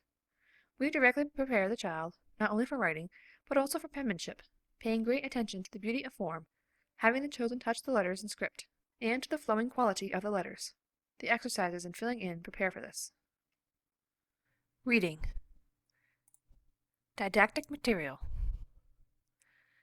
The didactic material for the lessons in reading consists in slips of paper or cards upon which are written in clear, large script words and phrases. In addition to these cards, we have a great variety of toys. Experience has taught me to distinguish clearly between writing and reading, and has shown me that the 2 acts are not absolutely contemporaneous. Contrary to the usually accepted idea, writing precedes reading. I do not consider as reading the test which the child makes when he verifies the word that he has written. He is translating signs into sounds, as he first translated sounds into signs. In this verification, he already knows the word, and has repeated it to himself while writing it. What I understand by reading is the interpretation of an idea from the written signs. The child who has not heard the word pronounced, and who recognizes it when he sees it composed upon the table with the cardboard letters, and who can tell what it means, this child reads. The word which he reads has the same relation to written language that the word which he hears bears to articulate language. Both serve to receive the language transmitted to us by others. So, until the child reads a transmission of ideas from the written word, he does not read. We may say, if we like, that writing, as described, is a fact in which the psychomotor mechanism prevails, while in reading there enters a work which is purely intellectual, but it is evident how our method for writing prepares for reading, making the difficulties almost imperceptible. Indeed, writing prepares the child to interpret, mechanically, the union of the letter sounds of which the written word is composed. When a child in our school knows how to write, he knows how to read the sounds of which the word is composed. It should be noticed, however, that when the child composes the words with a movable alphabet, or when he writes, he has time to think about the signs which he must select to form the word. The writing of a word requires a great deal more time than that necessary for reading the same word. The child who knows how to write, when placed before a word which he must interpret by reading, is silent for a long time, and generally reads the component sounds with the same slowness with which he would have written them. But the sense of the word becomes evident only when it is pronounced clearly and with a phonetic accent. Now, in order to place the phonetic accent, the child must recognize the word. That is, he must recognize the idea which the word represents. The intervention of a superior work of the intellect is necessary if he is to read. Because of all this, I proceed in the following way with the exercises in reading, and as will be evident, I do away entirely with the old-time primer. I prepare a number of little cards, made from ordinary writing paper. On each of these I write in large clear script some well-known word, one which has already been pronounced many times by the children, and which represents an object actually present or well known to them. If the word refers to an object which is before them, I place this object under the eyes of the child, in order to facilitate his interpretation of the word. I will say, in this connection, the objects used in these writing games are for the most part toys, of which we have a great many in the children's houses. Among these toys are the furnishings of a doll's house, balls, dolls, flocks of sheep or various animals, tin soldiers, railways, and an infinite variety of simple figures. If writing serves to correct, or better, to direct and perfect the mechanism of the articulate language of the child, reading serves to help the development of ideas and relates them to the development of the language. Indeed, writing aids the physiological language, and reading aids the social language. We begin then, as I have indicated, with the nomenclature, that is, with the reading of names of objects which are well known or present. There is no question of beginning with words that are easy or difficult, for the child already knows how to read any word, that is, he knows how to read the sounds which compose it. I allow the little one to translate the written word slowly into sounds, and if the interpretation is exact, I limit myself to saying faster. The child reads more quickly the second time, but still often without understanding. I then repeat faster, faster. He reads faster each time, repeating the same accumulation of sounds, and finally the word bursts upon his consciousness. Then he looks upon it as if he recognized a friend, and assumes the air of satisfaction which so often radiates our little ones. This completes the exercise for reading. It is a lesson which goes very rapidly, since it is only presented to a child who is already prepared through writing. Truly, we have buried the tedious and stupid ABC primer side by side with the useless copybooks. When the child has read the word, he places the explanatory card under the object whose name it bears, and the exercise is finished. One of the most interesting discoveries was made in the effort to devise a game through which the children might, without effort, learn to read words. We spread out upon one of the large tables a great variety of toys. Each one of them had a corresponding card upon which the name of the toy was written. We folded these little cards and mixed them up in a basket, and the children who knew how to read were allowed to take turns in drawing these cards for the basket. Each child had to carry his card back to his desk, unfold it quietly, and read it mentally, not showing it to those about him. He then had to fold it up again, so that the secret which it contained should remain unknown. Taking the folded card in his hand, he went to the table. He had then to pronounce clearly the name of a toy and present the card to the directress in order that she might verify the word he had spoken. The little card thus became current coin with which he might acquire the toy he had named. For, if he pronounced the word clearly and indicated the correct object, the directress allowed him to take the toy and to play with it as long as he wished. When each child had had a turn, the directress called the first child and let him draw a card from another basket. This card he read as soon as he had drawn it. It contained the name of one of his companions, who did not yet know how to read, and for that reason could not have a toy. The child who had read the name then offered to his little friend the toy with which he had been playing. We taught the children to present these toys in a gracious and polite way, accompanying the act with a bow. In this way we did away with every idea of class distinction, and inspired the sentiment of kindness toward those who did not possess the same blessings as ourselves.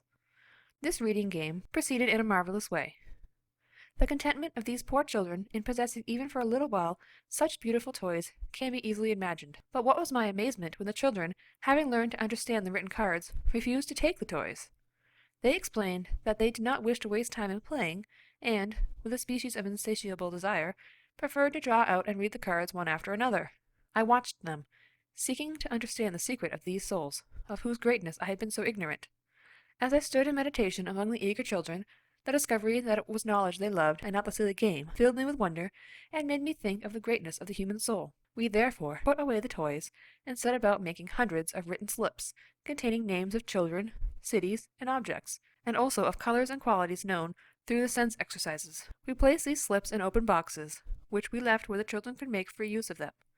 I expected that childish inconsistency would at least show itself in a tendency to pass from one box to another, but no, each child finished emptying the box under his hand before passing to another, being very insatiable in the desire to read.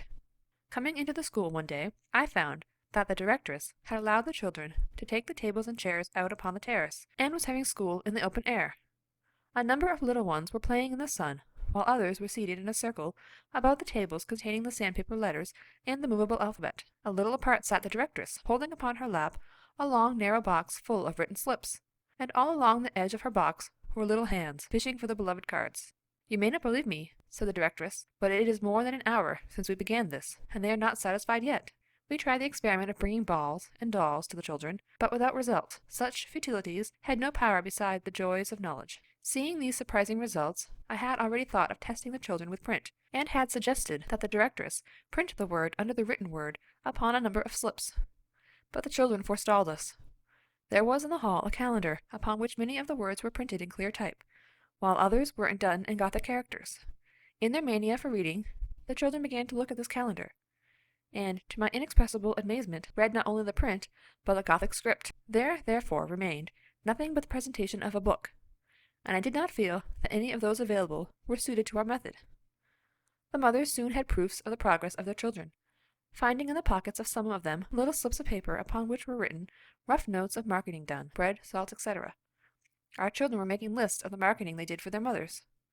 Other mothers told us that their children no longer ran through the streets, but stopped to read the signs over the shops. A 4-year-old boy, educated in a private house by the same method, surprised us in the following way. The child's father was a deputy, and received many letters. He knew that his son had for 2 months been taught by means of exercises apt to facilitate the learning of reading and writing, but he had paid slight attention to it, and, indeed, put little faith in the method.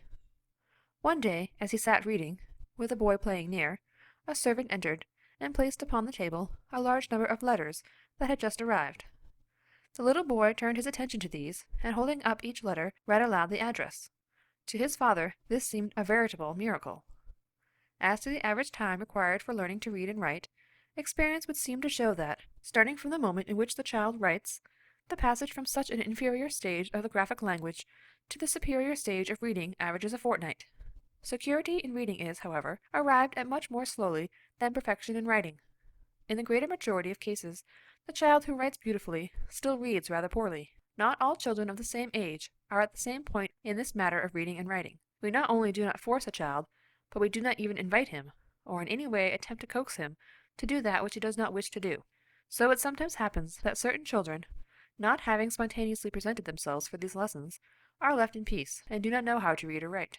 If the old-time method, which tyrannized over the will of the child and destroyed his spontaneity, does not believe in making a knowledge of written language obligatory before the age of 6, much less do we. I am not ready to decide, without a wider experience, whether the period when the spoken language is fully developed is, in every case, the proper time for beginning to develop the written language. In any case, almost all of the normal children treated with our method began to write at 4 years, and at 5 know how to read and write, at least as well as children who have finished the first elementary. They could enter the second elementary a year in advance of the time when they are admitted to first. Games for the reading of phrases. As soon as my friends saw that the children could read print, they made me gifts of beautifully illustrated books. Looking through these books of simple fairy lore, I felt sure that the children would not be able to understand them. The teachers, feeling entirely satisfied as to the ability of their pupils, tried to show me I was wrong, having different children read to me, and saying that they read much more perfectly than the children who had finished the second elementary. I did not, however, allow myself to be deceived, and made 2 trials. I first had the teacher tell one of the stories to the children while I observed to what extent they were spontaneously interested in it. The attention of the children wandered after a few words. I had forbidden the teacher to recall to order those who did not listen, and thus, little by little, a hum arose in the schoolroom, due to the fact that each child, not caring to listen, had returned to his usual occupation. It was evident that the children, who seemed to read these books with such pleasure, did not take pleasure in the sense, but enjoyed the mechanical ability they had acquired, which consisted in translating the graphic signs into the sounds of a word they recognized, and, indeed, the children did not display the same constancy in reading the books which they showed toward the written slips, since in the books they met with so many unfamiliar words. My second test was to have one of the children read the book to me. I did not interrupt with any of those explanatory remarks by means of which a teacher tries to help the child follow the thread of the story he is reading, saying, for example, "Stop a minute. Do you understand? What have you read? You told me how the little boy went to drive in a big carriage, didn't you? Pay attention to what the book says," etc. I gave the book to a little boy, sat down beside him in a friendly fashion, and when he had read, I asked him simply and seriously, as one would speak to a friend, "Did you understand what you were reading?" He replied, "No," but the expression of his face seemed to ask an explanation of my demand. In fact, the idea that through the reading a series of words the complex thoughts of others might be communicated to us, was to be for my children one of the beautiful conquests of the future, a new source of surprise and joy. The book has recourse to logical language, not to the mechanism of the language. Before the child can understand and enjoy a book, the logical language must be established in him. Between knowing how to read the words and how to read the sense, a book there lies the same distance that exists between knowing how to pronounce a word and how to make a speech. I, therefore, stopped the reading from books and waited. One day, during a free conversation period, 4 children arose at the same time, and with expressions of joy on their faces, ran to the blackboard and wrote phrases upon the order of the following: "Oh, how glad we are that our garden has begun to bloom!" It was a great surprise for me, and I was deeply moved. These children had arrived spontaneously at the art of composition, just as they had spontaneously written their first word. The mechanical preparation was the same, and the phenomenon developed logically. Logical articulate language had, when the time was ripe, provided the corresponding explosion in written language. I understood that the time had come when we might proceed to the reading of phrases. I had recourse to the means used by the children, that is, I wrote upon the blackboards, "Do you love me?" The children read it slowly aloud, were silent for a moment as if thinking, then cried out, "Yes, yes!" I continued to write. Then make the silence and watch me. They read this aloud, almost shouting, but it had barely finished when a solemn silence began to establish itself, interrupted only by the sounds of the chairs as the children took positions in which they could sit quietly. Thus began between me and them a communication by means of written language, a thing which interested the children intensely. Little by little they discovered a great quality of writing, that it transmits thought. Whenever I began to write, they fairly trembled in their eagerness to understand what was my meaning without hearing me speak a word. Indeed, graphic language does not need spoken words. It can only be understood in all its greatness when it is completely isolated from spoken language. This introduction to reading was followed by the following game, which is greatly enjoyed by the children. Upon a number of cards I wrote long sentences describing certain actions which the children were to carry out. For example, close the window blinds, open the front door, then wait a moment, and arrange things as they were at first. Very politely ask 8 of your companions to leave their chairs, and to form in double file in the center of the room. Then have them march forward and back upon tiptoe, making no noise. Ask 3 of your oldest companions, who sing nicely, if they will please come into the center of the room. Arrange them in a nice row, and sing with them a song that you have selected, etc., etc. As soon as I finished writing, the children seized the cards, and taking them to their seats, read them spontaneously, with great intensity of attention, and all amid the most complete silence. I asked then, "Do you understand?" "Yes, yes." "Then do what the card tells you," said I, and was delighted to see the children rapidly and accurately follow the chosen action. A great activity, a movement of a new sort, was born in the room. There were those who closed the blinds, and then reopened them, others who made their companions run on tiptoe, or sing, others wrote upon the blackboard, or took certain objects from the cupboards. Surprise and curiosity produced a general silence, and the lesson developed amid the most intense interest. It seemed as if some magic force had gone forth from me, stimulating an activity hitherto unknown. This magic was graphic language, the great conquest of civilization.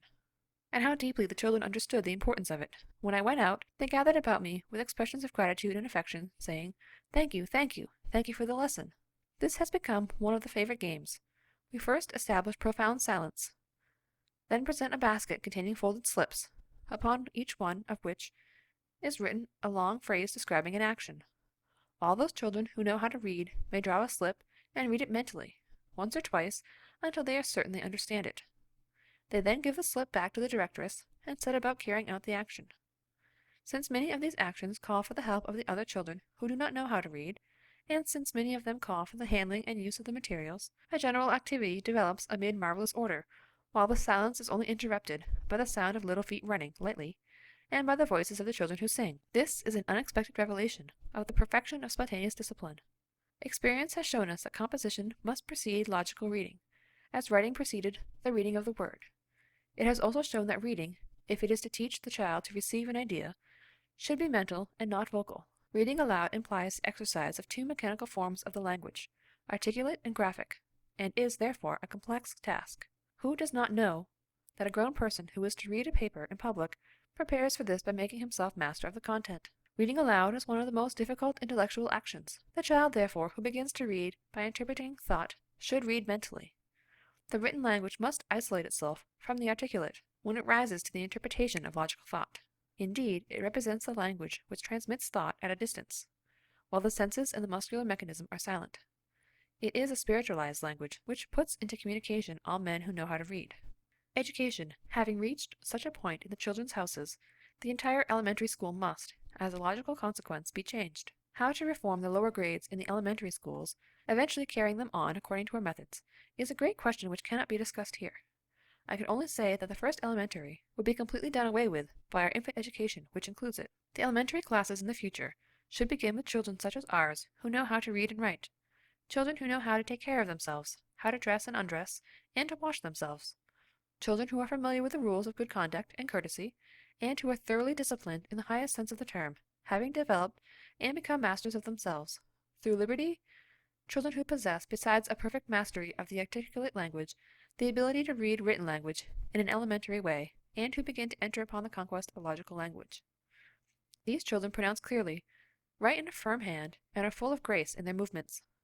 They are the earnest of a humanity grown in the cult of beauty, the infancy of an all-conquering humanity, since they are intelligent and patient observers of their environment, and possess in the form of intellectual liberty the power of spontaneous reasoning. For such children, we should found an elementary school worthy to receive them, and to guide them further along the path of life and of civilization, a school loyal to the same educational principles of respect for the freedom of the child and for his spontaneous manifestations, principles which shall form the personality of these little men.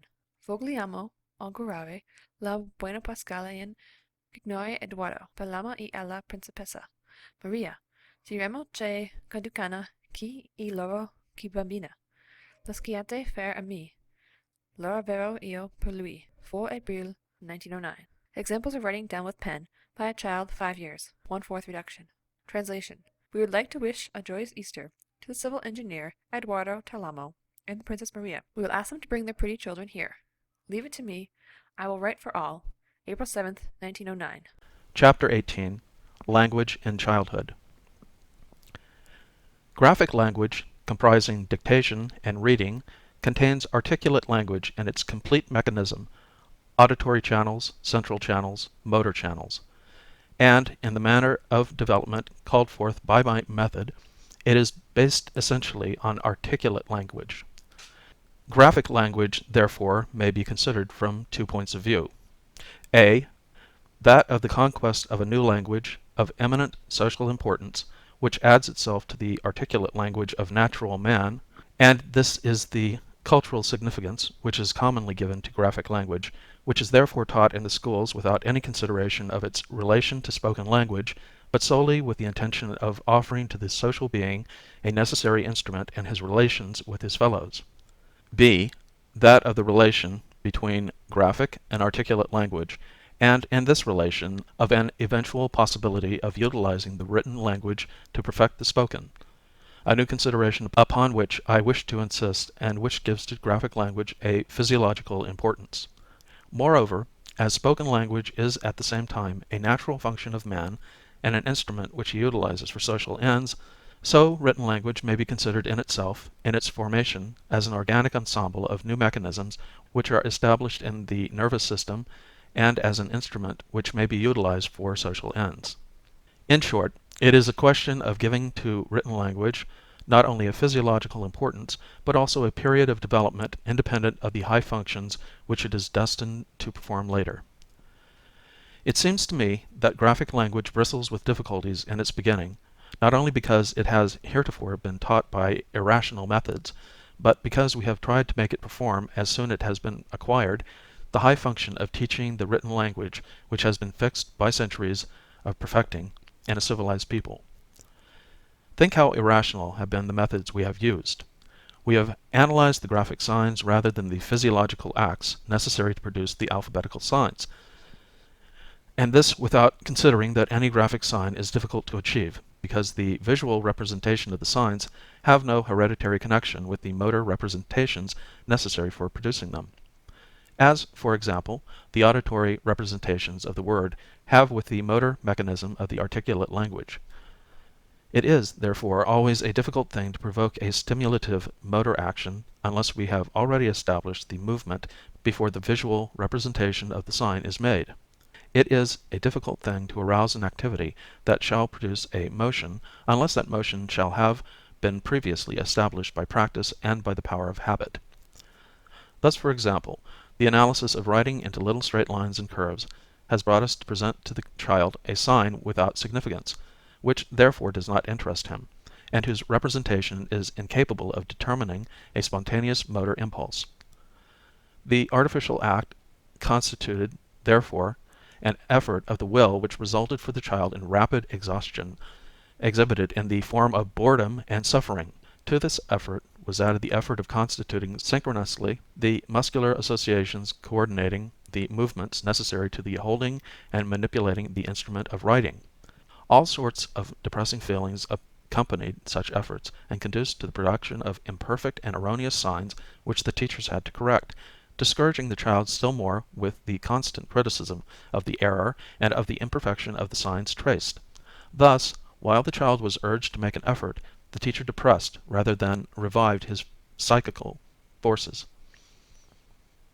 Although such a mistaken course was followed, the graphic language, so painfully learned, was nevertheless to be immediately utilized for social ends, and, still imperfect and immature, was made to do service in the syntactical construction of the language, and in the ideal expression of the superior psychic centers. One must remember that in nature the spoken language is formed gradually, and it is already established in words when the superior psychic centers use these words in what Kussmaul calls dictorium, in the syntactical grammatical formation of language which is necessary to the expression of complex ideas, that is, in the language of the logical mind. In short, the mechanism of language is a necessary antecedent of the higher psychic activities which are to utilize it. There are, therefore, two periods in the development of language: a lower one which prepares the nervous channel and the central mechanisms which are to put the sensory channels in relation with the motor channels, and a higher one determined by the higher psychic activities which are exteriorized by means of the preformed mechanisms of language. Thus, for example, in the scheme which Kussmaul gives on the mechanism of articulate language, we must first of all distinguish a sort of cerebral diastaltic arc, representing the pure mechanism of the word, which is established in the first formation of the spoken language. Let E be the ear, and T the motor organs of speech, taken as a whole and here represented by the tongue; A the auditory center of speech, and M the motor center. The channels EA and MT are peripheral channels, the former centripetal and the latter centrifugal, and the channel AM is the intercentral channel of association. The center A, in which reside the auditive images of words, may be again subdivided into three, as in the following scheme, viz. Sound, SO, syllables, SY, and words, W. That partial centers for sounds and syllables can really be formed, the pathology of language seems to establish, for in some forms of centrosensory dysphasia the patients can pronounce only sounds, or at most sounds and syllables. Small children, too, are at the beginning particularly sensitive to simple sounds of language, with which, indeed, and especially with S, their mothers caress them and attract their attention, while later the child is sensitive to syllables, with which also the mother caresses him, saying ba ba, punf, tuff. Finally, it is the simple word, dissyllabic in most cases, which attracts the child's attention. But for the motor centers also the same thing may be repeated. The child utters at the beginning simple or double sounds, as for example ble, gle, ch, an expression which the mother greets with joy. Then distinctly syllabic sounds begin to manifest themselves in the child, ga, ba, and finally the dissyllabic word, usually labial, mama. We say that the spoken language begins with the child when the word pronounced by him signifies an idea. When, for example, seeing his mother and recognizing her, he says mama, and seeing a dog says tete, and wishing to eat says papa.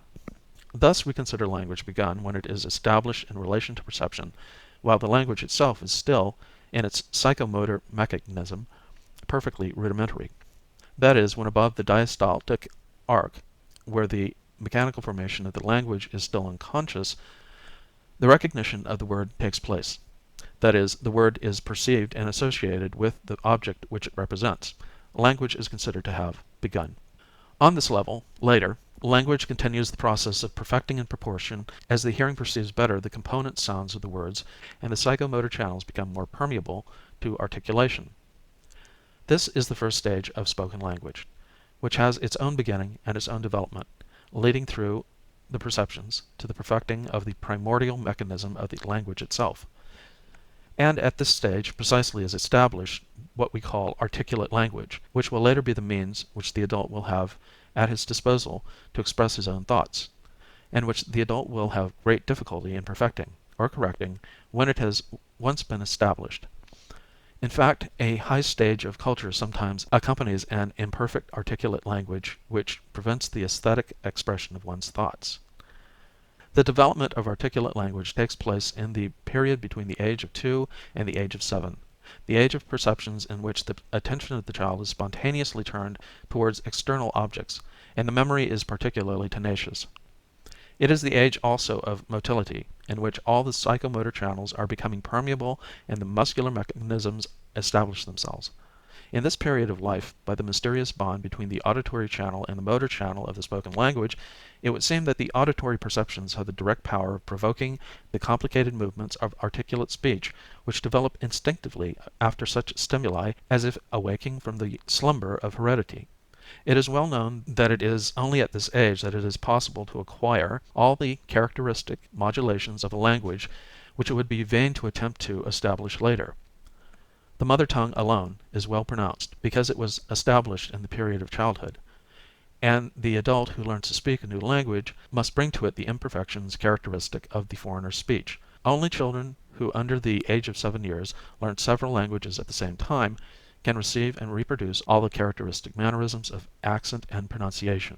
Thus also the defects acquired in childhood, such as dialectic defects or those established by bad habits, become indelible in the adult.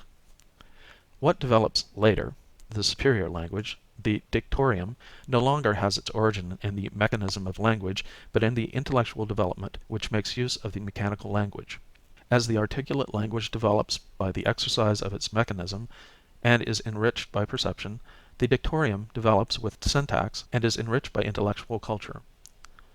Going back to the scheme of language, we see that above the arc which defines the lower language is established the dictorium, D, from which now come the motor impulses of speech, which is established as spoken language fit to manifest the ideation of the intelligent man. This language will be enriched little by intellectual culture and perfected by the grammatical study of syntax. Hitherto, as a result of a preconception, it has been believed that written language should enter only into the development of the dictorium as the suitable means for the acquisition of culture and of permitting grammatical analysis and construction of the language. Since spoken words have wings, it has been admitted that intellectual culture could only proceed by the aid of a language which was stable, objective, and capable of being analyzed, such as the graphic language. But why, when we acknowledge the graphic language as a precious, nay, indispensable instrument of intellectual education, for the reason that it fixes the ideas of men and permits of their analysis and of their assimilation in books, where they remain indelibly written as an ineffaceable memory of words, which are therefore always present, and by which we can analyze the syntactical structure of the language, why shall we not acknowledge that it is useful in the more humble task of fixing the words which represent perception and of analyzing their component sounds? Compelled by a pedagogical prejudice, we are unable to separate the idea of a graphic language from that of a function which heretofore we have made it exclusively perform, and it seems to us that by teaching such a language to children still in the age of simple perceptions and of motility, we are committing a serious psychological and pedagogical error. But let us rid ourselves of this prejudice, and consider the graphic language in itself, reconstructing its psychophysiological mechanism. It is far more simple than the psychophysiological mechanism of the articulate language, and is far more directly accessible to education. Writing, especially, is surprisingly simple.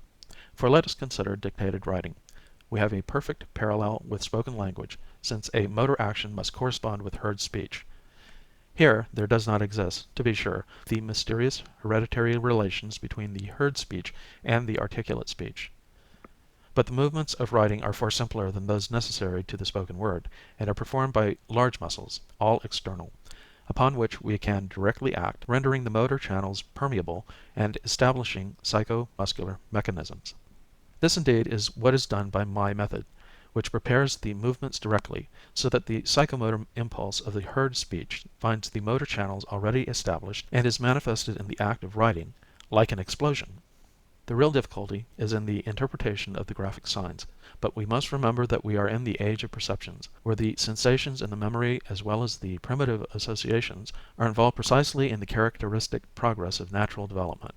Moreover, our children are already prepared by various exercises of the senses, and by methodical construction of ideas and mental associations to perceive the graphic signs. Something like a patrimony of perceptive ideas offers material to the language in the process of development. The child who recognizes a triangle and calls it a triangle can recognize a letter S and denominate it by the sound S. This is obvious. Let us not talk of premature teaching, ridding ourselves of prejudices. Let us appeal to experience, which shows that in reality children proceed without effort, nay, rather with evident manifestations of pleasure, to the recognition of graphic signs presented as objects. And with this premise, let us consider the relations between the mechanisms of the two languages. The child of 3 or 4 has already long begun his articulate language according to our scheme, but he finds himself in the period in which the mechanism of articulate language is being perfected, a period contemporary with that in which he is acquiring a content of language along with the patrimony of perception. The child has perhaps not heard perfectly in all their component parts the words which he pronounces, and if he has heard them perfectly, they may have been pronounced badly, and consequently have left an erroneous auditory perception. It would be well that the child, by exercising the motor channels of articulate language, should establish exactly the movements necessary to a perfect articulation, before the age of easy motor adaptations is past, and by the fixation of erroneous mechanisms the defects become incorrigible. To this end, the analysis of speech is necessary. As when we wish to perfect the language, we first start children at composition, and then pass to grammatical study. And when we wish to perfect the style, we first teach to write grammatically, and then come to the analysis of style. So when we wish to perfect the speech, it is first necessary that the speech exist, and then it is proper to proceed to its analysis. When, therefore, the child speaks, but before the completion of the development of speech which renders it fixed in mechanisms already established, the speech should be analyzed with a view to perfecting it. Now, as grammar and rhetoric are not possible with the spoken language, but demand recourse to the written language which keeps ever before the eye of the discourse to be analyzed, so it is with speech. The analysis of the transient is impossible. The language must be materialized and made stable. Hence the necessity of the written word, or the word represented by graphic signs. In the third stage of my method for writing, that is, composition of speech, is included the analysis of the word not only into signs, but into the component sounds, the signs representing its translation. The child, that is, divides the heard word, which he perceives integrally as a word, knowing also its meanings, into sounds and syllables. Let me call attention to the following diagram, which represents the interrelation of the two mechanisms for writing and for articulate speech. The peripheric channels are indicated by heavy lines, the central channels of association by dotted lines, and those referring to association in relation to the development of the heard speech by light lines. E, ear, so, auditory center of sounds, sy, auditory center of syllables, w, center of word, m, motor center of articulate speech, t, external organs of articulate speech, tongue, h, external organs of writing, hand, mc, motor center of writing, vc, visual center of graphic signs, and v, organ of vision. Whereas, in the development of spoken language, the sound composing the word might be imperfectly perceived, here in the teaching of the graphic sign corresponding to the sound, which teaching consists in presenting to the child a sandpaper letter, naming it distinctly and making the child see it and touch it. not only is the perception of the heard sound clearly fixed, separately and clearly, but this perception is associated with two others, the centromotor perception and the centrovisual perception of the written sign. The triangle BC, MC, so represents the association of three sensations in relation with the analysis of speech. When the letter is presented to the child, and he is made to touch and see it while it is being named, the centripetal channels ESO, H, MC, SO, V, VC, SO are acting, and when the child is made to name the letter alone or accompanied by a vowel, the external stimulus acts in V and passes through the channels V, VC, SO, M, T, and V, CV, SO, Psi, M, T. When these channels of association have been established by presenting visual stimuli and the graphic sign, the corresponding movements of articulate language can be provoked and studied one by one in their defects, while by maintaining the visual stimulus of the graphic sign which provokes articulation, and accompanying it by the auditory stimulus of the corresponding sound uttered by the teacher, their articulation can be perfected. This articulation is by innate conditions connected with the heard speech. That is, in the course of the pronunciation provoked by the visual stimulus, and during the repetition of the relative movements of the organs of the language, the auditory stimulus which is introduced into the exercise contributes to the perfecting of the pronunciation of the isolated or syllabic sounds composing the spoken word. When later the child writes under dictation, translating into signs the sounds of speech, he analyzes the heard speech into its sounds, translating them into graphic movements through channels already rendered permeable by the corresponding muscular sensations. Defects of language due to lack of education. Defects and imperfections of language are in part due to organic causes, consisting in malformations or in pathological alterations of the nervous system, but in part they are connected with the functional defects acquired in the period of the formation of language and consist in an erratic pronunciation of the component sounds of the spoken word. Such errors are acquired by the child who hears words imperfectly pronounced, or hears bad speech. The dialectic accent enters into this category, but there are also vicious habits which make the natural defects of the articulate language of childhood persist in the child, or which provoke him by imitation the defects of language peculiar to the persons who surrounded him in his childhood. The normal defects of child language are due to the fact that the complicated muscular agencies of the organs of articulate language do not yet function well, and are consequently incapable of reproducing the sound which was the sensory stimulus of a certain innate movement. The association of the movements necessary to the articulation of the spoken words is established little by little. The result is a language made of words with sounds which are imperfect and often lacking, whence incomplete words. Such defects are grouped under the name glossitis, and are especially due to the fact that the child is not yet capable of directing the movements of his tongue.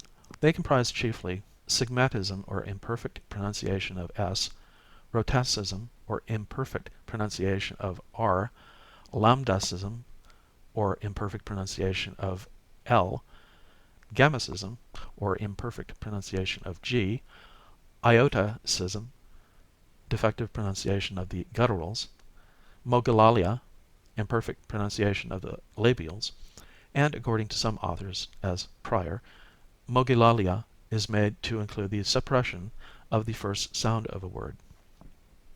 Some defects of pronunciation which concern the utterance of the vowel sound as well as that of the consonant are due to the fact that the child reproduces perfectly sounds imperfectly heard. In the first case, then, it is a matter of functional insufficiencies of the peripheral motor organ and hence of the nervous channels, and the cause lies in the individual. Whereas in the second case the error is caused by the auditory stimulus and the cause lies outside. These defects often persist, however, attenuated, in the boy and the adult, and produce finally an erroneous language to which will later be added in writing orthographical errors, such for example as dialectic orthographical errors. If one considers the charm of human speech, one is bound to acknowledge the inferiority of one who does not possess a correct spoken language, and an aesthetic conception in education cannot be imagined unless special care be devoted to perfecting articulate language. Although the Greeks had transmitted to Rome the art of educating in language, this practice was not resumed by humanism, which cared more for the aesthetics of the environment and the revival of artistic works than for the perfecting of the man. Today we are just beginning to introduce the practice of correcting by pedagogical methods the serious defects of language, such as stammering, but the idea of linguistic gymnastics tending to its perfection has not yet penetrated into our schools as a universal method and as a detail of the great work of the aesthetic perfecting of man. Some teachers of deaf-mutes and intelligent devotees of orthophony are trying nowadays with small practical success to introduce into the elementary schools the correction of the various forms of blositas, as a result of statistical studies which have demonstrated the wide diffusion of such defects among the pupils. The exercises consist essentially in silence cures which procure calm and repose for the organs of language, and in patient repetition of the separate vowel and consonant sounds. To these exercises is added also respiratory gymnastics. This is not the place to describe in detail the methods of these exercises, which are long and patient and quite out of harmony with the teachings of the school. But in my methods are to be found all exercises for the corrections of language. A. Exercises of silence, which prepare the nervous channels of language to receive new stimuli perfectly. B. Lessons which consist first of the distinct pronunciation by the teacher of few words, especially of nouns which must be associated with a concrete idea. By this means clear and perfect auditory stimuli of language are started, stimuli which are repeated by the teacher when the child has conceived the idea of the object represented by the word, recognition of the object. Finally, of the provocation of articulate language on the part of the child, who must repeat the word alone aloud, pronouncing its separate sounds. C. Exercises in graphic language, which analyze the sounds of speech and cause them to be repeated separately in several ways. That is, when the child learns the separate letters of the alphabet, and when he composes or writes words, repeating their sounds which he translates separately into composed or written speech. D. Gymnastic exercises, which comprise, as we have seen, both repertory exercises and those of articulation. I believe that in the schools of the future the conception will disappear, which is beginning today, of correcting in the elementary schools the defects of language, and will be replaced by the more rational one of avoiding them by caring for the development of language in the children's houses, that is, in the very age in which language is being established in the child. Chapter 19. Teaching of Numeration. Introduction to Arithmetic. Children of 3 years already know how to count as far as 2 or 3 when they enter our schools. They therefore very easily learn numeration, which consists in counting objects. A dozen different ways may serve toward this end, and daily life presents many opportunities. When the mother says, for instance, "There are 2 buttons missing from your apron," or "We need 3 more plates at table." One of the first means used by me is that of counting with money. I obtain new money, and if it were possible, I should have good reproductions made in cardboard. I have seen such money used in a school for deficients in London. The making of change is a form of numeration so attractive as to hold the attention of the child. I present the 1, 2, and 4 centime pieces, and the children, in this way, learn to count to 10. No form of instruction is more practical than that tending to make children familiar with the coins in common use, and no exercise is more useful than that of making change. It is so closely related to real life that it interests all children immensely. Having taught numeration in this empiric mode, I pass to more methodical exercises, having as didactic material one of the set of blocks already used in the education of the senses, namely the series of 10 rods heretofore used for the teaching of length. The shortest of these rods corresponds to a decimeter, the longest to a meter, while the intervening rods are divided into sections a decimeter in length. The sections are painted alternately red and blue. Some day, when a child has arranged the rods, placing them in order of length, we have him count the red and blue signs, beginning with the smallest piece, that is, 1, 1, 2, 1, 2, 3, etc., always going back to 1 in the counting of each rod, and starting from the side A. We then have him name the single rods from the shortest to the longest. according to the total number of the sections which each contains, touching the rods at the sides B on which side the stair ascends. This results in the same numeration as when we counted the longest rod: 1, 2, 3, 4, 5, 6, 7, 8, 9, 10. Wishing to know the number of rods, we count them from side A, and the same numeration results: 1, 2, 3, 4, 5, 6, 7, 8, 9, 10. This correspondence of the three sides of the triangle causes the child to verify his knowledge, and as the exercise interests him, he repeats it many times. We now unite to the exercises in numeration the earlier sensory exercises in which the child recognized the long and short rods. Having mixed the rods upon a carpet, the directress selects one, and showing it to the child, has him count the sections, for example, 5. She then asks him to give her the next one in length. He selects it by his eye, and the directress has him verify his choice by placing the two pieces side by side and by counting their sections. Such exercises may be repeated in great variety, and through them the child learns to assign a particular name to each one of the pieces in the long stair. We may now call them piece number 1, piece number 2, etc., and finally, for brevity, may speak of them in the lessons as 1, 2, 3, etc. The numbers as represented by the graphic signs. At this point, if the child already knows how to write, we may present the figures cut in sandpaper and mounted upon cards. In presenting these, the method is the same used in teaching the letters. This is 1, this is 2. Give me 1. Give me 2. What number is this? The child traces the number with his fingers as he did with the letters. Exercises with numbers. Association of the graphic sign with the quantity. I have designed 2 trays, each divided into 5 little compartments. At the back of each compartment may be placed a card bearing a figure. The figures in the first tray should be 0, 1, 2, 3, and 4, and in the second, 5, 6, 7, 8, 9. The exercise is obvious. It consists in placing within the compartments a number of objects corresponding to the figure indicated upon the card at the back of the compartment. We give the children various objects in order to vary the lesson, but chiefly make use of large wooden pegs so shaped that they will not roll off the desk. We place a number of these before the child, whose part is to arrange them in their places, one peg corresponding to the card marked 1, etc. When he has finished, he takes his tray to the directress that she may verify his work. The lesson on 0. We wait until the child, pointing to the compartment containing the card marked 0, asks, "And what must I put in here?" We then reply, "Nothing. 0 is nothing." But often this is not enough. It is necessary to make the child feel what we mean by nothing. To this end, we make use of little games which vastly entertain the children. I stand among them, and turning to one of them, who has already used this material, I say, "Come, dear, come to me 0 times." The child almost always comes to me, and then runs back to his place. "But, my boy, you came 1 time, and I told you to come 0 times.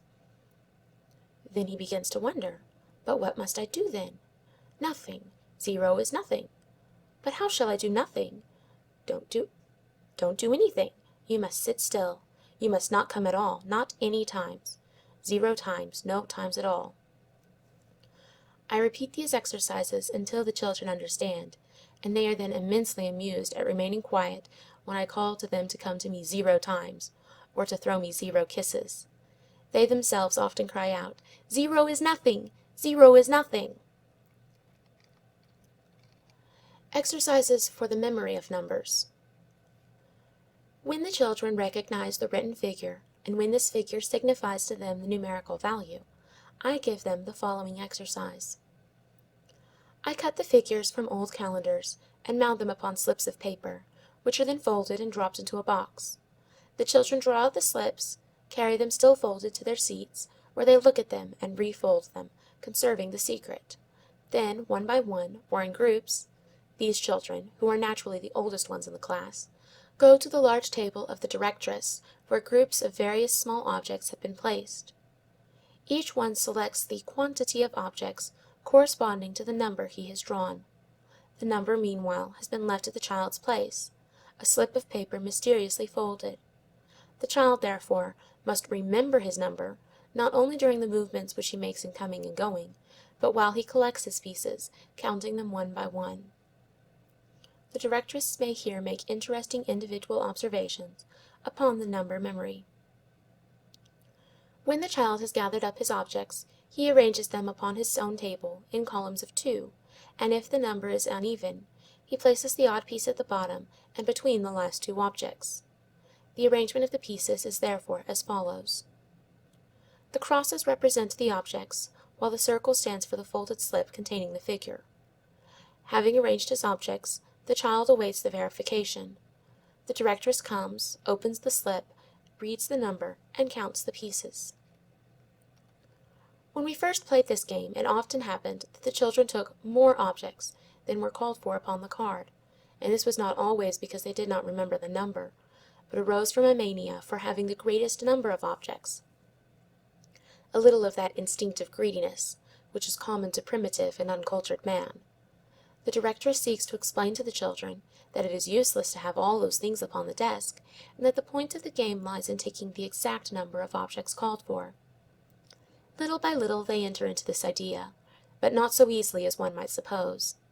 It is a real effort of self-denial, which holds the child within the set limit, and makes him take, for example, only 2 of the objects placed at his disposal, while he sees others taking more. I therefore consider this game more an exercise of will-power than of numeration.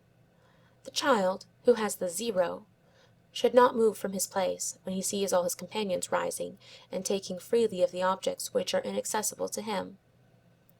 Many times 0 falls to the lot of a child who knows how to count perfectly, and who would experience great pleasure in accumulating and arranging a fine group of objects in the proper order upon his table, and in awaiting with security the teacher's verification. It is most interesting to study the expressions upon the faces of those who possess 0. The individual differences which result are almost a revelation of the character of each one. Some remain impassive, assuming a bold front in order to hide the pain of the disappointment. Others show this disappointment by involuntary gestures. Still others cannot hide the smile which is called forth by the singular situation in which they find themselves, and which will make their friends curious. There are little ones who follow every movement of their companions with a look of desire, almost of envy, while others show instant acceptance of the situation. No less interesting are the expressions with which they confess to the holding of the 0, when asked during the verification, "And you haven't taken anything?" "I have 0. It is 0. These are the usual words, but the expressive face, the tone of the voice, show widely varying sentiments. Rare indeed are those who seem to give with pleasure the explanation of an extraordinary fact. The greater number either look unhappy or merely resigned. We therefore give lessons upon the meaning of the game, saying, "It is hard to keep the 0 secret. Hold the paper tightly and don't let it slip away. It is the most difficult of all." Indeed, after a while, the very difficulty of remaining quiet appeals to the children, and when they open the slip marked 0, it can be seen that they are content to keep the secret. Addition and subtraction from 1 to 20, multiplication and division. The didactic material which we use for the teaching of the first arithmetical operations is the same already used for numeration, that is, the rods graduated as to length, which, arranged on the scale of the meter, contain the first idea of the decimal system. The rods, as I have said, have come to be called by the numbers which they represent, 1, 2, 3, etc. They are arranged in order of length, which is also in order of numeration. The first exercise consists in trying to put the shorter pieces together in such a way as to form tens. The most simple way of doing this is to take successively the shortest rods, from 1 up, and place them at the end of the corresponding long rods, from 10 down. This may be accompanied by the commands: take 1 and add it to 9, take 2 and add it to 8, take 3 and add it to 7, take 4 and add it to 6. In this way, we make 4 rods equal to 10. There remains the 5, but turning this upon its head in the long sense, it passes from one end of the 10 to the other, and thus makes clear the fact that 2 times 5 makes 10. These exercises are repeated, and little by little the child is taught the more technical language. 9 plus 1 equals 10, 8 plus 2 equals 10, 7 plus 3 equals 10, 6 plus 4 equals 10, and for the 5, which remains, 2 times 5 equals 10. At last, if he can write, we teach the signs plus and equal and times. Then this is what we see in the neat notebooks of our little ones. 9 plus 1 equals 10. 8 plus 2 equals 5. 5 times 2 equals 10. 7 plus 3 equals 10. 6 plus 4 equals 10. When this is well learned and has been put upon the paper with great pleasure by the children, we call their attention to the work which is done when the pieces grouped together to form tens are taken apart and put back in their original positions. From the 10 last formed, we take away 4, and 6 remains. From the next, we take away 3, and 7 remains. From the next, 2, and 8 remains. From the last, we take away 1, and 9 remains. Speaking of this properly, we say 10 less 4 equals 6. 10 less 3 equals 7. 10 less 2 equals 8. 10 less 1 equals 9. In regard to the remaining 5, it is the half of 10, and by cutting the long rod in 2, that is, dividing 10 by 2, we would have 5. 10 divided by 2 equals 5. The written record of all this reads, 10 minus 4 equals 6. 10 minus 3 equals 7. 10 divided by 2 equals 5. 10 minus 2 equals 8. 10 minus 1 equals 9. Once the children have mastered this exercise, they multiply it spontaneously. Can we make 3 in 2 ways? We place the 1 after the 2, and then write, in order that we may remember what we have done, 2 plus 1 equals 3. Can we make 2 rods equal to number 4? 3 plus 1 equals 4, and 4 minus 3 equals 1. 4 minus 1 equals 3. Rod number 2, in its relation to rod number 4, is treated as was 5 in relation to 10. That is, we turn it over and show that it is contained in 4 exactly 2 times. 4 divided by 2 equals 2. 2 times 2 equals 4. Another problem. Let us see with how many rods we can play this same game. We can do it with 3 and 6, and with 4 and 8. That is, 2 times 2 equals 4, 3 times 2 equals 6, 4 times 2 equals 8, 5 times 2 equals 10. 10 divided by 2 equals 5, 8 divided by 2 equals 4, 6 divided by 2 equals 3, 4 divided by 2 equals 2. At this point, we find that the cubes with which we played the number memory games are of help. From this arrangement, one sees at once which are the numbers which can be divided by 2, all those which have not an odd cube at the bottom.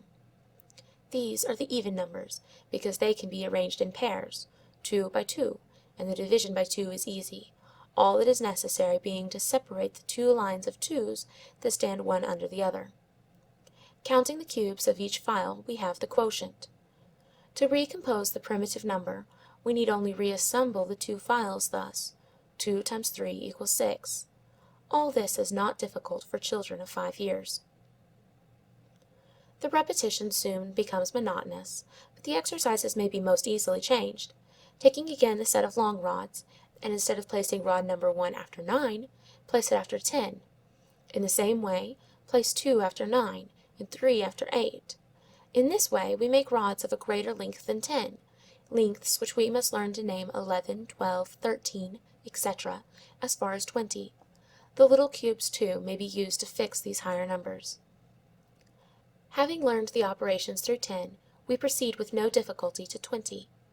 The one difficulty lies in the decimal numbers, which require certain lessons. Lessons on decimals, arithmetical calculations beyond 10. The necessary didactic material consists of a number of square cards, upon which the figure 10 is printed in large type, and of other rectangular cards, half the size of the square, and containing the single numbers from 1 to 9. We place the numbers in a line: 1, 2, 3, 4, 5, 6, 7, 8, 9, 10. Then, having no more numbers, we must begin over again, and take the 1 again. This 1 is like that section in the set of rods, which, in rod number 10, extends beyond 9. Counting along the stair as far as 9, there remains this one section which, as there are no more numbers, we again designate as 1. But this is a higher 1 than the first, and to distinguish it from the first, we put near it a 0, a sign which means nothing. Here, then, is 10. Covering the 0 with the separate rectangular number cards in the order of their succession, we see formed 11, 12, 13, 14, 15, 16, 17, 18, 19. These numbers are composed by adding to rod number 10, first rod number 1, then 2, then 3, etc., until we finally add rod number 9 to rod number 10, thus obtaining a very long rod, which, when its alternating red and blue sections are counted, gives us 19. The directress may then show to the child the cards, giving the number 16, and he may place rod 6 after rod 10. She then takes away the card bearing 6 and places over the 0 the card bearing the figure 8, whereupon the child takes away rod 6 and replaces it with rod 8, thus making 18. Each of these acts may be recorded thus: 10 plus 6 equals 16, 10 plus 18 equals 18, etc. We proceed in the same way to subtraction.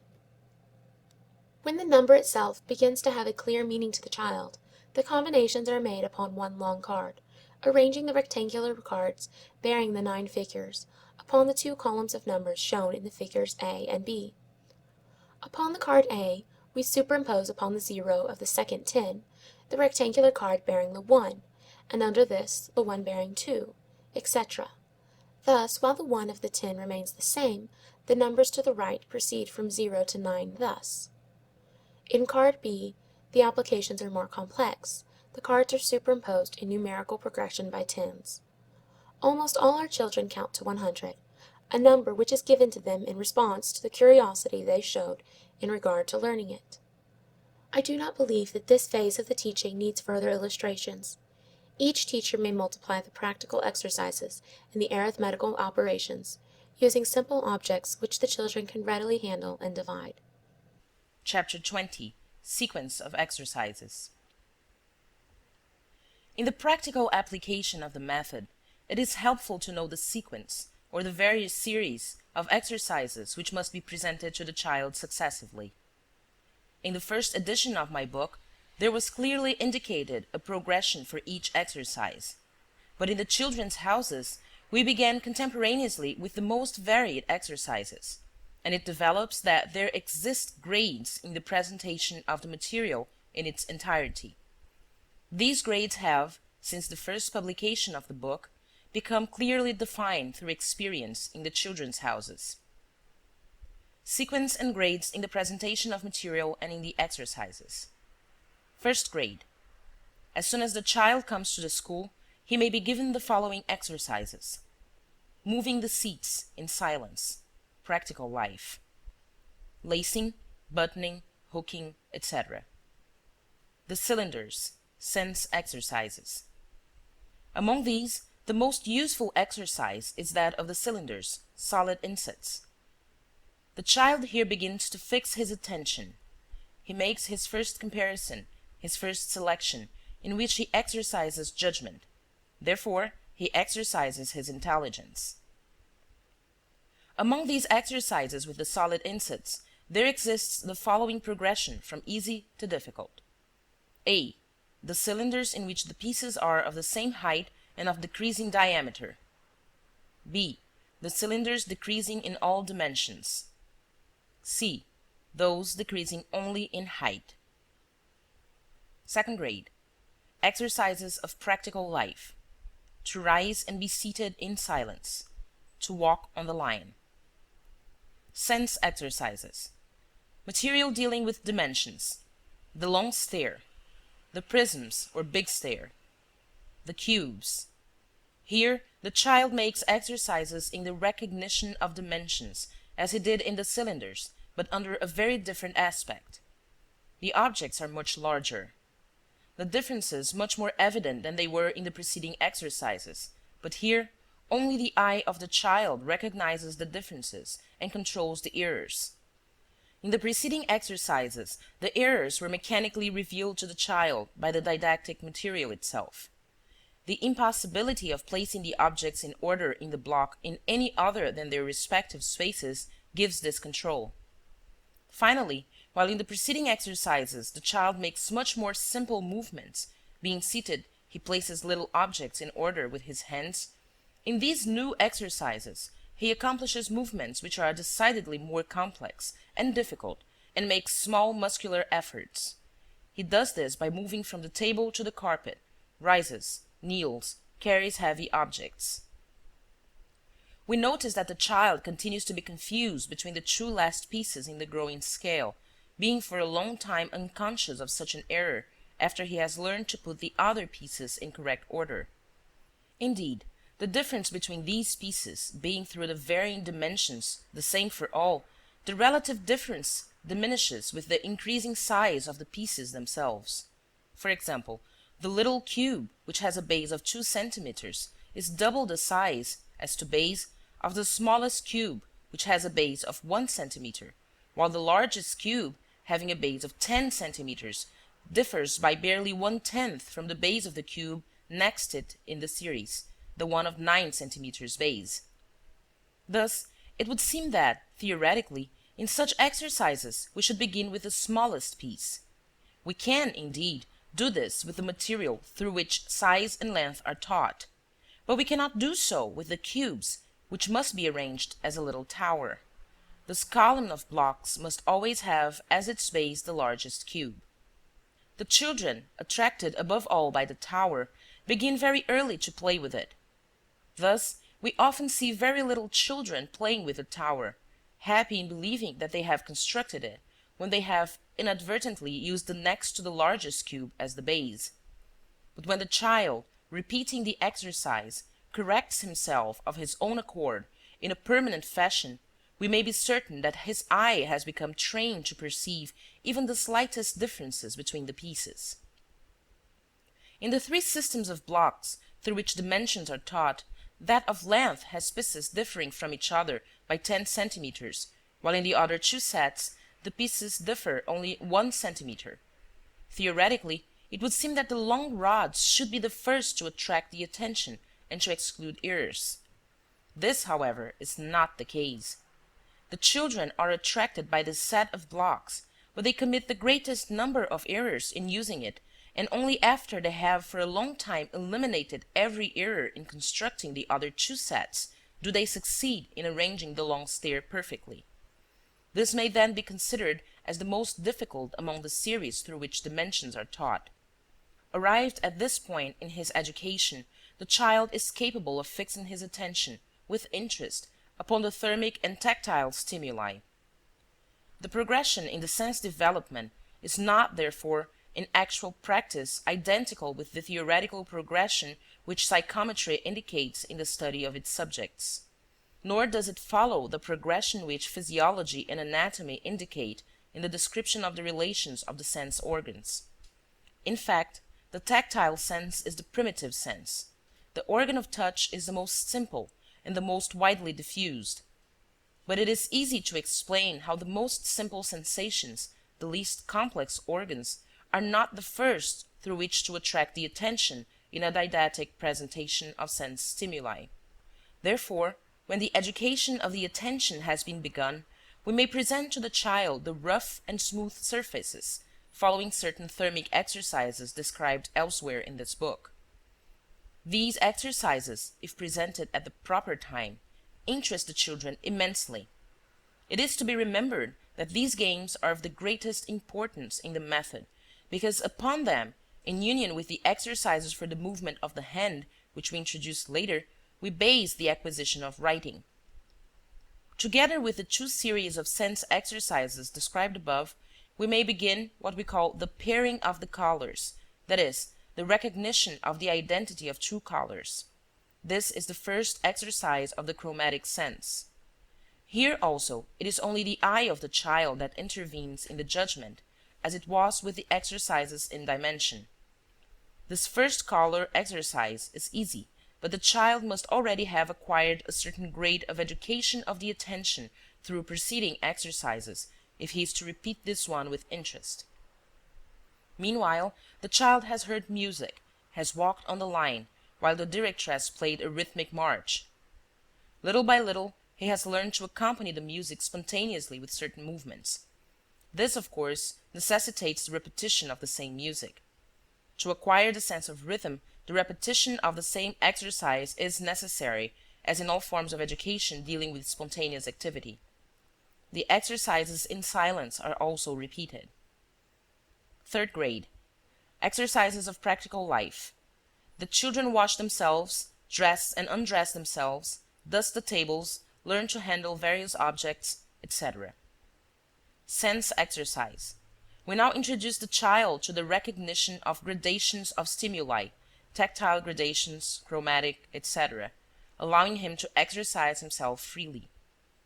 We begin to present the stimuli for the sense of hearing, sounds, noises, and also the Baric stimuli, the little tablets differing in weight. Contemporaneously with the gradations, we may present the plain geometric insets. Here begins the education of the movement of the hand in following the contours of the insets, an exercise which, together with the other and contemporaneous one of the recognition of tactile stimuli in gradation, prepares for writing. The series of cards bearing the geometric forms we give after the child recognizes perfectly the same forms in the wooden insets. These cards serve to prepare for the abstract signs, of which writing consists. The child learns to recognize a delineated form, and after all the preceding exercises have formed within him an ordered and intelligent personality, they may be considered the bridge by which he passes from the sense exercises to writing, from the preparation to the actual entrance into instruction. Fourth grade. Exercises of practical life. The children sat and cleared the table for luncheon. They learned to put a room in order. They are now taught the most minute care of their persons in the making of the toilet, how to brush their teeth, to clean their nails, etc. They have learned, through the rhythmic exercises on the line, to walk with perfect freedom and balance. They know how to control and direct their own movements, how to make the silence, how to move various objects without dropping or breaking them and without making a noise. Sense exercises. In this stage, repeat all the sense exercises. In addition, we introduce the recognition of musical notes by the help of the series of duplicate bells. Exercises related to writing. Design. The child passes to the plain geometric insets in metal. He has already coordinated the movements necessary to follow the contours. Here he no longer follows them with his finger, but with a pencil, leaving the double sign upon a sheet of paper. Then he fills in the figures with colored pencils, holding the pencil as he will later hold the pen in writing. Contemporaneously, the child is taught to recognize and touch some of the letters of the alphabet made in sandpaper. Exercises in arithmetic. At this point, repeating the sense exercises, we present the long stare with a different aim from that with which it has been used up to the present time. We have the child count the different pieces according to the blue and red sections, beginning with the rod consisting of one section and continuing through that composed of 10 sections. We continue such exercises and give other more complicated ones. In design, we pass from the outlines of the geometric insets to such outline figures as the practice of 4 years has established, and which will be published as models in design. These have an educational importance and represent in their content and in their gradations one of the most carefully studied details of the method. They serve as a means for the continuation of the sense education and help the child to observe his surroundings. They thus add to his intellectual refinement, and, as regards writing, they prepare for the high and low strokes. After such practice, it will be easy for the child to make high or low letters, and this will do away with the ruled notebooks such as are used in Italy in the various elementary classes. In the acquiring of the use of written language, we go as far as the knowledge of the letters of the alphabet and of composition with the movable alphabet. In arithmetic, as far as a knowledge of the figures. The child places the corresponding figures beside the number of blue and red sections on each rod of the long stair. The children now take the exercise with the wooden pegs. Also, the game which consists in placing under the figures on the table a corresponding number of colored counters. These are arranged in columns of twos, thus making the question of odd and even numbers clear. This arrangement is taken from Séguin. Fifth grade. We continue the preceding exercises. We begin more complicated rhythmic exercises. In design, we begin A. The use of watercolors. B. Free drawing from nature, flowers, etc. Composition of words and phrases with the movable alphabet. A. Spontaneous writing of words and phrases. B. Reading from slips prepared by the directress. We continue the arithmetical operations which we began with the long stair. The children at this stage present most interesting differences of development. They fairly run toward instruction and order their intellectual growth in a way that is remarkable.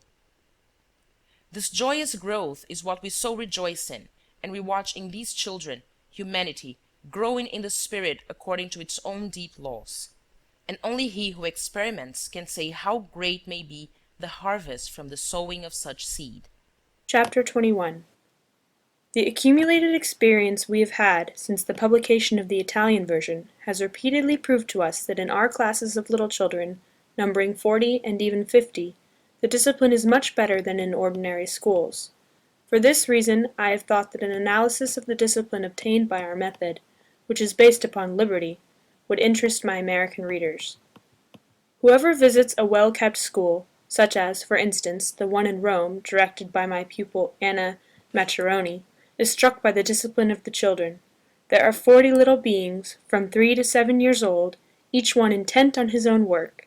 One is going through one of the exercises for the senses, one is doing an arithmetical exercise, one is handling the letters, one is drawing, one is fastening and unfastening the pieces of cloth on one of our little wooden frames, still another is dusting.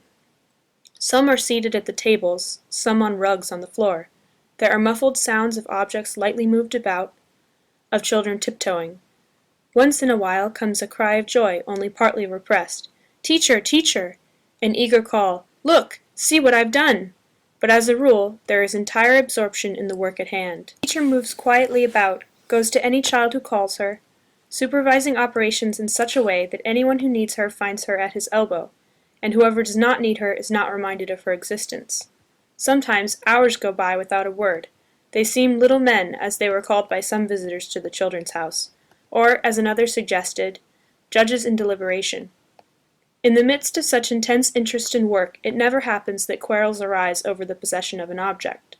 If one accomplishes something especially fine, his achievement is a source of admiration and joy to others.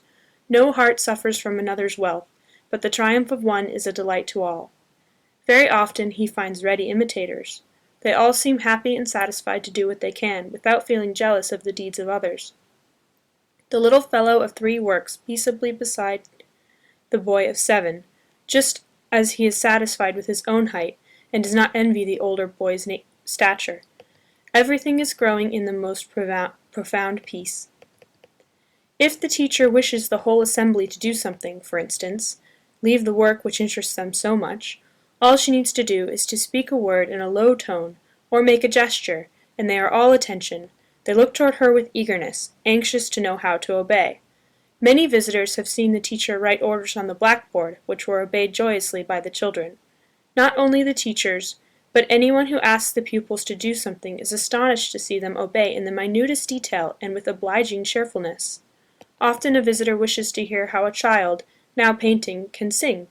The child leaves his painting to be obliging, but the instant his courteous action is completed he returns to his interrupted work. Sometimes the smaller children finish their work before they obey.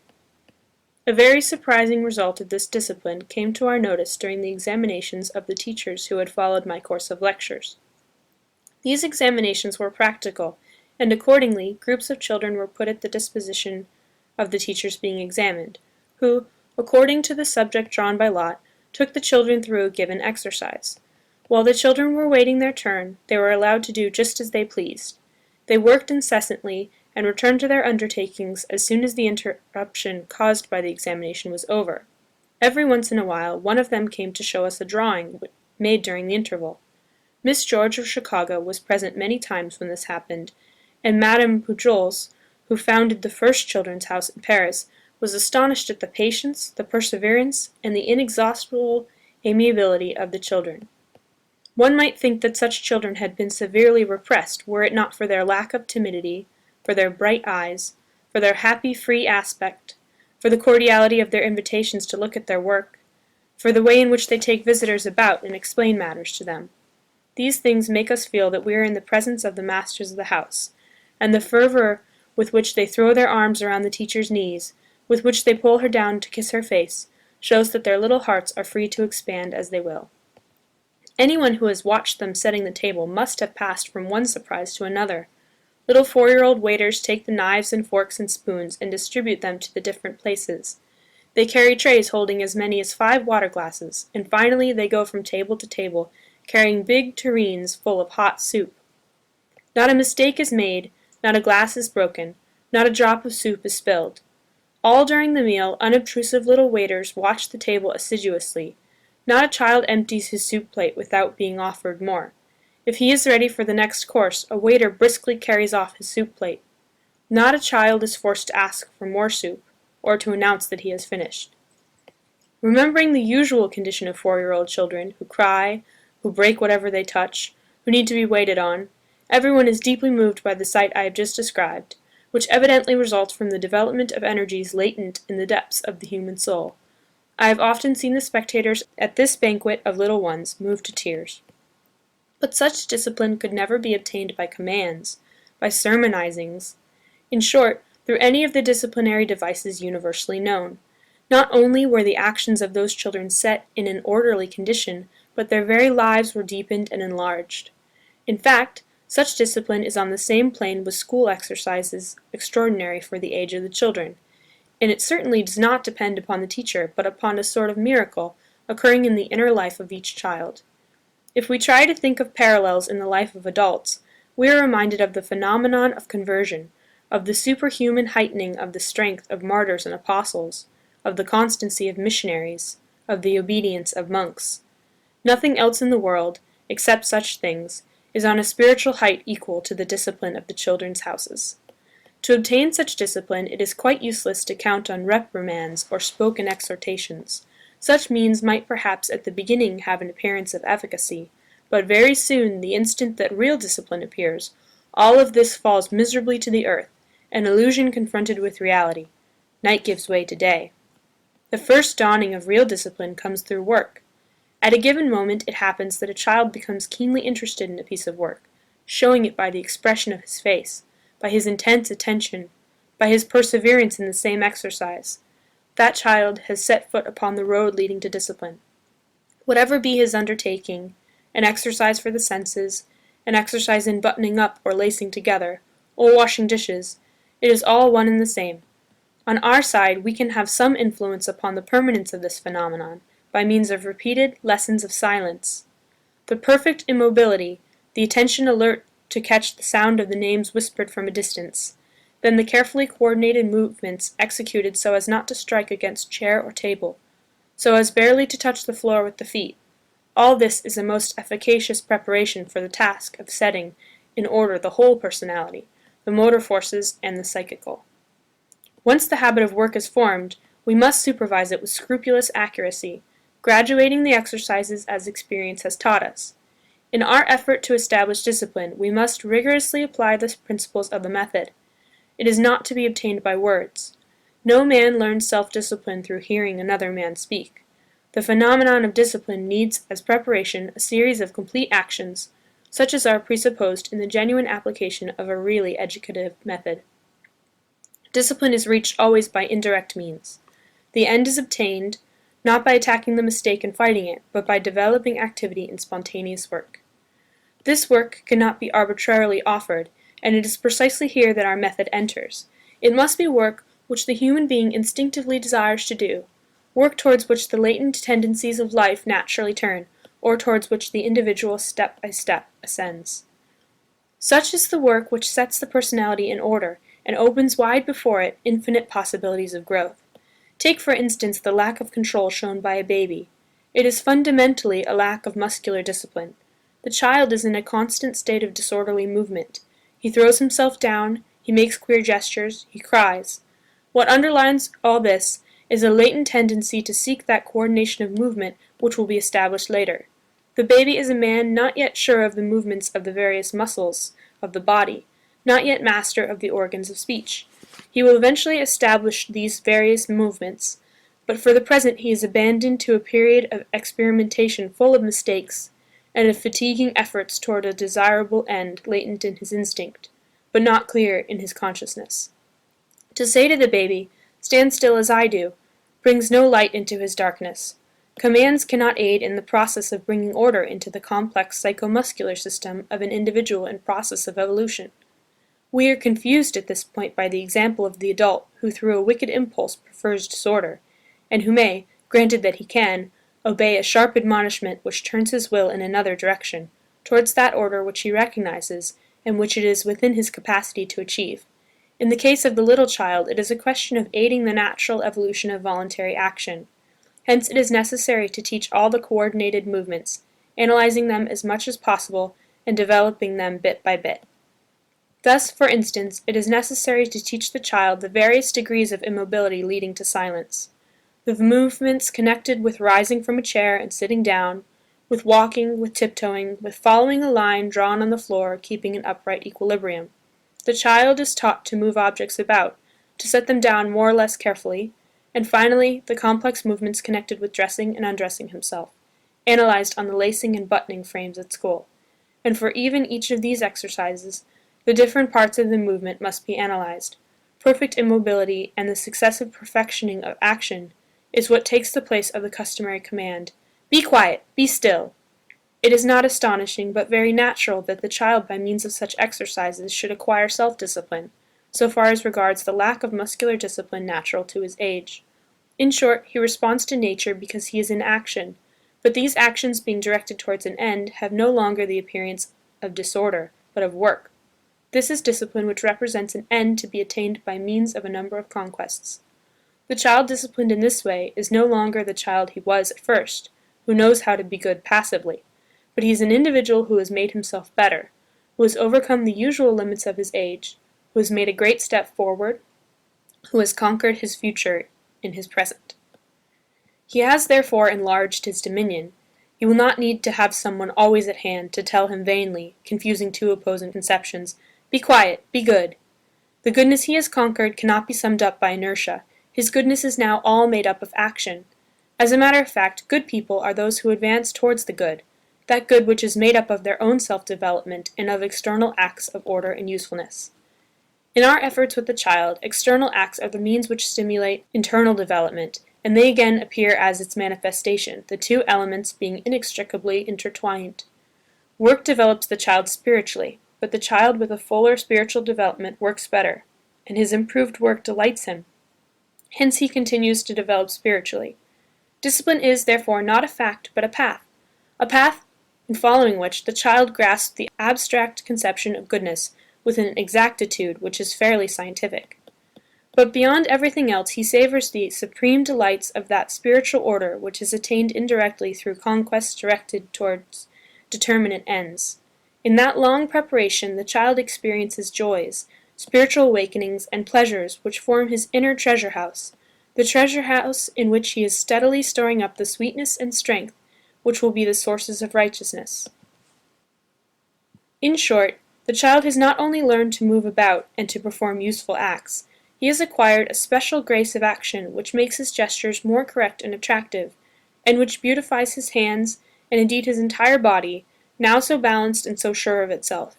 A grace which refines the expression of his face and his serenely brilliant eyes, and which shows us that the flame of spiritual life has been lighted in another human being. It is obviously true that coordinated actions, developed spontaneously, little by little, that is, chosen and carried out in the exercises by the child himself, must call for less effort than the disorderly actions performed by the child who is left to his own devices. True rest for muscles, intended by nature for action, is in orderly action, just as true rest for the lungs is the normal rhythm of respiration taken in pure air. To take action away from the muscles is to force them away from their natural motor impulse, and hence, besides tiring them, means forcing them into a state of degeneration, just as the lungs forced into immobility would die instantly, and the whole organism with them. It is therefore necessary to keep clearly in mind the fact that rest, for whatever naturally acts, lies in some specified form of action, corresponding to its nature.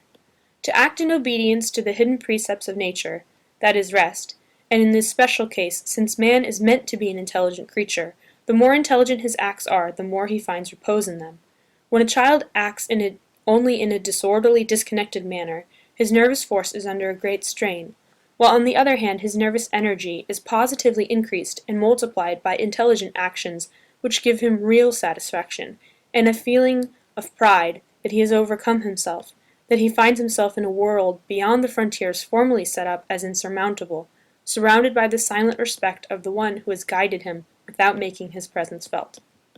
This multiplication of nervous energy represents a process which can be physiologically analyzed, and which comes from the development of the organs by rational exercise, from better circulation of the blood, from the quickened activity of all the tissues, all factors favorable to the development of the body and guaranteeing physical health.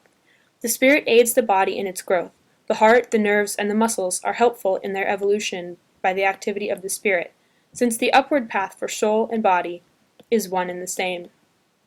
By analogy, it can be said of the intellectual development of the child, that the mind of infancy, although characteristically disorderly, is also a means searching for its end, which goes through exhausting experiments, left, as it frequently is, to its own resources, and too often really persecuted. Once in our public park in Rome, the Pincian Gardens, I saw a baby of about a year and a half, a beautiful smiling child who was working away trying to fill a little pail by shoveling gravel into it. Beside him was a smartly dressed nurse, evidently very fond of him, the sort of nurse who would consider that she gave the child the most affectionate and intelligent care. It was time to go home, and the nurse was patiently exhorting the baby to leave his work, and let her put him into the baby carriage. Seeing that her exhortations made no impression on the little fellow's firmness, she herself filled the pail with gravel, and set pail and baby into the carriage, with the fixed conviction that she had given him what he wanted. I was struck by the loud cries of the child, and by the expression of protest against violence and injustice, which wrote itself on his little face. What an accumulation of wrongs weighed down that nascent intelligence! The little boy did not wish to have the pail full of gravel. He wished to go through the motions necessary to fill it, thus satisfying a need of his vigorous organism. The child's unconscious aim was his own self-development, not the external fact of a pail full of little stones. The vivid attractions of the external world were only empty apparitions. The need of his life was a reality. As a matter of fact, if he had filled his pail, he would probably have emptied it out again in order to keep on filling it up, until his inner self was satisfied. It was the feeling of working towards this satisfaction which, a few moments before, had made his face so rosy and smiling. Spiritual joy, exercise, and sunshine were the three rays of light ministering to his splendid life. The commonplace episode in the life of that child is a detail of what happens to all children, even the best and most cherished. They are not understood because the adult judges them by his own measure. He thinks that the child's wish is to obtain some tangible object, and lovingly helps him to do this, whereas the child as a rule has for his unconscious desire his own self-development. Hence he despises everything already attained, and yearns for that which is still to be sought for. For instance, he prefers the action of dressing himself to the state of being dressed, even finely dressed. He prefers the act of washing himself to the satisfaction of being clean. He prefers to make a little house for himself, rather than merely to own it. His own self-development is his true and almost his only pleasure. The self-development of the little baby up to the end of his first year consists to a large degree in taking in nutrition, but afterwards it consists in aiding the orderly establishment of the psychophysiological functions of his organism. That beautiful baby in the Pincian Gardens is the symbol of this. He wished to coordinate his voluntary actions, to exercise his muscles by lifting, to train his eye to estimate distances, to exercise his intelligence in the reasoning connected with his undertaking, to stimulate his willpower by deciding his own actions. Whilst she who loved him, believing that his aim was to possess some pebbles, made him wretched. A similar error is that which we repeat so frequently when we fancy that the desire of the student is to possess a piece of information. We aid him to grasp intellectually this detached piece of knowledge, and preventing by this means his self-development, we make him wretched. It is generally believed in schools that the way to attain satisfaction is to learn something, but by leaving the children in our schools in liberty, we have been able with great clearness to follow them in their natural method of spontaneous self-development. To have learned something is for the child only a point of departure. When he has learned the meaning of an exercise, then he begins to enjoy repeating it, and he does repeat it in an infinite number of times, with the most evident satisfaction. He who enjoys executing that act because by means of it he is developing his psychic activities. There results from the observation of this fact a criticism of what is done today in many schools. Often, for instance, when the pupils are questioned, the teacher says to someone who is eager to answer, "No, not you, because you know it," and puts her question specially to the pupils who she thinks are uncertain of the answer. Those who do not know are made to speak, those who do know to be silent. This happens because of the general habit of considering the act of knowing something as final. And yet, how many times it happens to us in ordinary life to repeat the very thing we know best, the thing we care most for, the thing to which some living force in us responds. We love to sing musical phrases very familiar, hence enjoyed and become a part of the fabric of our lives. We love to repeat stories of things which please us, which we know very well, even though we are quite aware that we are saying nothing new. No matter how many times we repeat the Lord's Prayer, it is always new. No two persons could be more convinced of mutual love than sweethearts, and yet they are the very ones who repeat endlessly that they love each other. But in order to repeat in this manner, there must first exist the idea to be repeated.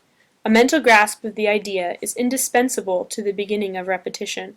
The exercise which develops life consists in the repetition, not in the mere grasp of the idea. When a child has obtained this stage of repeating an exercise, he is on the way to self-development, and the external sign of this condition is his self-discipline. This phenomenon does not always occur. The same exercises are not repeated by children of all ages. In fact, repetition corresponds to a need.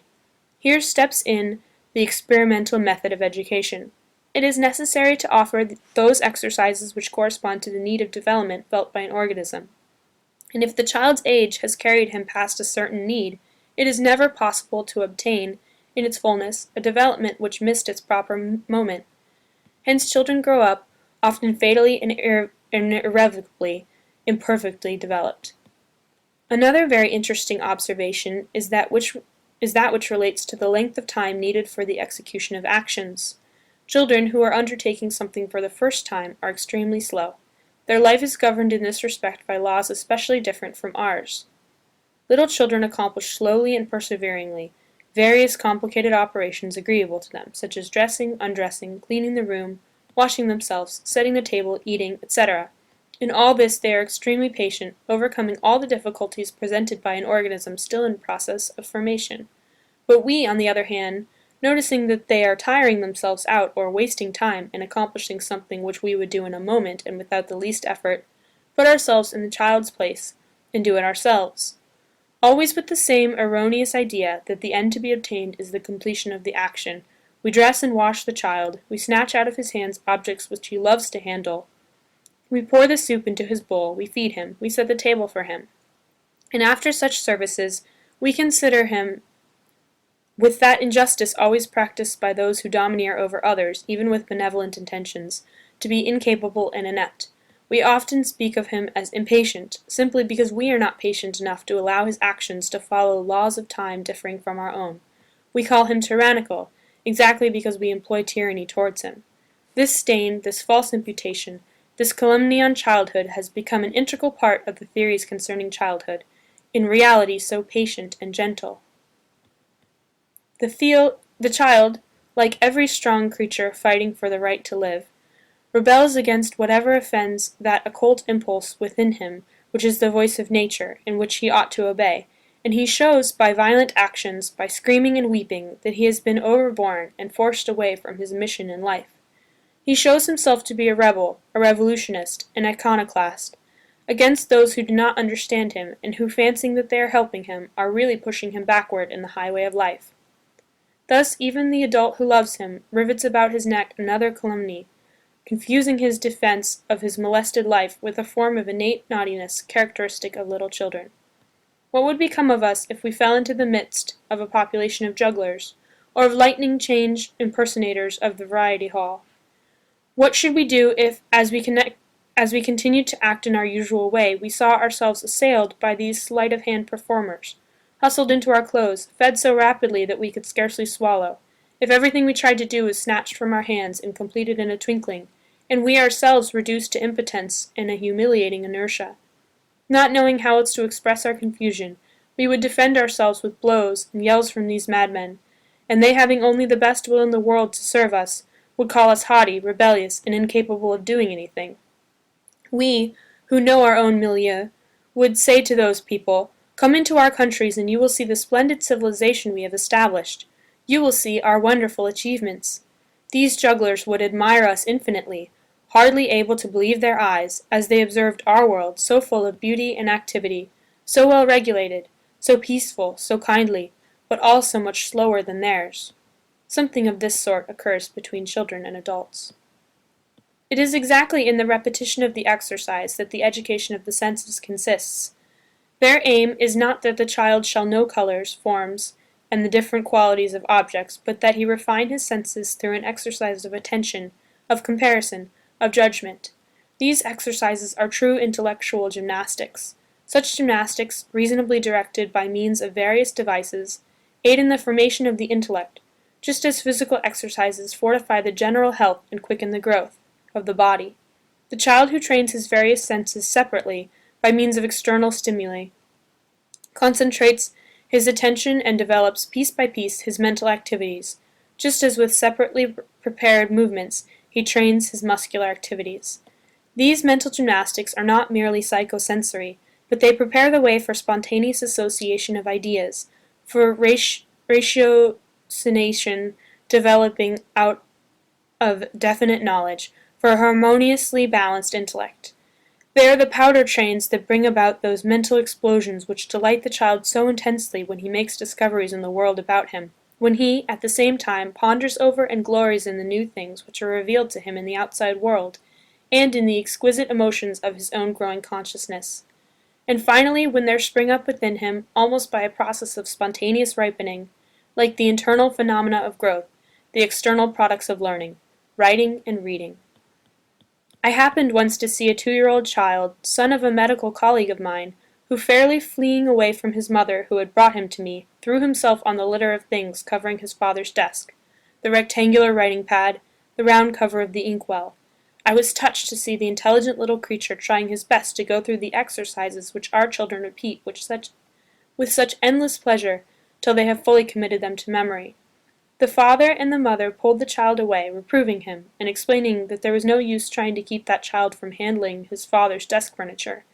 The child is restless and naughty. How often we see all children reproved, because, though they are told not to, they will take hold of everything. Now it is precisely by means of guiding and developing this natural instinct to take hold of everything, and to recognize the relations of geometrical figures, that we prepare our little 4-year-old men for the joy and triumph they experience later over the phenomenon of spontaneous writing. The child who throws himself on the writing pad, the cover to the inkwell, and such objects, always struggling in vain to attain his desire, always hindered and thwarted by people stronger than he, always excited and weeping over the failure of his desperate efforts, is wasting nervous force. His parents are mistaken if they think that such a child ever gets any real rest, just as they are mistaken when they call haughty the little man longing for the foundations of his intellectual edifice. The children in our schools are the ones who are really at rest, ardently and blessedly free to take out and put back in their right places or grooves the geometric figures offered to their instinct for higher self-development. And they, rejoicing in the most entire spiritual calm, have no notion that their eyes and hands are initiating them into the mysteries of a new language. The majority of our children become calm as they go through such exercises, because their nervous system is at rest. Then we say that such children are quiet and good. External discipline, so eagerly sought after in ordinary schools, is more than achieved. However, as a calm man and a self-disciplined man are not one and the same, so here the fact which manifests itself externally by the calm of the children is in reality a phenomenon merely physical and partial compared to the real self-discipline which is being developed in them. Often, and this is another misconception, we think all we need to do to obtain a voluntary action from a child is to order him to do it. We pretend that this phenomenon of a forced voluntary action exists, and we call this pretext the obedience of the child.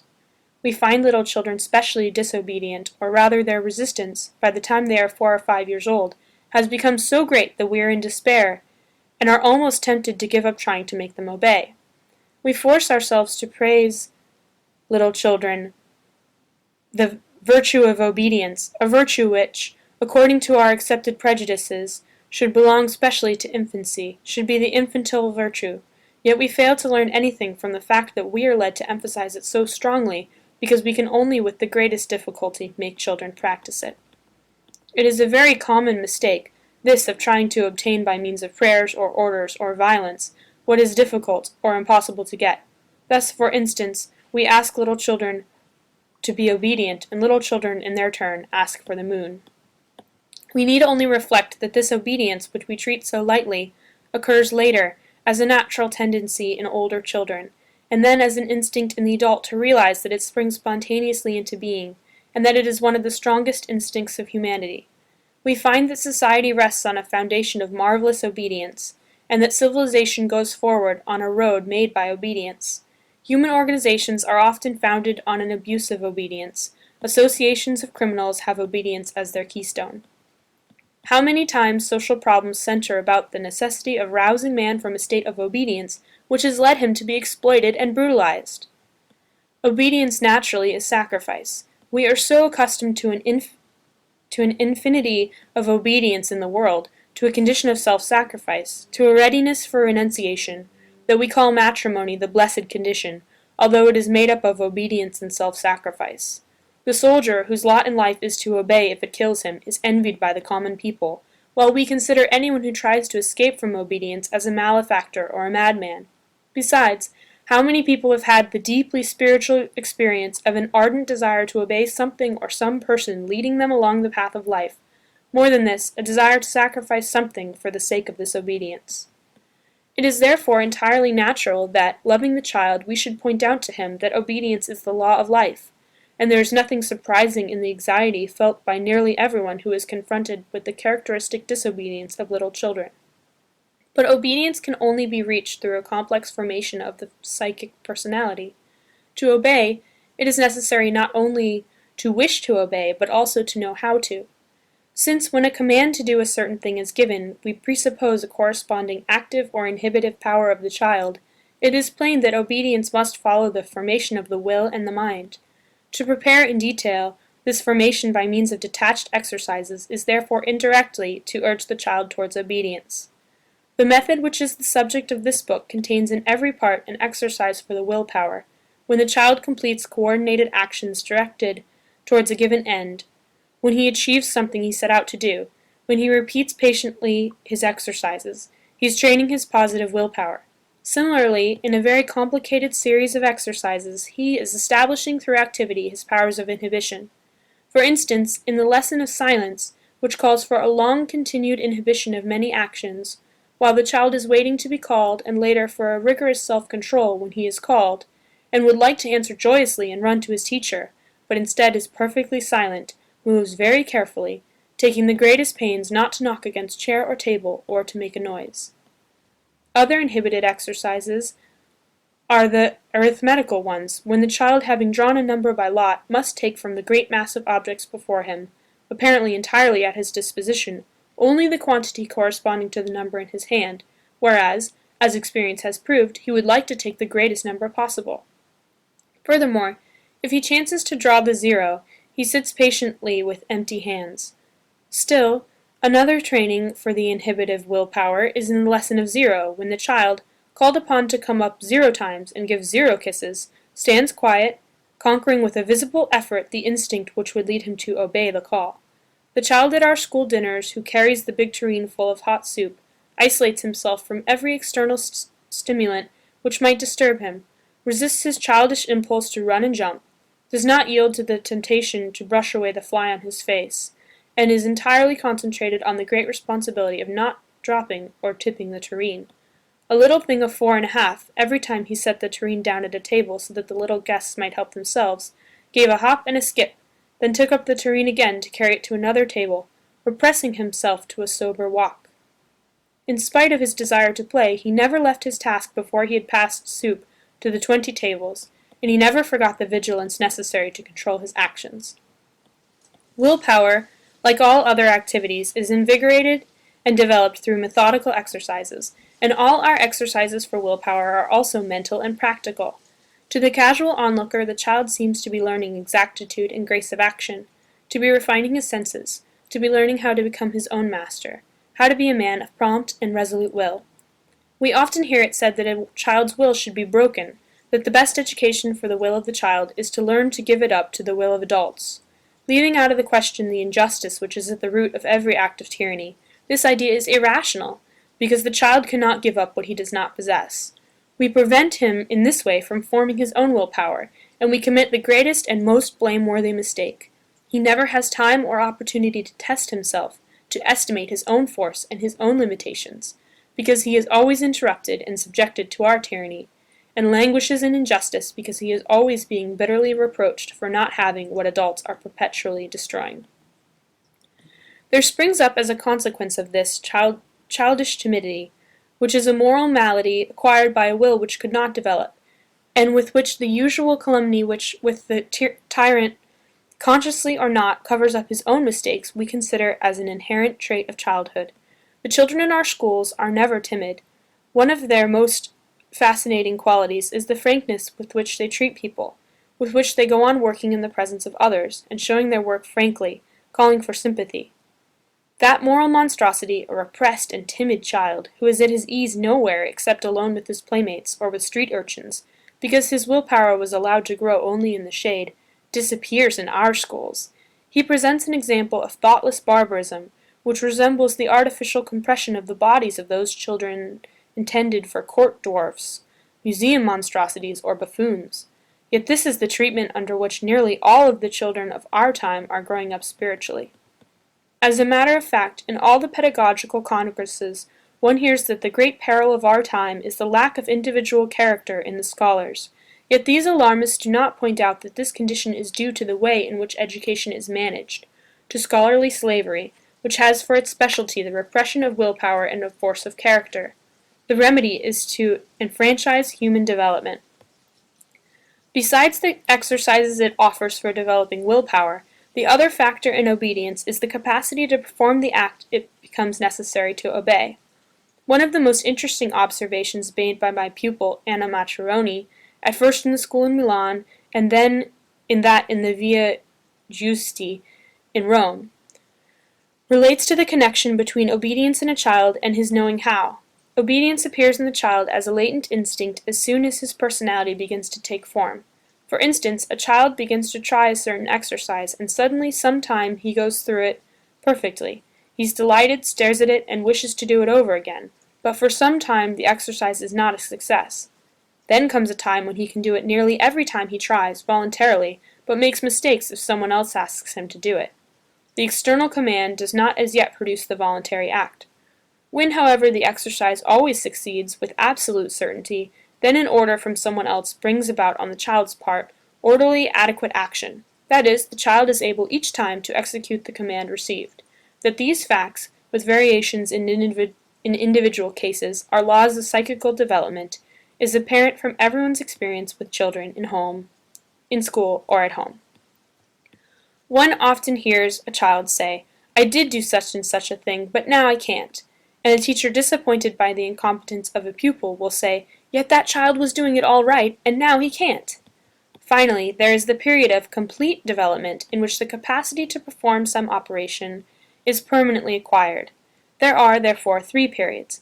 A first, subconscious one, when in the confused mind of the child, order produces itself by a mysterious inner impulse from out of the midst of disorder, producing as an external result a completed act, which, however, being outside the field of consciousness, cannot be reproduced at will. A second, conscious period, when there is some action on the part of the will which is present during the process of the development and establishing of the acts, and a third period, when the will can direct and cause the acts, thus answering the command from someone else. Now, obedience follows a similar sequence. When in the first period of spiritual disorder, the child does not obey, it is exactly as if he were physically deaf, and out of hearing of commands. In the second period he would like to obey, he looks as though he understood the command and would like to respond to it, but cannot, or at least does not always succeed in doing it, is not quick to mind, and shows no pleasure when he does. In the third period he obeys at once, with enthusiasm, and as he becomes more and more perfect in the exercises, he is proud that he knows how to obey. This is the period in which he runs joyously to obey, and leaves at the most imperceptible request whatever is interesting him, so that he may quit the solitude of his own life and enter, with the act of obedience, into the spiritual existence of another. To this order, established in a consciousness formerly chaotic, are due all the phenomena of discipline and of mental development, which open out like a new creation. From minds thus set in order, when night is separated from day, come sudden emotions and mental feats which recall the biblical story of creation. The child has in his mind not only what he has laboriously acquired, but the free gifts which flow from spiritual life, the first flowers of affection, of gentleness, of spontaneous love for righteousness, which perfume the souls of such children and give promise to the fruits of the Spirit of St. Paul. The fruit of the Spirit is love, joy, peace, long-suffering gentleness, goodness, faith, meekness. They are virtuous because they exercise patience in repeating their exercises, long-suffering in yielding to the commands and desires of others, good in rejoicing in the well-being of others without jealousy or rivalry. They live doing good in joyousness of heart and in peace, and they are eminently, marvelously industrious. But they are not proud of such righteousness because they were not conscious of acquiring it as a moral superiority. They have set their feet in the path leading to righteousness, simply because it was the only way to attain true self-development and learning, and they enjoy with simple hearts the fruits of peace that are to be gathered along that path. These are the first outlines of an experiment which shows a form of indirect discipline in which there is substituted for the critical and sermonizing teacher a rational organization of work and of liberty for the child. It involves a conception of life more usual in religious fields than in those of academic pedagogy, inasmuch as it has recourse to the spiritual energies of mankind, but it is founded on work and on liberty, which are the two paths to all civic progress. Chapter 22. Conclusions and Impressions. In The Children's Houses, the old-time teacher who wore herself out maintaining discipline of immobility and who wasted her breath in loud and continual discourse has disappeared. For this teacher we have substituted the didactic material, which contains within itself the control of errors and which makes auto-education possible to each child. The teacher has thus become a director of the spontaneous work for the children. She is not a passive force, a silent presence. The children are occupied, each one in a different way, and the directress, watching them, can make psychological observations which, if collected in an orderly way and according to scientific standards, should do much towards the reconstruction of child psychology and the development of experimental psychology. I believe that I have, by my method, established the conditions necessary to the development of scientific pedagogy, and whoever adopts this method opens, in doing so, a laboratory of experimental pedagogy. From such work we must await the positive solution of all those pedagogical problems of which we talk today.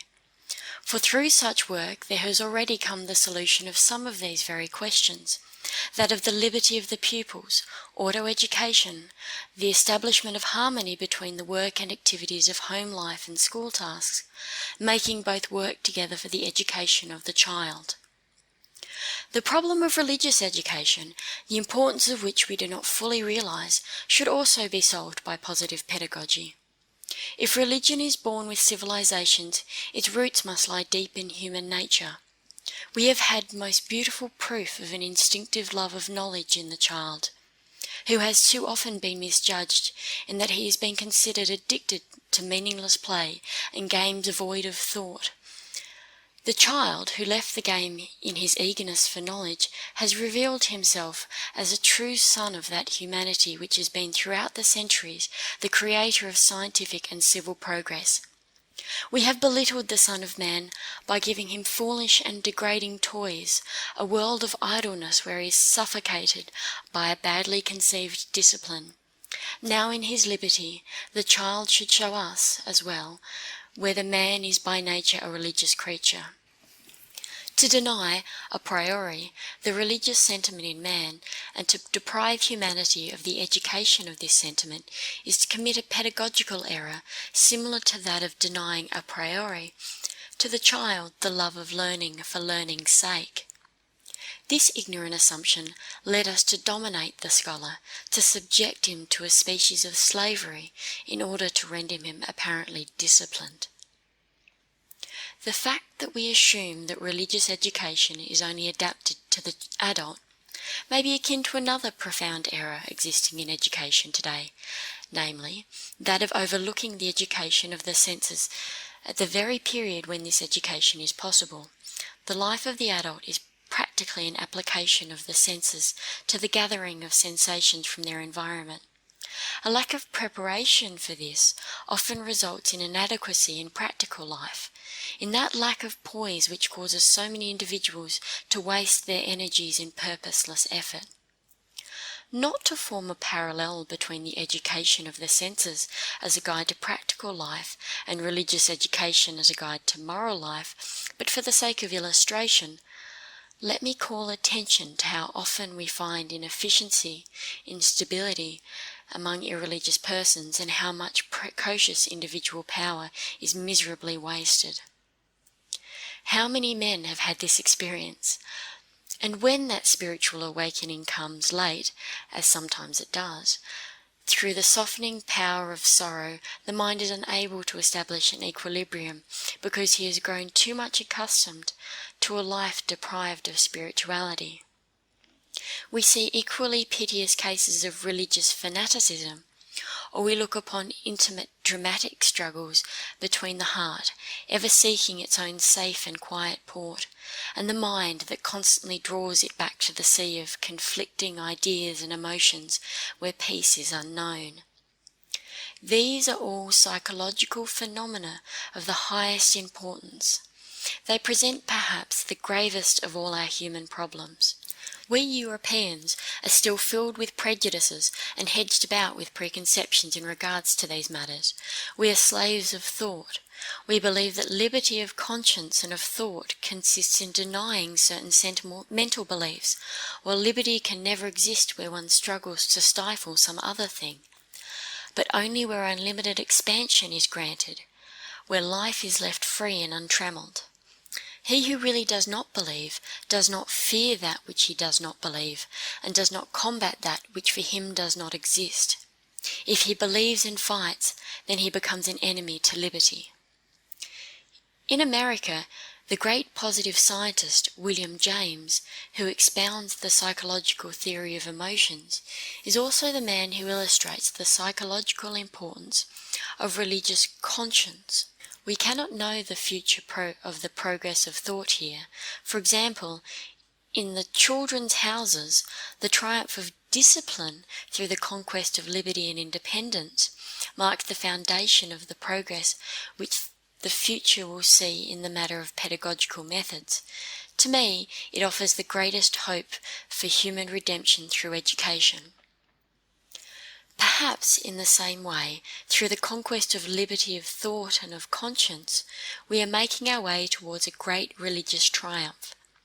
Experience will show, and the psychological observations made along this line in the children's houses will undoubtedly be of the greatest interest.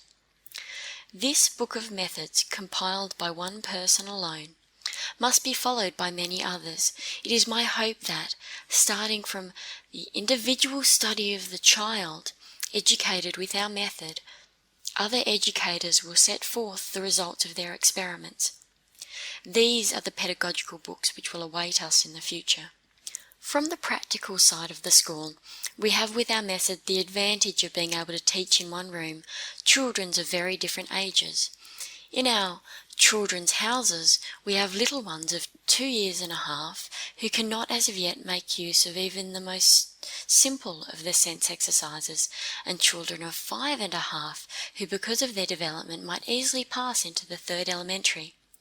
Each one of them perfects himself through his own powers and goes forward guided by that inner force which distinguishes him as an individual. One great advantage of such a method is that it will make instruction in the rural schools easier, and will be of great advantage in the schools in the small provincial towns where there are few children, yet where all the various grades are represented. Such schools are not able to employ more than one teacher. Our experience shows that one directress may guide a group of children varying in development from little ones of 3 years old to the 3rd elementary. Another great advantage lies in the extreme facility with which written language may be taught, making it possible to combat illiteracy and to cultivate the national tongue. As to the teacher, she may remain for the whole day among children in the most varying states of development, just as the mother remains in the house with children of all ages without becoming tired. The children work by themselves and, in doing so, make a conquest of active discipline and independence in all acts of daily life, just as through daily conquest they progress in intellectual development. Directed by an intelligent teacher who watches over their physical development as well as their intellectual and moral progress, children are able with our methods to arrive at a splendid physical development, and, in addition to this, there unfolds within them, in all its perfection, the soul, which distinguishes the human being. We have been mistaken in thinking that the natural education of children should be purely physical. The soul, too, has its nature, which it was intended to perfect in the spiritual life, the dominating power of human existence throughout all time. Our methods take into consideration the spontaneous psychic development of the child and help this in ways that observation and experience have shown us to be wise. If physical care leads the child to take pleasure in bodily health, intellectual and moral care make possible for him the highest spiritual joy, and send him forward into a world where continual surprises and discoveries await him, not only in the external environment, but in the intimate recesses of his own soul. It is through such pleasures as these that the ideal man grows, and only such pleasures are worthy of a place in the education of the infancy of humanity. Our children are noticeably different from those who have grown up within the grey walls of the common schools. Our little pupils have the serene and happy aspect and the frank and open friendliness of the person who feels himself to be master of his own actions. When they run to gather about our visitors, speaking to them with sweet frankness, extending their little hands and with gentle gravity and well-bred cordiality, when they thank these visitors for the courtesy they have paid us in coming, the bright eyes and the happy voices make us feel that they are, indeed, unusual little men. When they display their work and their ability in a confidential and simple way, it is almost as if they called for a maternal approbation from all those who watch them. Often, a little one will seat himself on the floor beside some visitor, silently writing his name, and adding a gentle word of thanks. It is as if they wish to make the visitor feel the affectionate gratitude which is in their hearts. When we see all these things, and when, above all, we pass with these children from the busy activities of the schoolroom at work into the absolute and profound silence which they have learned to enjoy so deeply, we are moved in spite of ourselves and feel that we have come in touch with the very souls of these little pupils. The children's house seems to exert a spiritual influence upon everyone.